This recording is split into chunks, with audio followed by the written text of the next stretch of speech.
Chapter 1. Sunday morning, 6 o'clock. A time best experienced while sleeping, preferably in your own bed and next to a loved one. Or Leonardo DiCaprio. It is not, however, best experienced as I did, waking up, incredibly hungover, in an unfamiliar hotel room next to an unfamiliar sleeping man. Who, while mostly hidden by the combination of a hotel quilt and a mercifully face-down sleeping position, was likely not Leonardo DiCaprio. Oh dear God, I thought, leaning over as far as I could to try to see my bedmate without actually waking him. What and who did I do last night? Think Lily. Megan's engagement party. That explained the hotel.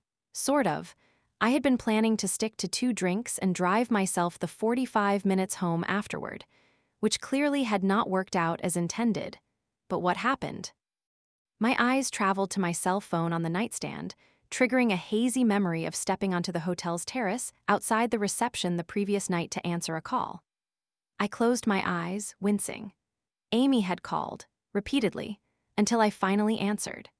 My 24-year-old little sister had gotten engaged, which, under normal circumstances, probably doesn't seem like an excuse for getting wasted and sleeping with some random guy, though it felt like one that morning. But I would deal with that later. First, I needed to get out of that hotel room, preferably without waking my mystery bedmate. When I was younger, I would have tried to justify my actions at the engagement party by forging an exceptionally ill-advised relationship with said bedmate.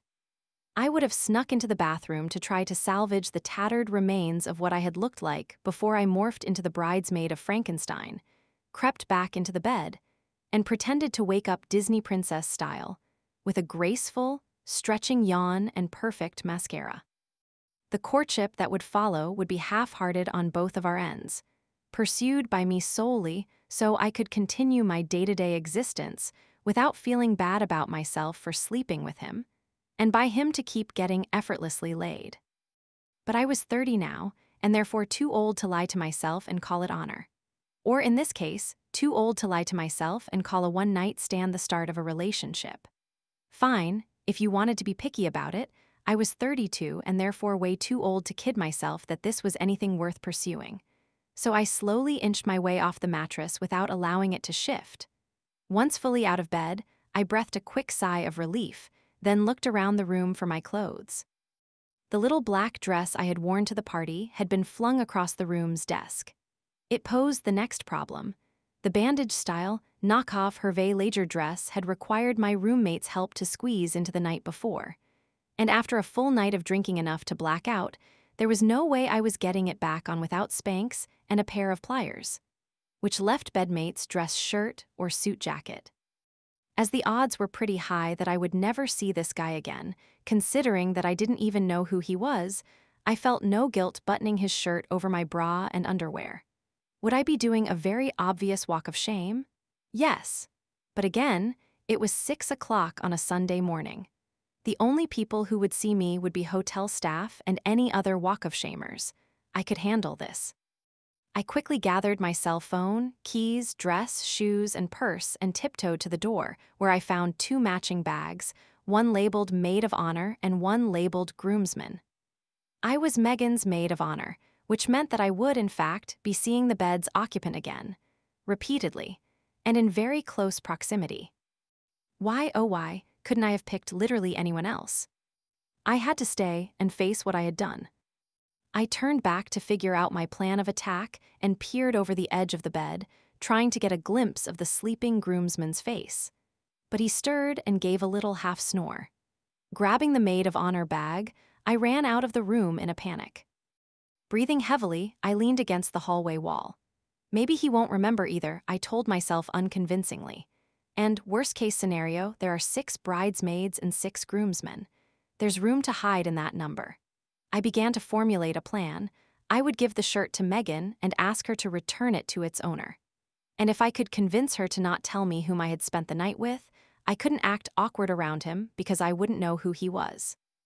I might just be able to survive this wedding after all. I padded barefoot to the elevator before wedging my swollen feet into the impossibly high heels I had worn the night before. As I waited for the door to open, I studied my reflection in the mirror and rubbed desperately at my eye makeup, trying to look less like Alice Cooper. Then I pulled the ribbon off my bridesmaid swag bag and belted it around my waist in the elevator, doing my very best impression of a person who meant to look the way I did right then. Head up, eyes straight ahead, bored expression. I didn't even look around to see who could be watching me as I crossed the lobby and made my way down the too-steep hangover marble staircase to hand the valet my parking ticket. Only when I was safely ensconced in my car, bare thighs sticking to the leather, did I allow myself a moment to rest my head against the steering wheel. Never again, Lily, I told myself through gritted teeth. You're never getting that drunk again. Becca was asleep on the sofa, the television quietly on Bravo when I walked into our apartment. She had the blanket from the back of the sofa over her and had changed into yoga pants and a t-shirt, but she was still wearing her makeup from the night before. An open bottle of wine sat next to an empty glass on the coffee table. She woke up with a small start when I shut the front door behind me. "What time is it?" she murmured sleepily. "A little before 8, I said. "Go back to sleep."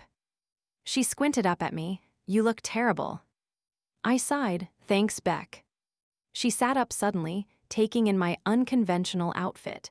"That's not your shirt. How much fun did you have last night?" She swung her legs off the sofa and I sank down beside her. "I don't remember." "Always a good start. I thought you were coming home. I was waiting up for you." "I was going to, but Amy called. She's getting married." Becca let out a low whistle. "And she wants you in it." I nodded and she counted on her fingers silently. 5, I nodded again. "Including both my younger brother and my younger sister." "Wow." I leaned my head back against the wall.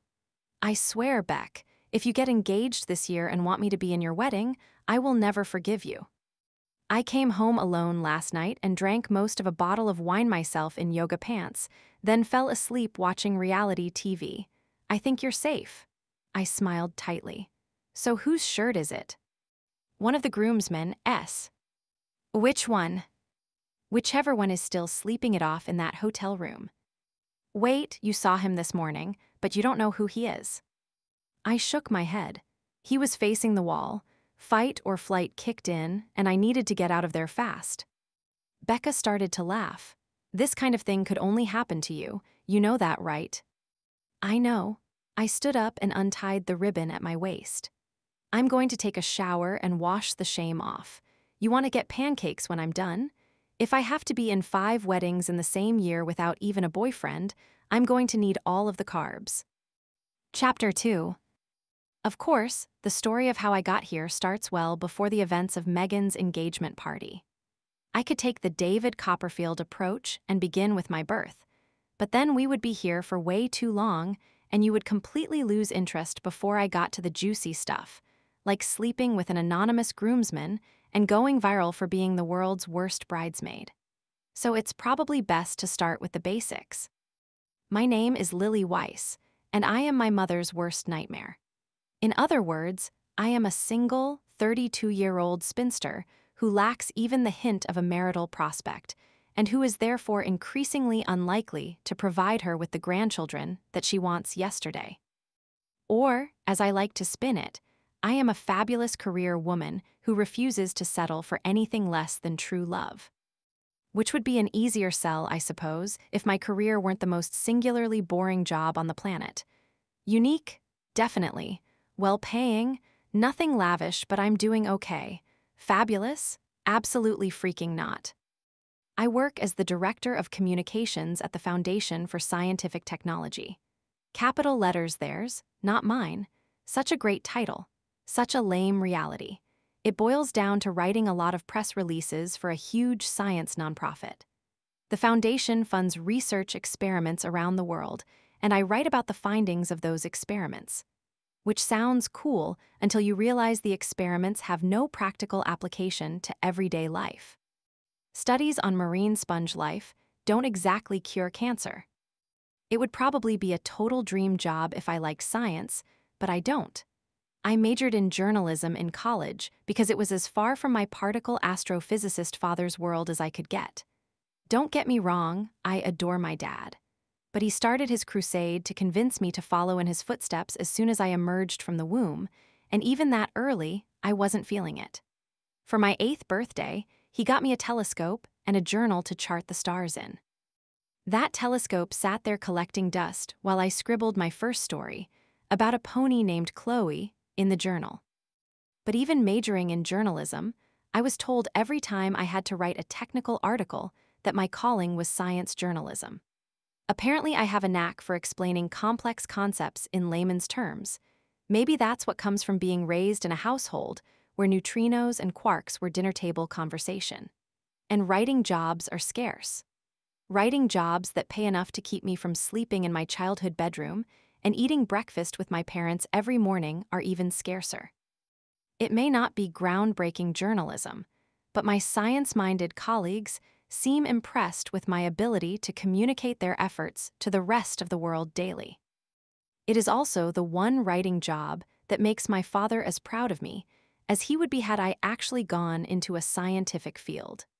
And with my mother suffering the constant agony born of knowing exactly how ineffective my dating life is at providing me with a husband, it's nice to have at least one parent's undying approval.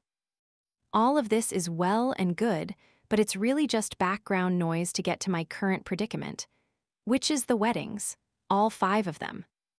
The foundation, or FSD, as it's called in the scientific community, isn't exactly a bustling hub of the young and the hip. It's full of old men who think it's perfectly acceptable to wear a tie with a short-sleeved shirt and a jean jacket with jeans. And the handful of women are basically exactly like the men, except sometimes with longer hair. Except for Karin. Karin, like myself, grew up with absolutely zero interest in science. Technically, she's the administrative assistant to the director of the FSD, but call her a secretary at your own peril. She runs the whole operation, largely because social skills are not exactly the strongest suit of the higher-ups here. Without her, the entire foundation would disintegrate within 24 hours. She also has more tolerance for people than anyone I have ever met in my life. Our lack of interest in science was where the similarities in our career goals ended, though. Karin was still actively pursuing her Mrs. degree, having failed to achieve that particular title in college, and somehow, inexplicably, for the 7 years thereafter. Which meant that this job, for her, was a nice little marital resume booster to show she could hold her own in an intelligent conversation and run a home and family while looking like a supermodel. She's where the craziness began. "Good morning," Karin trilled as she came gliding into my office. I looked up warily. No one was that happy at 9:15 on a Monday morning. At least no one I would voluntarily be friends with. "Coffee?" she asked, wiggling the clear plastic, mermaid-bedecked cup that told me she had gotten my favorite iced skinny vanilla latte after her morning exercise class. "Oh no, you want me to completely rewrite the Higgins proposal again, don't you?" Karin didn't drink coffee, especially not mass-produced coffee from a chain. Organic juice cleanses? Yes. So if she was supporting Starbucks, whatever she wanted was going to be more than I could handle on a Monday morning. And she had bought a venti. Karin laughed. "Can't I just bring my friend coffee on a beautiful Monday morning?" I glanced out the window. It was overcast and supposed to rain for most of the day. I looked back at her to see if she had finally snapped and was ready to go on a killing spree while decked out in Lily Pulitzer and Chanel perfume, but she just stood there, smiling sweetly, her left hand holding out the coffee. Then I saw the dazzlingly giant gemstone on that hand. "Oh my God," I jumped up, banging my knee and scattering papers in the process. "Karin." She managed to set the cup down on my desk before I tackled her in a giant hug.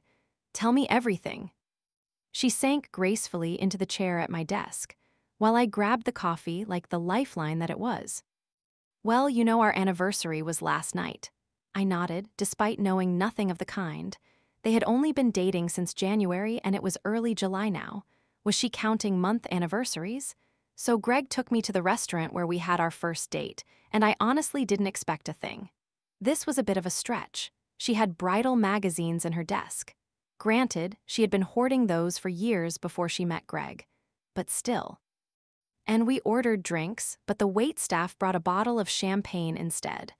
I looked at Greg, thinking he was going to tell them they'd brought the wrong drinks, but he wasn't at his seat. He was down on one knee. She held out her hand for me to admire the ring. "It's perfect," I said. And it was, which was no surprise. Karin had honed the appearance of effortless flawlessness in absolutely all aspects of life. Sometimes I felt twinges of jealousy for how easily everything seemed to come for her, but in the 7 years since she had started working at the FSD, I had snuck enough peeks behind the wizard's curtain to know there was genuine effort involved in that appearance. Some people, like my little sister, fall backward into everything without trying. Karin never stopped trying. I tended to fall somewhere between the two of them. I tried more than Amy did, but I couldn't reach Karin's level of perfection even if I wanted to. Which, if I was being perfectly honest, I didn't want to. I liked being able to skip the gym when I was tired and eat refined sugars. "When are you thinking for a wedding?" I knew the answer, but still wanted to ask the right questions. "And where? What did your mom say?" "June, somewhere outside, maybe by the water, but not destination. It's just too much of a strain on people." She was thrilled, obviously. I grinned. Karin's news was possibly the only thing that could put a smile on my face first thing on a Monday morning. "Will you be a bridesmaid?" Of course. I was genuinely flattered. She might have been my best friend at work, but we didn't exactly run in the same circles. "You didn't have to bring me coffee for that." Karin laughed. "Let's see if you still say that after you meet the other bridesmaids."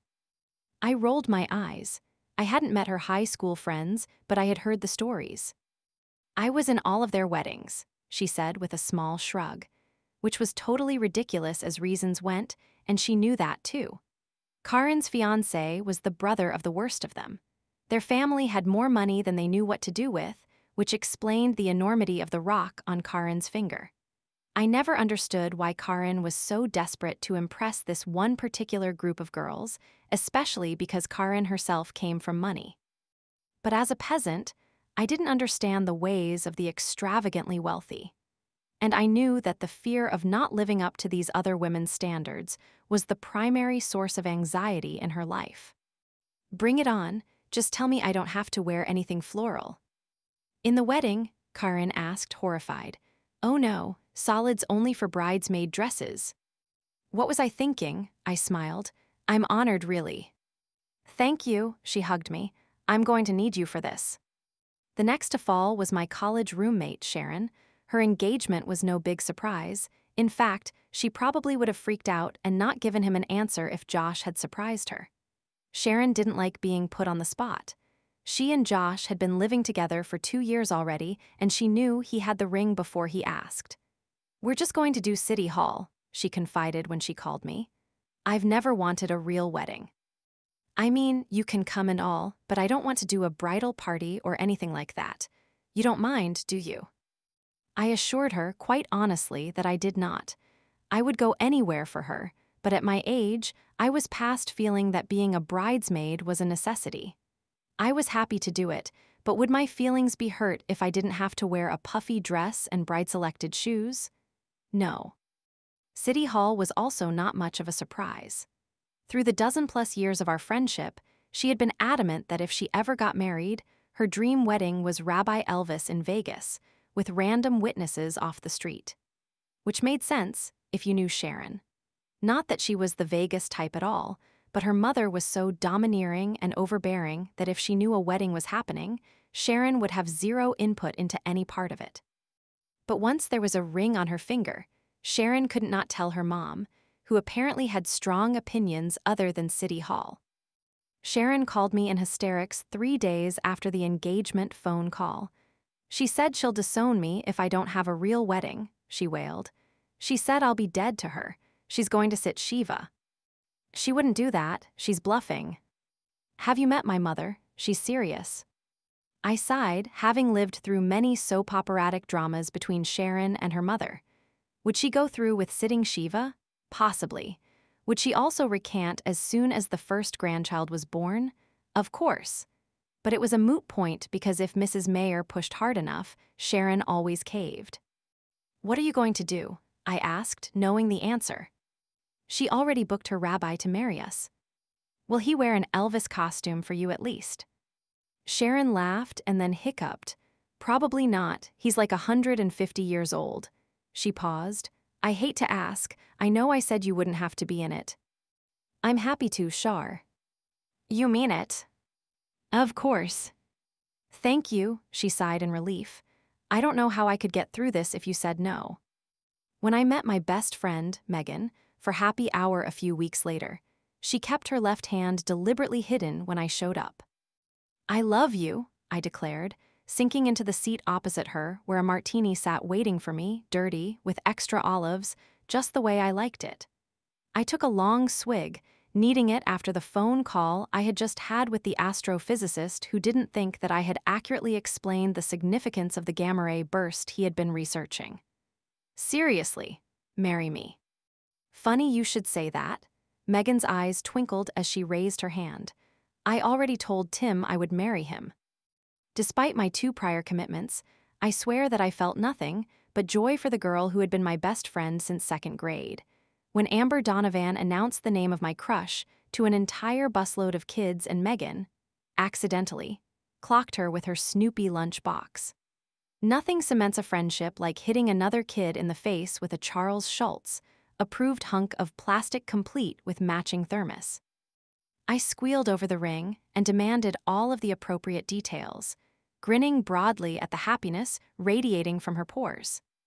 "I have a question for you," she said when she finished the story, pulling an exquisitely wrapped package out of a bag on the floor next to her. "What's this?" "Open it."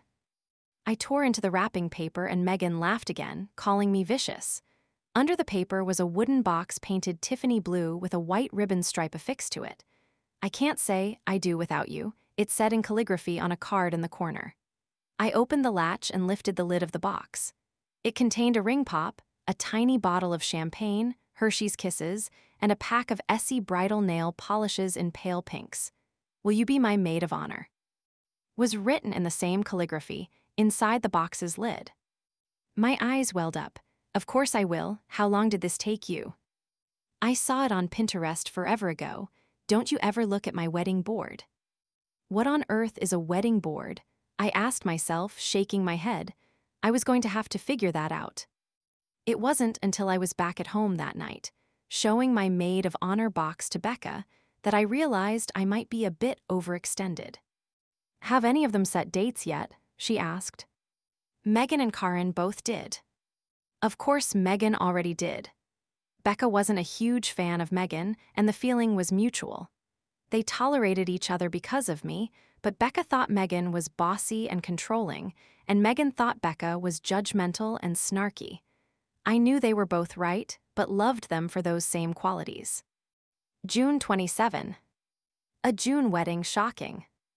I laughed, 3 weeks after Karin's, and Sharon hasn't set a date yet. I hope it's not the same weekend as Megan's or Karin's. The thought hadn't occurred to me yet, and I must have looked worried because Becca immediately assured me it probably wouldn't be. "You couldn't pay me to be in 3 weddings in the same year," she said, shaking her head. "You're a better person than I am." The combination that pushed me over the edge into a blackout-drunk night of groomsmanic debauchery came a month later. My 27-year-old brother, Jake, proposed to his 25-year-old girlfriend the weekend before Megan's engagement party. "She said yes," he yelled into the phone as a greeting. Jake and I weren't the closest of siblings, and I'd had no previous indication that he and his girlfriend were that serious. Granted, he lived out of state, so I had met her on exactly 3 occasions. And on those 3 occasions, I believe she said a grand combined total of 9 words to me. But Jake had pulled this particular gag before with his college girlfriend, so I wasn't buying it this time. "Congratulations," I said, pretending to play along. "When's the big day?" "Probably May. We want to do a destination wedding, and everything in June will be booked already." A tiny inkling of dread began to bubble up in me. He knew too much about June weddings. But I swallowed it back down because this was how Jake operated. He had probably heard how many weddings I was already committed to from our parents and was therefore trying to build some anxiety before saying gotcha. Well, it's a good thing Madison doesn't like me, because I don't have the time or energy to be in another wedding. There was a pause.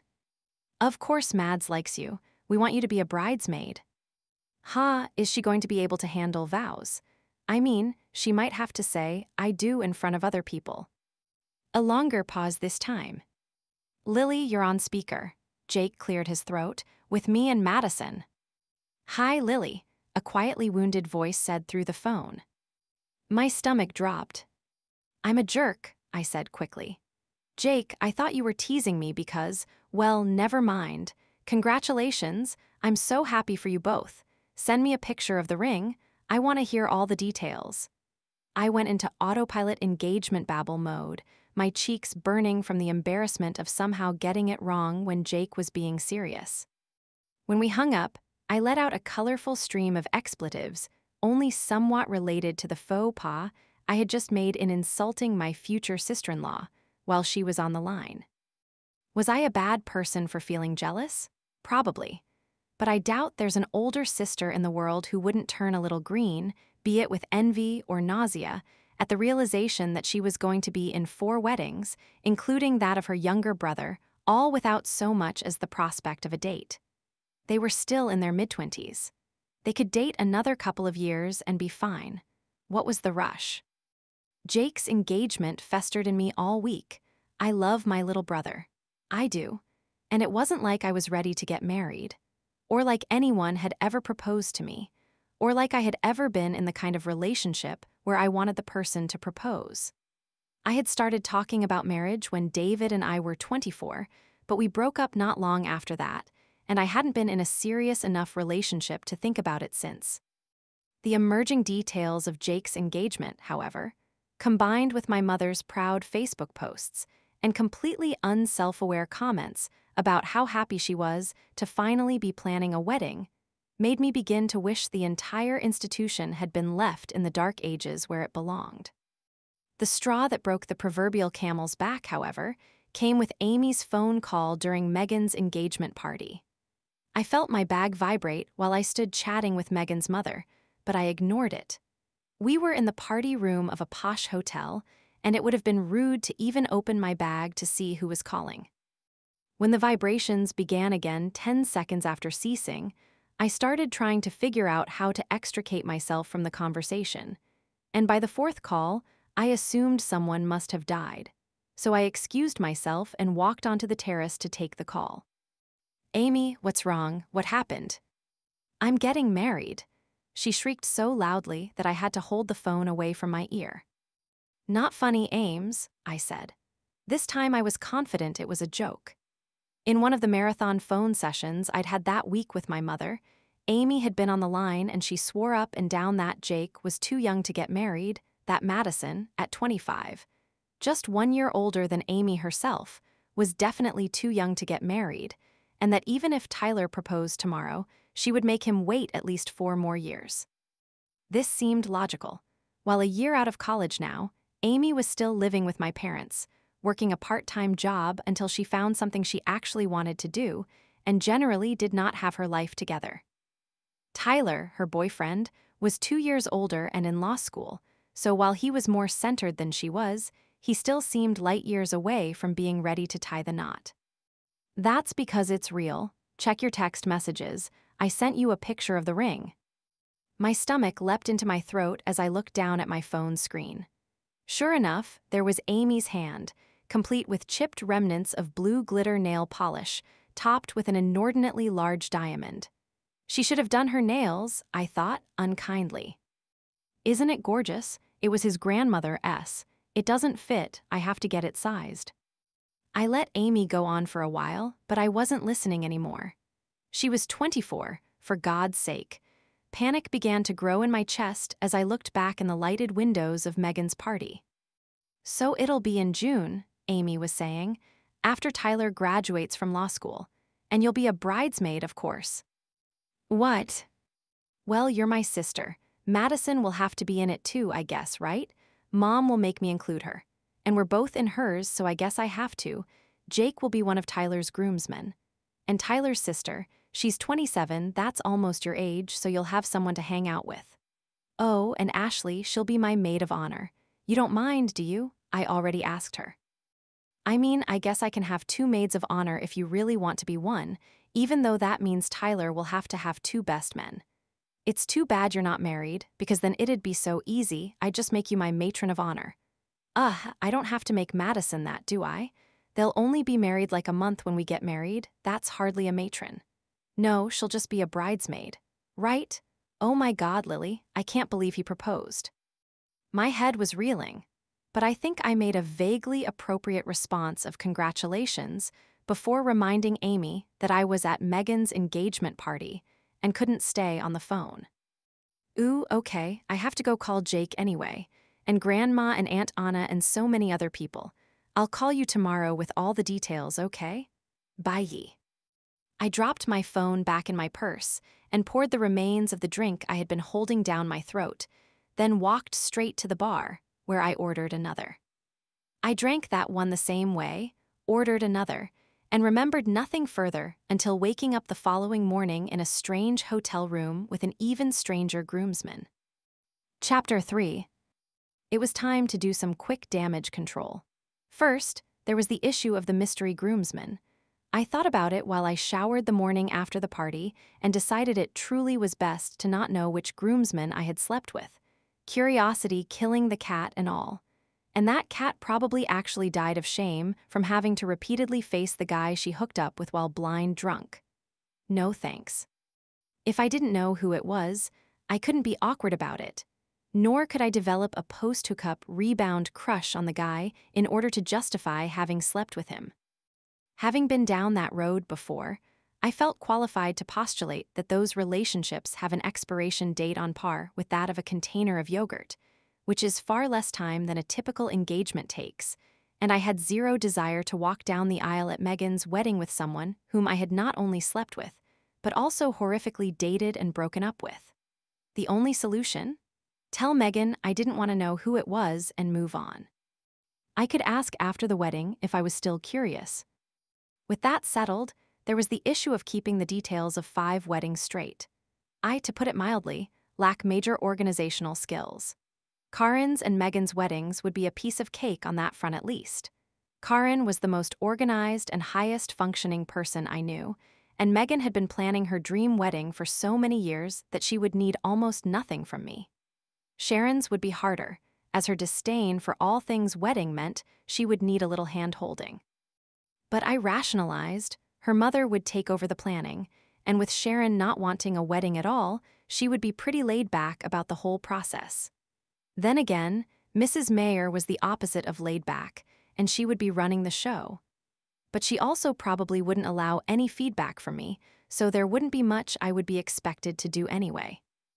Jake's and Amy's weddings were going to cause the biggest headaches. I was definitely off on the wrong foot with Madison after the engagement phone call, and I needed to fix that. She and Jake lived in Chicago, so taking her to lunch wasn't an option, but a gift with an apology note was. And Amy, well, she was 24. I figured that the odds of her and Tyler actually reaching the aisle in June were only slightly higher than the odds of me getting married to the random groomsman I had slept with. It was possible, but pretty freaking unlikely. My baby sister didn't exactly have a reputation for following through with things, and Tyler was her longest relationship, at just over a year that she had spent still living with my parents. In grown-up relationship time, that took it down to maybe 3 months. I decided if I took her out of the equation entirely, everything else seemed far more manageable. I can do this, I thought as I stepped out of the shower, just one step at a time. I had a missed call and voicemail from Megan by the time Becca and I finished breakfast. I deleted the voicemail without listening, then called her back. Before you say a single word, I said, cutting her greeting off, I don't want to know who it was. Megan hesitated, processing. Explain. Promise you won't tell me first. I promise nothing. Megan. Fine, I won't tell you, but I want to know what happened. I sighed. Amy is getting married. Amy who? My sister. Your sister is 12. She's not getting married. 24, I said. I agree, she probably isn't actually getting married, but she's engaged nonetheless. Gross, when did that happen? Last night. Ah, that explains why you started mainlining Chardonnay at the party. And that explains my hangover, I groaned. Really, Chardonnay? You drank more of it than my cousin Gina. And then you were flirting pretty hard with. I can't hear you. You promised. Geez, Megan chuckled. You really don't remember, do you? No, did I do anything horrifying? Not at the party, but I hear you have a shirt that needs to be returned. I scrunched up my face. He told you to get his shirt back. No, he walked out of the hotel without it this morning, and Tim got the story for me.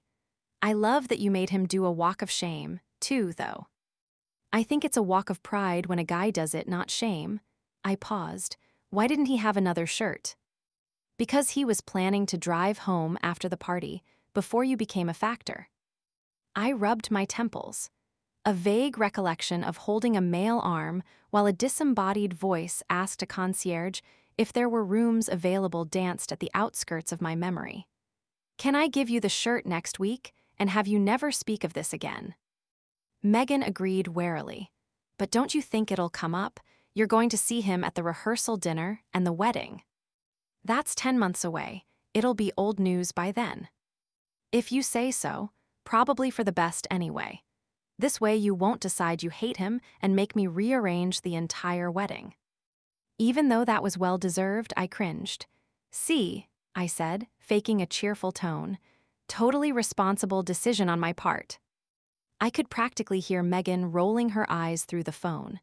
You're insane. I swear, you should write a book about your life. Right, I said. Lifestyles of the drunk and too old to be single. It'd be so popular. It would, actually.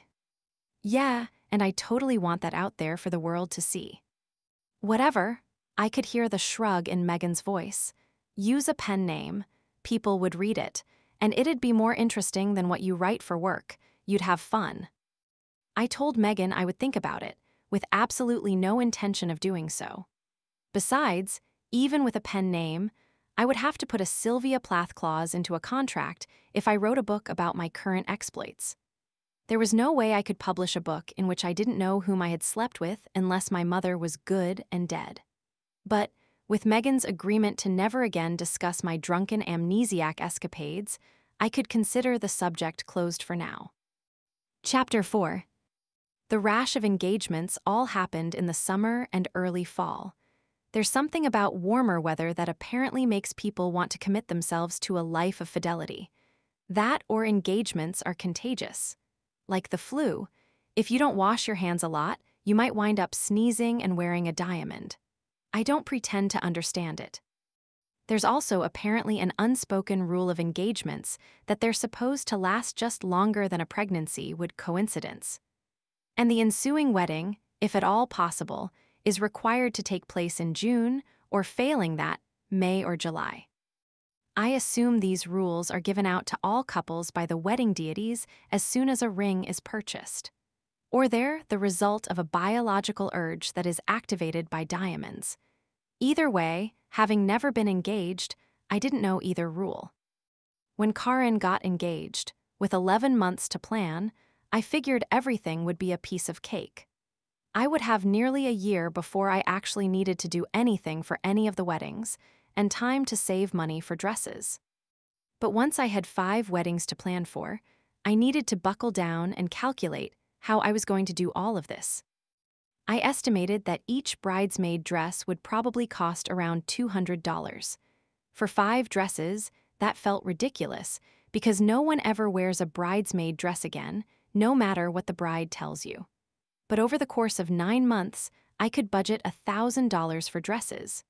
Just saving $111 a month wouldn't be so bad. Of course, there would be gifts too, So an extra $100 each for that? Adding that to my current total and rounding up a little, that was $170 a month. And showers and bachelorette parties. The bridesmaids had to pay for those too. And bridal shower presents, which apparently didn't count as wedding presents. That was another $200 per bride. Suddenly, I was at nearly $300 a month. Where was I going to find $300 extra a month?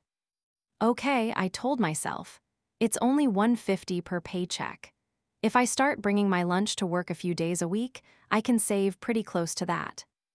To make my life easier, I opened an online savings account and scheduled automatic payments to begin with my next paycheck. I could do this. The scheduling of the actual weddings, however, meant that the following spring would be gruesome. Karen's wedding was the first weekend in June, Megan's the final, and Sharon's mother had booked the second weekend, leaving me worried about what I would do if either of my siblings selected one of those 3 dates. Thankfully, I was spared having to make such a Sophie's choice, as Amy, or, if we're being honest here, my mother, opted for the last open June weekend. Jake and Madison announced that theirs would be in the middle of May in Mexico. I confirmed to Jake that yes, I had a valid passport, and asked if Madison had gotten the flowers I sent, as I had gotten an arrival confirmation email but hadn't heard from her. I think so, he said. Mads, are any of those flowers we got from Lily? I scrunched up my nose. If she hadn't even mentioned them to him, that wasn't a good sign about my apology being accepted. Yup, she did. Sorry, this place is starting to look like a flower shop. I rolled my eyes. Is Madison mad at me? I don't know, he said, and then yelled away from the phone, Hey Mads, are you mad at Lily? Jake, what the hell, stop. What? She said she's not. Great, thanks. Note to self, anything you say to your brother from now on will be repeated to Madison, but I could either stress myself out about my slip-up or let it go. I chose the latter. I had made a peace offering. If she was lying to Jake about being mad at me, that was his problem, not mine. And now I had to factor the expense of Mexico into my wedding budget, which I guessed would run me about $1,500 for airfare and hotel. And that was in May, so I only had 8 months to prepare. Suddenly, I was at $250 a paycheck, $500 a month, which, even if I prepared all my meals at home, was going to be an issue. I buckled down for the month of September and lived a simple, puritanical life of sacrifice for my friends and family. I opted to pre-drink at home before I went out, downgraded to drugstore mascara, splurged on Starbucks only 3 days a week, packed my lunch every night before work, and made a goal of putting away $500 that first month. Granted, my wine budget increased a bit as the brother-sister wedding whammy was taking an emotional toll in the form of phone calls and texts between my mother, myself, and Amy. In my day, your sister was your maid of honor. What are people going to think? I sighed, having had this conversation with my mother multiple times already. It's not that weird, Mom, especially with the age difference and all. I just don't understand why you won't tell her that you want to be her maid of honor. It's not my wedding or my place to tell her that, and if I'm being honest, I don't want to be. Of course you do. Mom, I'm in 4 other weddings. I don't need that kind of responsibility. You don't mind being Megan's maid of honor. I rubbed my forehead in frustration. If Amy wanted me to be, I would say yes, but she already asked Ashley, and I promise that's fine. She may still change her mind. Please do nag her about it, Mom. It's really not worth it. She huffed but didn't argue. I'm just grateful that you have all of these weddings coming up. Had I been giving her my full attention, I would have known better than to ask why, but despite frequent requests to not call me with non-emergencies at work, I was still fielding at least 4 calls a week from her while trying to do my job. This was her first year of retirement, and she hadn't quite found her niche yet. But I was proofreading a proposal and therefore asked the question. It's just such a wonderful opportunity. I'm sure you'll meet someone at one of them. And there went all attention to the proposal. For a split second, I wished I could be honest with my mother and tell her about the mystery groomsman. But while the intent would be to horrify her into stopping the constant pressure, I knew full well it would have the opposite effect. She would insist I find out who it was in order to date and/or marry him. "Mom, I'm not trying to meet someone at one of these weddings." "Why ever not?" "Because it's not about me. I'm there to support my friends." "And your friends support you, that's how it works. Everyone knows weddings are a wonderful place to meet people." I thought back to the singles table, where I had been placed, probably at my mother's insistence, at my cousin Tina's wedding. Everyone else in my family was at the same table together, whereas my table felt like the scene from Animal House, where they keep introducing the pledges to the same losers over and over again. That was probably true when you were single, but it's a little different now. She huffed again. "I just want you to be happy." "I am happy." "Are you? You go home to an empty apartment every night and sit there alone." My hackles rose. "Actually, I go home to my roommate, who's one of my closest friends, and either hang out with her or go out with other friends. I'm not exactly sitting in the dark working on a hope chest." "That's not a life, you need a family. It's time." I opened my mouth to say what I wanted to say, that my birth family was currently a great example of why I didn't want a family yet. I didn't want to settle down and pop out 3 kids in the suburbs, then nag them until they got married and had their own kids. I didn't want to be her. But the words didn't come out. They never seemed to with her, which was probably for the best. And I understood that she meant well. It wasn't that she wanted me to be her, she just didn't understand that there were other definitions of happiness than hers. Besides, my generation was the first one that really was finding a different life than the previous generations had. We didn't have to get married and have kids in our 20s if we didn't want to. For the non-independently wealthy of us, our careers kind of had to come first if we wanted any sense of financial security before we started those families. And while my parents were still happily married, I had seen enough couples who weren't to know better than to settle for any of the guys I had met so far. Was there a way to explain that to my mother that she could understand? No, I had tried before. I looked at the clock. The proposal was due by the end of the day, and I was only halfway through it. "Okay," I said to keep the peace and get her off the phone. "I'll try to meet someone." "Thank you, sweetheart," she paused. "Now if you could also work on your sister about this maid of honor thing." "I'm hanging up now." Okay, I love you." "I love you too, Mom." I pressed end and shook my head. She couldn't help herself and was never going to change. Chapter 5. From Karin Donaldson, futuremiskaringreen@gmail.com. To Bridesmaids. Subject, Wedding Newsletter Volume 1. Date, September 24. Hi girls, just thought I'd get a group email going so you all have each other's contact info and so you can add my new email to your address books. Of course, it'll change after the wedding to karindgreen@gmail.com, so you can add that as well, but I'm going to use this one until then. I'll still get emails to my old address, but I'd prefer you use this one for all wedding-related correspondence. Thanks. Can you believe we only have a little under 9 months until the wedding? There's so much to do between now and then. I'm going dress shopping the next 3 Saturdays, and I thought it would be fun if you all came with me and we made a day of it. I have an appointment at 3 boutiques at Tyson's Corner this weekend, 3 in DC the weekend after, and 4 more in Maryland the 3rd weekend.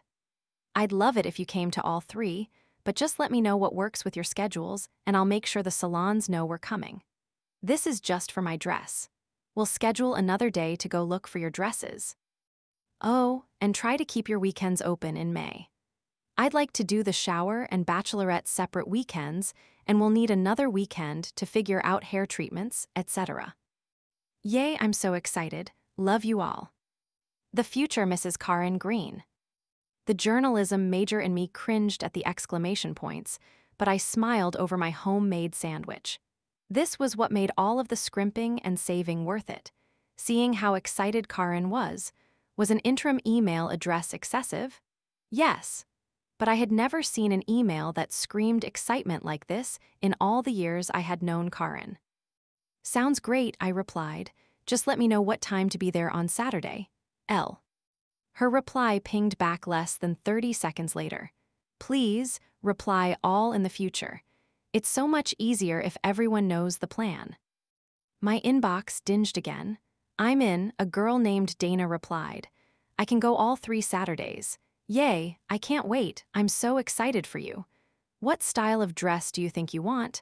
I love the mermaid ones, but you could pull off absolutely anything and look stunning. Do you have a Pinterest board for dresses yet? What's up with this Pinterest thing? I wondered. I thought it was for recipes. Should I be on there? An email came in from a Deanna as I was typing Pinterest into a search engine. Wah, the nanny is off this Saturday and it's too late to switch her days. I wish I could go. I agree with Dana, I love the mermaid dresses. You've got the perfect body for one of those. Promise me you'll send me pictures of every single dress you try on.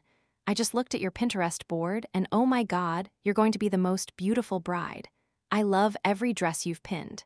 Every other bride in the world will be green with envy. I can't wait to see the dresses. Love. Deanna. I'll be there, the next email began. It arrived before I even finished reading Deanna S. I'm all yours until the wedding. Is Mom coming too? What about Grandma? Or is it just the bridesmaids? I love how organized you are. See you Saturday, sis. Love, Olivia. Do these girls not work? I went to Pinterest and created an account, but didn't quite get what it was supposed to be. I would have to ask Megan. I also needed to mute my computer because the bridesmaids were starting to reply to each other's emails, and the thread was giving me anxiety about how much I didn't know. What was a Kleinfeld? Why was Mia, the queen of bustling, as Deanna called her, and what did that even mean? I pictured a Victorian-style bustle, but Karin was pretty self-conscious about her butt. She wasn't going to do anything to make it look bigger. I grabbed my phone and texted Megan. Am I supposed to know anything about wedding dresses? No, she replied. You get a manual on them for free with your engagement ring. Come on, Megs. You just get bridal magazines and learn about it that way, or you can watch Say Yes to the Dress. What's that? Megan sent me 3 eye-roll emojis, then a link to the show on TLC's website. I clicked the link and felt my eyes widen as the show began to play on my phone. There was a whole world of this stuff that I knew nothing about, apparently. My only exposure to reality TV had been Becca's obsessive watching of The Real Housewives and the Kardashians, and that was enough to turn me off of it all. As soon as I realized Kleinfeld Bridal was the shop where the show took place, I turned it off. I could wing this. As Karin's sister pointed out in her email, Karin was organized. She had to be to keep the foundation running. And her type of behavior made my life far more functional at work. Dress shopping would clearly be an in-and-out operation. The other 2 weekends probably wouldn't even be necessary. I just needed to ooh and ah when she put on the perfect dress and sip champagne for an afternoon. I could do that. I ran a quick Google search of mermaid-style wedding dresses, wondering at the intentions of the friends who had asked about them. There was only one part of her body that Karin was self-conscious about, and it was her butt. There was no way she would wear something designed to show that off on her wedding day. No wonder she wanted me there with her. I wouldn't let them pressure her into anything she didn't like. No way, no how. The line at Starbucks had been atrocious, and I admittedly left late because I wasn't sure what one wore to a bridal salon. But armed with my venti iced latte, a pair of heels with skinny black pants, and a sleeveless top, I was ready for a fun, if somewhat more glamorous than I was used to, Saturday morning. I went up the escalator to the bridal suite and was ushered into a marble-tiled room in soothing neutral shades of beige that allowed the fluffy, white dresses that lined the walls to pop. 4 petite, blonde women, all looking like they were from the same cookie-cutter, country club brunch, sat sipping champagne and cooing emphatically over Karin, who stood on a pedestal in front of a triple-view mirror in a Cinderella-style white ball gown. And then there was me, melting into a sweaty, brunette puddle from the heat of the parking lot, dressed in black without even a hint of anything pastel or floral to make it look like I belonged to their group. You made it, Karin said. Lily, you'll be honest with me. What do you think of this one? Before I could answer, the older woman who had been holding the train of the dress dropped it and gasped, rushing to my side. Clear liquids only around the dresses, she snapped, starting to grab the cup from my hand. Hang on, I said, taking a huge gulp from the straw before she wrestled it away from me, holding the cup like it was full of red paint instead of a mostly melted latte. I made a face at Karin, who shrugged. What do you think? She repeated. It's nice, I said. It was. A princess ball gown was fine if you were into that, but Karin, queen of the perfectly tailored work clothes, looked uncomfortable and silly. It's gorgeous, the blonde and the pale pink dress purred. That was honestly the only way to tell them apart. Pale pink, baby blue, mellow yellow, and dark pink, all with floral or floraland paisley designs. They could have all been sisters. Put Karin in a green floral sheath dress and she would be the missing quintuplet. All angles, bones, and pin-straight blonde hair, each with at least 2 carats of unethically sourced diamond weighing down their left hands. Karin wrinkled her nose. It's lovely, but it's not me. She turned to the simpering saleswoman. It's too young. I'd like something a little more elegant. I have just the dress, she said, ushering Karin back into the changing room. Another salesperson arrived out of nowhere with a tray of champagne glasses and offered me one, which I took gratefully. Although at 10 in the morning, I would have preferred my coffee. I was still standing awkwardly, with the rest of the bridesmaids not seeming to notice that I was one of them. So, hi, I said to the seated posse. I'm Lily. I work with Karin. They hesitated, looking me over. Then Olivia, Karin's sister and maid of honor, introduced herself, and the rest followed suit. Caroline, Mia, and Dana had all attended the same prestigious private high school together, and Caroline, in the yellow dress, was Greg's sister. I sat in the open chair, and their conversation immediately returned to dress designers. I recognized the name Vera Wang, but beyond that, I was lost. Really, I don't know why she didn't plan a weekend trip to Kleinfeld's for this, Mia said. She could have been on Say Yes to the Dress. Caroline shuddered, tilting her already surgically upturned nose even further in the air.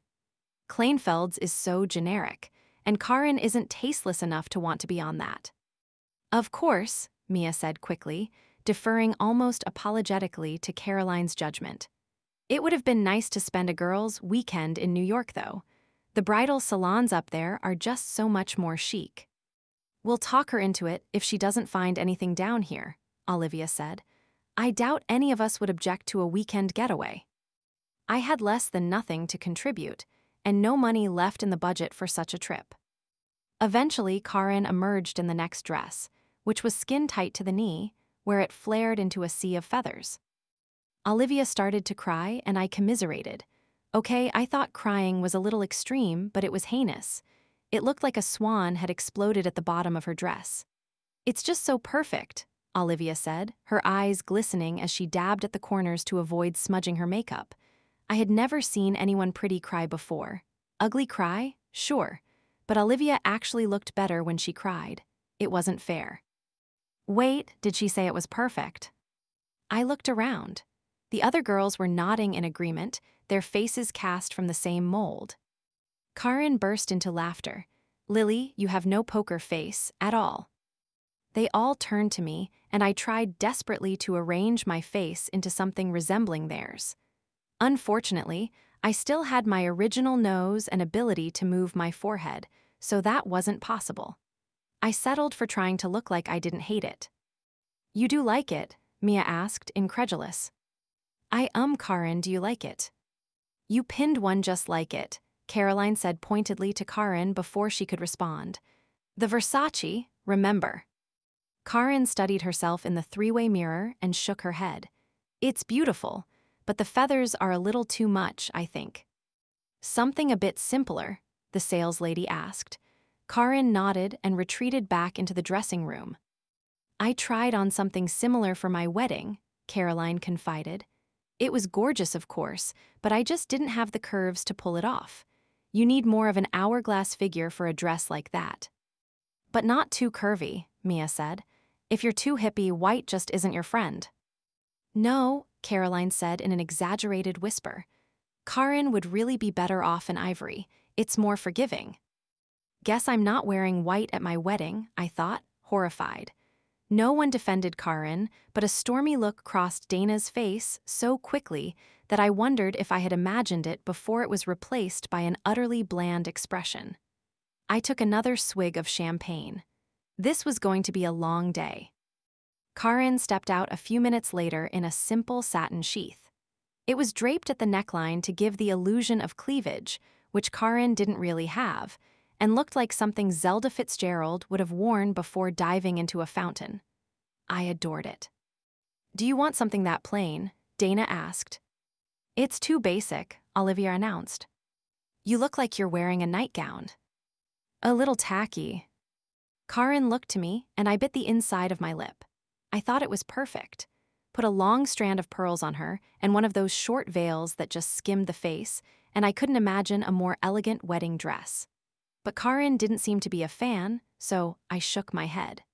The bridesmaids looked at me with the first hint of approval I had seen so far, which I realized had nothing to do with my reaction being tailored to Karin's. They only cared if I agreed with them. But I just wanted Karin to feel good in her dress, and I had more of a poker face than she thought. Too simple. I like the neckline, though. Karin smiled reflexively at my reflection in the mirror, then retreated to the dressing room again. We left the store around noon and went to the second bridal salon, where we sipped more champagne and Karin seemed to try on the same 9 dresses. Don't be discouraged, Mia said. No one finds their dress in the first store they go to.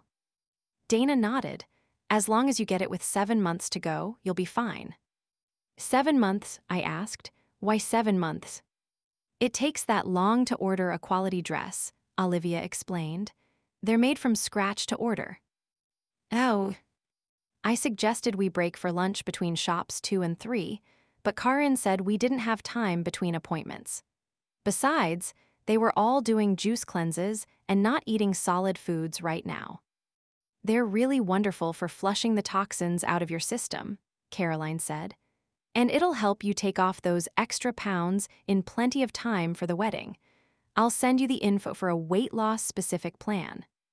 I stared at her in absolute horror. What extra pounds? I wanted to ask.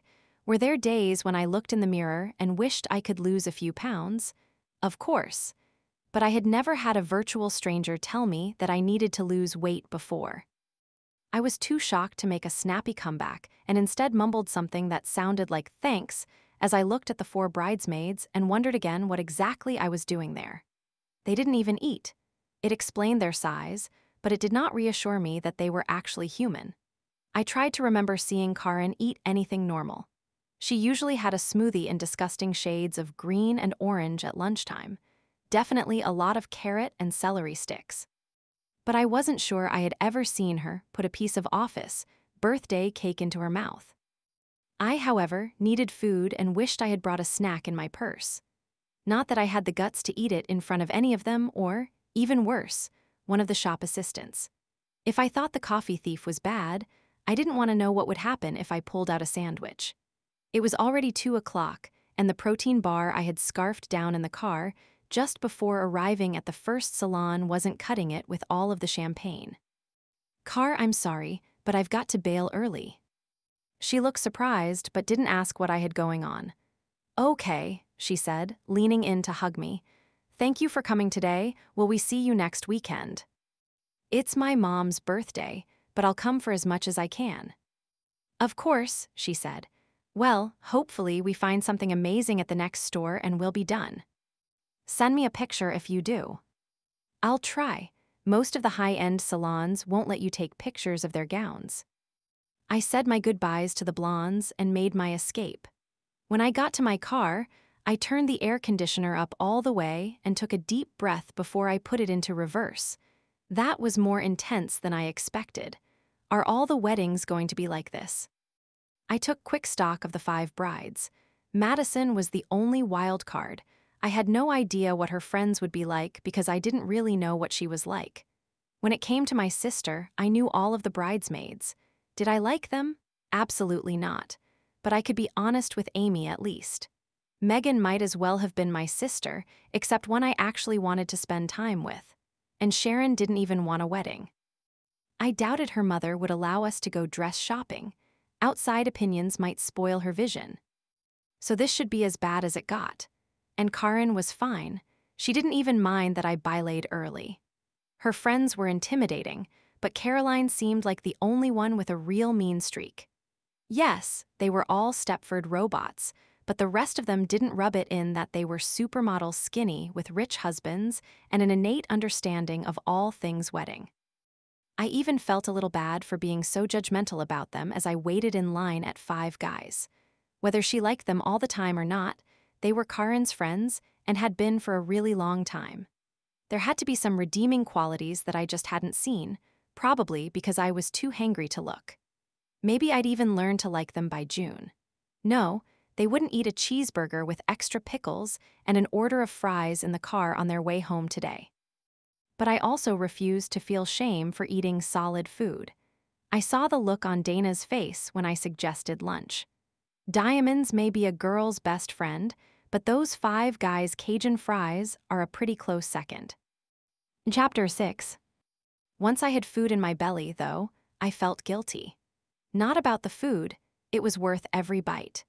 But Karen had told me her friends were awful, and instead of being the honest voice of reason, I had sided with them when they didn't like a really spectacular and different dress. I wondered if Karen actually hadn't loved the simple one, or if she was responding to the immediate rejection from the wicked bridesmaids of the West. "Did you find anything you liked?" I texted her that night. The 3 dots appeared to tell me she was typing, then disappeared. They reappeared, then disappeared again. "You okay?" I asked after that happened the 4th time. My phone rang, with her name and picture on the screen. "What's up?" The sound that greeted me was familiar, but not from Karen. I had never seen her cry, not even when her last boyfriend broke up with her on the night she had thought he was going to propose. "Hey, what happened?" It was another minute before she was composed enough to talk. "I hate wedding dresses," she said finally. "But you love wedding dresses. What happened after I left?" "I'm fat, and I hate my friends. And Olivia told me my mom was really hurt that I didn't bring her today, but I asked her if she wanted to come, and she said she was busy." I wanted to slap all 4 of those girls, and I wanted to slap myself even harder for catering to their opinions. "Karen, you are gorgeous. And if your friends are trying to make you feel bad about how you look, they're not your friends, they're jealous assholes." She sniffled. "But seriously, though, why are they in the wedding if you don't like them?" "It's complicated. If they aren't, then they won't speak to me anymore." Would that be so bad? If Greg was Caroline's brother, maybe not, but she stopped talking. "But," I asked gently. She didn't respond for long enough that I checked to make sure I hadn't dropped the call. Then she sighed. "I've never told anyone this." I waited. "You know how my dad died when I was 12? I did. Her mom had remarried a man who had more money than he knew what to do with about 6 years ago, which Karen had exceptionally mixed feelings about. Well, he didn't have life insurance, and he left us in a lot of debt. My mom, she still wanted us to fit in at school, and still go to the private school, so we faked it. A lot." I wasn't sure where she was going with this. Who cared if she didn't have as much money as people thought? I didn't grow up rich and turned out fine. But she clearly expected a response, so I murmured, "Okay. I know it's not a good reason or anything, but I've spent almost 20 years trying to fit in with these girls. I don't know how to stop now." I started to tell her that you just stop. Life gets less complicated when you're not worried what the mean girls think of you. But something else dawned on me before I could get the words out. "Karen, do you actually love Greg?" She started crying again. "I do. That's probably the worst part. It'd be so much easier if I were just marrying him because he has money and my kids would never have to go through what my sister and I did, but that's not it. I actually do love him, which means Caroline is in my life forever." I was quiet for a long time, trying to figure out the right thing to say. What can I do to help? "I don't know. I just didn't feel good in any of the dresses today, and they all want me to wear a mermaid dress, but I don't like how my butt looks in those, and they don't care. I think they want me to look fat. Your butt is perfect, I told her. She started to argue, but I cut her off. What do you want your dress to look like? She hesitated. I liked the cut of that simple one today, but I didn't like how plain it was. Okay, that's a start. I gave myself a mental high five for my insight. What would dress it up better? Lace, beading, feathers. That feathered thing was awful. Thank God you said it. I looked like a bird. But a really hot bird. I could hear the smile in her voice when she replied, "Thank you." You know, that could be an awesome way to put them in their place once you've picked your dress. What could? Feathered bridesmaid dresses. Karin let out a choked chuckle. Oh God, can you imagine?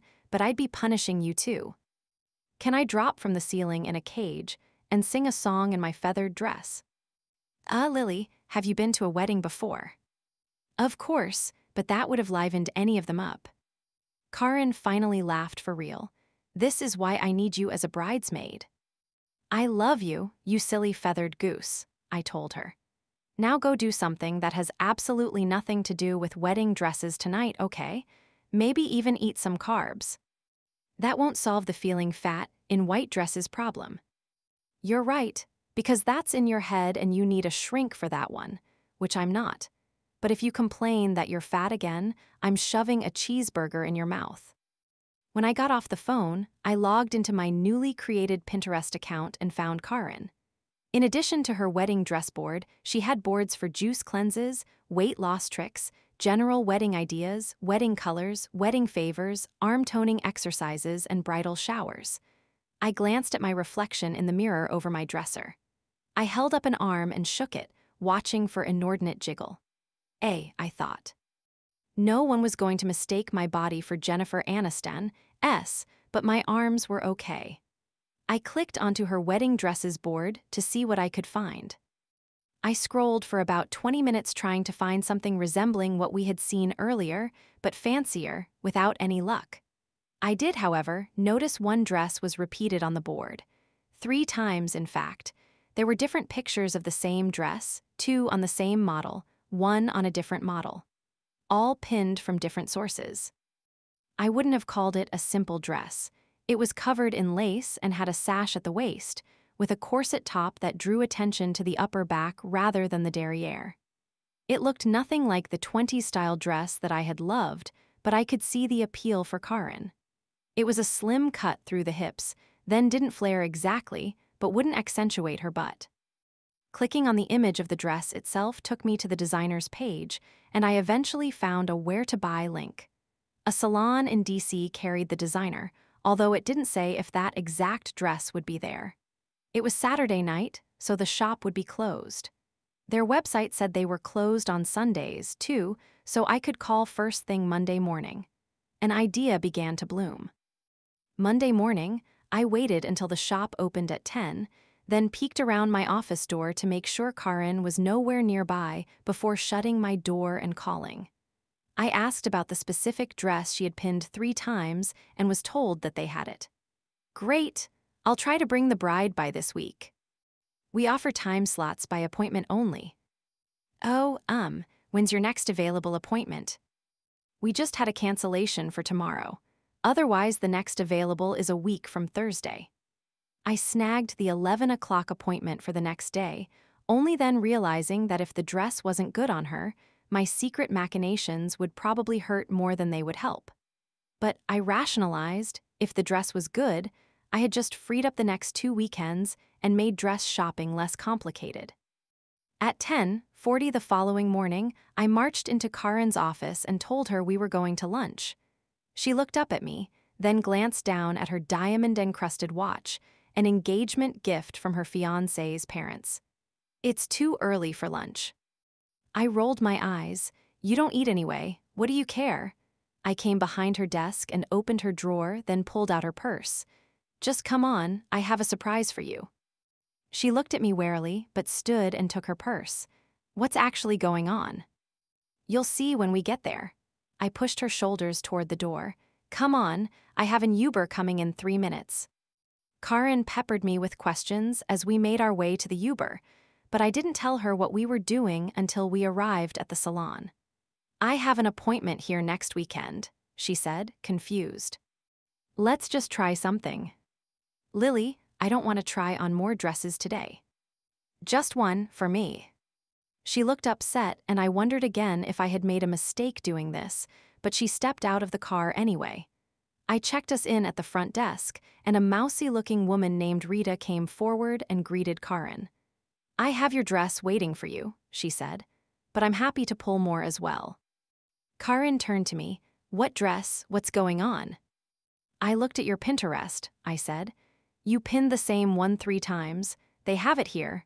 Let's just try that one. If it's no good, we'll go back to the office and we can do the rest of the appointments. But this one is with just me, and I'll be honest if it's not the right dress. Okay. She looked doubtful. I don't even know which dress you mean. It's right in here, Rita said, gesturing toward a fitting room. Can I get either of you some champagne? We both refused, and I sat down on the sofa outside the dressing room to wait for Karin. She sighed, but handed me her purse and complied. Rita went in with her. That didn't seem like an enjoyable part of the experience from the previous weekend, but I had never been a big fan of stripping in front of strangers, despite my behavior at Megan's engagement party. I scrolled through my social media feed while I waited, and a text message from Megan came in. We got the house. WHOO, I replied. Congratulations. She had texted me a Redfin listing a few days earlier, and I scrolled up in the conversation to see the pictures again. The house was small, but cute. The wallpaper in the dining room was a disaster, and the people who were selling it had atrocious taste. Based on the sheer volume of commemorative plates, it was possible they were old enough to have died in there, necessitating the sale. But with some paint and new furniture, it had potential. When do you move in? We close in 3 weeks, and we'll move after that. I replied with celebratory emojis, then went back to the listing to look at the price. Whoa, I can barely afford my rent. Lily, I looked up to see Karin mounting the block in front of the 3 mirrors, the dress's train in her right hand and butterfly clips holding it shut at the back. I studied her reflection as she turned to examine the dress. Wow, I said quietly. You think? I nodded, my eyes actually welling up. It's perfect. It wasn't what I would have chosen for myself, but Karin looked better than the models in the Pinterest pictures had. She turned sideways. It doesn't make my butt look big. I shook my head. Karin, this was made for you. She smiled slowly. I think this is it. She turned to Rita. Is it available in ivory? I looked up sharply. What's wrong with white? If she had heard Caroline's comment, or if Caroline had said it to her face after I left, future sister-in-law or not, I was going to murder her. I'm too pale, she explained. I'll look washed out in my pictures in white. Rita checked her tablet. It is, she said, 2 different shades and also blush. Karin asked to see samples of the 2 shades of ivory, and Rita went to find them. I should probably keep the other appointments this weekend, though, she said, still studying her reflection, unwilling to take the dress off yet. Why? The other girls will feel left out. I opened my mouth, about to tell her the snarky comments they had made while she was in the dressing room, but I stopped myself. That would only make her feel even more self-conscious around them. They could literally call her a cow to her face, and possibly had in the past, and she would still keep them in the wedding. It's your call, I said finally, glad she was too engrossed with her reflection to notice the conflict that battled across my face. She wasn't wrong. I didn't have much of a poker face. I don't want them to hate you for going behind their backs. They can be a little, oh, you met them. I refrained from using the word that immediately came to mind as a description. She chewed the inner corner of her bottom lip.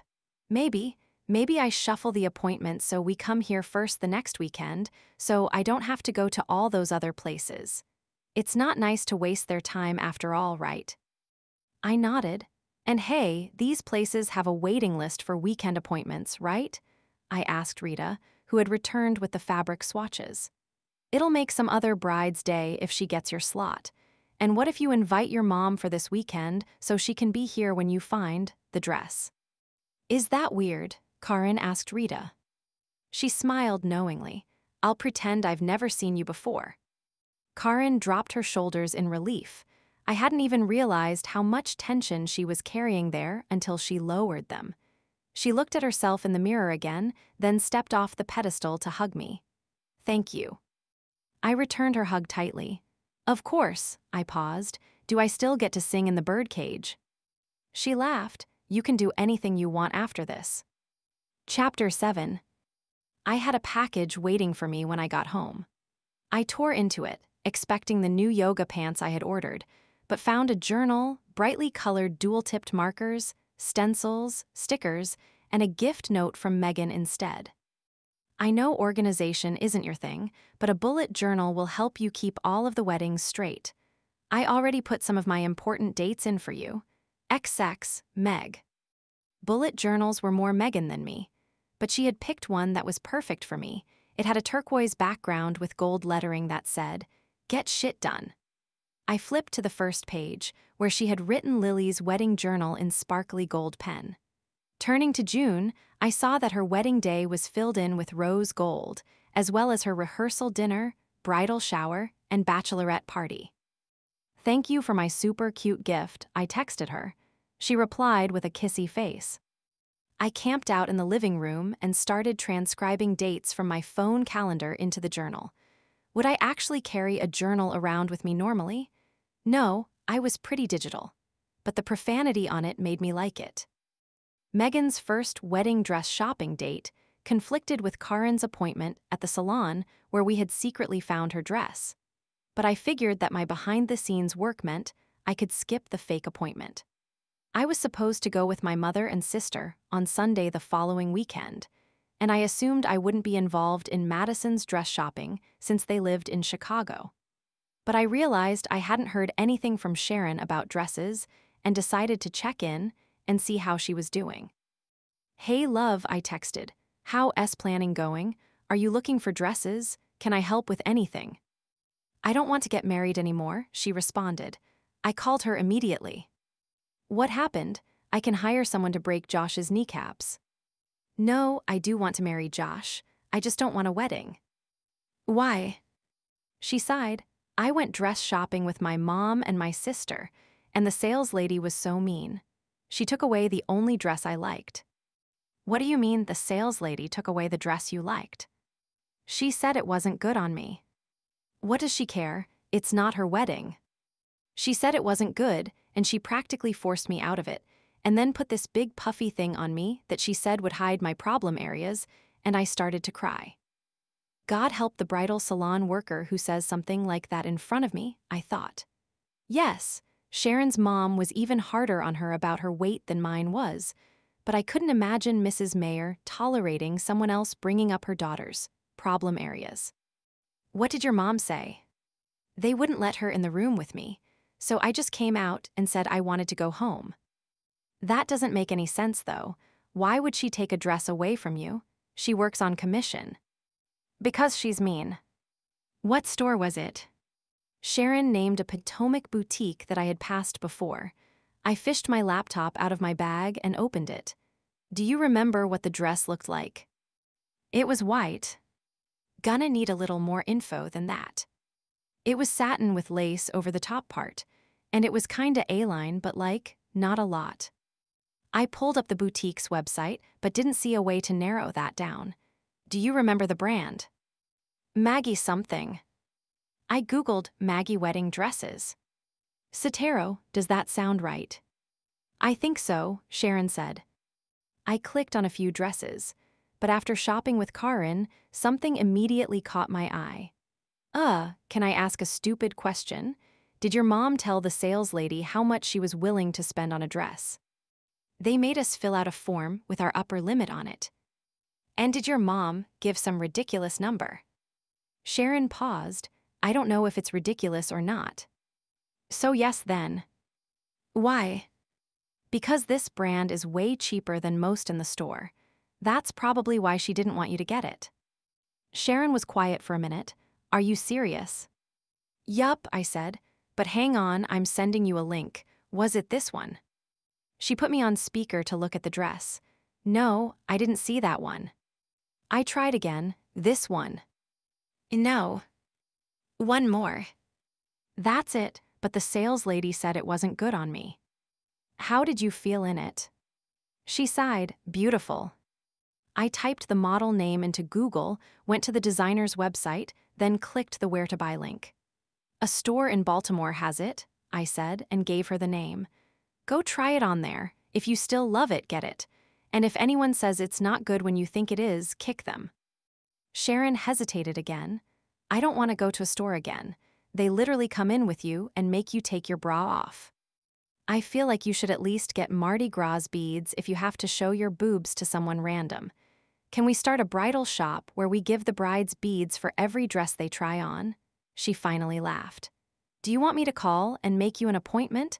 I can come too, if you want. Would you? She asked. I didn't want to ask with how much you have going on. I'd love to. Thanks. I smiled. I was a rock star when it came to this whole bridesmaid thing. I hadn't seen Sharon's mother in nearly 10 years, partially because there was no reason to, but more by choice. Sharon and I met freshman year of college and decided to room together sophomore year. A decision that we repeated for junior and senior years as well, when we had an apartment off campus, despite her mother. Not that her mother disapproved of me, quite the contrary, back then at least. She heavily encouraged Sharon to spend more time with me because I was such a good girl, which we both laughed about behind her back. I was a terrible influence on Sharon, who had never had more than a sip or two of beer before she met me. That changed quickly. My first time experiencing the full force of Mrs. Mayer, however, was move-in day sophomore year, when she steamrolled into our dorm room and ordered us to rearrange the furniture to her liking. Is she for real? I mouthed to Sharon behind her mother's back. Sharon just shook her head at me to prevent me from saying anything, her eyes wide. I had never seen anything like this. Sharon, who had just as much of a mind of her own as I did when it was the two of us, turned into this meek little mouse as soon as her mother stepped into a room. It was like Sharon was a balloon and her mother was letting the air out. When she had arranged our room to her satisfaction, including a pair of matching comforters, my own having been deemed unacceptable compared to her memory of her own college dorm room's matching state, she insisted that we accompany her to lunch, where she lectured Sharon on how to lose the freshman 15 from the previous year. If it sticks around for sophomore year, you'll never lose it, she warned. The second she left, we rearranged the room the way we had discussed over the summer, then ordered a pizza and breadsticks. Dude, I said, your mom. I know and I'm sorry. You just have to let her do her thing and then do what you want when she's gone. What happens when she comes to visit? I'm not redoing the room every time she pops by. She just wanted to walk around campus and go out for meals last year. It'll be fine. I loved Sharon, but I now understood why her previous roommate had found someone else to live with. Sharon's college graduation party was the last time I had seen Mrs. Mayer, and I still remembered the way she pursed her lips and said, I see, when I told her about my new job at the foundation.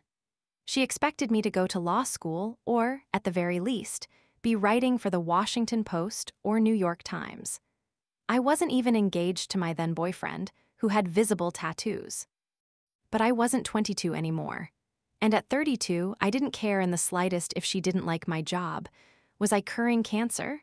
No. Did I love what I did? Also no. But was that any of her business? Hell no.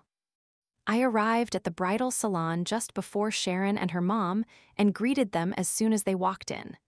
Lily, Diana Mayer said coolly, I didn't realize you would be joining us today. I looked to Sharon, who scrunched her face into a guiltily apologetic smile. Yup, just invited myself along. That's how I roll. I see, she said. She looked around the bridal salon and turned back to Sharon. It's not as nice as the last one we went to. Where did you find this place? They had a dress I liked and wanted to try on. And we came all the way to Baltimore for one dress. Her lips were pursed in a disapproving pout. Please, Sharon said, I really like this dress, and if it's no good, we'll try on others.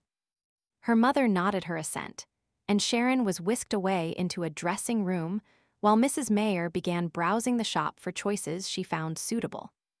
Sharon came out a few minutes later, and I smiled broadly. It wasn't even that the dress was that great, it was that Sharon looked radiant in it. She looked happier than I had ever seen her. It's nice, her mother acquiesced, if a bit simple. I like simple, Mom. You'll try on the other ones I picked out, then we'll decide. Sharon's shoulders slumped, but she agreed, then retreated into the dressing room. While we waited, Mrs. Mayer turned her attention to me. So, she began, looking at my left hand, you're still single then? No, I'm married, I wanted to say. But I don't wear my ring because it makes it harder to cheat, and I really enjoy that. But she had nothing resembling a sense of humor, and I wasn't trying to make the next few months of dealing with her more miserable than they had to be. Still single, I said cheerily. Have you tried online dating? No. At your age, you really should. I blinked heavily. I'll get right on that. She opened her mouth, clearly ready to give me more unsolicited advice about how I could reverse my single status, but I was saved by Sharon exiting the dressing room in a tool-covered disaster.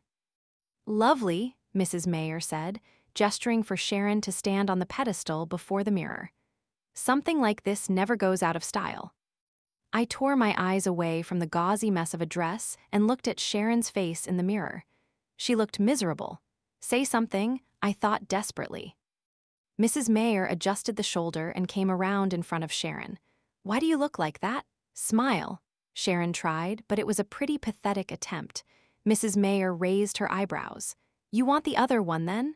Sharon looked at her mother and nodded almost imperceptibly. Mrs. Mayer threw up her hands and turned to the saleslady. I guess she's set on the first one. No one wants a mopey bride. Sharon smiled and thanked her mother, then returned to the dressing room to put her clothes back on. Now what on earth will we put you in? Mrs. Mayer asked, turning to me. It'll have to be black, I think. For a wedding. You'll look lovely in black, she said, patting my arm. It'll be so flattering. She looked down at my arm under her hand. Something with sleeves, I think.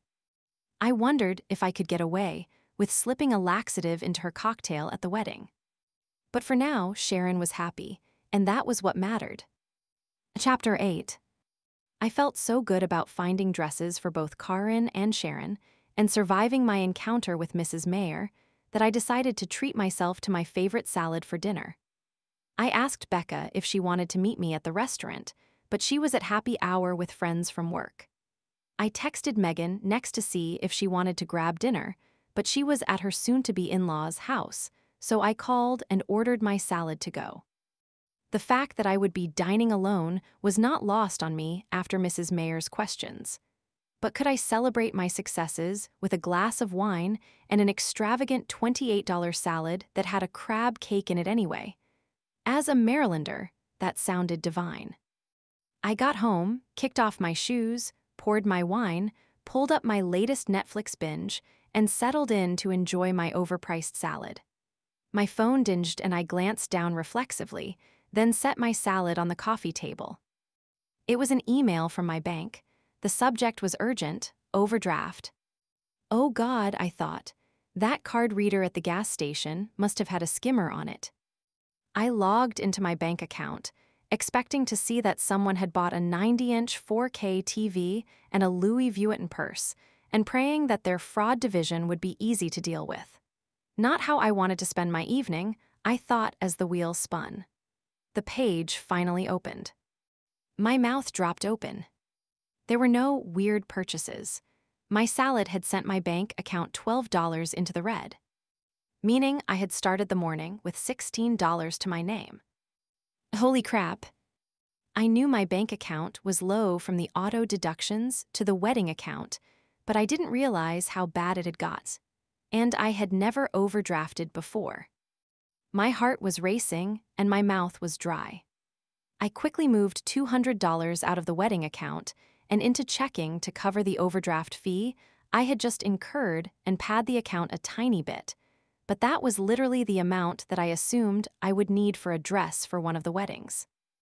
Yes, I could start putting all of the wedding expenses on credit cards, but that made me nervous. I wasn't exactly a financial wizard, so I tried to limit myself to spending money that I had. And I really didn't want to spend the next decade of my life paying off these weddings. I needed to find some way to generate additional income, but other than writing about science, I didn't have any marketable skills. I couldn't fold clothes to save my life. So retail was out, and my last foray into waiting tables had ended disastrously in college when I spilled an entire pitcher of sangria on a little girl in her white First Communion dress. How to make money writing, I typed into Google. About 1,130,000,000 results. People can make money writing, I thought, clicking on the top link. Start a blog, it suggested. I paused. What would I blog about? Becca frequently said I should have a reality TV camera following me all the time because I was the only person she knew who found herself in situations like I did with the mystery groomsmen. But would I actually make money off a blog about my life? I Googled wedding blogs, about 256 million hits, so that was a thing. But would I have any friends left if I did that? Anonymous blogs, about 317 million hits. Okay then. I went to my bedroom for my laptop and began researching how to make money from a blog. Basically, I just had to enable ads on my site. I would make money, granted not much unless I developed a large following, every time someone clicked on a post. It looked like it was a slow process, so I would be stuck with credit card debt in the meantime. But if I could build a following and be smart about it, this could be a light at the end of the tunnel.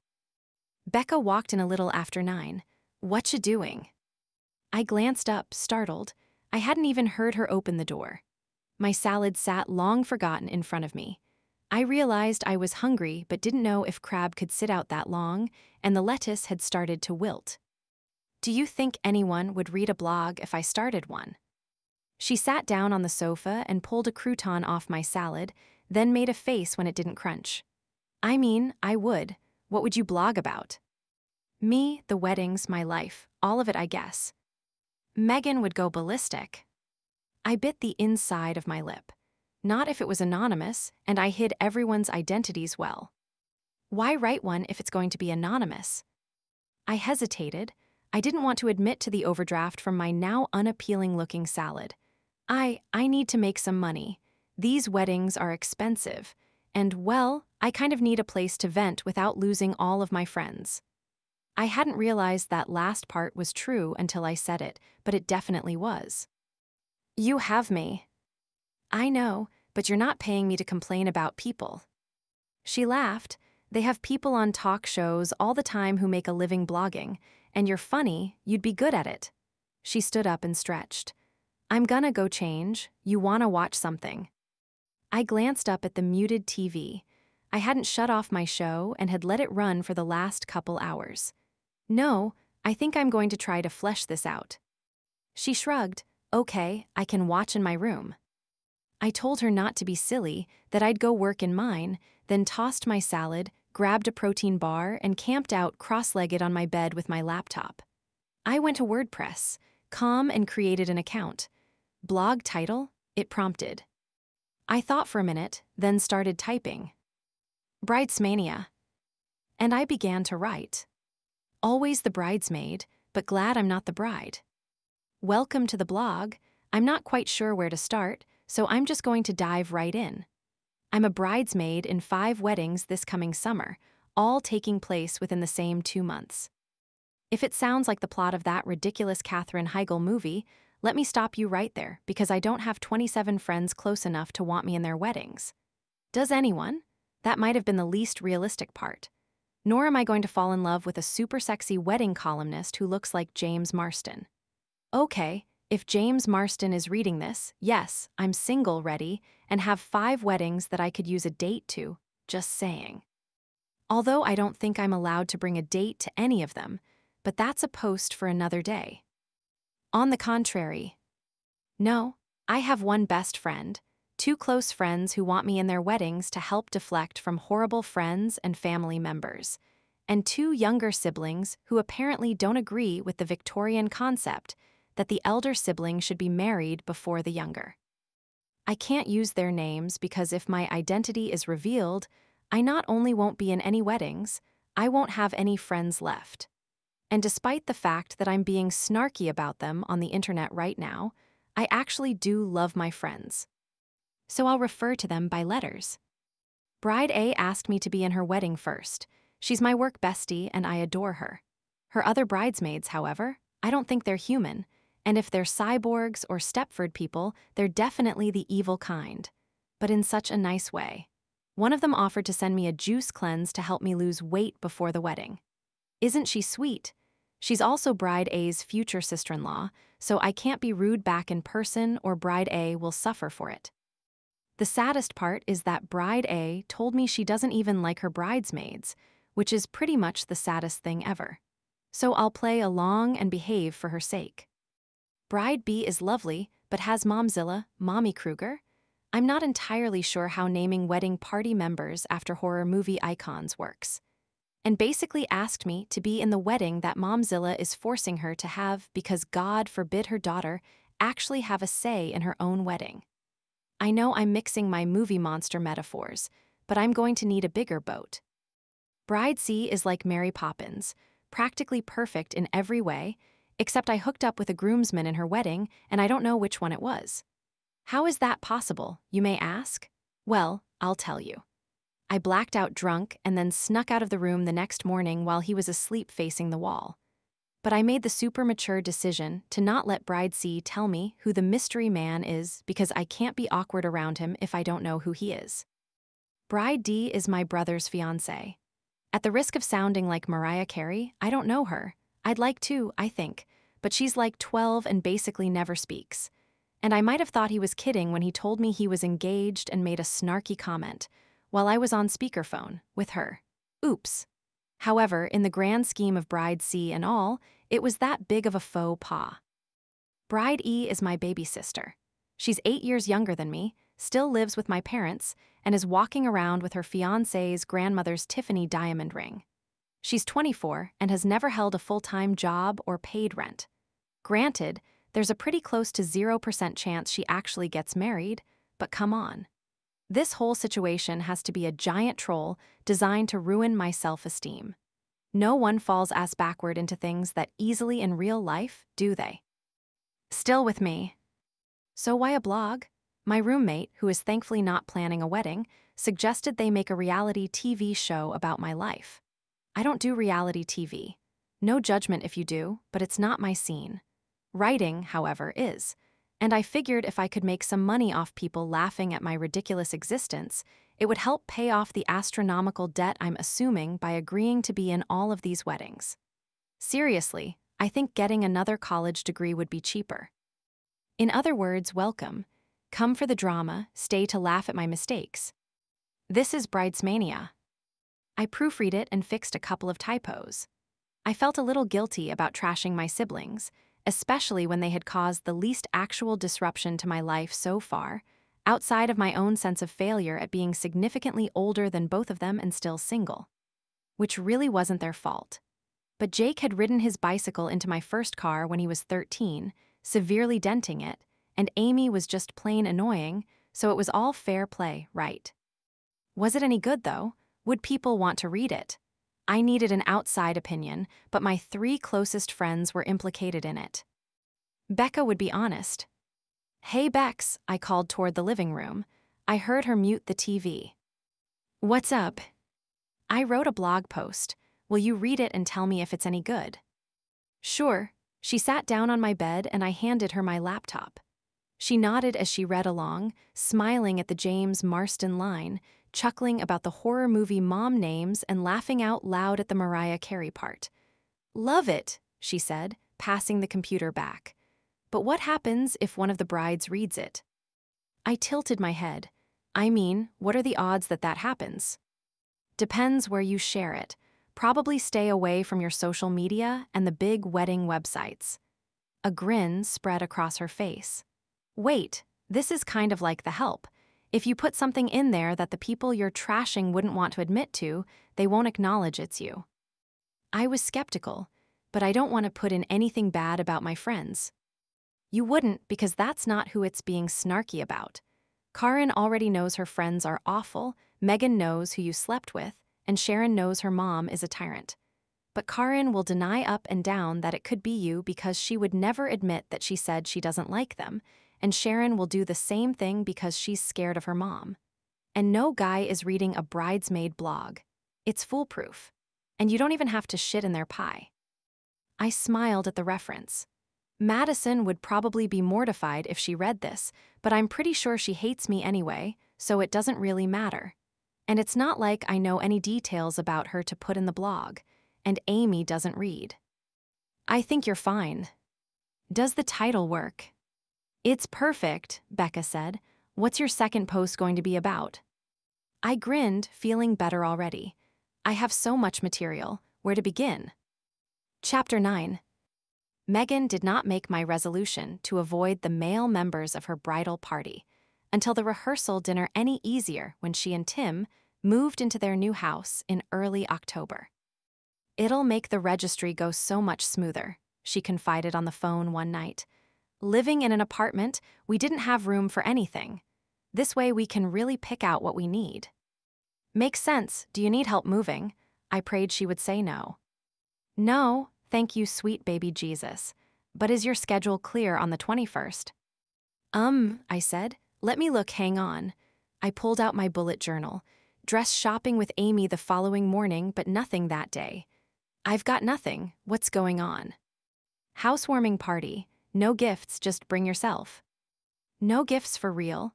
Or you say no gifts and everyone shows up with one, and I look like a jerk because I did. Megan laughed. No gifts, especially not from the bridal party. You guys are already spending enough on us this year. The hairs on the back of my neck stood up. The bridal party, I echoed, so we're all invited. Of course. She sounded confused. You're our best friends. Either she was doing a really good job of never speaking of the engagement party situation again, or in the chaos of buying a house, moving, and planning a wedding, my shame had been forgotten. I excused myself from the phone call shortly thereafter and planted myself firmly on the edge of my bed. What did you expect? I asked myself. Nothing is ever that easy. Just play it cool, act like it's no big deal if it comes up, and don't get drunk. Easier said than done, I said out loud, then sighed and walked to my closet. I couldn't afford a new dress for the housewarming party, but I wanted to look nice. Rule number 1 of facing down a guy you never wanted to see again is to look your very best so he at least feels that it's his loss, not yours. Becca provided both the dress I wore to the party and the pep talk that got me in the door. And it helped that Megan updated her wedding website with pictures of the bridal party before the housewarming. All 6 groomsmen looked familiar, but I had met 3 of them since Megan and Tim started dating, and the other 3 at the engagement party. None of them triggered specific memories of the later parts of the evening, and they all had similar enough coloring to prevent ruling anyone out. So while I couldn't determine whom specifically I should be avoiding, I at least knew all 6 potential hot potatoes' names. I couldn't imagine it getting much worse than one of them mentioning our night of debauchery, and me then having to ask him his name. You've got this, Becca said reassuringly as I sat in my car outside Megan's new house. And if it gets awkward, text me and I'll call you with an emergency. I thanked her and begged her to keep her phone handy, which she promised to do. Give me an update even if it's not awkward, she said. And worst case scenario, you have material for your blog.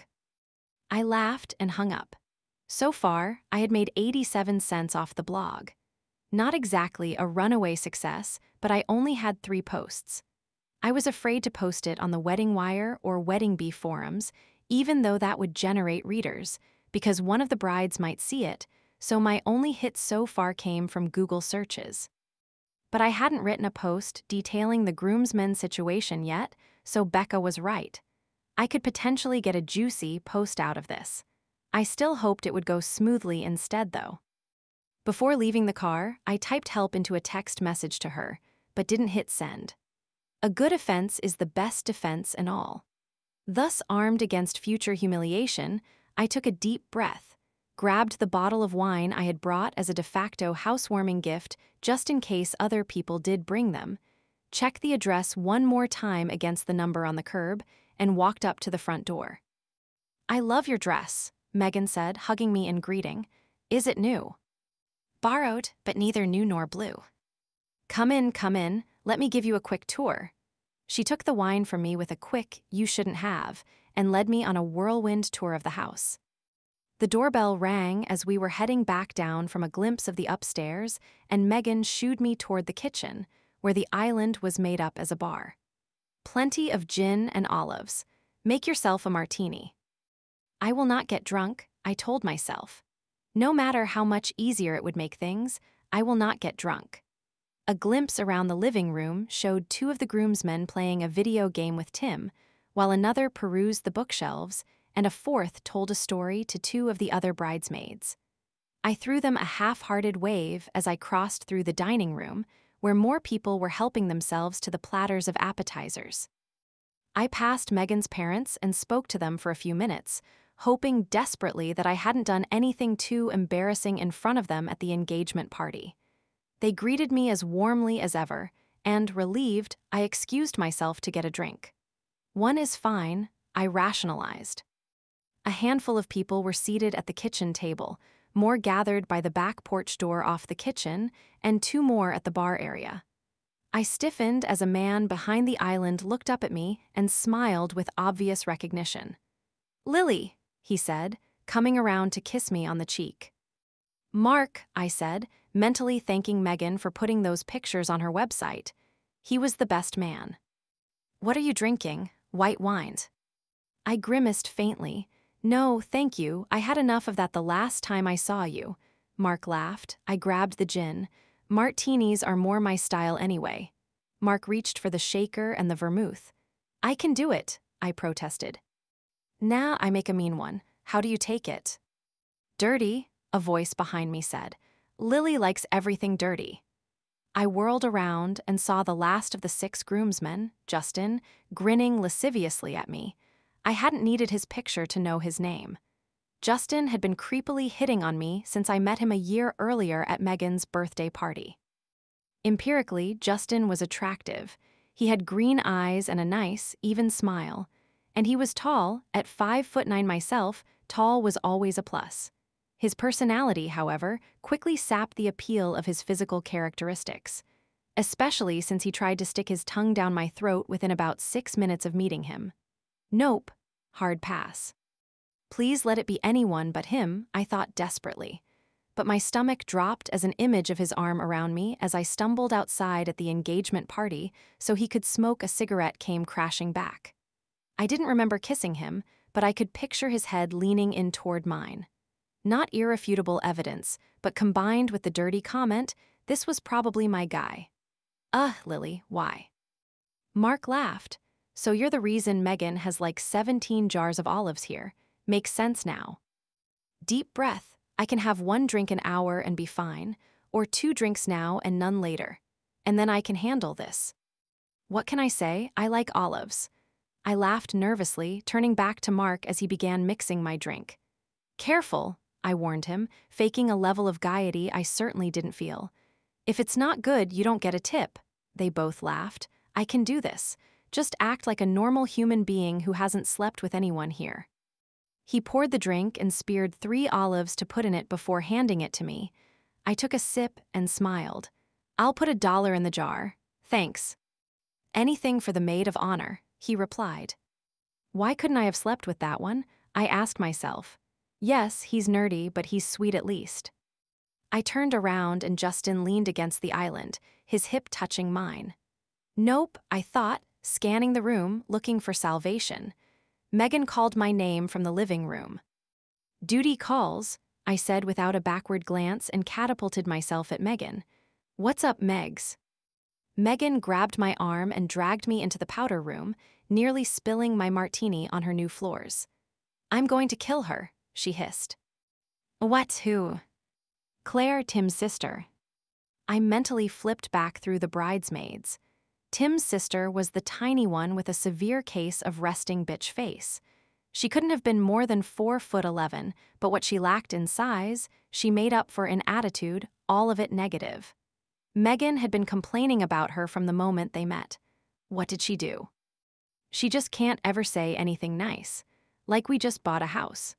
Of course it's not perfect yet, but do you really walk into someone else's new house and start listing all the things that are wrong with it? What an angry little troll, I commiserated. Who does that? What was she even saying? The house is awesome. Megan was blinking rapidly like she was trying not to cry. Just harping about the carpets and the layout of the kitchen and the appliances. We're going to get new appliances after the wedding, you know. Aw, Megs, I know, she's just jealous. Where does she live? Megan grabbed a tissue from the holder that perfectly matched the rest of the bathroom and started dabbing at her eyes to keep her makeup from running. In a mansion in Potomac. New construction, of course, with a pool. Her husband's parents bought it for them. I rolled my eyes. And you're crying over what she thinks. Come on, how miserable does she have to be that she's living in a free house and is picking on yours? It's not just that. She's so down on everything we do for the wedding, too. She told me she'll only be in the wedding if she gets to pick her own dress. Like, what am I supposed to say to that? It's my wedding. So I either have to let her decide what the bridesmaids wear, or else tell Tim his sister can't be in the wedding. What a horrible thing to do to someone. I thought about what I had seen in my recent forays onto Karen's Pinterest boards. What if you give her a couple of options? Like where all the bridesmaids wear the same color but can pick from a few styles. Megan nodded. I guess. It's not how I pictured it, but it's better than just having insane, mismatched dresses everywhere. But what if she won't even agree to the colors? I planted my hands behind me and hopped up onto the bathroom counter to sit. Then it's her choice to not be in the wedding, not yours. But the numbers won't match. She's going to wear the color you pick. I promise. She's not going to pass up the chance to be in the wedding so she can say something rude to you on your actual wedding day too. If she makes me cry on my wedding day, I'll trip her and then, oops, I stepped on her face. So sorry. Must have been the dress she picked that made her fall. Megan laughed finally. You can't step on my sister-in-law's face. If she makes you cry on your wedding day, watch me. Megan looked in the mirror and gave her eyes a final pat with the tissue. We should get back out there. I nodded. Claire's probably spreading rumors about your kitchen floor. She would, Megan said conspiratorially. Thanks, Lil. What are maids of honor for? I jumped off the counter, linked arms with her, and pulled the powder room door open. Do you want to sleep over tonight? So you can actually drink. We have the guest room all made up. I can't, nor did I want to, with Justin lurking about. I'm going dress shopping with my mother and Amy tomorrow. Megan laughed, all trace of her earlier misery gone.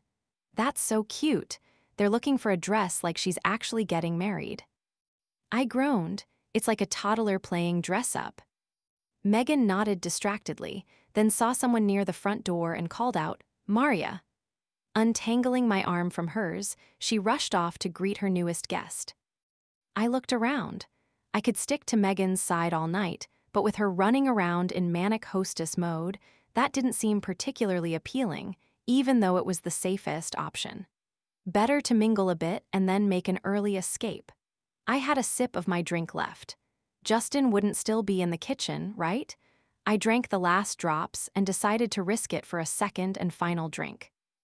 The room was more crowded, but I didn't see Justin, so I mixed myself a new martini. I speared as many olives as I could and walked toward the living room to see who else I knew. Then an arm dropped heavily around my shoulder, and I looked up in revulsion at the one person whose arm I truly did not want around me. I said uncomfortably, moving out from under it. What's up? How are you? How are you? Justin asked. Really, that's all I get. Do you want an olive? I held up the pick from my drink. He bent down and bit one of them, sliding it off the spear, looking up at me as he did it. I felt nauseous. That was the opposite of sexy. It's a start. I was surprised I didn't hear from you after the engagement party. Oh, you were. He nodded, leaning in way too close. After you just left like that without saying goodbye, we have unfinished business, and you owe me for my shirt. Why did Amy have to get engaged on a night when I was around a guy who makes my skin crawl? I laughed nervously. Oh, yeah, that. I was a little drunk. I'd just gotten a call from my sister and… He leaned closer still, his breath sour from the beer in his hand. I don't need excuses. I just want to know how you're going to make it up to me. I slipped my phone out of my purse, unlocked it quickly, and hit send on the message to Becca. My phone rang seconds later. Wait, I have to take this, I said. Hello. Hey, Lily, Becca trilled cheerfully. It's an emergency. An emergency, I repeated for Justin's benefit. Uh-oh, what kind of emergency? Jesus, I don't know what kind. A camel bit me. How is that? I choked back a desperate laugh. Oh, wow, that sounds serious. I looked up at Justin. Excuse me, sorry. Holding the phone to my ear, I weaved my way through the crowd and onto the deck just outside the kitchen. Thank you, thank you, thank you, I breathed heavily into the phone. That didn't take long. What happened? Do you have the wedding website up? She didn't, but she typed in the address. It was Justin. As soon as I walked in, he made some dirty comment, and then he just grabbed me and asked how I was going to make it up to him for leaving without saying goodbye the morning after the engagement party. And oh my God, Beck, it was the skeeviest thing ever. He's not bad looking. I made a gagging noise. Sure, if you like date rapists, blackout drunk doesn't equate to consent, and he made it sound like I owed him something. I shuddered. From his perspective, you did steal his shirt. He got that back. True, so what are you going to do? Is it too soon to leave? I looked at my watch. Yeah, Megan would be upset. Can you say you're sick, or that I had an emergency? I doubt she'd buy that your camel bit you. Becca laughed. The Mummy was on TV. It was the best I could come up with under pressure. I rolled my eyes. No, I said eventually. I'll be a big girl. I'll just do everything I can to avoid him. On the bright side, at least you know who you're avoiding now. True, thanks, Beck. Any time. Call me back if you need another emergency, because the Mummy might attack me next. I laughed and told her to stay out of his tomb. She said she made no promises and went back to her movie. Taking a sip of my martini, I leaned against the railing of the deck, trying to make out the features of Megan and Tim's new backyard through the darkness. Justin still giving you trouble? A voice asked out of the darkness. I jumped and dropped my glass, a tinkling sound echoing below me where it shattered on the patio. Shit, I exclaimed, and the owner of the voice rushed over and into focus. Sorry, I didn't mean to scare you. You didn't scare me, but Megan's going to be upset I broke a glass. He shrugged. It gives her an excuse to register for new ones. I squinted at him, backlit against the kitchen windows. Alex, I asked. He was the groomsman who had been checking out the bookcase when I arrived at the party. He nodded. I am sorry, though. I wasn't eavesdropping. At least I wasn't trying to. I was already here when you came out. I was still startled, but my heartbeat was starting to regulate again. It's okay. What were you doing out here? It's cold. He looked down. I had an emergency of my own. Did your friend get bitten by a camel to save you from a total sketchball too? Not exactly. He hesitated. My dad had a heart attack a few weeks ago, and he was having chest pains today. Oh no, I'm so sorry. Is he okay? Alex nodded. Yeah, but when I got a call from my sister, it freaked me out, so I came out here to take it. He's fine, but I needed a minute before I went back in. When I saw her name on the caller ID, I just thought you know. He smiled at me tightly. And then your poor friend was suffering from a severe camel bite, and I didn't want to interrupt. I laughed. I'm such an ass. Nah, I get it. Justin was all over you at the engagement party too. I winced. That was not my finest hour. Really? You're not always mainlining martinis and wine? He leaned way over the deck railing, pretending to look below him. I see glass down there. I don't see any liquid. I scrunched up my nose. I had an excuse. Then or tonight. Both, I'm blaming you for the broken glass. If you hadn't jumped out at me like something from a horror movie, I wouldn't have dropped the glass. But at the engagement party, I was, let's call it, having an existential crisis. He laughed, the corners of his eyes crinkling warmly. An existential crisis. I think I'm going to need a judge's ruling on that one. With an embellished sigh, I recounted the series of events that led to my fall from vermouth to Chardonnay that night. Why didn't you just say no to being in a couple of the weddings? Well, I can't to the family ones, and I had already accepted the other 3 when my brother and sister got engaged. Yeah, but it's not like you're the one getting married. Who cares if you're a bridesmaid? I rolled my eyes. It doesn't work like that with girls. I guess not. I just have to keep Tim from doing anything too gross at the bachelor party and then show up on time in a tux. Lucky. There was a pause. It wasn't uncomfortable specifically, but neither of us had anything more to say. And without a drink in my hand, I had no props to work with. I turned and peered over the railing again. So what should we do about this broken glass situation? Clean it up or pretend we know nothing about it? Alex leaned back on the rail, facing the kitchen door, and smiled. Neither. We blame Justin. I laughed heartily. Deal. Come on, let's go get you another drink so you look innocent. He started to walk away, realized I wasn't following, and turned back. A look at my face told him the reason, even in the dark. I'll run interference for you again. Again. God, you were drunk, weren't you? Yeah, I spent half of the engagement party trying to help you fend him off. I cringed again, wishing he had spent the full party on duty, but I couldn't say that, so I thanked him. We'll add that to the list of my groomsman duties to average out the playing field a little. Now come on. It's cold, and I don't have a jacket to give you. He held out his arm, and I took it gratefully. Justin glanced up when we walked in together, and a cloud of annoyance crossed his face, but I figured he would get over it. He had Julie, another bridesmaid, trapped against the wall in a corner of the kitchen. Her expression of distaste made it obvious that she felt like I did. If I knew her better, or hadn't already fallen prey to him myself, I might have launched a rescue mission, but it was every girl for herself right now. I think you're safe, Alex whispered, following my gaze. At least until Julie escapes. But on the plus side, she should be totally on board with blaming him for the broken glass. Alex steepled his fingers and said excellent in a Mr. Burns voice then, while facing away from the bar, grabbed a martini glass and stealthily slid it to me behind his back. Time for a refill? He asked loudly. Yes, please. Chapter 10.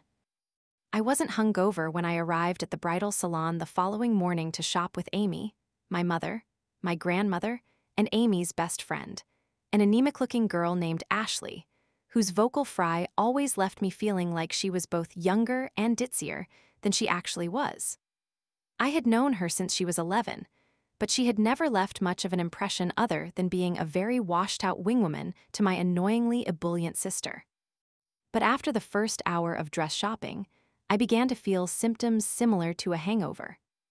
I started a dress binder, my mother announced, pulling a 3-inch monstrosity out of a Lululemon tote and setting it gingerly on the shop's coffee table. It was filled with printed-out pages of wedding dresses, each stuck in a clear plastic page protector. The saleslady nodded sagely, as if this were commonplace behavior. As my mother turned the pages, I saw the Pinterest logo repeated again and again. Mom, did you print out Amy's whole Pinterest board? Who's pinching Amy? My grandmother asked loudly. Apparently her hearing aids had not been invited shopping with us.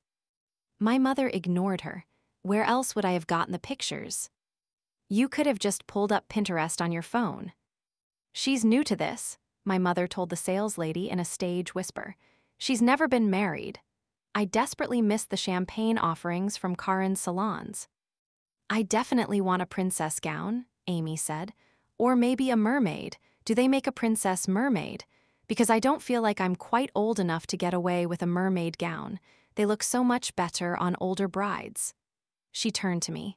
That'll be perfect when you get married. Why don't I just get one now? I asked. And I can sit around in it until I'm 80 like Miss Havisham.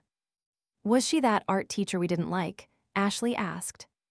I looked at my mother, hoping for some backup, but she mouthed, "Stop it," to me instead. I leaned against the back of the armchair, crossed my arms, and stopped talking. "What's the matter with you?" my grandmother asked. "Jealous of your sister?" I rolled my eyes. "Absolutely not." "Good," she said, patting my arm. "Don't get married until you find a fella who has a twinkle in his eye. That was my mistake. Your grandpa didn't. I should have held out for Frank Sinatra." I exhaled slowly through my mouth. Whose idea was it to bring Grandma along? I wondered. It was excruciating enough to have to sit through this with my mom and Amy. Eventually, we were escorted to a different sofa and armchair, and thankfully offered coffee, despite the dictum of the fanciest salons. I grasped it like it contained the antidote to this whole experience. I hadn't wanted to be lectured for coming in with Starbucks again, and gave this shop an extra star in my mental ranking. The saleslady whisked Amy into a dressing room as my mother and Ashley continued flipping through the ridiculously profligate binder, and my grandmother tried to pretend she knew what was going on without her hearing aids. I could have been invisible, so I slipped my phone out of my bag. "Save me from my mother and sister," I texted Megan. My mom printed out my sister's entire Pinterest board and laminated the sheets in a binder. "Stop it," Megan replied immediately. She did not. I snapped a stealthy shot of the binder and sent it to her. So wait, she's actually pretending Amy is getting married? And they let Amy bring her pet chihuahua into the store. I stifled a laugh. Megan had dated Ashley's older brother briefly in high school and was merciless, and the resemblance to a chihuahua was somewhat striking. Amy also said mermaid dresses are for older brides, and it'd be perfect for me if I was getting married. "She's dead," Megan said. Dead. Megan had taken an extremely targeted approach to dress shopping in true Megan fashion. She found the handful of dresses that she wanted to try on in a single store, called them in advance, told them which dresses to have in a fitting room for her when she arrived, then went with just me and her mom, tried on 4 dresses and bought one. The saleslady told her she couldn't take a picture of it, but Megan told her she was buying it so she could do what she wanted, snapped a pic over her protests, and sent it to all of the bridesmaids with the caption, "Said yes to the dress. Now what are you gonna wear?" It was a strapless mermaid gown with intricate beadwork on the bodice and hips. Please tell me you told her it was okay, because she could wear a mermaid dress in 10 years when she gets married for real. My mom would have murdered me with her binder. Megan sent an eye-roll emoji. Joan needs to get over it. She has 2 daughters, not just the teenager. I set the phone down as Amy emerged in a dress that would require she enlist several octopi as additional bridesmaids to hold it if she planned to pee on her wedding day. The next 7 that she tried on were almost identical. My mother cried and declared her the most beautiful girl she had ever seen in each one. I debated reminding her that I was sitting there too, but I would have just gotten another reproach.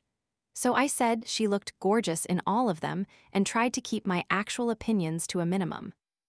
My grandmother, on the other hand, had no such filter. "You look like a powdered donut," she told Amy as she emerged in a dress with a colored sash. "How are you going to dance in that?" I stifled a laugh as my mother turned on her.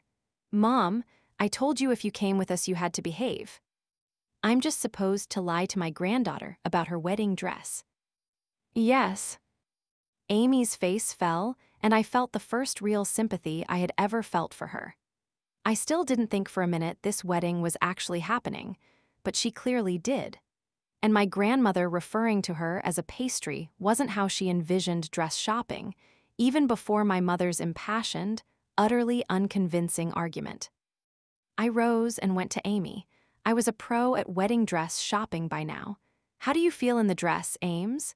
She shook her head, and I lowered mine closer to hers and spoke quietly. Not that it mattered, because my mother and grandmother were arguing too loudly to hear us. She can't see anything anyway, and she won't wear her glasses because she says they make her look old. Amy's lips turned up in a hint of a smile. Our grandmother was 88, but she was also an incorrigible flirt, and the vanity was real. How did you feel before she said that? This one wasn't my favorite. Then who cares what she says? Go try on another. Amy nodded and went back to the dressing room, and I turned to my mother and grandmother. You two cut it out. My grandmother sat back in her chair and crossed her arms, a bemused smile on her face. You hear that, Joan? She asked my mother. Cut it out. I wondered suddenly how much of my grandmother's hearing loss was an affectation, because I hadn't spoken loudly. Don't you start, my mother said to me wearily, sinking onto the sofa. I told Amy it should be just me and her doing this. No offense, Ashley. I felt my hackles rising, but I bit the inside of my lip to keep from arguing with her. My mother knew how to push all of my buttons, whether she was doing it intentionally or not. Besides, I had 4 other weddings to deal with and would have felt no compunction whatsoever at missing this particular outing. And I knew for a fact that she was the one who had insisted my grandmother be there for dress shopping, because she turned it into a dig against me during a 3-way phone call. My cousins lived out of state, and my mother insisted that my grandmother should be able to go wedding dress shopping for at least one of her granddaughters, and who knew if she would still be alive when Lily got married. I was saved by Amy walking out in an elaborate princess dress that was much more flattering than the previous dress. I think this is it, she said slowly, examining herself in the 3-way mirror. My mother promptly burst into tears, then Ashley, and finally Amy began to cry as well. My grandmother pursed her lips at me but said nothing. For once, I was thankful that my mother's attention was so laser-focused on Amy that she didn't notice my lack of genuine enthusiasm. But Amy was the youngest and the golden child, and of course my mother was overly emotional that her baby was about to be the most beautiful bride she had ever seen. Was I jealous, like my grandmother had asked? Not of her getting married, certainly, but yes, I was. My mother never fawned over me like this, and Amy just lived this charmed little life in which everything worked out perfectly. I was definitely jealous of her ability to do that, even if it wasn't specifically how I wanted to live my life. As they took Amy's measurements and began the process of ordering the dress, I picked up my phone and began typing a post. You know those cartoons where the character runs right off the cliff and doesn't start falling until he looks down?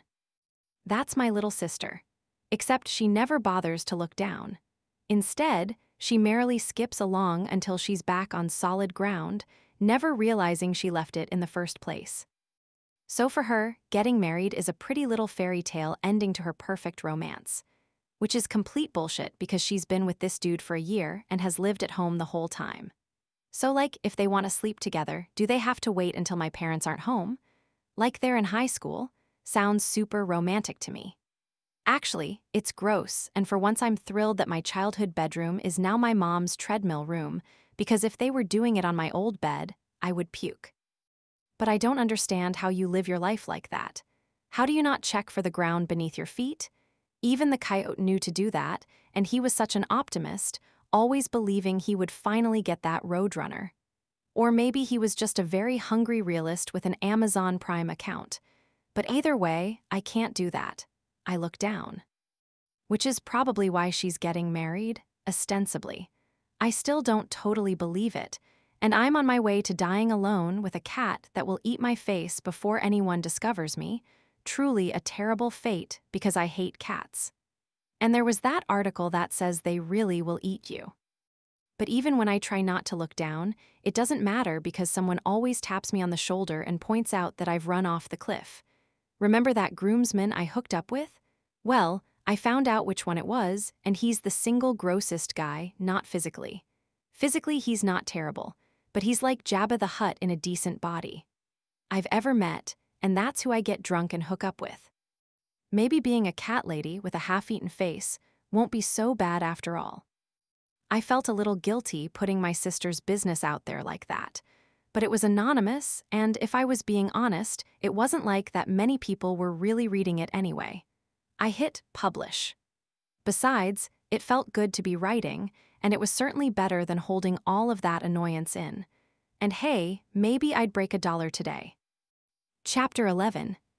The following Tuesday, I was in line at Starbucks when I heard someone call my name from behind. I had earned my first latte from the blog, and Friday was payday, so my account was less terrifying as long as I didn't go shopping all week, so I decided to treat myself. I turned around and saw Alex, wearing a suit and waving, with 3 people in line between us. I looked at him, surprised. "What are you doing here?" "Getting coffee. What are you doing here? I don't think they serve martinis." The man standing behind me snickered, and the woman with a small child behind him gave me a dirty look.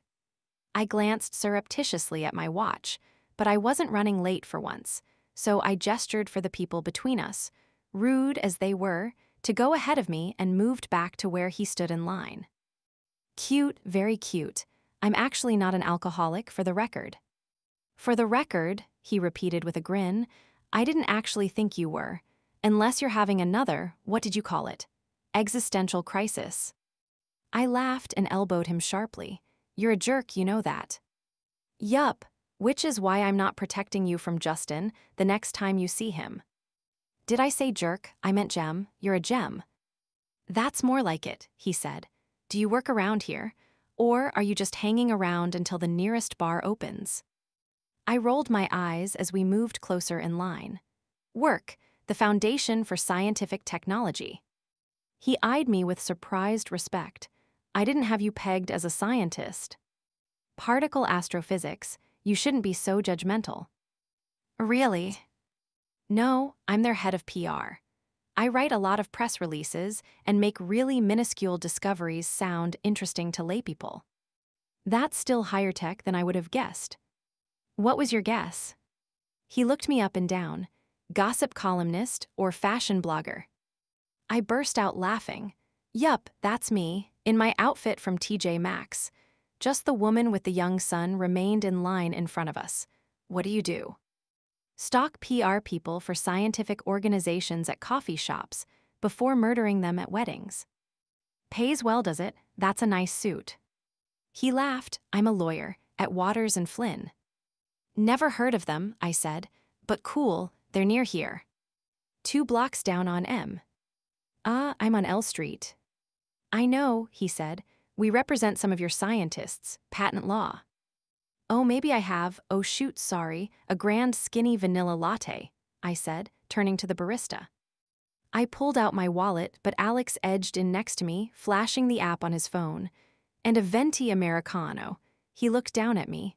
"I've got this." Okay, thanks." We moved aside to wait for our drinks, in a mildly awkward silence now that he had bought me a coffee. I broke the peace first. "So do you come to this Starbucks a lot?" That sounded like a pickup line. I didn't want him to think I was interested. I mean, maybe under other circumstances I could have been, but sleeping with Justin irreparably negated any potential that could have existed with the other groomsmen. "Yeah, it's right between the metro and work." "Same, I'm just usually running later than this." "So if I want to run into you again, I should be late to work." "Probably, or wait until the wedding." The barista put our drinks on the counter. Alex took them both and handed me mine. He took the hint. "Gotcha. Well, maybe I'll see you around." I nodded, feeling a tinge of disappointment. "Yup, thanks for the coffee." "No problem. Have a good day, Lily." "You too." He held the door for me, and we went our separate ways.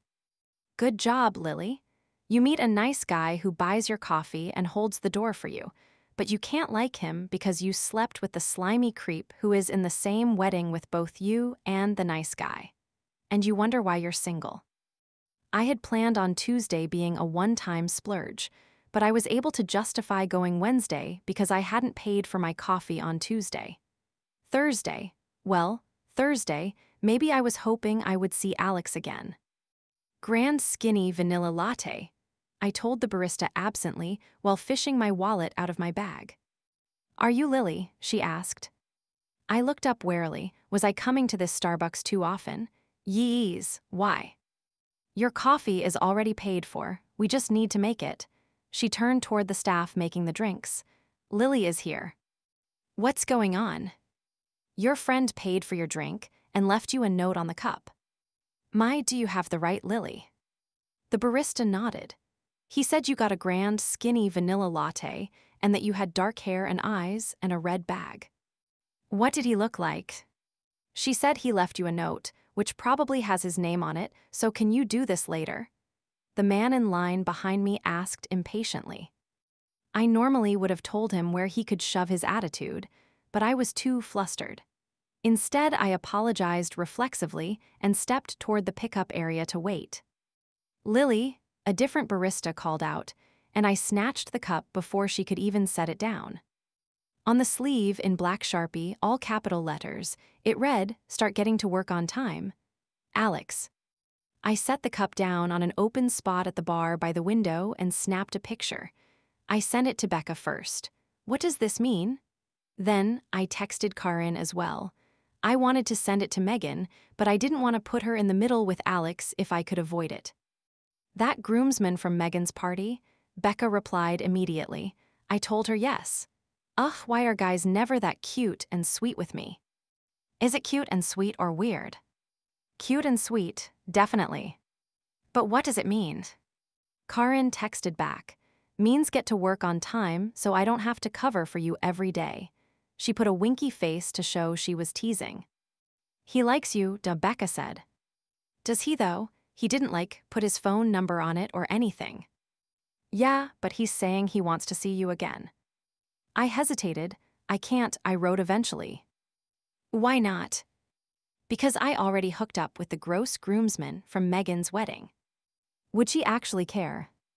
I thought for a minute. Megan would absolutely want me to be happy. But what would happen when it didn't work out and I suddenly had 2 groomsmen whom I had to tell Megan not to pair me with for the ceremony? And I would have 2 of Tim's friends I needed to avoid. It would be putting Megan in a rough spot, and I didn't want to make her choose sides. Plus, I remembered how I felt the morning after her engagement party, and how much worse I felt seeing Justin at the housewarming party. That icky feeling wouldn't just be doubled, it would grow exponentially with a second groomsman's notch on my bed. Nope, couldn't do it. Probably not if I really liked him. But what are the odds of it actually working out? Besides, I don't want to be the girl who got involved with 2 different groomsmen. That's fair, so what are you going to do? I hesitated again. Doing nothing sent a clear, not interested message, but it would be rude to not acknowledge him, especially when he had bought me 2 coffees this week. And even if I wasn't interested per se, there was something about Alex that I did like. He would make an awesome friend. I looked at the line, which had died down to only 3 people, then checked my watch. Hell with it, I thought, and got back in line. Do you remember the guy who bought me my coffee? I asked when I reached the barista. Of course, she said. He's in here every day. Can I pay for his order for tomorrow and leave him a note? She grinned and handed me a sleeve and a Sharpie. Her name tag said she was Taylor. This is like Romeo and Juliet. I rolled my eyes. That makes you the nurse and means we're all dead by Act 5. He's just a friend. Wish I had a friend like that, she grinned. He's cute. All yours, I said, starting to write.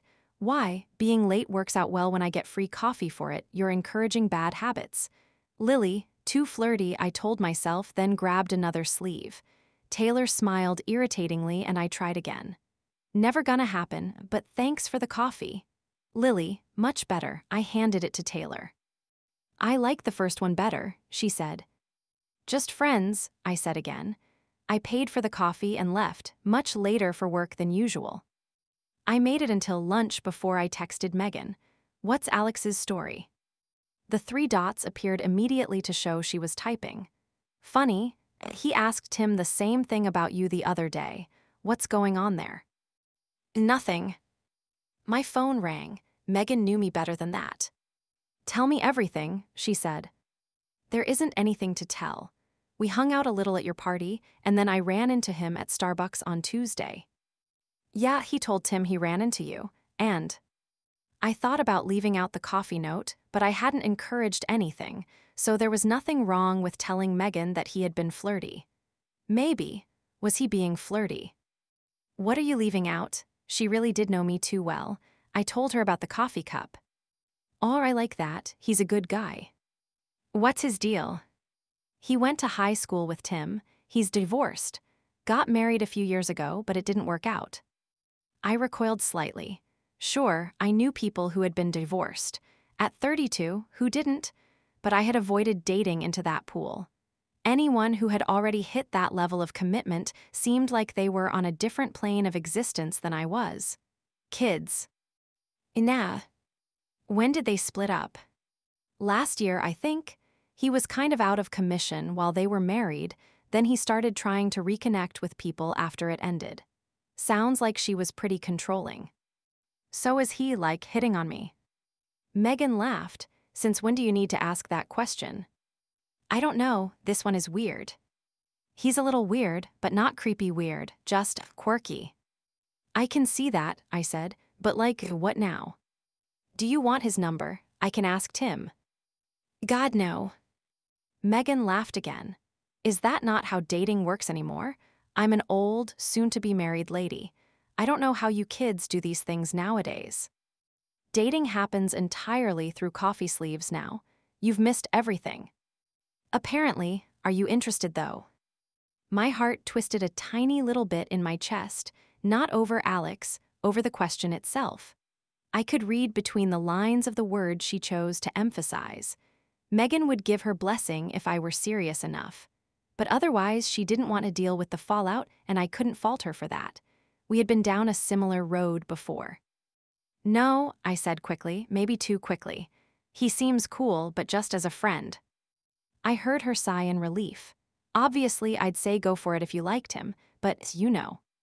I know, Megs, I promise, just friends. A pause. What did he ask about me, though? Just what your deal was. What did Tim tell him? That you're really easy when you switch from martinis to wine, but he already knew that. I'm hanging up now. Megan laughed. Kay texts me later. I shook my head. She was ridiculous. I wouldn't say I rushed to get ready for work on Friday morning, but I was mildly more conscious of the time than I typically was. Not that I wanted to get to Starbucks while Alex was still there. No, that would be way too awkward, and would probably lead to him asking me out, which I would absolutely say no to and would definitely make things more awkward. But I was anxious to see if I got a reply. No matter what I told Becca, it was cute. I forced myself to walk slowly to the metro, and then from the stop to the Starbucks, reminding myself that I didn't actually care and that my message had been distinctly nonchalant. I arrived a couple minutes earlier than usual, but still later than the day when I had run into Alex. I made my way through the line and got to Taylor. Anything for me. She shook her head. I told you the first message was better. I felt a twinge of disappointment, but it was for the best.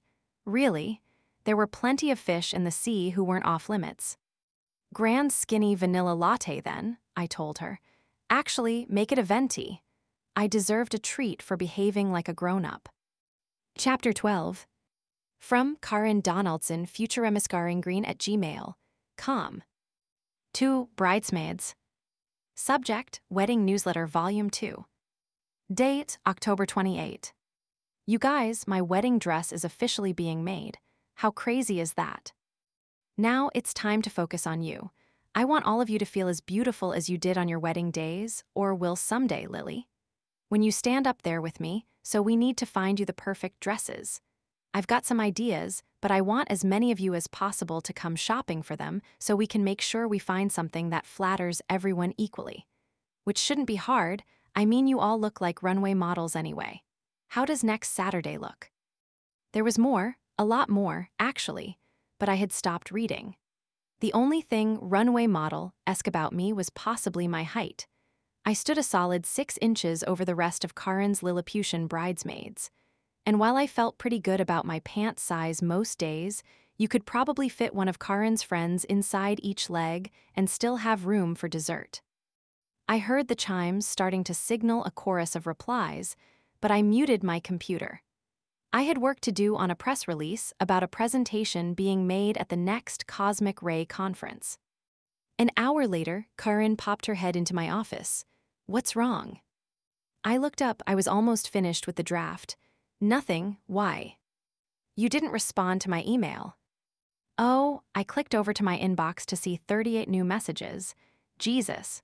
Sorry, I was doing the Lewis Fielding release." "That can wait," she said, waving a manicured hand. "Can you go dress shopping on Saturday?" I pulled out my planner. Becca's birthday was that night and Amy wanted me to go bridesmaid dress shopping with her that Sunday. As long as it's not too late, yes. We'll do early afternoon. I'm going to a bar fitness class in the morning with Caroline and Mia. Caroline swears it's why her arms look so good. I glanced at Karin's arms and raised an eyebrow, which she ignored. "Okay, are you serious that you want us in nice dresses? I thought half the fun of bridesmaids was forcing us into something ugly." "Why would I want you ruining my pictures?" "So no huge 80s style puffed sleeves and butt bows." She laughed. "Can you picture my friend's dress like that?" I tried to imagine Caroline with permed hair and fried bangs. It was a satisfying idea. "No, but it'd be funny." "I'm thinking pale purple. Everyone looks good in purple. And something simple and strapless and elegant.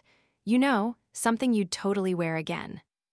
I tried to remember the last time I wore an elegant gown to something other than a wedding, where recycled bridesmaid dresses were beyond obvious, and the best answer I could come up with was my high school prom 14 years earlier.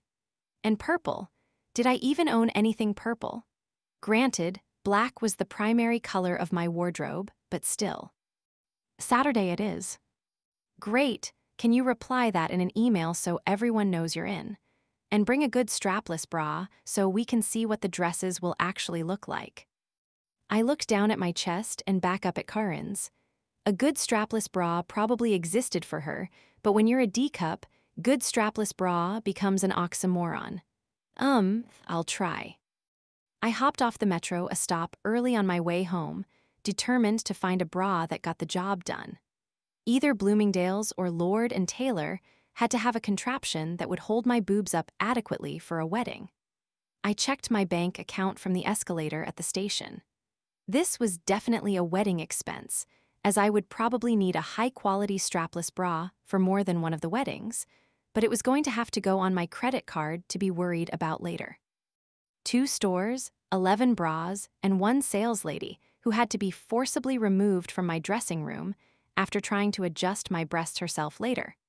I had one that seemed to stay in place well enough to dance without creating the dreaded quad boob, or cutting off my circulation to the point where I would suffer the loss of any vital organs.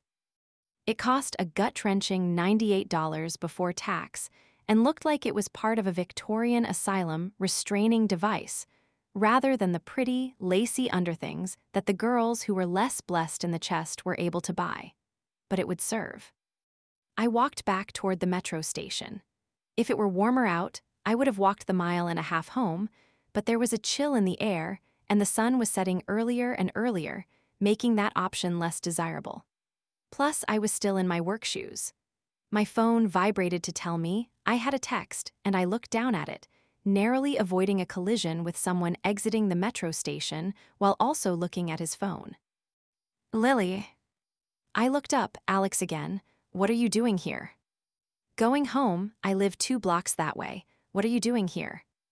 "I had to grab something at Bloomingdale's. I live in Bethesda." "We're practically neighbors." A metro stop apart. Us and probably 50,000 other people in the same radius. He smiled. "A cynic in 5 weddings. How's that working out?" I grimaced and gestured toward my bag. I just spent $100 on a strapless bra to go bridesmaid dress shopping this weekend. I think that's a pretty apt metaphor for my life right now. Bras cost $100. A pack of boxers costs like $10 for 3 pairs. There's a tax on being female, didn't you know that? "Is it nice at least?" he asked, trying to peek in the bag. I swatted his hand away. "You have to at least buy me dinner to get a look at my underwear." "I'll keep that in mind." I braced myself for the dinner invitation, but he just laughed. "I'll catch you around, Lily." Saturday afternoon found me strapped into the Nellie Bly straitjacket bra and stuffed into a too small dress that wouldn't even zip over my hips, next to Karen's sister, Olivia, whose dress fit her perfectly. While wedding dresses tended to be stocked in size 10 and up to be accommodating to more brides, bridesmaid dresses were apparently as merciless as Karen's bridesmaids. "It's gorgeous," Olivia cooed, turning this way and that and swishing the chiffon of the evening-length skirt. "It's so flattering." She wasn't lying. On her, it was, even in the puke green color that the sample came in. On me, not so much. It had a padded bust that was detailed with ruched material designed to enhance the wearer's chest a full cup size, which on Olivia looked great. On me, oh dear. Karen looked from Olivia to me, her mouth a scowl of disappointment. This was the third one we had tried on, and Karen's favorite by far before we put them on. "We could try different styles for different bridesmaids," the saleslady murmured to Karen. "One dress doesn't fit all in some cases." I looked in the mirror and could have cried from the frustration of being made to do this. "Lily, what if you try it without the bra?" Karen asked. "It's not going to stay up without the bra." I shook my head. "Perhaps a minimizing bra," the saleslady suggested. "Can we try a different dress?" "I love this one," Caroline said. "I think you should try the minimizing bra." I felt my jaw tightening. Earlier, she had asked why I hadn't thought to bring Spanx with me, so we could get an accurate feel for how the previous dress could look. "Why don't I just get a breast reduction and solve everyone's problems?" I asked, my voice dripping sarcasm. "Don't be silly," Karen said.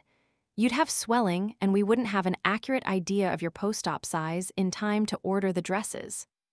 My eyes widened and I started sputtering that I wasn't serious, but Karen didn't notice. "Do you have any minimizing bras she could try here?" "No," the saleslady shook her head, eyeing me appraisingly. "We could try wrapping her with some fabric, though."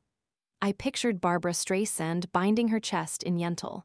Karen had her head tilted and was studying my chest, as if trying to picture how that would work. "No," I crossed my arms over my chest self-consciously. "I'm not doing that. Karen, if I don't fit into the mold of what you want your bridesmaids to look like, I don't have to be in the wedding." "That's a little dramatic, don't you think?" Caroline asked, hand on hip. "Are you really threatening to drop out of the wedding if you don't like the dress?" "No, This isn't about you. It's Karen's day. You're just being selfish." I looked to Karen, horrified. She hadn't said anything. "Karen, I'm not threatening at all. I'm just saying if I can't look the way you want, my feelings won't be hurt if you don't have me in the wedding."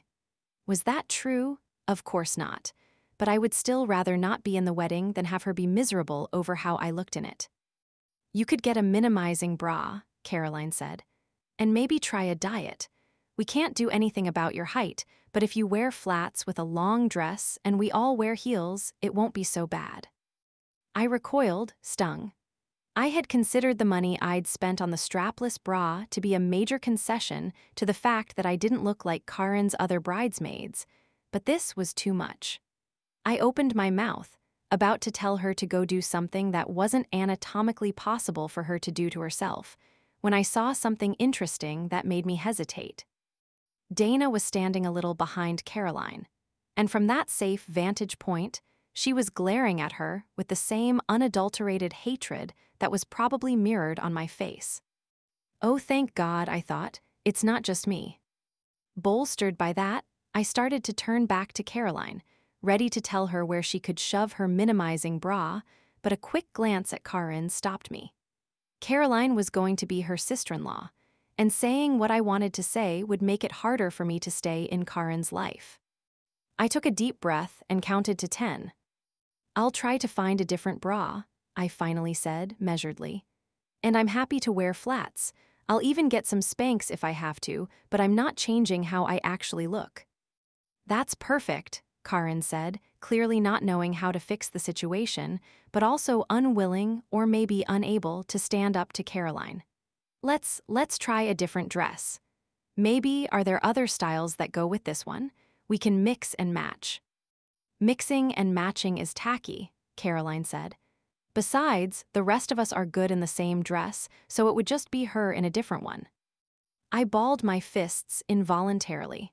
I had never actually been in a fight, but this might be the time to jump in the ring. Karin stood and put a hand on my arm, but didn't say anything. Maybe something a little higher cut, the sales lady suggested, flustered. I think I have one that might work for everyone. Caroline muttered something that sounded like cheap, but Karin shook her head at me and mouthed that she was sorry. My anger evaporated when I saw how sad she looked. She told me when she asked me to be in the wedding that her friends were awful. And how miserable did your life have to be when you didn't even like your friends? No, I mouthed back. I wasn't going to say it so Caroline could hear it, however. I thought the next dress made me look pregnant, but it contained my boobs better, so I no longer looked like I was channeling the ghost of Anna Nicole Smith.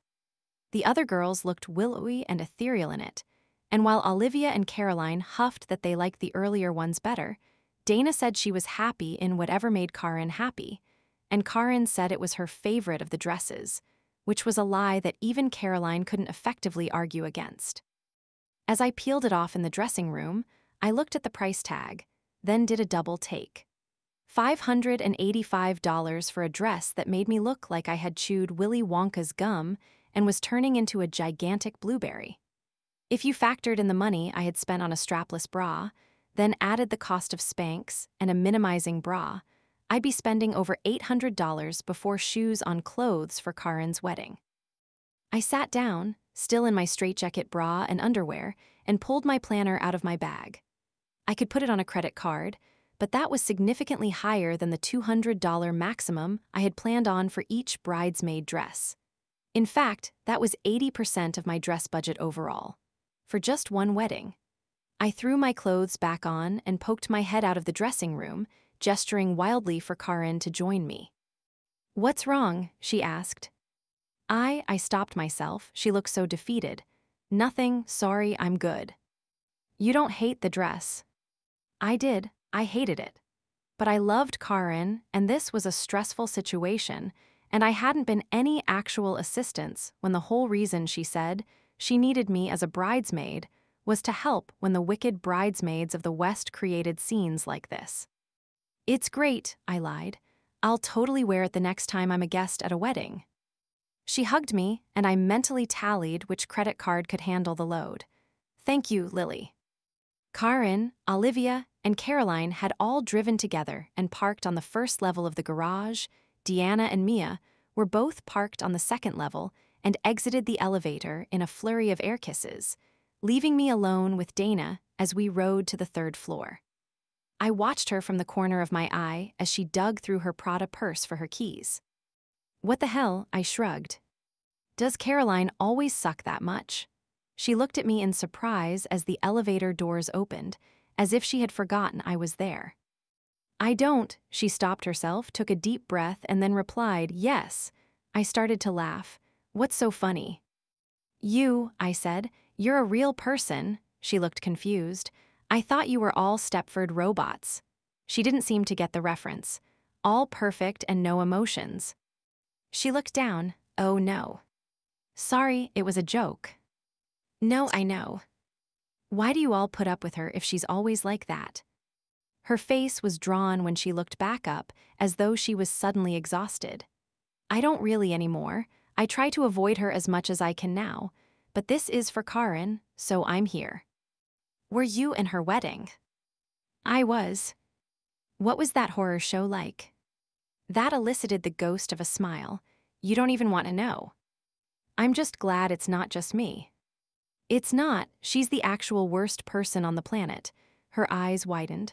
"Don't tell anyone I said that." "Your secret is safe with me." Her shoulders loosened slightly, and we stood in an awkward silence until she said she needed to get home and unlocked the nearby white Mercedes. "I'll see you around." Dana grinned sympathetically. "Hang in there." "You too." I climbed into my much cheaper car and looked at my reflection in the rearview mirror. I can do this, I thought. Then I saw a long, gray hair standing out among the rest of my dark strands. I named it Caroline as I clenched my teeth and yanked it out. Did she cause it? Probably not, but damn it. Chapter 13. I called Megan on my way to the bar, where Becca was celebrating her birthday that night, to tell her about Caroline's tirade against my perceived physical flaws. What a piece of work. I know. Just 7 more months and you'll never have to deal with her again. And it's really just the shower, the bachelorette party, and then the wedding itself. And there's no way people like that actually let you do any planning for the shower and bachelorette, so it'll be minimal contact. Great! 7 months is enough time to drop 30 pounds, so I can look like they want me to. Are you going to do that? If you're trying to tell me I have to lose weight to be in your wedding, we're not best friends anymore. You're perfect just as you are, she said. Although, you said you'd try a minimizing bra for Karin S. I took a minute before I responded. You're not serious. No, I mean, I don't know, maybe, if you're going to buy it anyway. Megs. Your boobs are really big, and it's going to be in a church and all. Are you saying my boobs are too big for God? No, it's fine. We'll just make sure they're covered up in your dress. I said okay and told her I needed to go into the bar. You're not mad at me, are you? No, it's just been a long day. A long couple of months, actually. Okay, I'm sorry. I love you. We'll talk tomorrow. We'll talk tomorrow, I agreed and hung up. What the fuck? I showed my ID to the bouncer, which felt superfluous. No one was going to confuse me for a teenager anymore, and the underage crowd didn't exactly do wine bars, but whatever. You made it, Becca threw her arms around me. She had gone to dinner first with some friends, but I'd had to text her from dress shopping that I wouldn't make it to that part. Did you get your dress? Happy birthday, and oh God, don't ask. What happened? I gave her the short version. Are my boobs that offensive? Your boobs are awesome, they're all just jealous. That made some amount of sense. Megan admitted freely to being jealous of my cleavage. I was jealous of her butt. It was a trade-off. No bride wants everyone staring at another girl on her wedding day. I guess today sucked though. Grab a drink, you'll feel better. I took her advice and wound up talking to Lisa, one of Becca's coworkers whom I had always liked. Becca wandered over and plopped down on the couch next to me. You're still talking about the dress shopping. Sorry, I'm being insanely boring, aren't I? I'll drink more and be entertaining. Becca and Lisa laughed. You're not boring, Lisa said. I keep saying her life should be a reality TV show. Did she tell you about the groomsmen? Lisa nodded. I'd watch. I opened my mouth, about to tell her she could follow my exploits on my blog, then stopped myself. 1 glass of wine and I was about to blow my cover already? No, bad plan. I didn't know this woman. Instead, I excused myself and got up to get another glass of wine. I checked my phone while I waited for the bartender to bring it. Amy had texted me 6 pictures of bridesmaid dresses. All of them were short and tight. At least she wouldn't have an issue with my boobs. She had a matching pair. Now I know you're following me, a voice said. I looked up, recognizing the voice's owner. Seriously, this is getting creepy. You're the one creeping on my territory. Alex leaned back against the bar, a glass in his hand. Your territory is a wine bar. He laughed. No, I'm on a date. It's going really bad. You ditched a date to come talk to me. Yeah, I told her you're an old friend. He gestured toward a girl who was watching us with moderate hostility from a table across the room. Wave for me. I obliged. She's pretty, what's wrong with her? I asked her the last book she read, and she doesn't know because she doesn't read. And she said something about never trusting the mainstream media. Ouch, do you need me to fake an emergency? Do you have a camel with you? Cute, real cute. Hey, I saved you from Justin. Twice, by my count. It's the least you could do. I opened my mouth to say he had only actually saved me once, but I had a feeling that sleeping with Justin might be more damning than being illiterate. Fine, I said, but we're even after this. I threw my head onto my arms on the bar and began to pretend I was weeping. What are you doing? He asked. Pat my shoulder. Then go tell her I just found out my husband is cheating on me, and you have to make sure I get home okay. Will that work? Yes, now go tell her, with a straight face. He left and I continued to pretend to cry. Lily, what happened? Becca grabbed my arm. SHHHH, I said. I'm faking an emergency for Alex. The guy who did the coffee note. The same, he said, returning. It worked, she's leaving. Let me know when she's gone. Alex waited another 30 seconds. You're good. I picked my head up and took a long sip of the new glass of wine in front of me. Yes, I am. Alex, this is Becca, my roommate. It's her birthday today. Becca, this is Alex, the groomsman in Megan's wedding. Nice to meet you, Alex said, shaking Becca's hand. And happy birthday. Let me get you a drink. No, it's fine, Becca said. He's a lawyer. In that case, make it a bottle. Alex laughed. For the birthday girl, you've got it. Where'd you meet her? I asked, gesturing toward the door after Becca had left with her new glass of wine. Alex and I had both taken seats at the bar. At Starbucks, I wrote her a note on a cup of coffee. For real? No, are you always this gullible? I elbowed him. Yes, I was born yesterday. Promise not to judge. Absolutely not. Judging is what I do. I thought you did PR. For a living, yes, but my true passion is judging others. I'll consider myself warned. It was a Tinder date. I cringed. I know. Megan said you're newly back on the dating scene. Asked about me, huh? I rolled my eyes. She told me you asked him about me first. Maybe I did. I put my glass of wine down.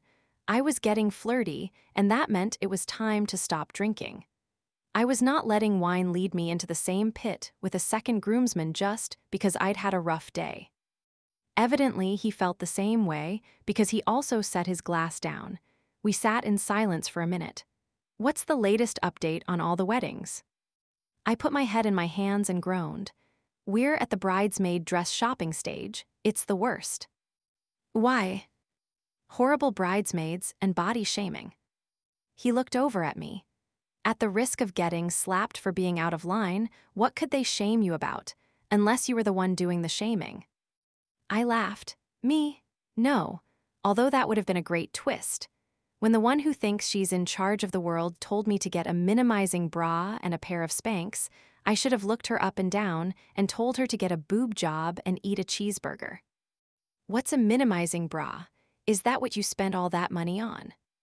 God, no, it's what it sounds like. It makes your boobs look smaller. That's a thing. How long was I out of commission for dating? What year is it? I want to go back to 1985. Calm down, Marty McFly. I found myself smiling despite my day. How long were you out of commission? Married 3 years, with her for 8. I raised my eyebrows. That's a really long time. Too long, it turned out. He picked his glass back up and took a drink. We sat in silence a moment longer.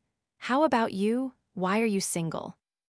I get married once a year, and then kill the guy and drink his blood to stay young. Sounds about right. I hated that question, and I'd had quite enough experience with it to be a pro at dodging it, but he didn't push, which oddly made me want to answer. Well, sort of answer. I don't know, I guess I just haven't met the right person. I don't think there's one soul made out there. But I haven't found anyone who I've been like, hey, let me spend my life with you. And I'm really good at sabotaging things that aren't quite right. Instead of settling when they aren't, good for you, you should sabotage it spectacularly when it's not right.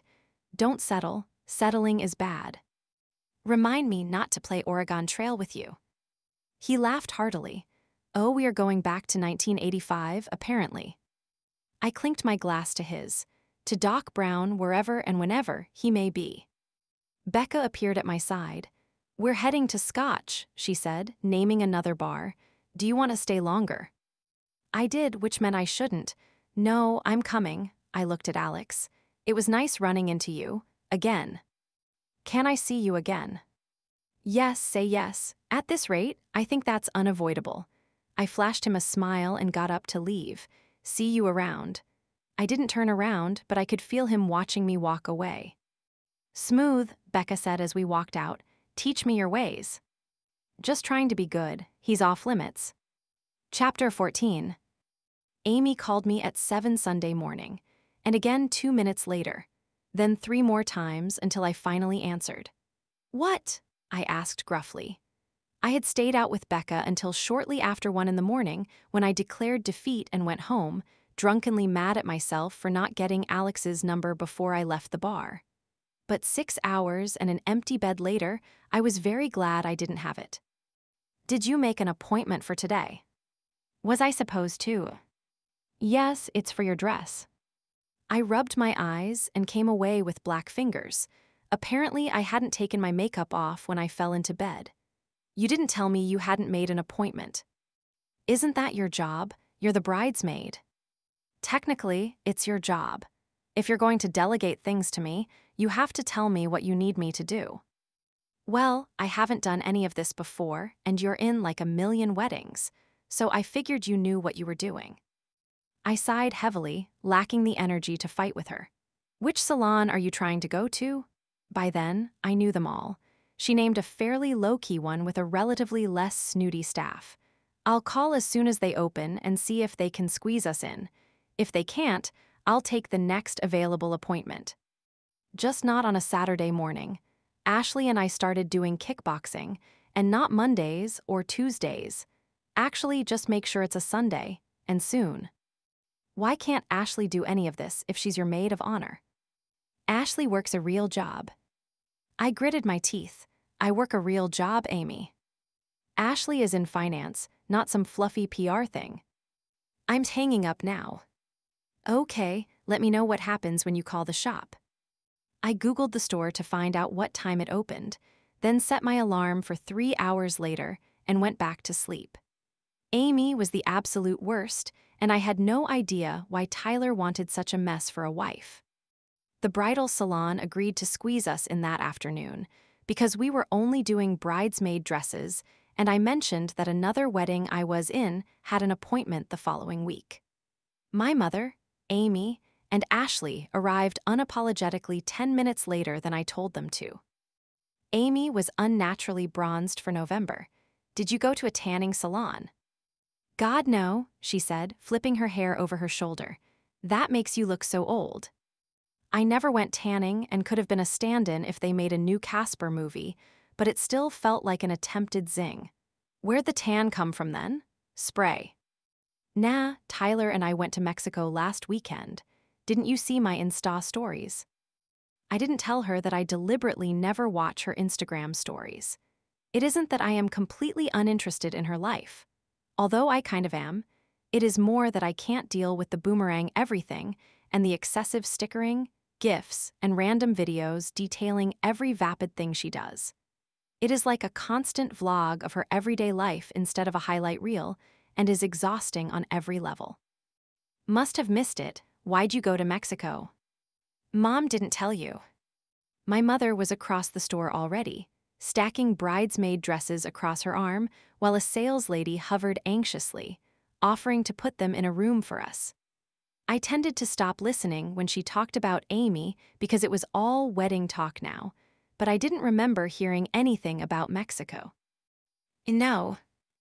"Oh, Jake and Madison wanted us to come see the resort they booked for their wedding." Jake had texted me a picture the previous weekend of a tropical pool surrounded by palm trees, with the caption, "Wedding Destination," and a check mark. But I hadn't realized Amy and Tyler were invited on the trip. "I didn't know you guys were that close."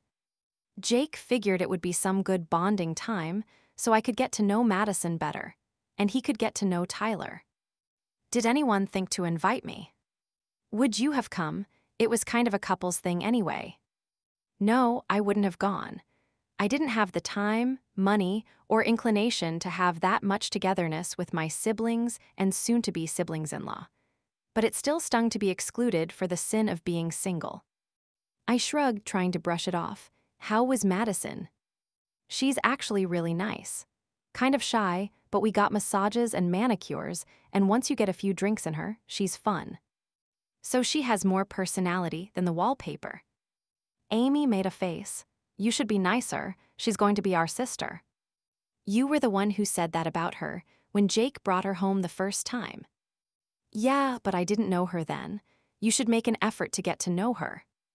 My mother called my name and gestured for Ashley and me to go into the fitting rooms, which I took as a welcome excuse to exit the conversation.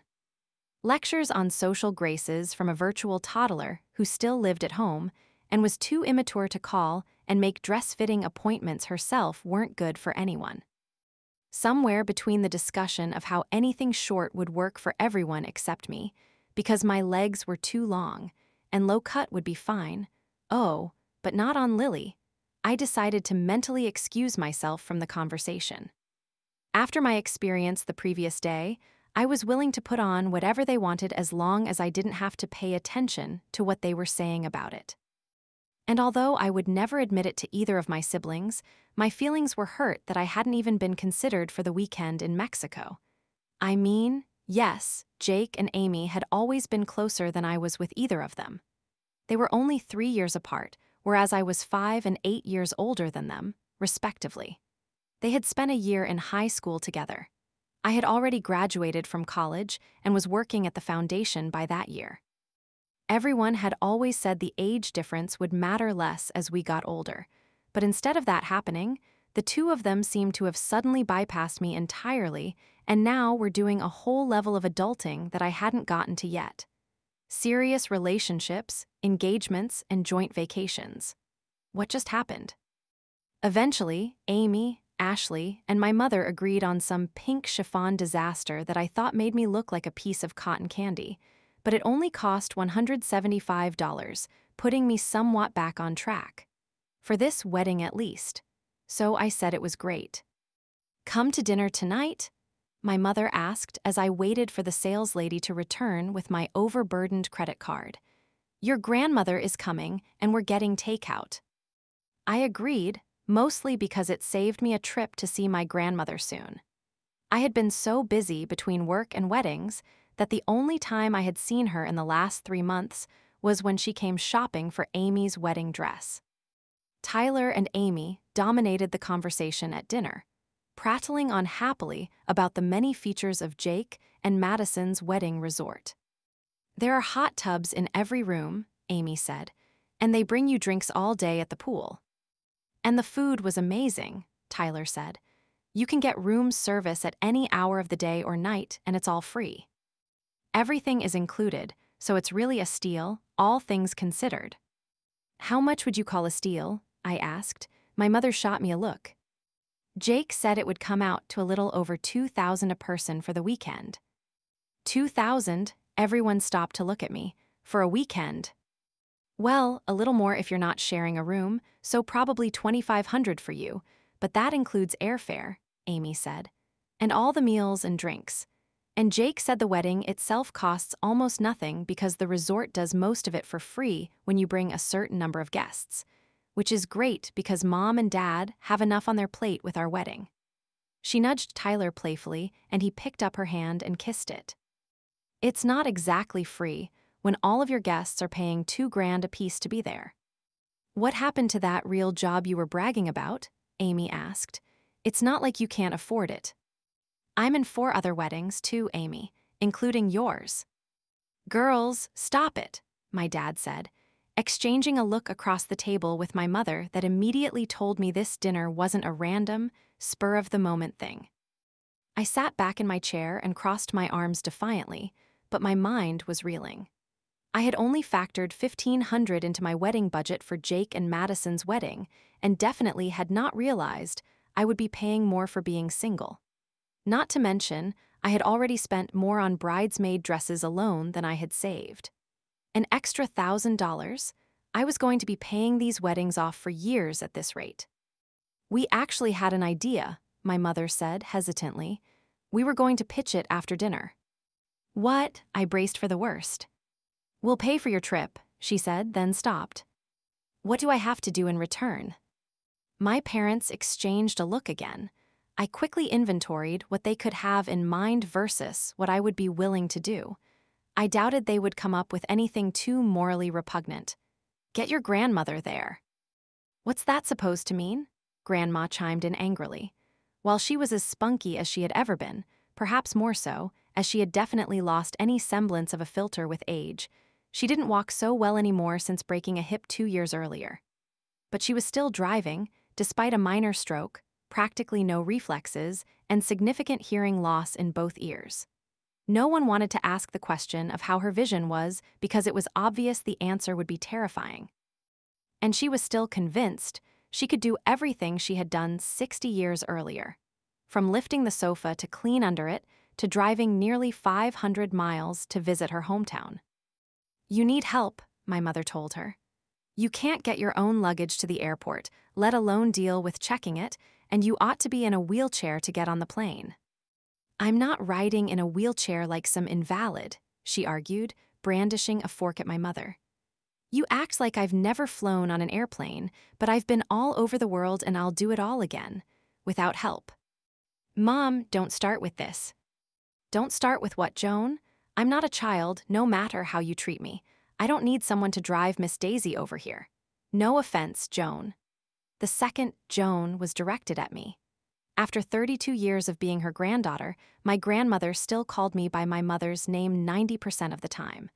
But she had been doing that since she was in her 50s, so that alone wasn't a great indicator of declining mental agility.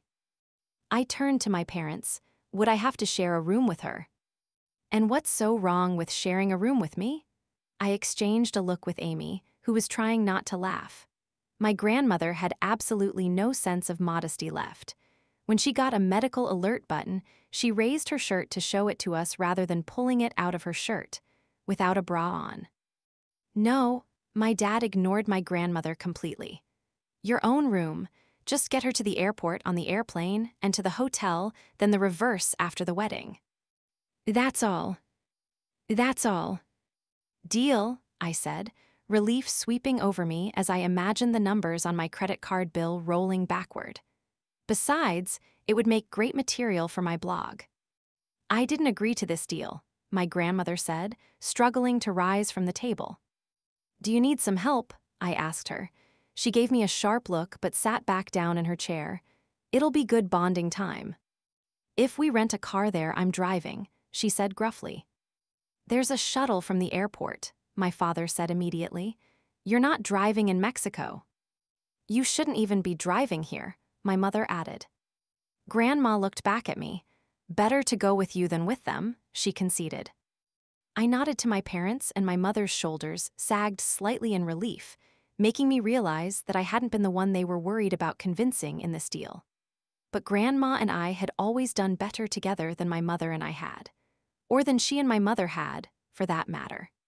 Yes, the dynamic changed as we both got older, and I didn't visit or call as often as I should, but my grandmother had always proven an ally against my mother when I needed one. And in my teen years in particular, I had needed one. We'll have fun, I assured her, and my mother looked at me gratefully. Chapter 15. I had finally stopped looking everywhere for Alex, brushing off the several run-ins as actual coincidence, when Taylor greeted me excitedly at Starbucks a couple of weeks later. He left you another note, she said when I reached the counter. I knew I should give up the morning lattes in favor of coffee at the office to save money, but it was a tough habit to break. Besides, my parents, offer to pay for my trip to Mexico, had bought me enough of a financial reprieve that I could still justify the coffee. And the blog post I had written about dress shopping with Karin and the wicked bridesmaids of the West had generated enough money for a week's worth of coffee and gotten me my first 2 comments. Okay, one of them was spam, but clicks were clicks. And maybe, just maybe, a little tiny piece of me was hoping for exactly this. I'm not sure what it means, but I think he's asking you out. I rolled my eyes at her and went to grab my coffee. So I know what dinner gets me, but what do I get with lunch? Why does he have to be so cute about this? Can I leave him one back? I asked. The line was insanely long and I didn't want to wait in it again. The guy at the front gave me an irritated look. Taylor looked at the line and nodded. It's on the house. She handed me a coffee sleeve and the Sharpie. My friendship, I wrote back. I started to hand it to Taylor, but I snatched it back at the last second and uncapped the Sharpie again. Text me if that sounds good, and I wrote my phone number. If I was being honest with myself, I didn't think I would hear from him. No guy wants to be told he's in the friend zone. It's a death sentence if you're actually interested, despite what When Harry Met Sally would have you believe. But as I was walking to my apartment from the metro that evening, I got a text message. "Hey, new friend," it said. I smiled. "Do you get an afternoon coffee too, or did you go to Starbucks just to see what I'd replied?" The latter, I was curious.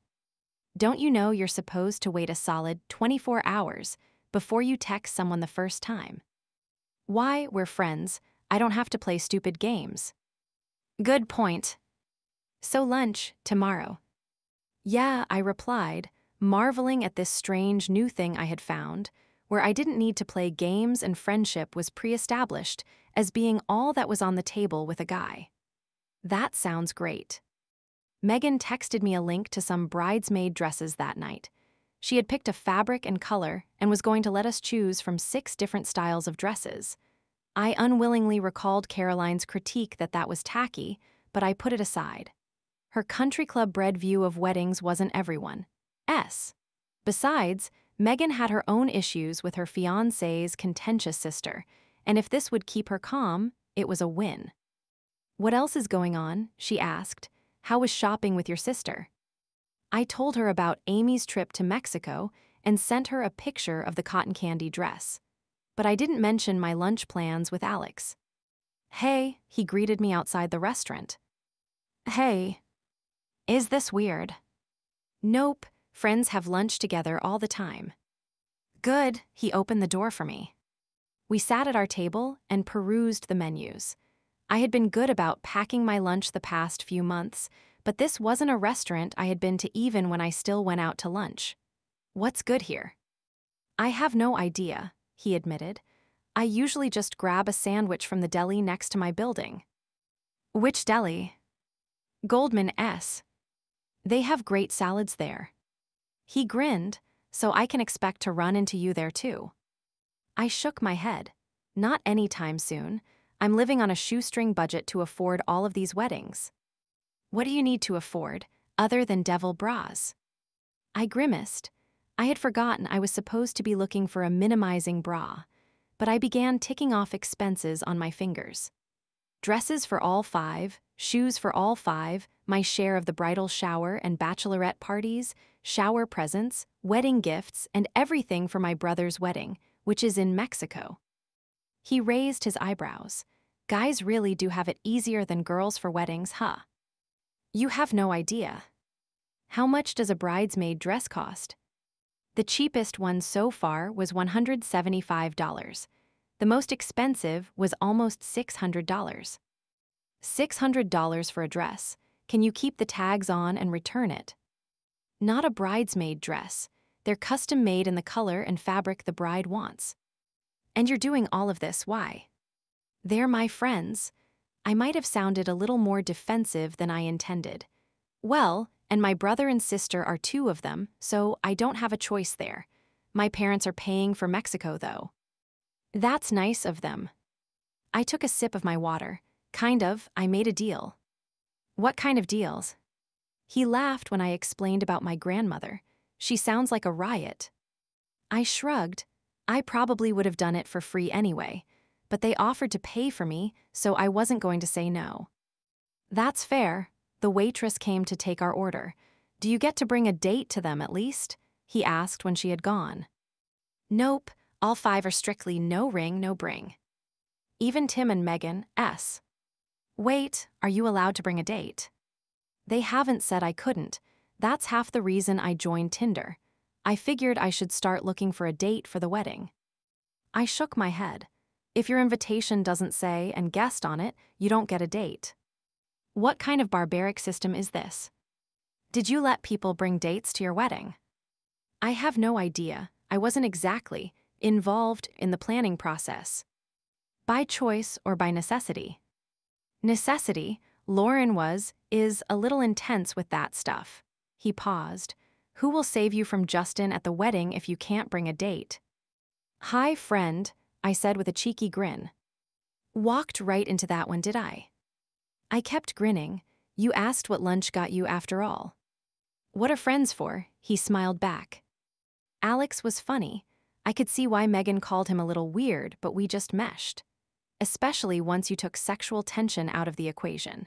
Not that we'd had that exactly, but once we established the mutual friend zone, I could let my guard down. With potential dates, I felt like I had to play a long game of hide the crazy, which never ended well.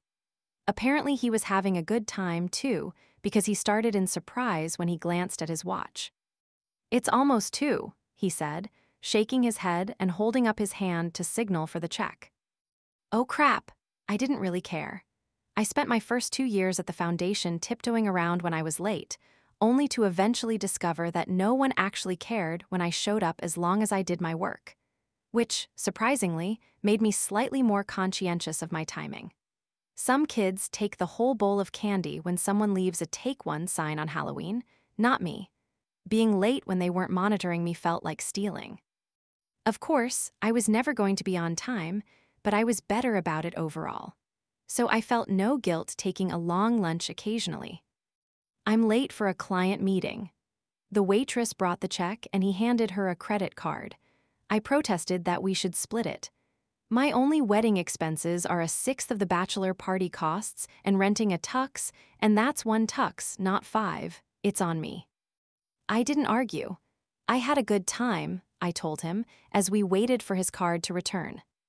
He smiled. This was fun. It's been a long time since I had a female friend. The wife didn't approve. He shook his head. I didn't even notice her phasing them out until they were gone. I had 2 really close friends in college who were girls. Why don't you reconnect? It's been too long, and I was a terrible person for letting Lauren do that.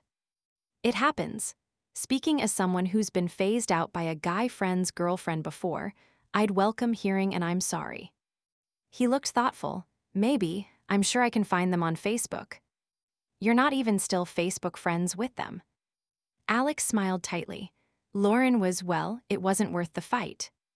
I put a sympathetic hand on his. Let's do this again. Definitely.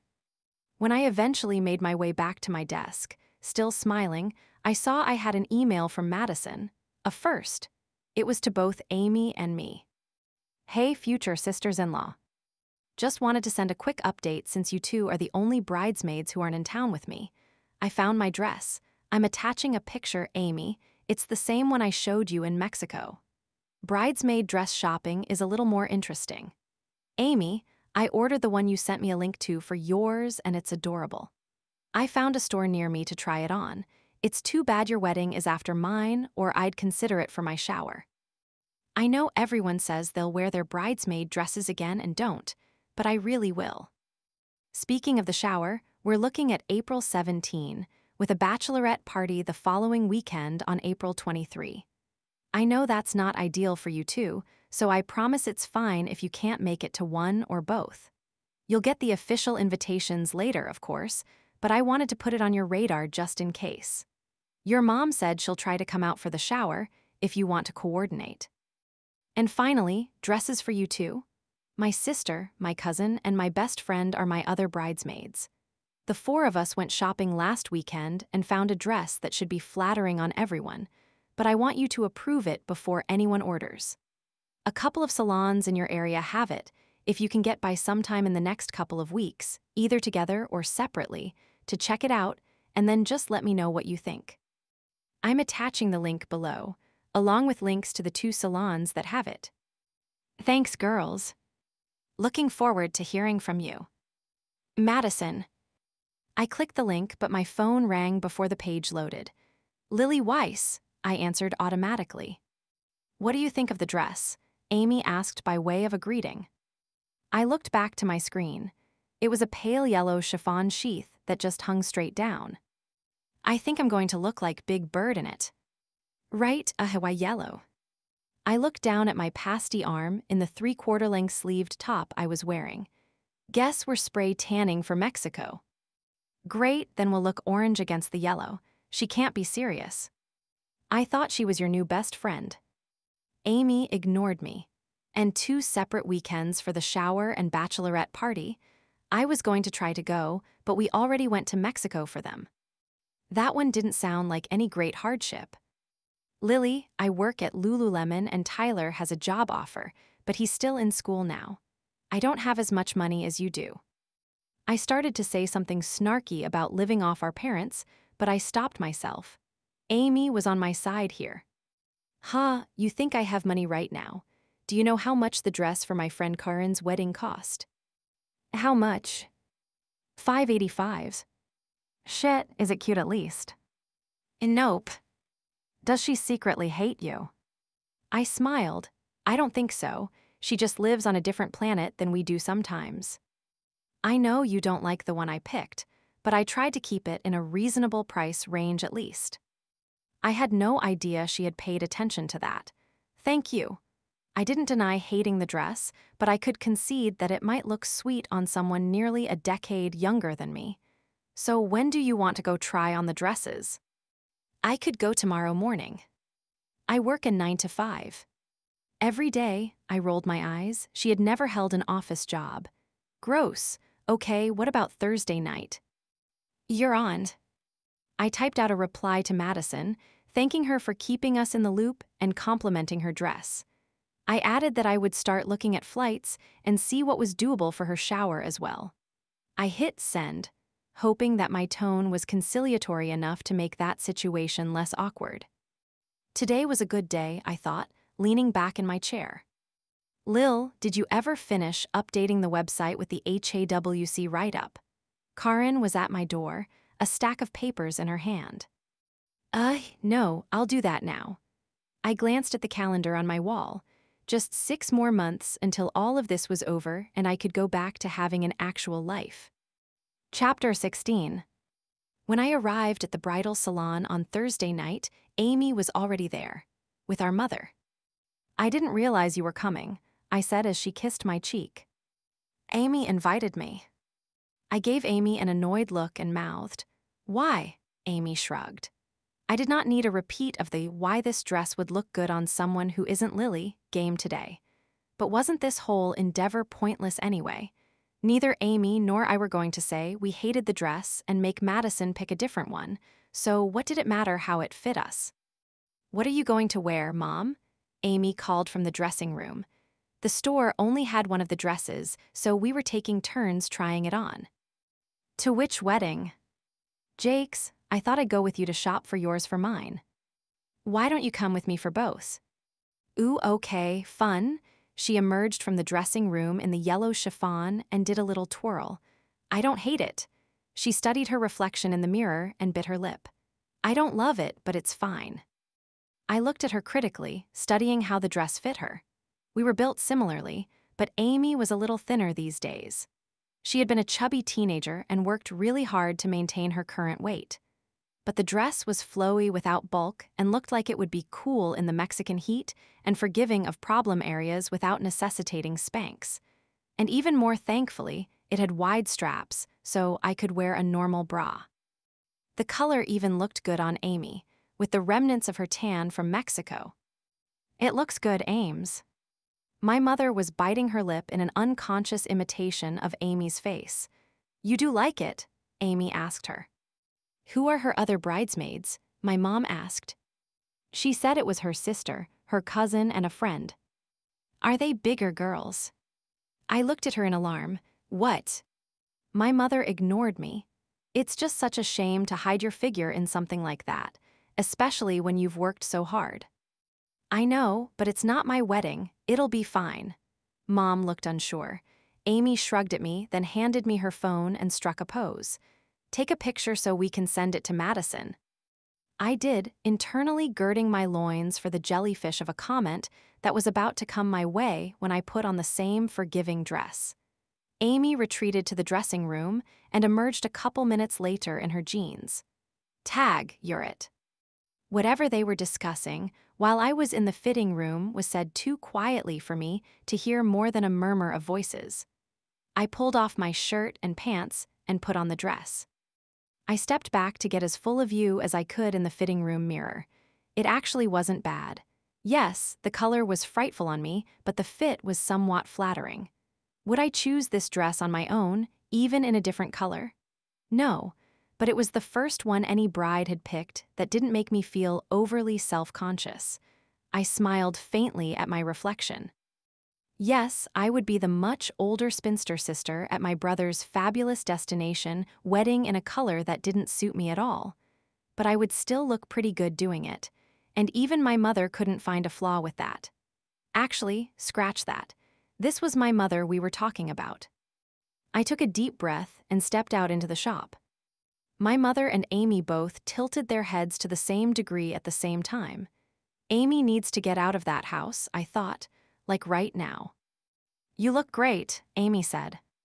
My mother smiled gently. You look lovely, Lily. I waited for the but, and she did not disappoint. I just wish Madison could have picked something that would look good on both of you. Amy's shoulders sank. I gave my mother a murderous look, which she missed because she was looking at the dress, not my face. It was good on Amy too, Mom. Everything looks good on Amy, of course, she said absently. But it does nothing to show off her waist, and her waist is so small. It makes hers look the same size as yours. My teeth clenched involuntarily. And I'm clearly the size of a hippopotamus, so that's a problem. Don't take that tone, she said. You're just a bigger girl than Amy. I was 2 inches taller than her, and maybe 20 pounds heavier soaking wet. I wanted to tell her that she was ridiculously unfair, and it had taken me a good 30 of my 32 years on this earth to get past the body image issues that she had instilled in me. I wanted to tell her that I liked how I looked, so whatever she thought was irrelevant. I wanted to tell her that, by her standards, nothing would look good on both me and Amy. And I most definitely wanted to tell her to go to hell. But you can't do that with your mom, can you? Somehow, all of those things that you want to say, that maybe you should say, just don't have the courage to come out of your mouth. Because it's different when it's your mom. Whatever she says cuts deeper, scars worse, and makes you feel like maybe it's actually true, even when you know it's not. Instead, I counted to 10 and bit my tongue. Not that she noticed any of my internal struggle. In fact, she was talking to the saleswoman about whether there was any way to belt Amy's dress to make it more flattering. Now that I could say something about. Mom, you can't change the dress from how Madison wants it. She looked at me, her eyebrows raised. None of the girls have ordered the dresses yet, so she should at least see it with a belt and see how much better it looks. Amy's eyes were wide. She at least understood the magnitude of the faux pas my mother was committing. And even though I really didn't know her, I felt bad for Madison. Amy was the golden child and had it easier than I did, but Madison clearly hadn't grown up with a mother who didn't have boundaries. She had no clue what kind of storm was about to hit her in the form of Hurricane Joan. I exhaled audibly. Nope, I'm calling a foul here. Excuse me. Don't be that mother-in-law. Her hands were on her hips. I'm going to be a wonderful mother-in-law. Madison is lucky to have someone to make sure everything looks its best. I glanced back at Amy. This is why you don't invite her to stuff like this, I thought. Mom, you have Amy's wedding to do this kind of thing. Madison gets to call the shots here. You're not in charge at this one. Of course, I'm not in charge, but that doesn't mean I can't have an opinion. Yes, it does. It means exactly that. Your job is to show up in a neutral-colored dress, tell Jake and Madison that you love them, and then keep your mouth closed. Her brows came together murderously, and she pointed a finger at me, which, no matter how old I got, made me feel like I was about to face major consequences for whatever infraction I had just committed. Now you listen. How did you feel when Nana told you what to do? I asked, cutting her off. Her mouth was open like she was going to say something, but she lowered her finger. I'm nothing like Nana, she said. That woman was a nightmare. Madison is shy and isn't going to argue with you. But this is her wedding, and if you tell her how the bridesmaids should be dressed, she'll probably say okay. Then she's going to resent you. Is that what you want? Why would she resent me? I dug desperately for an argument that would sway her, and thankfully, a light bulb went off in my head. Remember that New York Times article? The one about how paternal grandparents aren't usually as close with their grandkids because of friction in the mother-in-law-daughter-in-law relationship. Her eyes narrowed. She had shared it on Facebook when the article first came out and emailed it to the three of us, telling Jake that he had better marry someone who would love her. It was true, wasn't it? We were always closer with Grandma than with Nana. And it's already going to be hard when they have kids because Jake and Madison don't live here and her parents are there.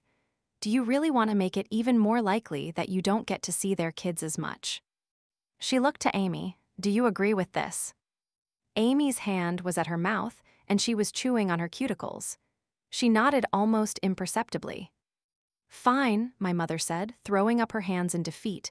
Don't ever let anyone say I don't listen. Amy, stop biting your nails. Amy dropped her hand guiltily. So no belts then? The saleswoman asked. No, I said firmly.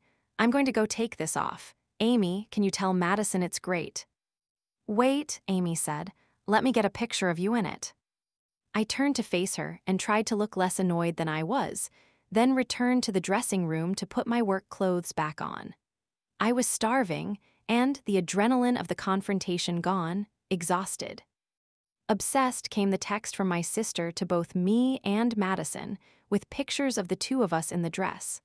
Love, love, love it. I didn't even have Madison's phone number, but apparently Amy was in touch with her, and sensitive enough to lie about her reaction to the dress. I looked at the pictures.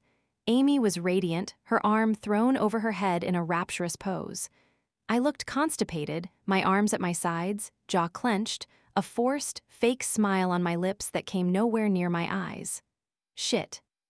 Are you sure? A reply came in from the number that had to be Madison's. Lily. I pulled my shirt over my head, then typed out a reply. It's great. Honest. I only look annoyed in the pic because I was fighting with our mom. It's my favorite of the bridesmaid dresses I have so far.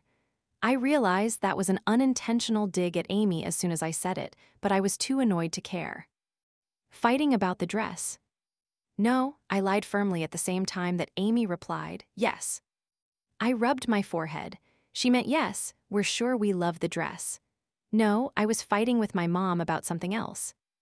Amy, don't you say a word, I said as I came out of the dressing room. She gave me a wounded look and my mother looked up in shock. I didn't. I'm going home. I worked all day. I'll talk to you both later. I stopped at the front of the store, where the saleswoman was behind the desk. Can I call to order when I get the go-ahead from my brother's fiancé? She told me that was fine, and I left without a backward glance. What's her problem? I heard my mother asking Amy before the door shut behind me. I felt my phone vibrate with a text message as I slid behind the wheel of my car. Amy, I swear to God, I said out loud. But it was Amy, it was Alex. What's her up to? We had been texting fairly steadily since our lunch.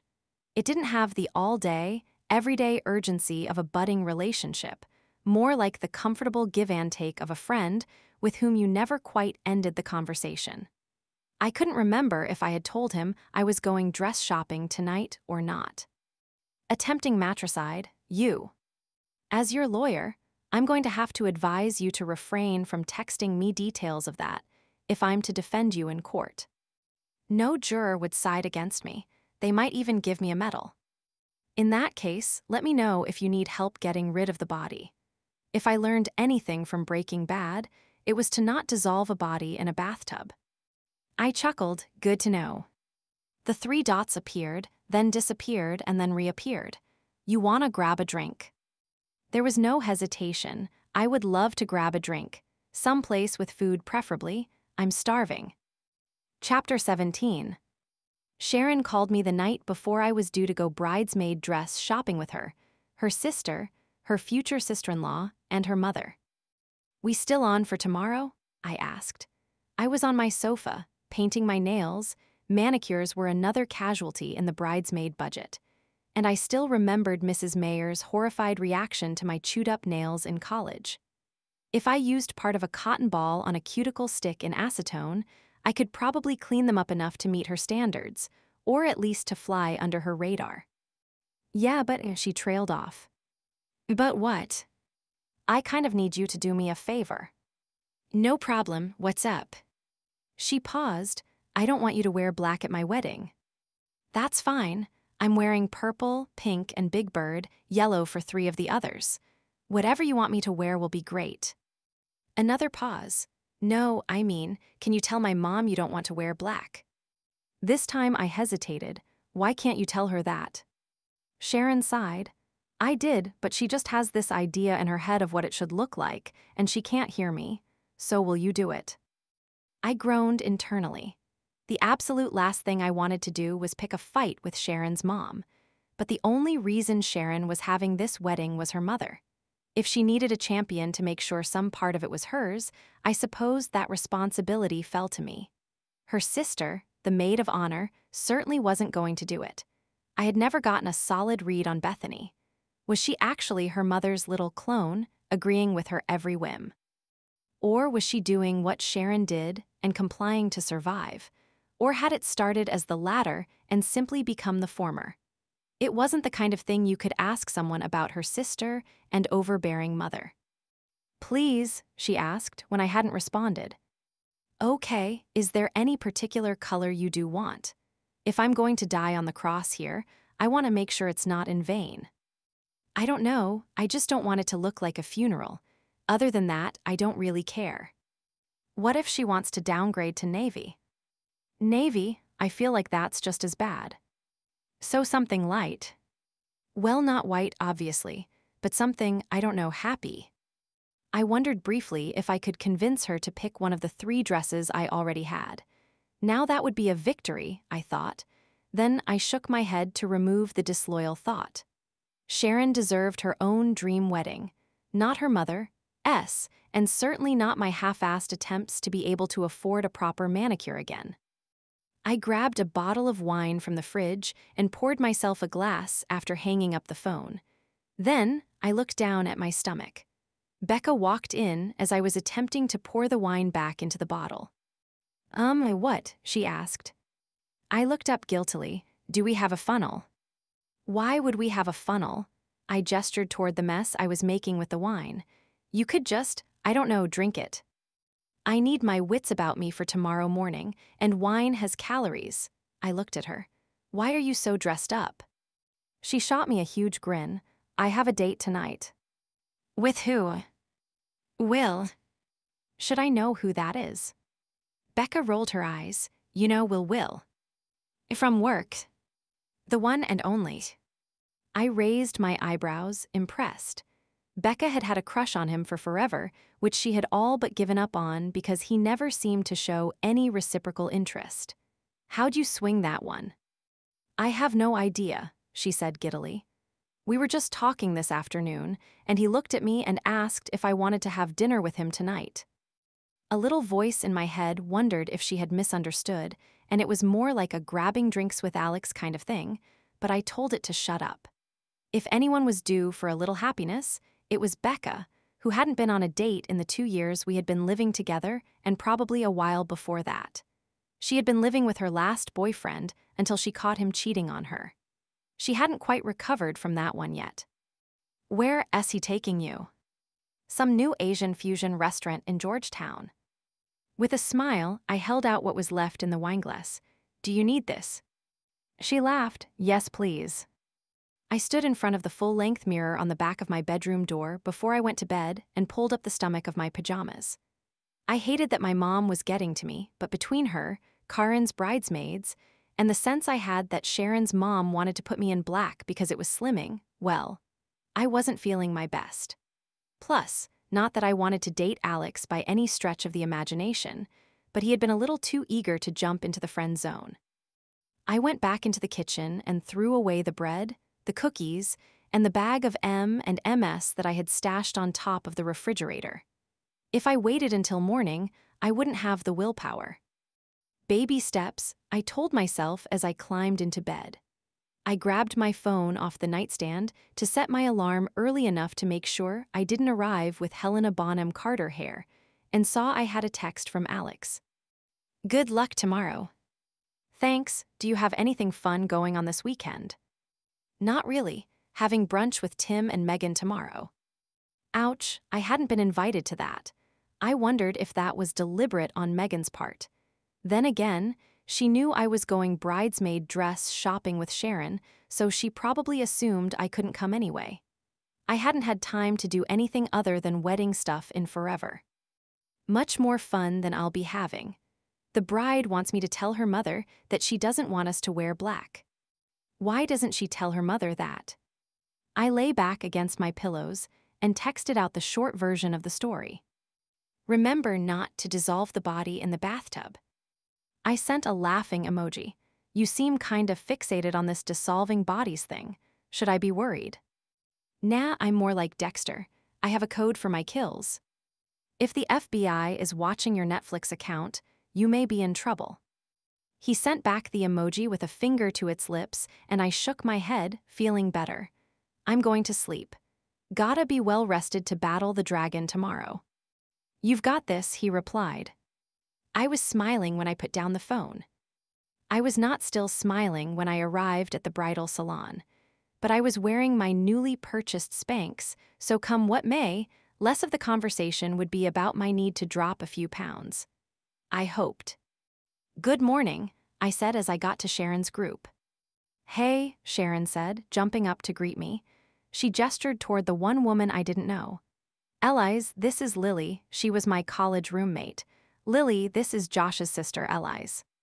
It's nice to meet you, I said.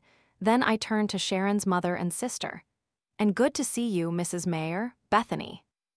Mrs. Mayer looked at me appraisingly, and I thought I saw a glimmer of approval at my slightly slimmer physique. Let's get started, shall we? Apparently, she had called ahead and asked for the dresses she liked to be pulled into the dressing rooms for us before we got there. And we had 3 fitting rooms reserved, so we could all try on dresses at the same time and then switch. None of the dresses in my room were black, and I felt my spirits rise. Maybe that had only been a suggestion, and other colors were on the table after all. I tried on the first dress. It was one I had tried for Amy already, but it had been rejected as too old by Amy and too matronly by my mother.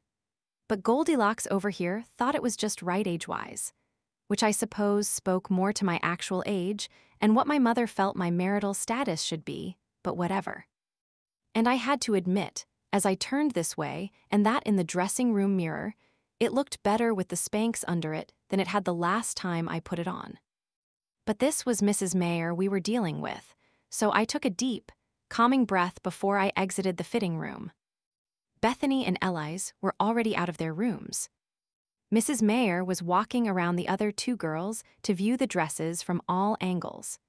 She adjusted the shoulders on her younger daughter's dress, then held a curled finger to her mouth to take me in as well. The one Elise is wearing is a maybe, she said. The rest can go back. I looked at Sharon and cocked an eyebrow, trying to silently communicate the question, do you like these? She shrugged her shoulders so faintly that had I not been looking for it, I wouldn't have detected any motion.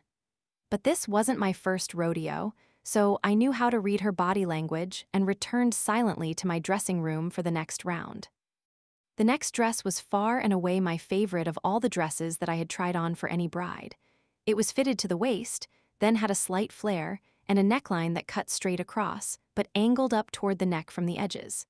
Had it been black, I would have felt like Audrey Hepburn, the irony of which was not lost on me.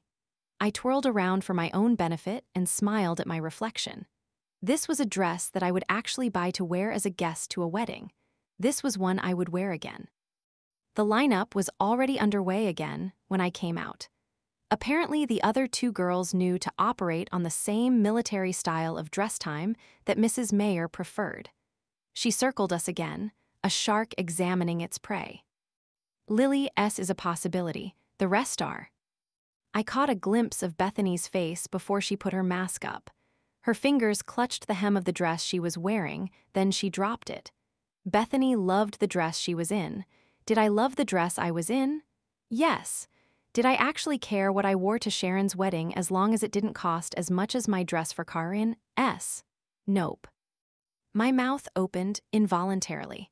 I'd love to try on the one Bethany is wearing too. Bethany shook her head narrowly at me. Sharon's eyes were wide, but wary, waiting to see how her mother would respond to this small rebellion when there was a larger one brewing. You can do that on your time. I have a hair appointment this afternoon. Next dress, she said resolutely, then we'll trade the good ones. I started to say something, but she fixed me with a look that stopped me. Pick your battles, Lily. You told Sharon you would fight one for her, not her sister. I went back into the dressing room, where my next dress was possibly the worst thing I had ever put on. It was sent back, and I was instructed to put on the first dress that Eli's had and give Bethany my favorite to try on. I was beginning to feel like I was in one of those dating shows that Becca watched, waiting to see which dress got the rose by the end of the whole ordeal. But eventually Mrs. Mayer selected a dress, then paid lip service to Sharon, asking if she agreed. Sharon did. It wasn't the one I loved, but again, not my wedding, not my say. So we'll be ordering 3 of these in black, she said to the saleslady, and Sharon looked at me imploringly.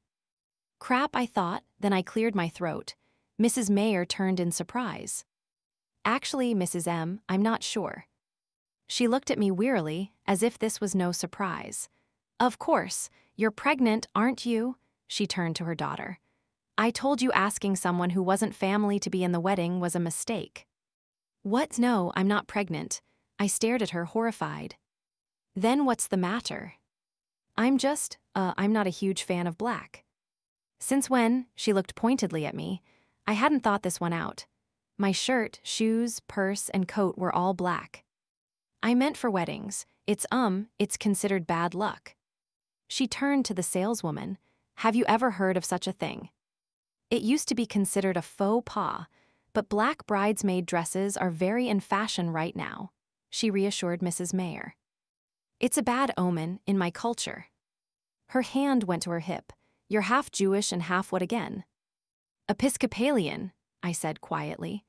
I wouldn't quite describe either as a culture, though. We had a Christmas tree, but also lit Hanukkah candles. The only time I had ever set foot in a church was for a wedding on my mom's side, and my only times in synagogues were for my dad's cousins' bar mitzvahs. The Jewish side certainly doesn't have a taboo against black, and everyone is doing it these days. And, she enunciated each word of this next part, it is not your wedding. I glanced at Sharon, who was studying her fingernails. Why am I doing this again? Then I went for it. It's not yours either. What did you just say to me? It's Sharon's wedding. Did you ask her what color she wanted us to wear? I'm paying for this wedding, and Sharon is my daughter, so this certainly is my wedding. She turned to Sharon. Are you going to let her speak to me this way?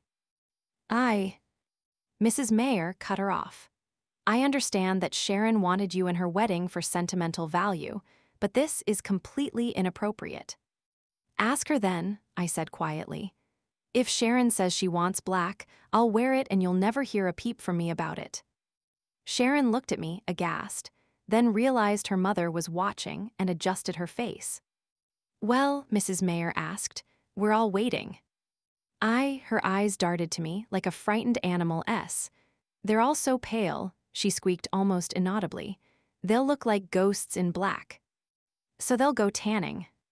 Maybe we could look at some lighter colors. I felt a surge of pride.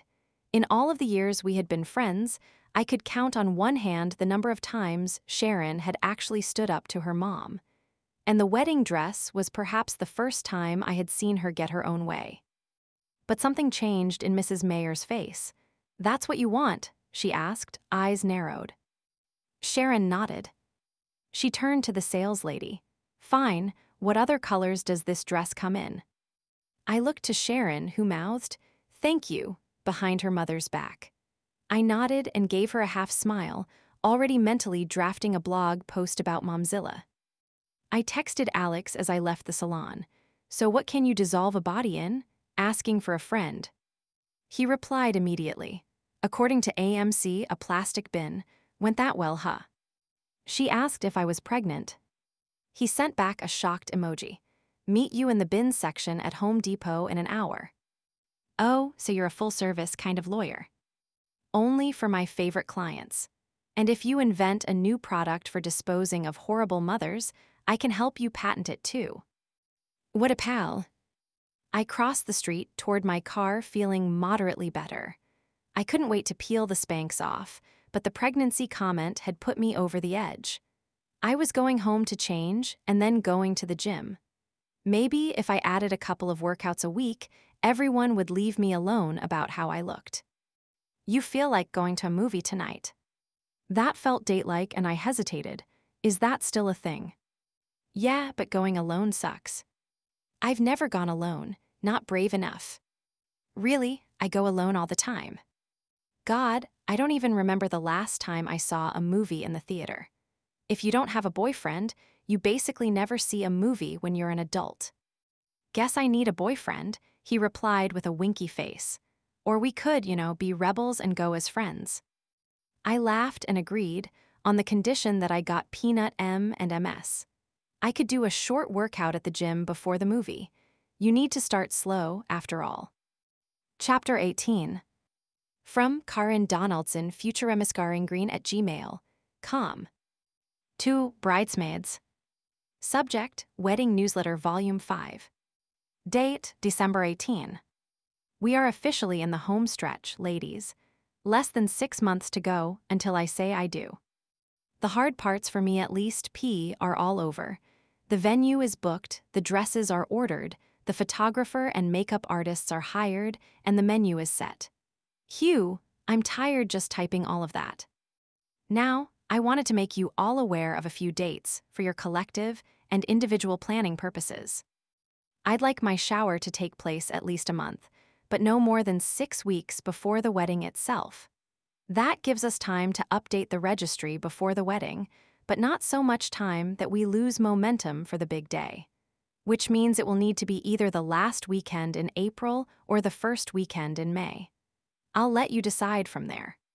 For the bachelorette party, it should be sometime after the shower, but not less than 2 weeks before the wedding. I want to be able to have a few drinks at it and still have time to completely detox so there's no trace of puffiness in my pictures, and that gives you all time to detox. I'm thinking something small and intimate, and dear God, no male nudity. Speaking of pictures, let's talk beauty regimens. I'll let you work out the best timing for Botox and fillers with your doctors, but keep in mind that you don't want your Botox too close to the wedding or you'll have that dead-eye look in pictures, and no one wants that. Plan your eyelash fills accordingly too. And don't forget the spray tans. They'll need to be fresh, but not so fresh that they could rub off on dresses. Also, be mindful of your keratin treatments. It's outside by the water, so we don't want frizz, but we definitely don't want that greasy, just-done hair. If you start planning it out now, maybe we could all do a spa day before the wedding and do our keratin together. It'll make it go so much quicker. You're the best, and I don't know how I could have done any of this without you. Love and kisses. Karin. I read the email again. This wasn't real, was it? She wanted us to get Botox? No, I read that part again. She was just saying if some of them already got it, to time it accordingly, right? I pulled out my cell phone and opened the front camera. I mean, sure, there were some faint lines on my forehead, but those weren't wrinkles, were they? Everyone had those, didn't they? Okay, Karin didn't. Wow, Karin got Botox. She was 2 years younger than me. Had I missed something? Was this a thing people our age did? I forwarded the email to Megan, then texted her and told her to read it. My phone rang a couple of minutes later. She's out of her mind, Megan said instead of a greeting. I got up and shut my office door. I mean, that's crazy, right? Mad as a hatter. Punch me in the face if I ever get that bad. Gladly, I paused. Do you get Botox? She didn't reply. Megs. I haven't yet, but I'm going with Kelly next week. I felt a twinge of jealousy mixed with my surprise. Kelly lived in Colombia, right near where Megan and Tim had moved, and based on what I had seen on social media, They had become inseparable over the last couple of months. Was she taking my place? Do you want to come? I can call the doctor's office and see if we can do one more. I lifted my eyebrows experimentally, annoyed that I was an afterthought. Do you think I need it? God, no, what's the matter with you? I'm just doing it for the wedding pictures. It'll be half worn off by then anyway. And eyelash extensions. I mean, they look good, but there's so much maintenance. We can just wear fake ones for the wedding. The makeup artist will put them on, but if you're going to get them for hers, you can totally keep them for mine and it'll be fine. Just like the minimizing bra, I thought unkindly. Gotcha, I said. That's also so rude, telling you when the shower and bachelorette have to be. You're in 4 other weddings. What if the dates don't work for you? That hadn't occurred to me. In my relief that none of the weddings conflicted, it hadn't dawned on me that I had 10 other parties in the weeks leading up to the weddings, which I would be expected to help plan. Some of those were going to overlap. It was just inevitable. In that case, I doubt any of the other bridesmaids would miss me. But like ask, don't tell, we don't own you. Megs, what am I doing in this wedding? Like seriously, I don't want to put poison in my face. I mean, she didn't tell you that you had to. She was just saying to plan it out if you were going to. Yeah, but am I going to look like an old crone next to everyone else in the pictures now?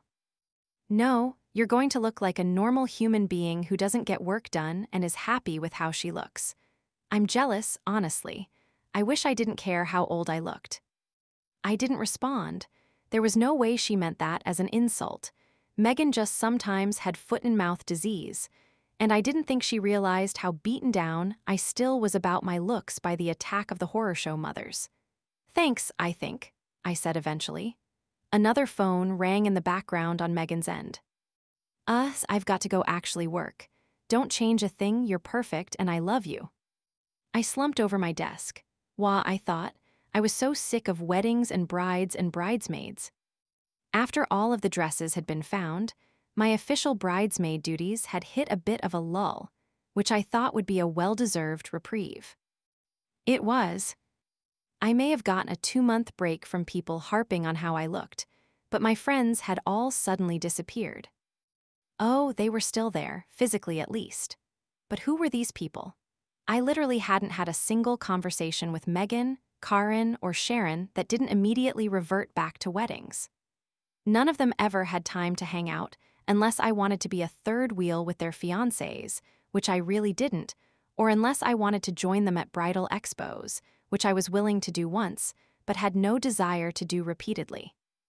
I was also getting the distinct feeling that every time I spoke, they were just waiting to transition the conversation back to their impending nuptials. There were suddenly too many, speaking of insert literally anything I said that had nothing to do with weddings here. Segues back into bridal talk for me to feel like they were actually listening. Even Becca, who had always been ready to drop everything to grab a drink, get a pedicure, or binge-watch the latest show with me, had moved on. That date with Will had quickly been followed by 2nd, 3rd, and 37th dates. At the speed they were going, they were likely to have kids any day now. Alex and I had been hanging out a decent amount, and the fact that none of my normal crew were available was good for my bank account.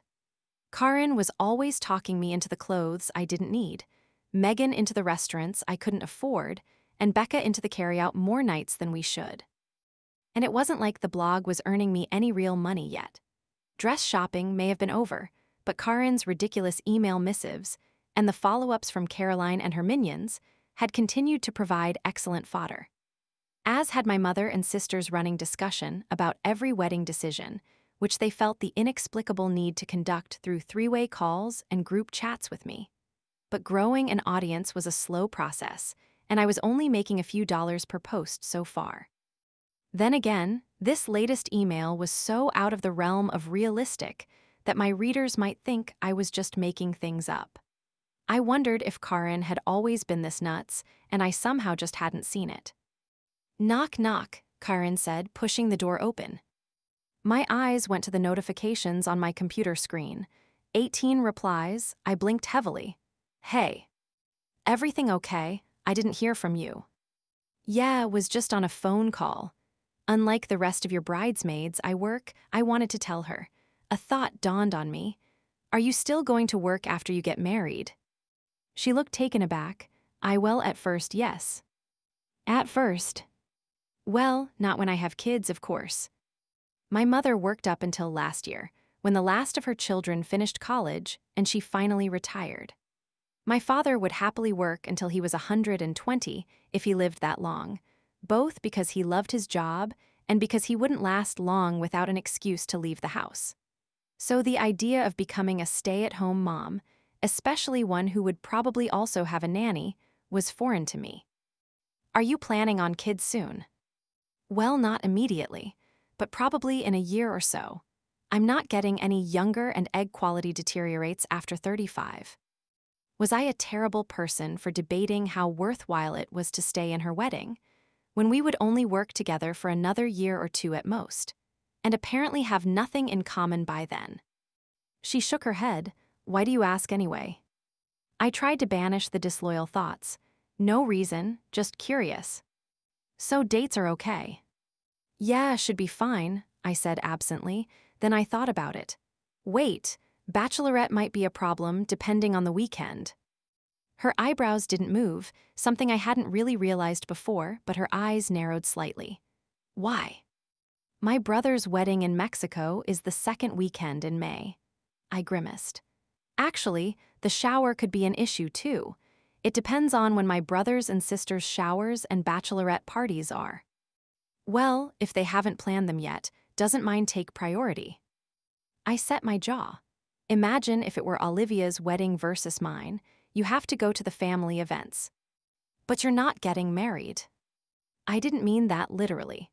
I might be flying to Chicago with my mom and sister for my sister-in-law's shower, and I have to be at the events for my sister.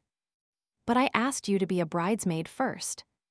I mentally contrasted the reactions of Karin and Megan, who would have said family absolutely came first, after saying that there was still a 0% chance of Amy actually getting married. But it wasn't worth fighting this fight when I didn't even know if there was a conflict yet. Hopefully it'll all be fine. She seemed mildly placated by that. You'll need to work with the other girls to figure out shower and bachelorette. Don't let Caroline shut you out. She did that to a girl in Deanna's wedding, and it wasn't pretty. Got it. I turned back to my computer screen, preparing to read the now 22 emails. She started to say something else, but stopped herself and walked out. I breathed a sigh of relief. Where had my friend gone, and who was this psycho walking around in her skin? The first several emails were benign enough, but then, of course, Caroline responded. Do you have a requirement on eyelash length? And what about hair color? I was planning to get my balayage refreshed the week before the wedding, so I need to know what color you want us to have. And then, even more ridiculously, Karin had replied, with actual numbers of how thick the lashes should be and how long. Was this for real? But the last several of the messages were a different thread, started by Olivia, which didn't include Karin. The subject was Vegas or New Orleans. With an ever-growing sense of trepidation, I opened Olivia's original email. And now it's our turn. Girls, we need to plan the most epic, be-all, end-all bachelorette party for Karin. I know she said small, but come on, we all know that's not what she wants. So the question is, Vegas or New Orleans? Vegas, Deanna replied. It's the classic bachelorette party locale. What about Paris? Mia asked. That way we don't have to deal with all of the trashy people. New Orleans is the perfect compromise, Caroline said, giving what was apparently the final word. My sister-in-law owns a travel agency. We'll go down May 10-13. I'll arrange everything. And I'll book my club for the shower on May 5. Jake and Madison's wedding was May 11. On the one hand, great. I didn't have the money for a trip to New Orleans, especially not on the scale they were going to want to do it, and I definitely didn't have any desire to go on a trip with them. But should I ask if there was an alternate weekend or just say, oh no, so sorry, have fun? There was also the issue that Karin had just told me not to let them steamroll me, and she said she wanted a simple bachelorette party, which a 3-day binge in New Orleans was not. While I debated what to do, another email pinged in from Caroline. With airfare, if we do 2 to a room at the Ritz, it'll work out to about $1,800 a person for the trip, not including spa days and all that. But we'll cover Karin, of course, so it's actually $2,200 a person and then incidentals. So plan on about $3,000 total, but you'll only owe me $2,200. $3,000 for 3 nights in New Orleans. Was that a thing? And the Ritz?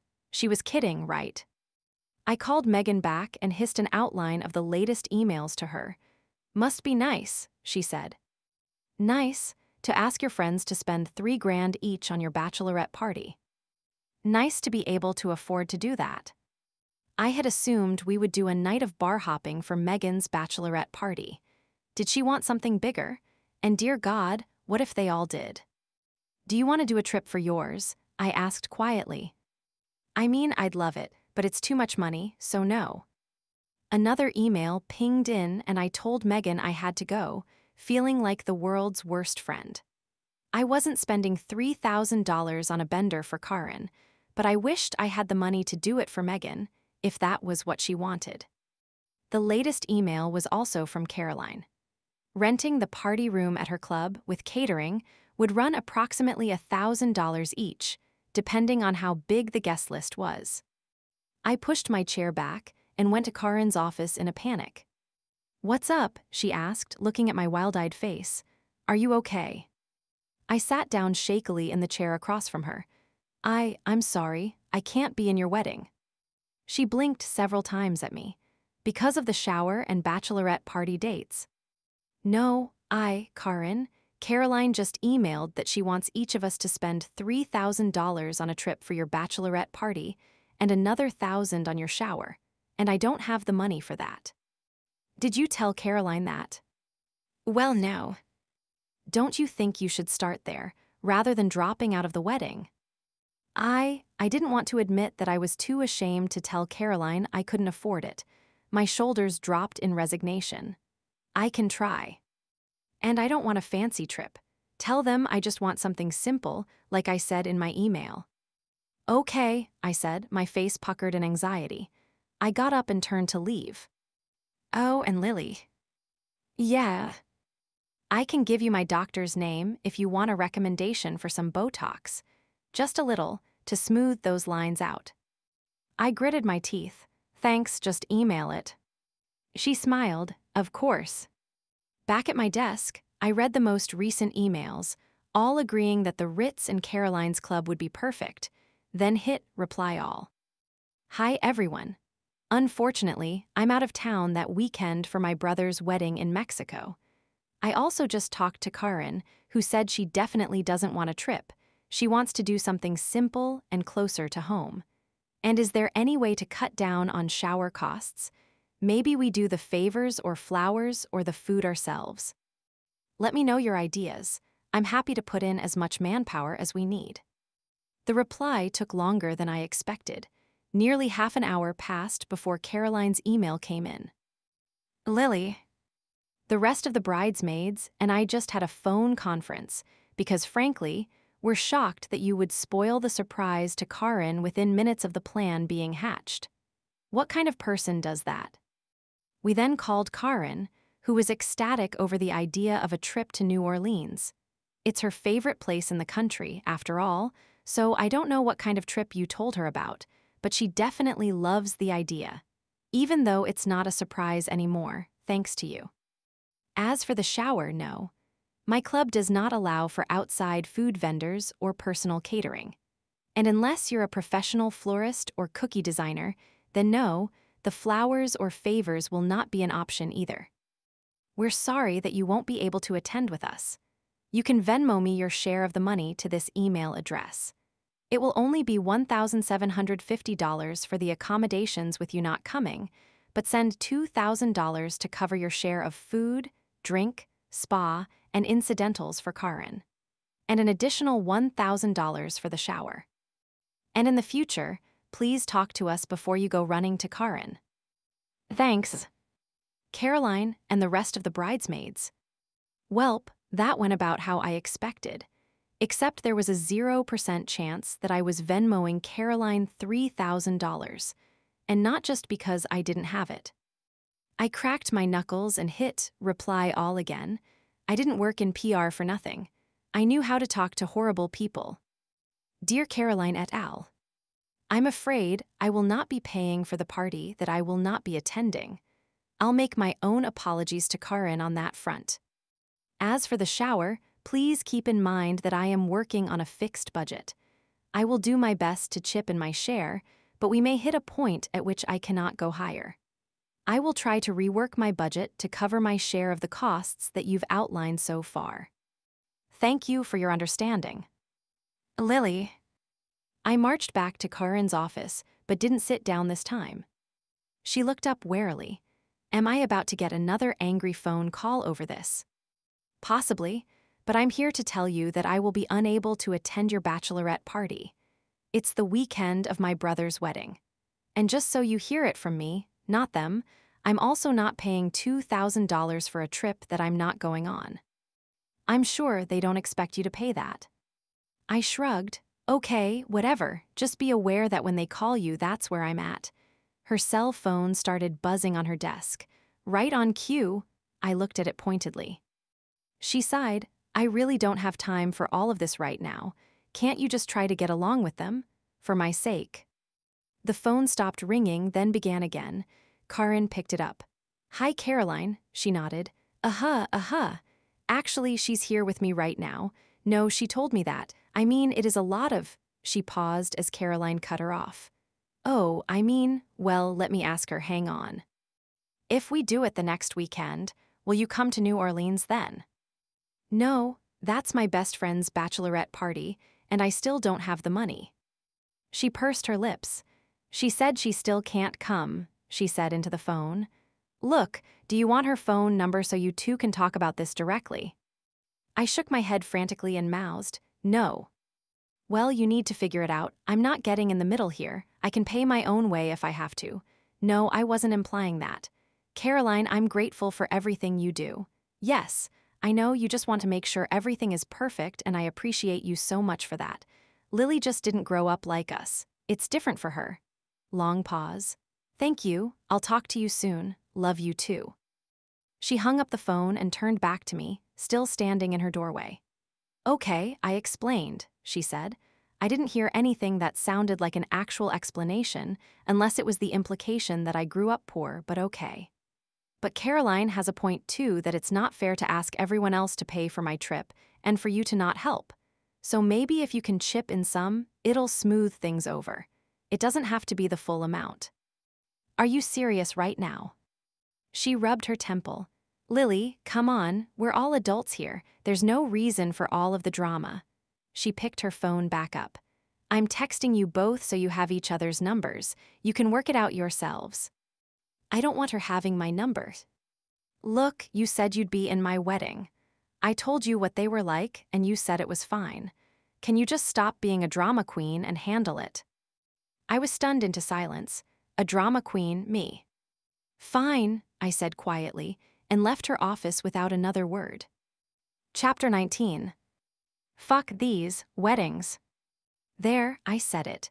Even if I'm really just shouting it into the void because like 6 people are reading this blog right now. But I'm ready to drop out of all of them. Literally all of them. Bride A, which apparently stands for asshole, went so far beyond the realm of human comprehension today that I actually don't think I want to be her friend anymore. Not only did she suggest I get Botox. Literally, she told me to put poison in my face.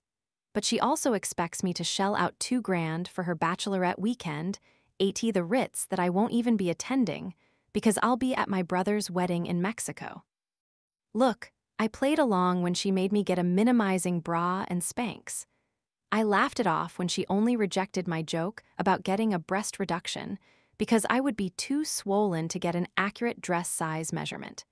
But she is so far over the line here that she can't even see the line from where she's standing. But all of that said, She's a delight compared to her future sister-in-law, who makes Regina George from Mean Girls look like Snow freaking White. And Bride-bee? Girl, I love you, but you need to grow a pair. She literally asked me to tell her mother that I didn't want a black bridesmaid dress.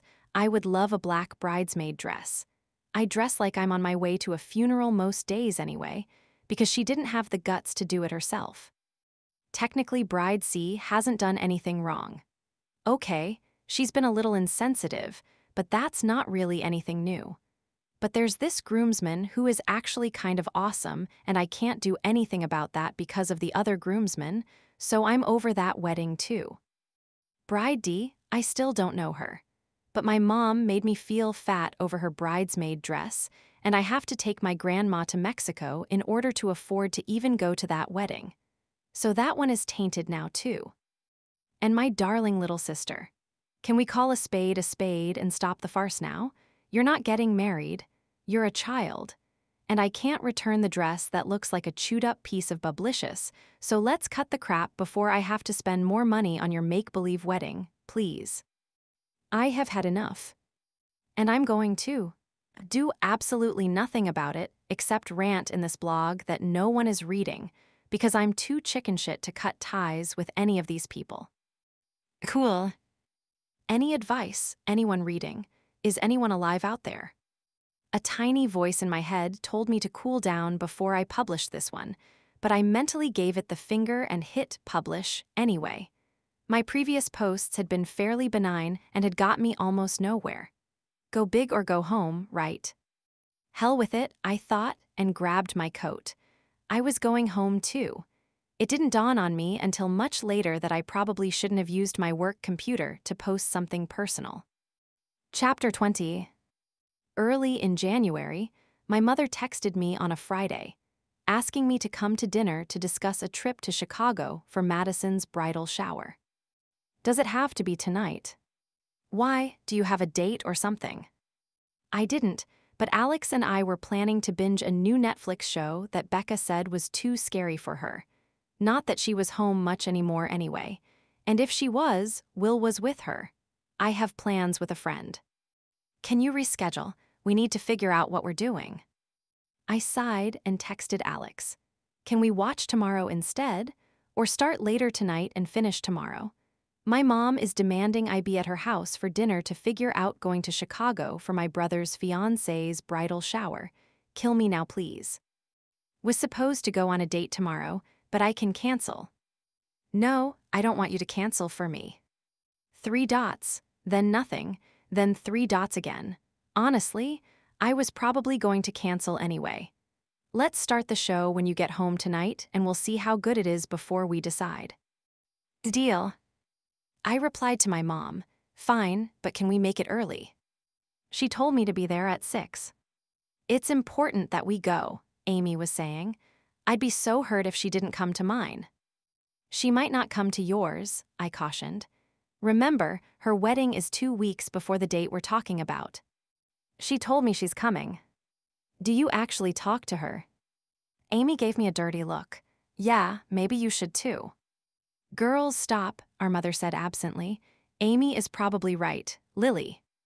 I don't really have the time or the money to drop everything and fly to Chicago for a weekend.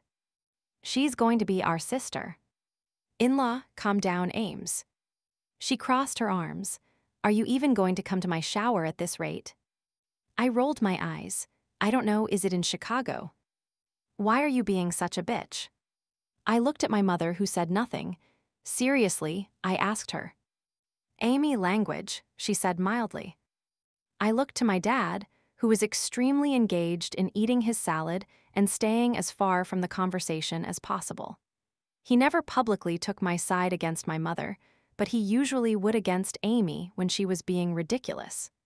Apparently his salad was absolutely fascinating, though, because I couldn't catch his eye.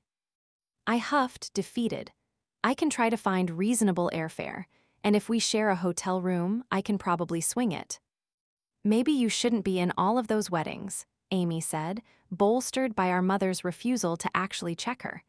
Family comes first. Is that why Ashley is your maid of honor? I shot back. My mother perked up. Do you even want to be? I feel like you don't want to be in my wedding at all.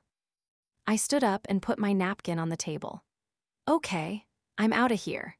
Look, I said I'll go to the shower even though it's not easy for me to do right now, but I'm not going to sit here while you shame me about your wedding because I'm not dropping everything to be at your beck and call. Actually, I'm shaming you because you're making no effort to get to know Madison, and it's pissing Jake off. Then let Jake tell me that because he hasn't said a word to me. When's the last time you even talked to him? He said you haven't returned his calls. I paused. Yes, I'd missed a couple of calls from Jake, but that was like a month ago. I had figured if it was important, he would text me or at least leave a message. And then I promptly forgot about it because I had so much else on my plate with all of the brides. Was I the reason we didn't have much of a relationship? When I didn't say anything, Amy continued, I'm just saying you need to go to the shower. And I said I would. Grudgingly, you should want to go. Some of us actually pay our own bills. Enough, my mom said, finally with some force. Amy, we're going to the shower, all of us. Lily, you could make more of an effort with Madison. Like you did with the bridesmaid dresses, I asked quietly, unable to hold the words in. My mother started sputtering, and I didn't want to be there to see the steam that was about to come out of her ears. I'm going home. Thank you for dinner. I'll email you with airfare rates. I turned and raced out of the dining room. My father caught me just after I went out the front door. Lily, wait. My shoulders slumped, but I turned around. It was freezing out and he hadn't put on a coat. I walked silently back to him and he led me into his study, where I sat in the chair across the desk from his.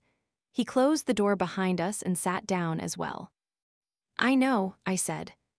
He raised his eyebrows. What do you know? That I'm overreacting and I shouldn't have said all that.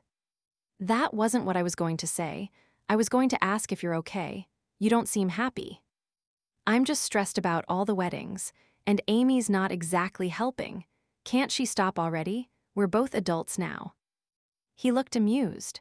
You are. We'll talk about her status if this wedding takes place and she's no longer living under my roof. I looked at him for a moment, processing what he had just said, and then let out a small yelp of hysteric laughter. Never tell her I said that. I mimed locking my lips. Mom isn't helping either. He sighed. It's a good thing you never moved back home. I wouldn't have survived it. But your mother, as much difficulty as she has showing it sometimes, loves you to pieces. I screwed up my face in disbelief. You're more like her than you realize. I think that was an insult. Absolutely not. But she sees herself in you and criticizes those faults. She wants you to be the perfect version of her. Why isn't she like that with Amy? Amy's the baby. She's hard on her in different ways. I never see it. You don't live here. I didn't quite believe him, but your biggest fan doesn't just provide silent moral support. He pulled his checkbook out of his drawer. It sounds like you're struggling, he said as he wrote. I'd like to help take away some of your stress. Consider it a loan from your own wedding account. We'll spend a little less on flowers when your day comes. My eyes felt wet, and I rose to hug him as he handed me the check. Thank you, Dad. I love you, Lilipad, but maybe don't tell your mother about this. It'll be our little secret. I hugged him tighter. I'll go apologize to Mom. Chapter 21. Remember in Pride and Prejudice, when Mr. Darcy's awful aunt is horrified that the younger sisters are out before the older ones are married? When did she become my favorite character? Lady Catherine has a solid point there. I'm not saying my younger siblings need to be locked in an attic until I find a spouse, but good Lord. Forcing me to be in both of their weddings at the same time seems like the definition of cruel and unusual punishment. Can I cite the Eighth Amendment as a reason to sit these two out? It doesn't help that my baby sister, emphasis on baby, doesn't she need parental permission to get married at her age, is openly antagonizing me and has suddenly become best friends with my brother's fiancé, who, as far as I can tell, is utterly devoid of personality. Or perhaps she has a lovely personality, but an evil sea witch stole her voice, and marrying my brother is the only way to get it back. I'm not really sure yet, but my sister talks enough for 2 people, so I guess it evens out. Then there's my ever-suffering mother. Poor mom. Not only is her eldest child a spinster with eggs dying off faster than you can say, actually, I'm only 32 and that's not too old to get married or have kids, but that spinster also lacks anything resembling prospects. But to add insult to injury, the save-the-dates have arrived for the 5 weddings, and 2 of them are addressed to me and guest. Have you guessed which 2 yet? Oh, Mom, your subtlety is the stuff of legends. I wonder, if I fail to procure said dates, will she provide them for me? And will it actually be anyone good, or some random dude to whom she gives elocution lessons, my fair lady? Style, to create the illusion to all her friends and neighbors that she has succeeded matrimonially with all 3 of her children. I'm afraid to find out.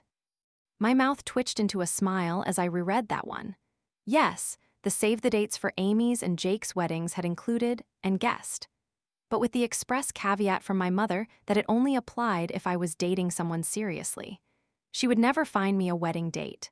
On the contrary, I felt sure she would rather punish me for my life choices by making me go single if I wasn't in a committed relationship. But the blog version was funnier, so I kept it and hit publish. It created an interesting dilemma, though, because it hadn't occurred to me that having a date at the weddings would make them far less painful. And if I did have a boyfriend by then, how sweet would that little getaway in Mexico be? Okay, I had to get my grandma down there, but I would have my own room. I pictured some tall, dark, and imaginary boyfriend giving my grandma his arm as we walked through the airport together. I shook my head, dispelling that pipe dream. But still, I picked up my phone and texted Alex, "What's the story on Tinder?" 3 dots appeared. What do you mean? Like, is it safe, or am I going to get murdered if I use it? IDK, depends what you're using it for. What are you using it for? As soon as I sent that, I realized I didn't want to know the answer. Dating. Just dating, I typed quickly. Just thinking since you use it and haven't been murdered yet, maybe I'd test the waters a little. What if I'm the one doing the murdering? You keep bringing up disposing of bodies, so I'm not ruling that out. But I feel like if you were going to kill me, you would have done it already.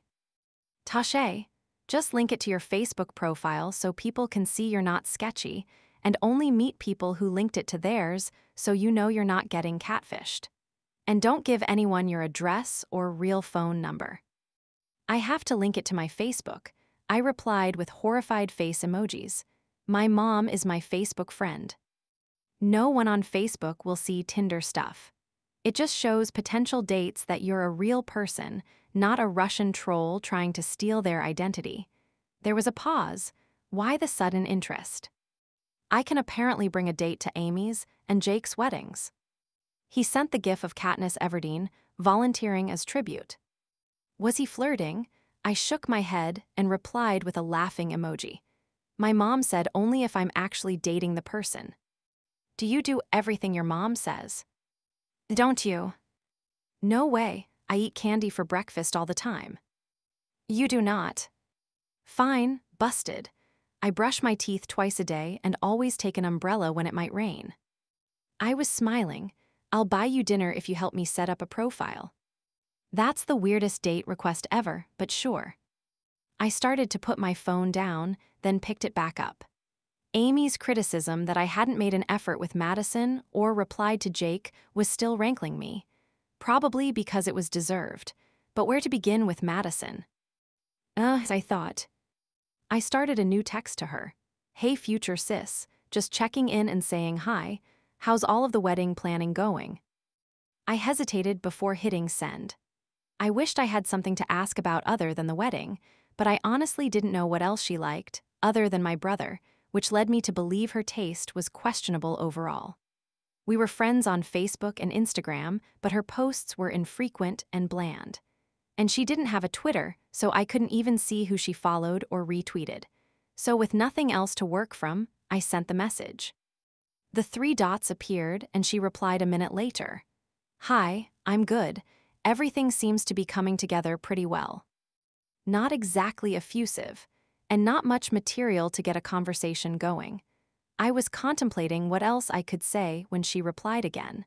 I hear you're coming to the shower with your mom and Amy. Yup, booked our tickets this week. We're looking forward to it. Me too, she added a smiling emoji. I thought about just telling her I wanted to get to know her, but that sounded creepy. And what on earth would I reply if someone said that to me? Was it better to just send little texts every once in a while and hope a conversation would eventually grow organically? As I debated my next move, my phone vibrated again. But the text wasn't from Madison, it was from Jake. Thank you is all it said. For what? For making an effort, you jackass. I rolled my eyes. Yeah, what else is going on? We're buying a house. I already knew that, from my mother's nonstop commentary on my siblings' lives, which, now that I thought about it, was probably why I never felt the need to talk to them. Cool, send me a link. Mom told me she showed it to you already. Just say congratulations, like you're supposed to. I started to type something snarky about how he was just fishing for compliments and rubbing it in when I was still renting, but I took a deep breath and deleted what I had written. Congratulations. Thanks, we're excited. It's got a nice guest room if you ever want to come visit. Okay, he didn't reply and I didn't say any more, but it was something. I made a mental note to text him the next time my mother updated me on anything major, and, feeling somewhat absolved, I put my phone down to get ready for bed. Chapter 22. Alex waved to me and I weaved toward his table, unwinding my scarf as I went, then sat heavily in the booth across from him. It was 2 weeks after we had set up my Tinder account. And an hour into my 5th Tinder date, I texted Alex to see if he wanted to meet up as soon as I could ditch the guy. Drink, he had already got me a martini. Can you just get the bottle of gin and pour it directly down my throat? He laughed, went that well, huh? I swear my siblings only said I could bring a date to their weddings to torture me. I told you I could be your date. And I told you, they said actual romantic prospects only. No random friends. Do they actually need to know the difference? Please don't start. As much as I'd love to have you there for moral support, I don't want to lie to everyone at the weddings. Because every single person there would ask us when we were getting married. And you'd rather bring a random guy who you've been on a couple dates with. I shook my head and took another sip of my drink. No, if I had found someone awesome, that would have been cool, but I'm done trying. I'll just go and be single, and when anyone asks, I'm going to say I was engaged for a while, but he kept asking me when I wanted to get married, so I murdered him with a pickaxe. Alex laughed again. Mental note, use that in the blog. For a split second, I considered telling him about the blog. Actually, I had debated telling him about it many times since I started. It would be nice to be able to share the small successes when they came. But the more anonymous I kept it, the better. And I had talked about Justin. I refused to think about the implications of why I didn't want Alex knowing about that, assuming he hadn't already heard, but I didn't. How was your date? He shook his head. I canceled it. Really? Why? She was too. I don't know. I got the feeling that I checked all the boxes by being a lawyer, so she wanted to seal the deal immediately and lock me down. Possibly literally, in her basement. I leaned my head on my hand, scrunched up my nose, and smiled. Probably for the best then. You don't want to end up in a hole putting the lotion on its skin. Right, he smiled back. Plus, she's a lot younger than us. She wouldn't have even gotten a Silence of the Lambs joke. How much younger? 26. I pulled an olive out of my martini and threw it at him. That's almost my baby sister's age, you perv. And your sister is getting married. It's not that young. Too young for us. I agree. That's why I'm not in her basement hole. You need to get off Tinder. It's one thing if you're using it to get laid. It's another if you think you're going to find a soul mate on there. I know, he paused. Are you using it to get laid? I mimed vomiting. No, and I deleted the app before I even left the restaurant tonight. I never even got to swipe on you. Right, I assume. Of course. We both sipped our drinks, comfortable in the silence. Mexico would have been fun, though, he mused. Even getting my grandma down there. Sure, old ladies love me. She's a flirt, too. You'd have your hands full. See, who needs Tinder? I covered my face, laughing. That's an over 60-year spread. Get some standards already. Hey, the last time I went to Cancun was my honeymoon. I'll take what I can get. That sobered me up quickly. I always forget you were actually married. You're like an adult. He shrugged. Not really. It was a stupid thing to do. Then why'd you do it? He took another drink, thinking. I guess I thought it was what I was supposed to do. I was getting close to 30, and she really wanted to get married, and I kind of just thought that's what people did. Did you love her? I thought so, at first at least, but by the end, I didn't even recognize myself anymore. I was angry all the time, and she found a way to ruin anything that made me happy. She sounds like a blast. Yeah. What actually happened, though? He looked down. I waited, but he didn't say anything else. You don't have to tell me if you don't want to. He exhaled loudly. No, I think I want to. He paused again, then continued, all the while peeling the label off his beer bottle and shredding it into a tiny pile on the table. She really wanted us to have a baby. And I mean, yeah, I want kids. But we were fighting all the time and I wasn't ready, so I suggested we try going to couples therapy. She didn't want to, but she eventually agreed. So we go like 6 times, and we get into a fight in the therapist's office about the whole kids thing. And she yells at me that it doesn't matter anyway because she stopped taking the pill a year ago, and if she wasn't pregnant yet, it clearly wasn't going to happen anyway. My eyes widened, but he still wasn't looking at me. And I couldn't trust her after that. She had been lying to me for a year, and if she had gotten pregnant, that's forever. It's not like the little kind of lie, like when she knocked the mirror off her car and claimed she didn't know how it happened. It was too big. I couldn't go back from that. He finally looked up at me, but I didn't know what to say. Tricking someone into creating a new life was a whole other level of betrayal. He brushed the pieces of his beer label into a napkin and balled it up. So anyway, new subject. Sure. He looked uncomfortable at having shared that much, so I reached around for something else to talk about. Anything. Okay, new subject. Okay, I've got one. That horrible bridesmaid in Karen's wedding. She used the wrong "you're" in an email today. He smiled weakly. What a moron. Right, like how are you going to ream me out and not even use proper grammar? I will destroy you in a reply to that. His grin finally looked more genuine. I need to figure out something appropriately passive-aggressive to troll her with. Maybe a mug that says grammar, the difference between knowing your shit and knowing your shit. I saw that online somewhere. I could send it to her. I thought you were overextended on your wedding budget. There's always money to passive-aggressively mock someone horrible. Duh, I paused. I've also heard really good things about glitter bombs. What's a glitter bomb? You anonymously mail someone an envelope full of glitter. It gets everywhere. And it's cheap, so you can do it yourself. Glitter costs almost nothing. Alex shook his head. Remind me never to cross you. You don't know the half of it, I thought gleefully, already planning how to mock Caroline's idiocy in the blog. But Alex was reaching into his pocket and pulling out his phone, the screen glowing. Hang on, it's my sister, he said, answering it. Sam, what's up? He held his hand over his free ear. It wasn't loud in the restaurant, but it wasn't super quiet either. Wait, slow down, I can't understand you. He listened. Oh God, okay, which one? I'll be right there. I'm coming right now. I love you too. He hung up and pulled his wallet from his back pocket, his face suddenly pale. I have to go. What's wrong? What happened? My dad, another heart attack. I have to. I slid out of the booth, grabbing my coat and scarf. Which hospital?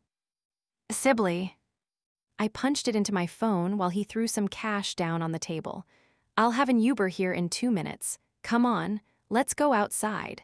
He nodded and followed me to the door. Did she say how bad it is? She doesn't know yet. I'm sure he'll be okay. This was his second, which wasn't a good sign. But oh God, the look on Alex's face. This is us. I gestured toward the blue sedan that pulled up to the corner. Alex opened the door and got in, and I went around to the other side. He looked up, surprised to see me in the car. You don't need to come. I nodded. Yes, I do. I turned to the driver. We're rushing to the hospital for an emergency, so speed is good tonight. You've got it, everyone okay? We don't know yet. The driver looked at our faces in the rearview mirror. You've got a good girlfriend there, he told Alex. Marry the ones who will come with you to the hospital. He'll take that into consideration, I said grimly, but please hurry. I picked up Alex's hand, barely realizing I was doing it, and held it in mine for the entire drive. We didn't talk. The Uber driver dropped us at the emergency entrance, and we ran inside to the desk, where we were directed to the cardiac unit. There, in the waiting room, Alex dropped my hand, which I hadn't realized he was still holding, and embraced an older woman with a tear-stained face. I didn't need to see that she had the same eyes as Alex to know she was his mother. How is he? What happened? He turned to the younger carbon copy of his mother and hugged her as well. Sam wiped at her eyes with a tissue. We were at dinner and he just dropped. What did the doctor say? He's in emergency surgery right now. We don't know anything yet. What about the stent from last time? I don't know. His mother sank back into her chair. I don't know anything. I just told them to do whatever they needed to do. Sam noticed me standing there and eyed me warily. Who's she? I felt suddenly selfish for intruding on their family crisis. Alex flinched. Sorry, Sam, Mom, this is my friend Lily. Lily, this is my mom, Angie, and my sister, Samantha. Samantha shook my hand limply, apparently less irritated now that I was a friend and not more, and told me to call her Sam. His mother nodded in my general direction, but was understandably too distracted for much else.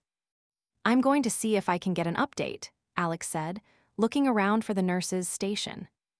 They said they'll tell us when there's news, Sam said. Well, I need to do something. There's nothing you can do, Angie said quietly. Just sit, please. Alex sat down heavily next to his mother. I took the seat on his other side, trying to be unobtrusive. His hand was on the armrest between our chairs, and I put mine over it. He turned his over to hold mine, and our fingers intertwined, which sent a small jolt of entirely inappropriate excitement down my spine. No one spoke. My phone vibrated and I slid it discreetly out of my pocket with the hand that wasn't in Alex's. It was Becca, asking how the date went. Good, I assume, since you're not home. Terrible, actually. Then where are you? I texted slowly, left-handed. At Sibley. Alex's dad had a heart attack. Oh no, let me know what happens. I told her I would and slipped the phone back into my pocket. Alex looked over at the motion. Everything okay? He murmured. You don't need to stay. I'm fine right here.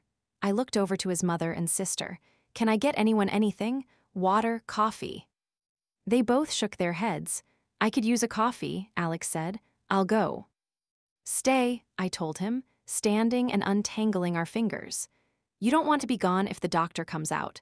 I know how you take it. He nodded and leaned back in the chair, rubbing his eyes.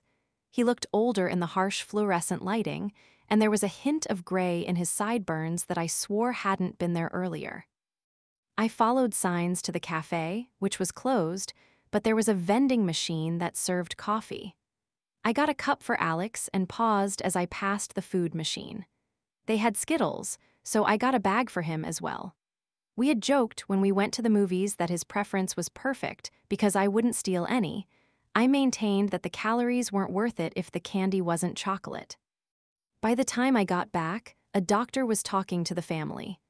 I hung back, not wanting to interrupt, but tried to catch the drift of what he was saying. An excellent prognosis, assuming surgery goes well. It's a very common procedure. How long? Probably 2 more hours. He only needs a single bypass because the stent is holding, so we think it should be uncomplicated. Sam and Angie were holding on to each other, and Alex shook the doctor's hand and thanked him. I waited until he turned to leave before I returned to them and handed Alex his coffee. "What did he say?" I asked quietly. "They're doing a bypass now. The doctor thinks he should be okay, assuming there are no complications in surgery." "That's great." "Yeah." Alex sat down shakily and took a sip of the coffee. "This is horrible."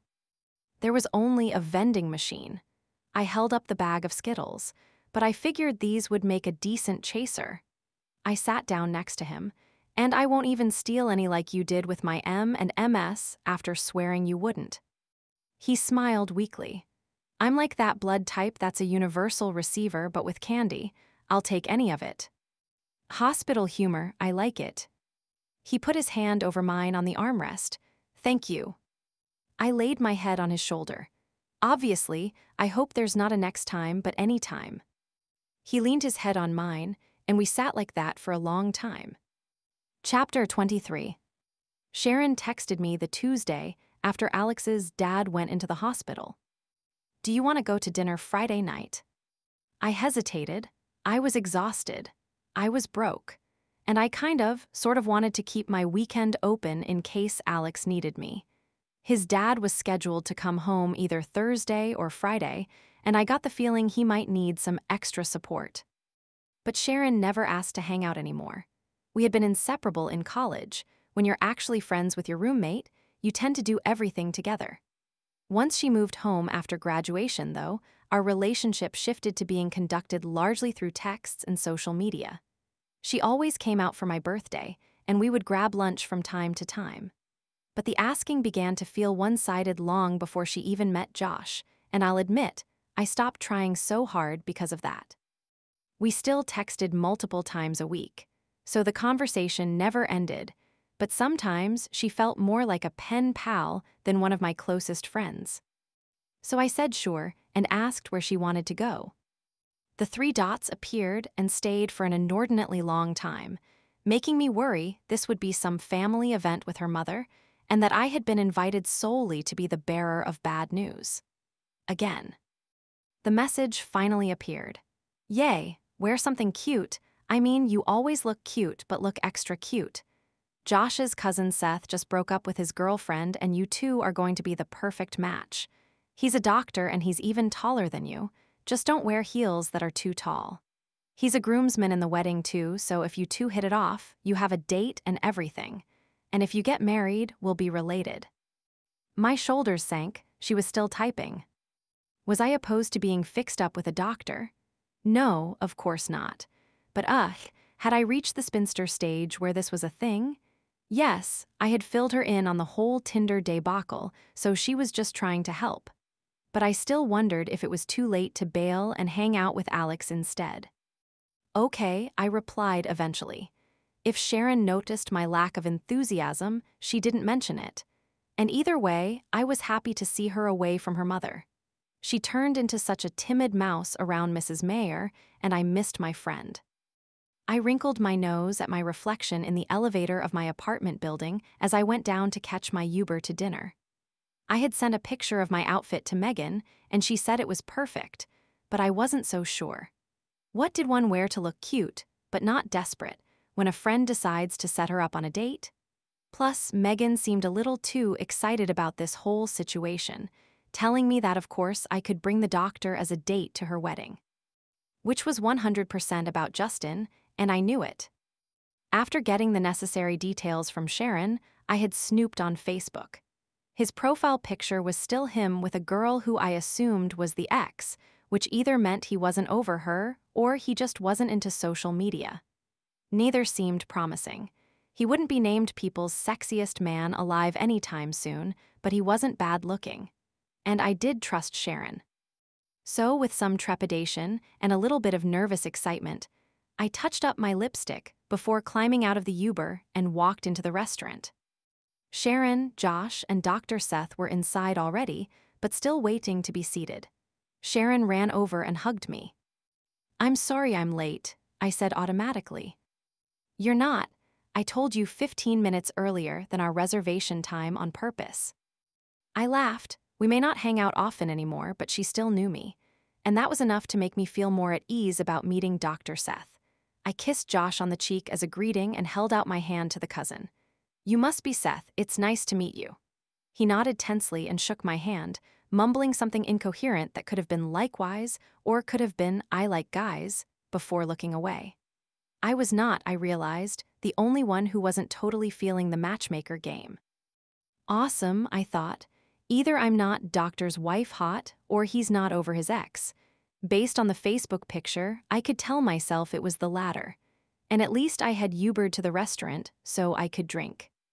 Except Dr. Seth said he would just be having water when the waitress took our order, as he was on call. It looked like my martini would probably be an only child, unless he warmed up or was so boring that I decided to drink myself into oblivion. "What kind of doctor are you?" "Emergency." He didn't say anything else. I glanced at Sharon.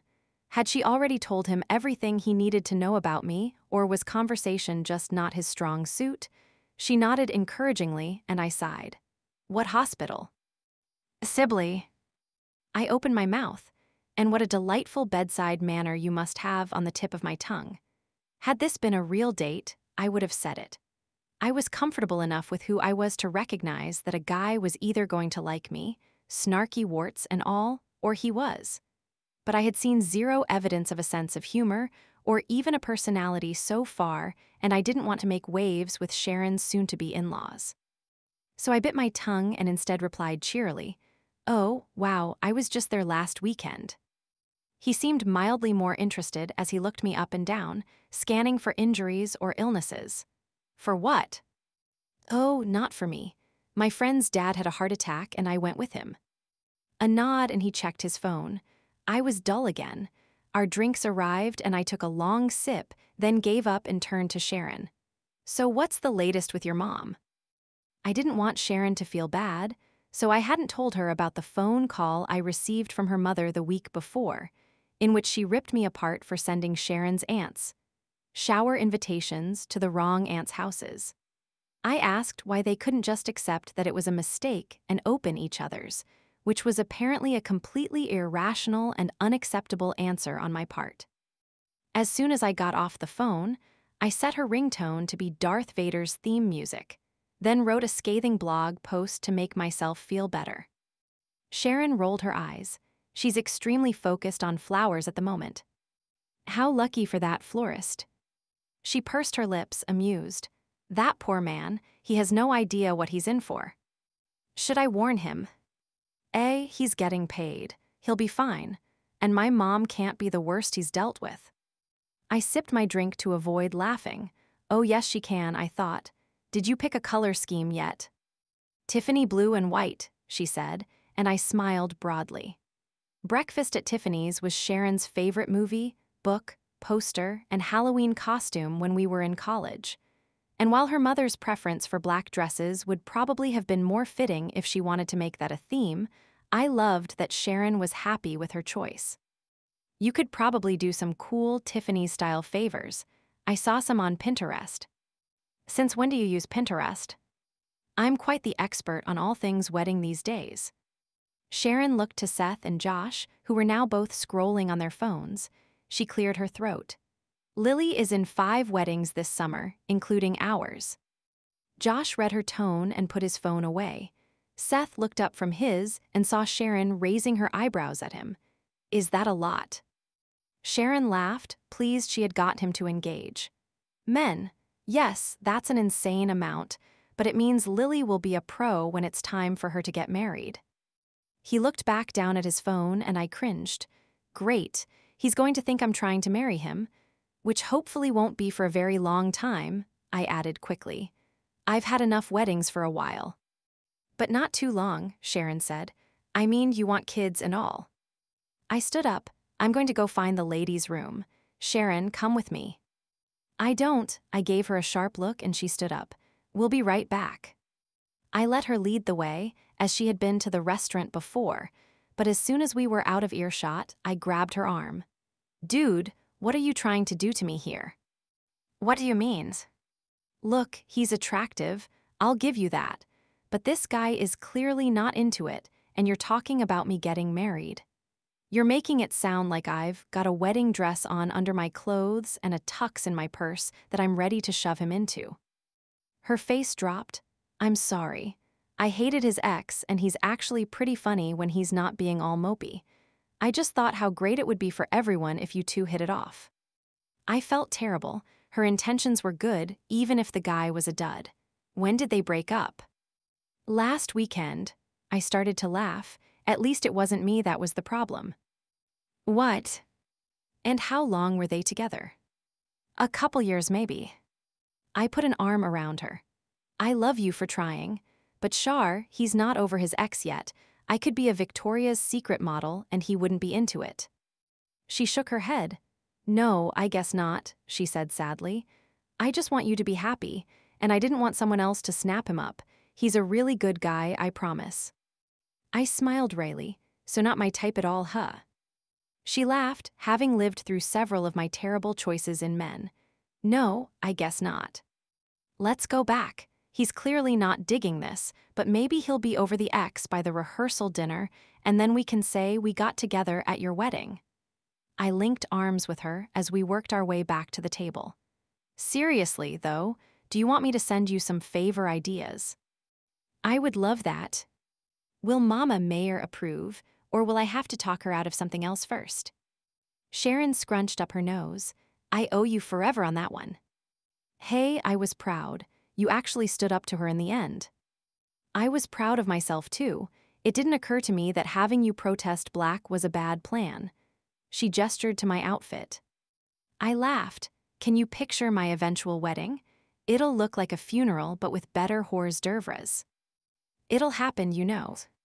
"Yeah, I'm such a catch." I flipped my hair. Sharon stopped walking, stopping me with her.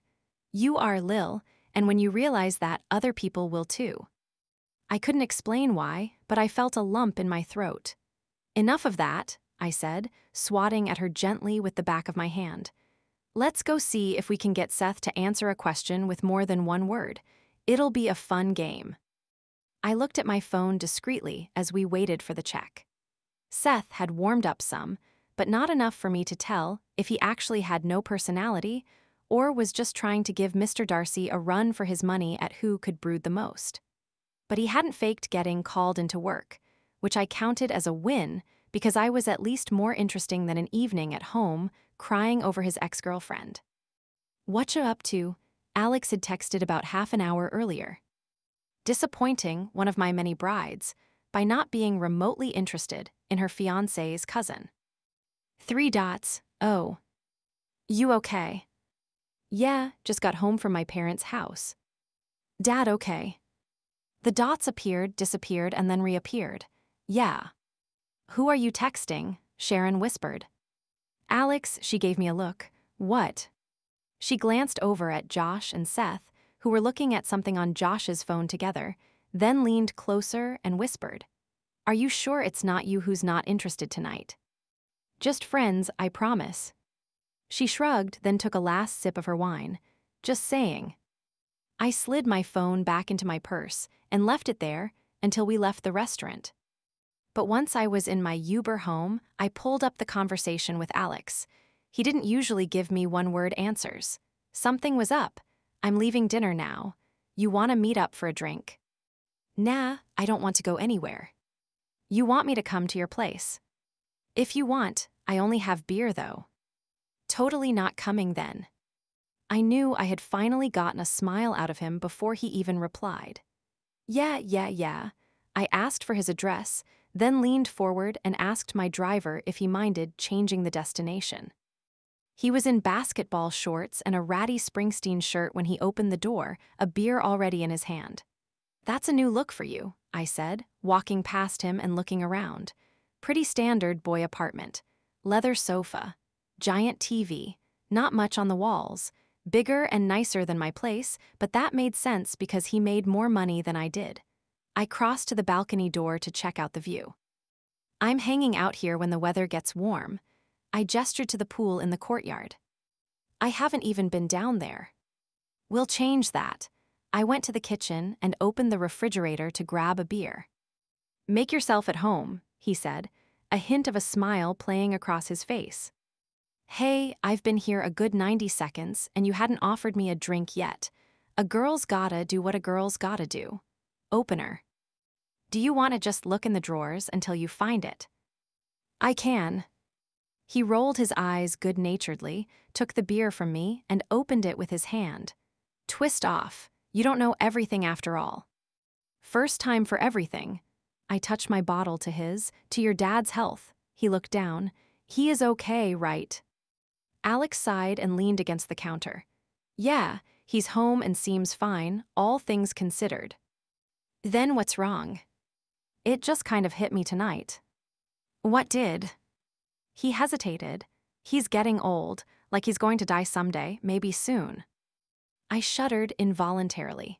Despite my often rocky relationship with my mother, I couldn't imagine life without either of my parents. But my dad was 62 and my mom was 60. Yes, my grandma was still going strong, but she was my only remaining grandparent. And my dad's father died younger than he was now, before I was born. I had really only contemplated their mortality as an adult once, at my other grandmother's funeral. It was the only time I had seen my father cry. And I realized, as I sat next to him, my mother on his other side, each of us holding one of his hands, that one day I would be in his position. It was a thought I tried to suppress as much as I could, telling myself my mother would live to be at least 100, just in case I gave her a late grandchild, and my dad, well, he biked a lot and was in really good shape. Better than I was. He would be okay because I needed him to be. Right. 2 heart attacks, though, that didn't bode well, and I couldn't lie and say it did. I'm sorry, I said finally. I wish I had some awesome answer or a magic wand I could wave to fix that, but I don't. I know, and it happens to us all eventually. Unless we become vampires and make our parents vampires too. He shook his head and chuckled. What is wrong with you? I hopped up onto the kitchen counter next to him. So much. Clearly, your butt is where I prepare food right now.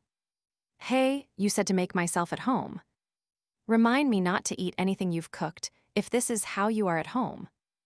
That is so cute. What is? You thinking I can cook. Alex shook his head. You're a mess.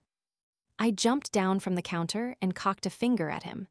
Yes, but I am a mess who knows how to make you feel better. You want to go watch a documentary about a murderer. He looked at me askance. That's supposed to make me feel better. Totally. You're always talking about how to properly dispose of bodies whenever I say I'm going to kill someone. He laughed. You in? The corners of his eyes crinkled warmly, and I couldn't help but smile back. Yeah, I'm in. Good. Chapter 24. From Caroline Morgan Mrs. Morgan2@gmail.com. To bridesmaids. Subject, bridal shower and bachelorette updates. Date, March 1. We're just over 3 months away from Karen's big day, which means it's time to make sure everything is perfect for our celebrations of the bride. The shower is set for May 5 at Kenwood. I'm having everything done in-house, so all you need to bring is your lovely selves. For the bachelorette weekend, I understand that Olivia and Dana said they would prefer to stay at a different hotel instead of the Ritz, because the other hotel has a rooftop pool and bar. However, the fitness room there is basically a treadmill in a dungeon. I'm attaching pictures for comparison, and to do that to Karen just weeks before her wedding would be cruel. You two can plan your own separate trip if you want, but this weekend is about Karen. Not to mention, we don't want a repeat of the sunburn you got before Mia's wedding, do we, Dana? As for the itinerary itself, I've only booked a loose outline of activities, so we have plenty of flexibility. We have reservations for dinner for all 3 nights, a spa day, an aphrodisiac tour, reservations at a few boutiques, 3 fitness classes, and a party bus each night. But the rest is wide open. I also hired a photographer to document the whole experience for us, of course, so plan to look your best. Finally, and I hate to bring this up, I'd like to remind you that not everyone has paid yet. The total cost for the bachelorette weekend has increased to $3,000 each for those of us who are going, unless, like Lily, you've chosen to make other arrangements. Ta-ta for now. Caroline. I rubbed the base of my neck where it met my shoulders. Who was this crazy person? Admittedly, I felt mildly better now that she was roasting Olivia, but I felt for Dana after our conversation in the parking garage. Did Caroline actually have friends, or just people who were too terrified of her to speak up? But unfortunately, she had left a detail out, and it was one that I needed to know. I waited a half hour, hoping someone else would ask the question, but when no one did, I finally wrote to her, being sure to reply all. Sounds like you've got everything under control, but what time is the shower? Thanks. Lily.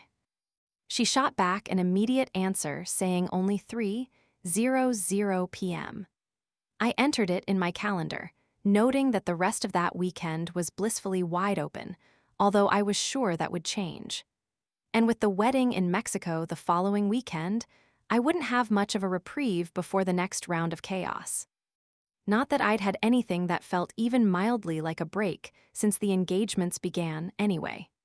Trying to juggle the details of all 5 weddings was exhausting and would have destroyed any social life I had, if I still had the money or friends to have one. And the blog, while therapeutic, also took more time and energy than I expected, especially as I got better at it. Building an audience meant responding to comments and pingbacks, finding other bloggers to network with, and posting links to it anonymously in places where I felt confident my brides wouldn't be looking. The writing part was great. The rest was tedious, especially between work and weddings. But every time I got a new follower or comment, it felt a little more worth it. And at least Megan S. was the only shower at which I was expected to do a significant amount of the planning, and the only other bridesmaid with strong opinions was Claire, Tim's sister. Early in the process, she volunteered to host the shower at her house, which, while far away from Megan's new home in Colombia, looked nice, if bland, from the pictures Claire sent. And certainly cheaper than renting a venue, so I agreed. Unfortunately, that meant she thought she was in charge. The day after Caroline's missive, I found myself driving out to Potomac to meet with Claire and the rest of the bridesmaids for a planning sesh. Claire's au pair opened the door to her McMansion. "Welcome," Claire said expansively, coming into the foyer from a room in the back of the house. "The rest of the girls are already here, of course." I glanced discreetly at my wrist. I was literally 2 minutes late. This was a punctuality miracle for me, and someone should be putting a medal around my neck, not passive-aggressively telling me I was late. She escorted me to the living room, the long way, I realized, as we passed through every other room on the first floor to get there. Jennifer, Kelly, and Julie were sitting together on one sofa, Chrissy was on the love seat, and an older woman I had never seen before was in one of the 2 armchairs. Claire immediately arranged herself in the second armchair, which felt rude as I was still standing, but she clearly wanted that particular chair. It was higher than the rest and arranged so it was facing the group. I said hello and then took the remaining seat next to Chrissy. "As I was telling the other girls," she said, expressly to me, "I asked Donna to be here today. Donna is the premier party planner in the DC area." I was 90% sure that wasn't true, or else Karin and her cronies would be using her, plus her Louis Vuitton Neverfull bag, sitting next to her on the floor, would be real if that were the case. And it was. Donna smiled graciously and nodded. "The shower will be outside, of course," Claire said. "We'll open the pool early. Not that anyone will swim, but it's just so much more festive when there's a pool." "Do we have a backup plan?" I asked. Claire looked at me in annoyance. "The weather is so iffy in the spring. It could be 94 degrees or 40 and raining." "We'll have a tent," Donna said reassuringly. "A tent isn't much help if it's freezing out." Claire opened her mouth to speak, but Donna responded first. "If the forecast is bad, I'll rent space heaters." I nodded. "Okay." The au pair entered with a tray of hors d'oeuvres, and I wondered who was watching Claire's daughter. I kept my opinions to myself while Claire and Donna went through a rundown of the decorations, but I spoke up at the suggested menu. No mini crab cakes. Excuse me. Megan is allergic to shellfish. What kind of Marylander is allergic to crab? Claire laughed. Is that even a real thing? It is, and she's allergic. Is it an airborne allergy? Will she die if she's in the same room as them? No. Well, then she can just not eat the crab cakes. It's her shower. Don't serve foods she can't eat. Kelly and Jennifer nodded in agreement, but no one said anything. Claire stared at me, and I realized that Caroline would probably be Claire's personal lord and savior. Caroline was everything Claire wished she could be, actually rich, able to shut people down effortlessly to get her way. Instead, she was a bratty gnome who was being mean to her future sister-in-law out of, what exactly? Jealousy? Pettiness? Had her husband's sister been mean to her, and she thought this was how it was supposed to go. I had no idea, but I was the maid of honor, and this wasn't going to fly. Claire was still trying to formulate her next move, but I turned to Donna. Scratch the crab cakes. Donna glanced at Claire, then back at me. She crossed them off the legal pad on her lap with a long motion. Any other shellfish on the menu? Donna shook her head, not even looking at Claire, who was silently fuming. Good. What's next on the agenda? By the time I left Claire's house, I knew I had made an enemy, which perhaps I would have cared about if Megan liked her, but she didn't. So instead of worrying about it, I was planning the blog I would write. Remember Mini-Me from Austin Powers? Well, I just met the wickedest of the wicked bridesmaids, Mini-Me. I'd say I should get the two of them together, but that would be a disaster. Partially because the wickedest bridesmaid would eat Mini-Me for lunch, then spit her out, of course, because the wicked bridesmaids of the West don't actually eat or digest food. Pretty sure they survive on the consumption of human souls alone. And then how would I explain to Bride C's fiancé that I was responsible for his sister's disappearance? If he hasn't been reading the blog, I'm not sure saying that an evil bridesmaid chewed her up and spit her out like a shark does a surfer would mean anything. It was uncanny, however, how much like a dollar store version of a wicked bridesmaid of the West she was, with her Costco appetizers and her knockoff purse-toting party planner. Granted, she didn't grow up ridiculously rich, like the wicked bridesmaids did, which, if The Great Gatsby taught me anything, explains the difference in their behavior, old sport. The evil bridesmaids would never invite me to their houses to show off their green dock lights, because they don't care what I think. I clearly don't have enough taste, or money, to appreciate their belongings without salivating over them. But this chick had the nerve, at Bride C's housewarming party, to critique the house that Bride C and her fiancé bought when Mini-Me's in-laws bought them their house. You don't even own the glass house you're throwing stones from, sister. Knock that off. In other news, the queen of the evil bridesmaids snapped at other bridesmaids in an email. I felt a small amount of sympathy, but was mostly shoveling popcorn in my mouth while I watched all the drama. She then, of course, came after me, but could there be a rebellion brewing amongst the wicked bridesmaids? I'm twisting my hair into Princess Leia buns just thinking about the idea. May the bridesmaid force be with you. Alex texted me just after I hit publish, with a picture of him holding two ties up to his neck. Which one? The blue, better with your eyes. Does it go with what you're wearing? He had a benefit for work that night, and I had agreed to go as his date. I made a face. You were married too long. We're not framing pictures from tonight to put on the mantle. Good point. I still need to do my hair, so I'm gonna go shower. I'll see you at 6. He sent a thumbs-up emoji. You look beautiful, Alex said when he picked me up. I twirled for full effect. It was the only event all year where I could wear a cocktail dress of my own choosing, even if it was a few years old. And though I would never admit it to Caroline, with the Spanx that Karin had guilt-tripped me into buying, I felt really good in it. Was the underwear remotely sexy? No, but it wasn't like my dress was coming off until I was alone, so who cared? I straightened his tie. You clean up well, too. He wore a suit to work every day, but this was a nicer one. His hair was freshly trimmed, and he had shaved off the little bit of stubble he usually kept, the aftershave smell lingering alluringly. "Shall we?" he asked, offering his arm. I took it and we went to the car. The benefit was at the same hotel where Sharon was getting married. I had originally suggested metroing so we could drink, but Alex said he wasn't having more than a drink or two at a work event. Mildly shamed, I agreed to stick to that plan as well. "Just don't get engagement party drunk and you're fine," he said. I elbowed him playfully. His face grew more serious. "Are you ready for everyone to assume we're together? Does it help you career-wise if I say we are? It's not the 50s. They know I'm divorced. They're just going to make assumptions when they see us. In that case, let's tell everyone I'm your sister and then make out all night." "Oh, okay, good, that'll go over well," I laughed. "Don't be too much of a jerk, please," he said.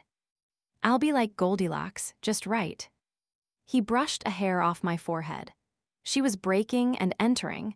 It was the baby bear whose stuff was just right. I said what I said. After the dinner part of the evening ended, I turned to Alex and said, 36. 36 what? 36 people asked how long we've been dating. And what did you say the latter 35 times to that? He knew me well. That we've been together since high school, and I was really upset when you and my sister-wife split up, so we're looking for someone new to add to our marriage. He covered his eyes with a hand. Seriously. I rolled my eyes. No, I said a few months to everyone. Excellent, want to keep up the lie and dance? I looked to the dance floor, where about a dozen couples were dancing, and made a face. Come on, he said. It's good practice for Tim and Megan's wedding. I agreed and followed him out to the floor. It's weird, I said, as we swayed to the music. I've never once referred to them as Tim and Megan. It's Megan and Tim to me. Is it always like that with the person you knew first? He thought for a minute. I think so. What happens if you've known both people an equal length of time? Maybe that's when they get one of those celeb nicknames like Brangelina. I guess, so we'd be Lily and Alex to my friends and Alex, and Lily to yours. And Ally to the people who knew us the same amount of time. Or Lilacs. I laughed. Lilac sounds like a knockoff watch brand. Ally it is. We danced without talking for a couple of minutes. I was glad he would be at Megan's wedding with me. Going completely dateless to 4 of them was going to be rough. And I thought, for the millionth time, about lying to my family and saying Alex was my boyfriend. The idea had some appeal to it. It would mean having a date to Jake's and Amy's weddings and being an awkward single only at Karen's and Sharon's. Yeah, we would get asked when we were getting married, but we could play along with that. Help getting my grandma to Mexico would be useful as well. She was a handful. I pulled back slightly to look at him. There was no denying that he was handsome. I mean, he wasn't a Hemsworth, but who, other than the Hemsworths, was? He was already the first person I texted most mornings and the last person I texted at night. Did it have to be fake? What would it be like to kiss him? He caught me looking at him. What are you thinking? He asked warily. Nothing. I shook my head more at myself than at him. What a dumb idea. He wasn't into me like that anyway. Plus, Megan would murder me. I glanced over his shoulder at the movement I saw back at the tables. Ooh, dessert time? I took the hand that had been in mine to dance and pulled him back toward the table, away from the dance floor of dangerous plans. Chapter 25. March came to an end, flouting the in like a lion, out like a lamb cliché, as it does so often in D.C., and ushered in a minor April snowstorm that left my mother in fits about our trip to Chicago for Madison's bridal shower. We're not leaving for another week, I told her on a 3-way call with Amy. It won't still be snowing by then. What if it's snowing in Chicago? It's colder up there. They know how to deal with snow in Chicago. Remember when Obama called us snow wimps? You're giving him more material. My mother harumphed at that. It'll be fine, Mom, Amy said soothingly. And worst case scenario, at least it won't snow next month when we go to the actual wedding. It would be just our luck to get stranded in Chicago when we have so much to do, she said. maybe we shouldn't go." I rolled my eyes. "Mom, we booked the tickets, we're going." "Well, of course we're going," she said, as if she hadn't just suggested not going. "I'm just saying is all." "Okay, I'm going to go pack." "Wait," Amy said. "Are you bringing your flat iron? If you're bringing yours, I won't bother bringing mine." "Oh good, I need one too," my mother said. "That's perfect. Lily, you'll bring yours." "Want me to bring a communal hairbrush too?" My sarcasm was lost on them. "Do you have a good one?" Amy asked. I'm hanging up now. Dearest blog readers, I have made some terrible decisions in my day. Sleeping with that groomsman, agreeing to be in Bride A's wedding, not running for the hills when I met Bride B's mom a dozen years ago, overplucking my eyebrows in the early 2000s, seriously, when do those hairs grow back? But this is a whole new circle of hell that I have descended into. I am sharing a hotel room for 2 nights with my mother and baby sister. I'm fully aware that that doesn't sound so bad. I'm sure there are people out there who would love to spend a weekend in Chicago with the two of them. Would they feel the same way after the 2 days were over? Sure, if they belong in Azkaban. Remember Helena Bonham Carter's wanted poster? That's me, right now, hair and all. Because my little sister left my flat iron on and now it's dead. Note, she has a better flat iron than I do, but she didn't want to bring hers, so I was instructed to bring mine. Now I have none. Of course, I've traveled with her before, albeit not in several years, so I planned ahead.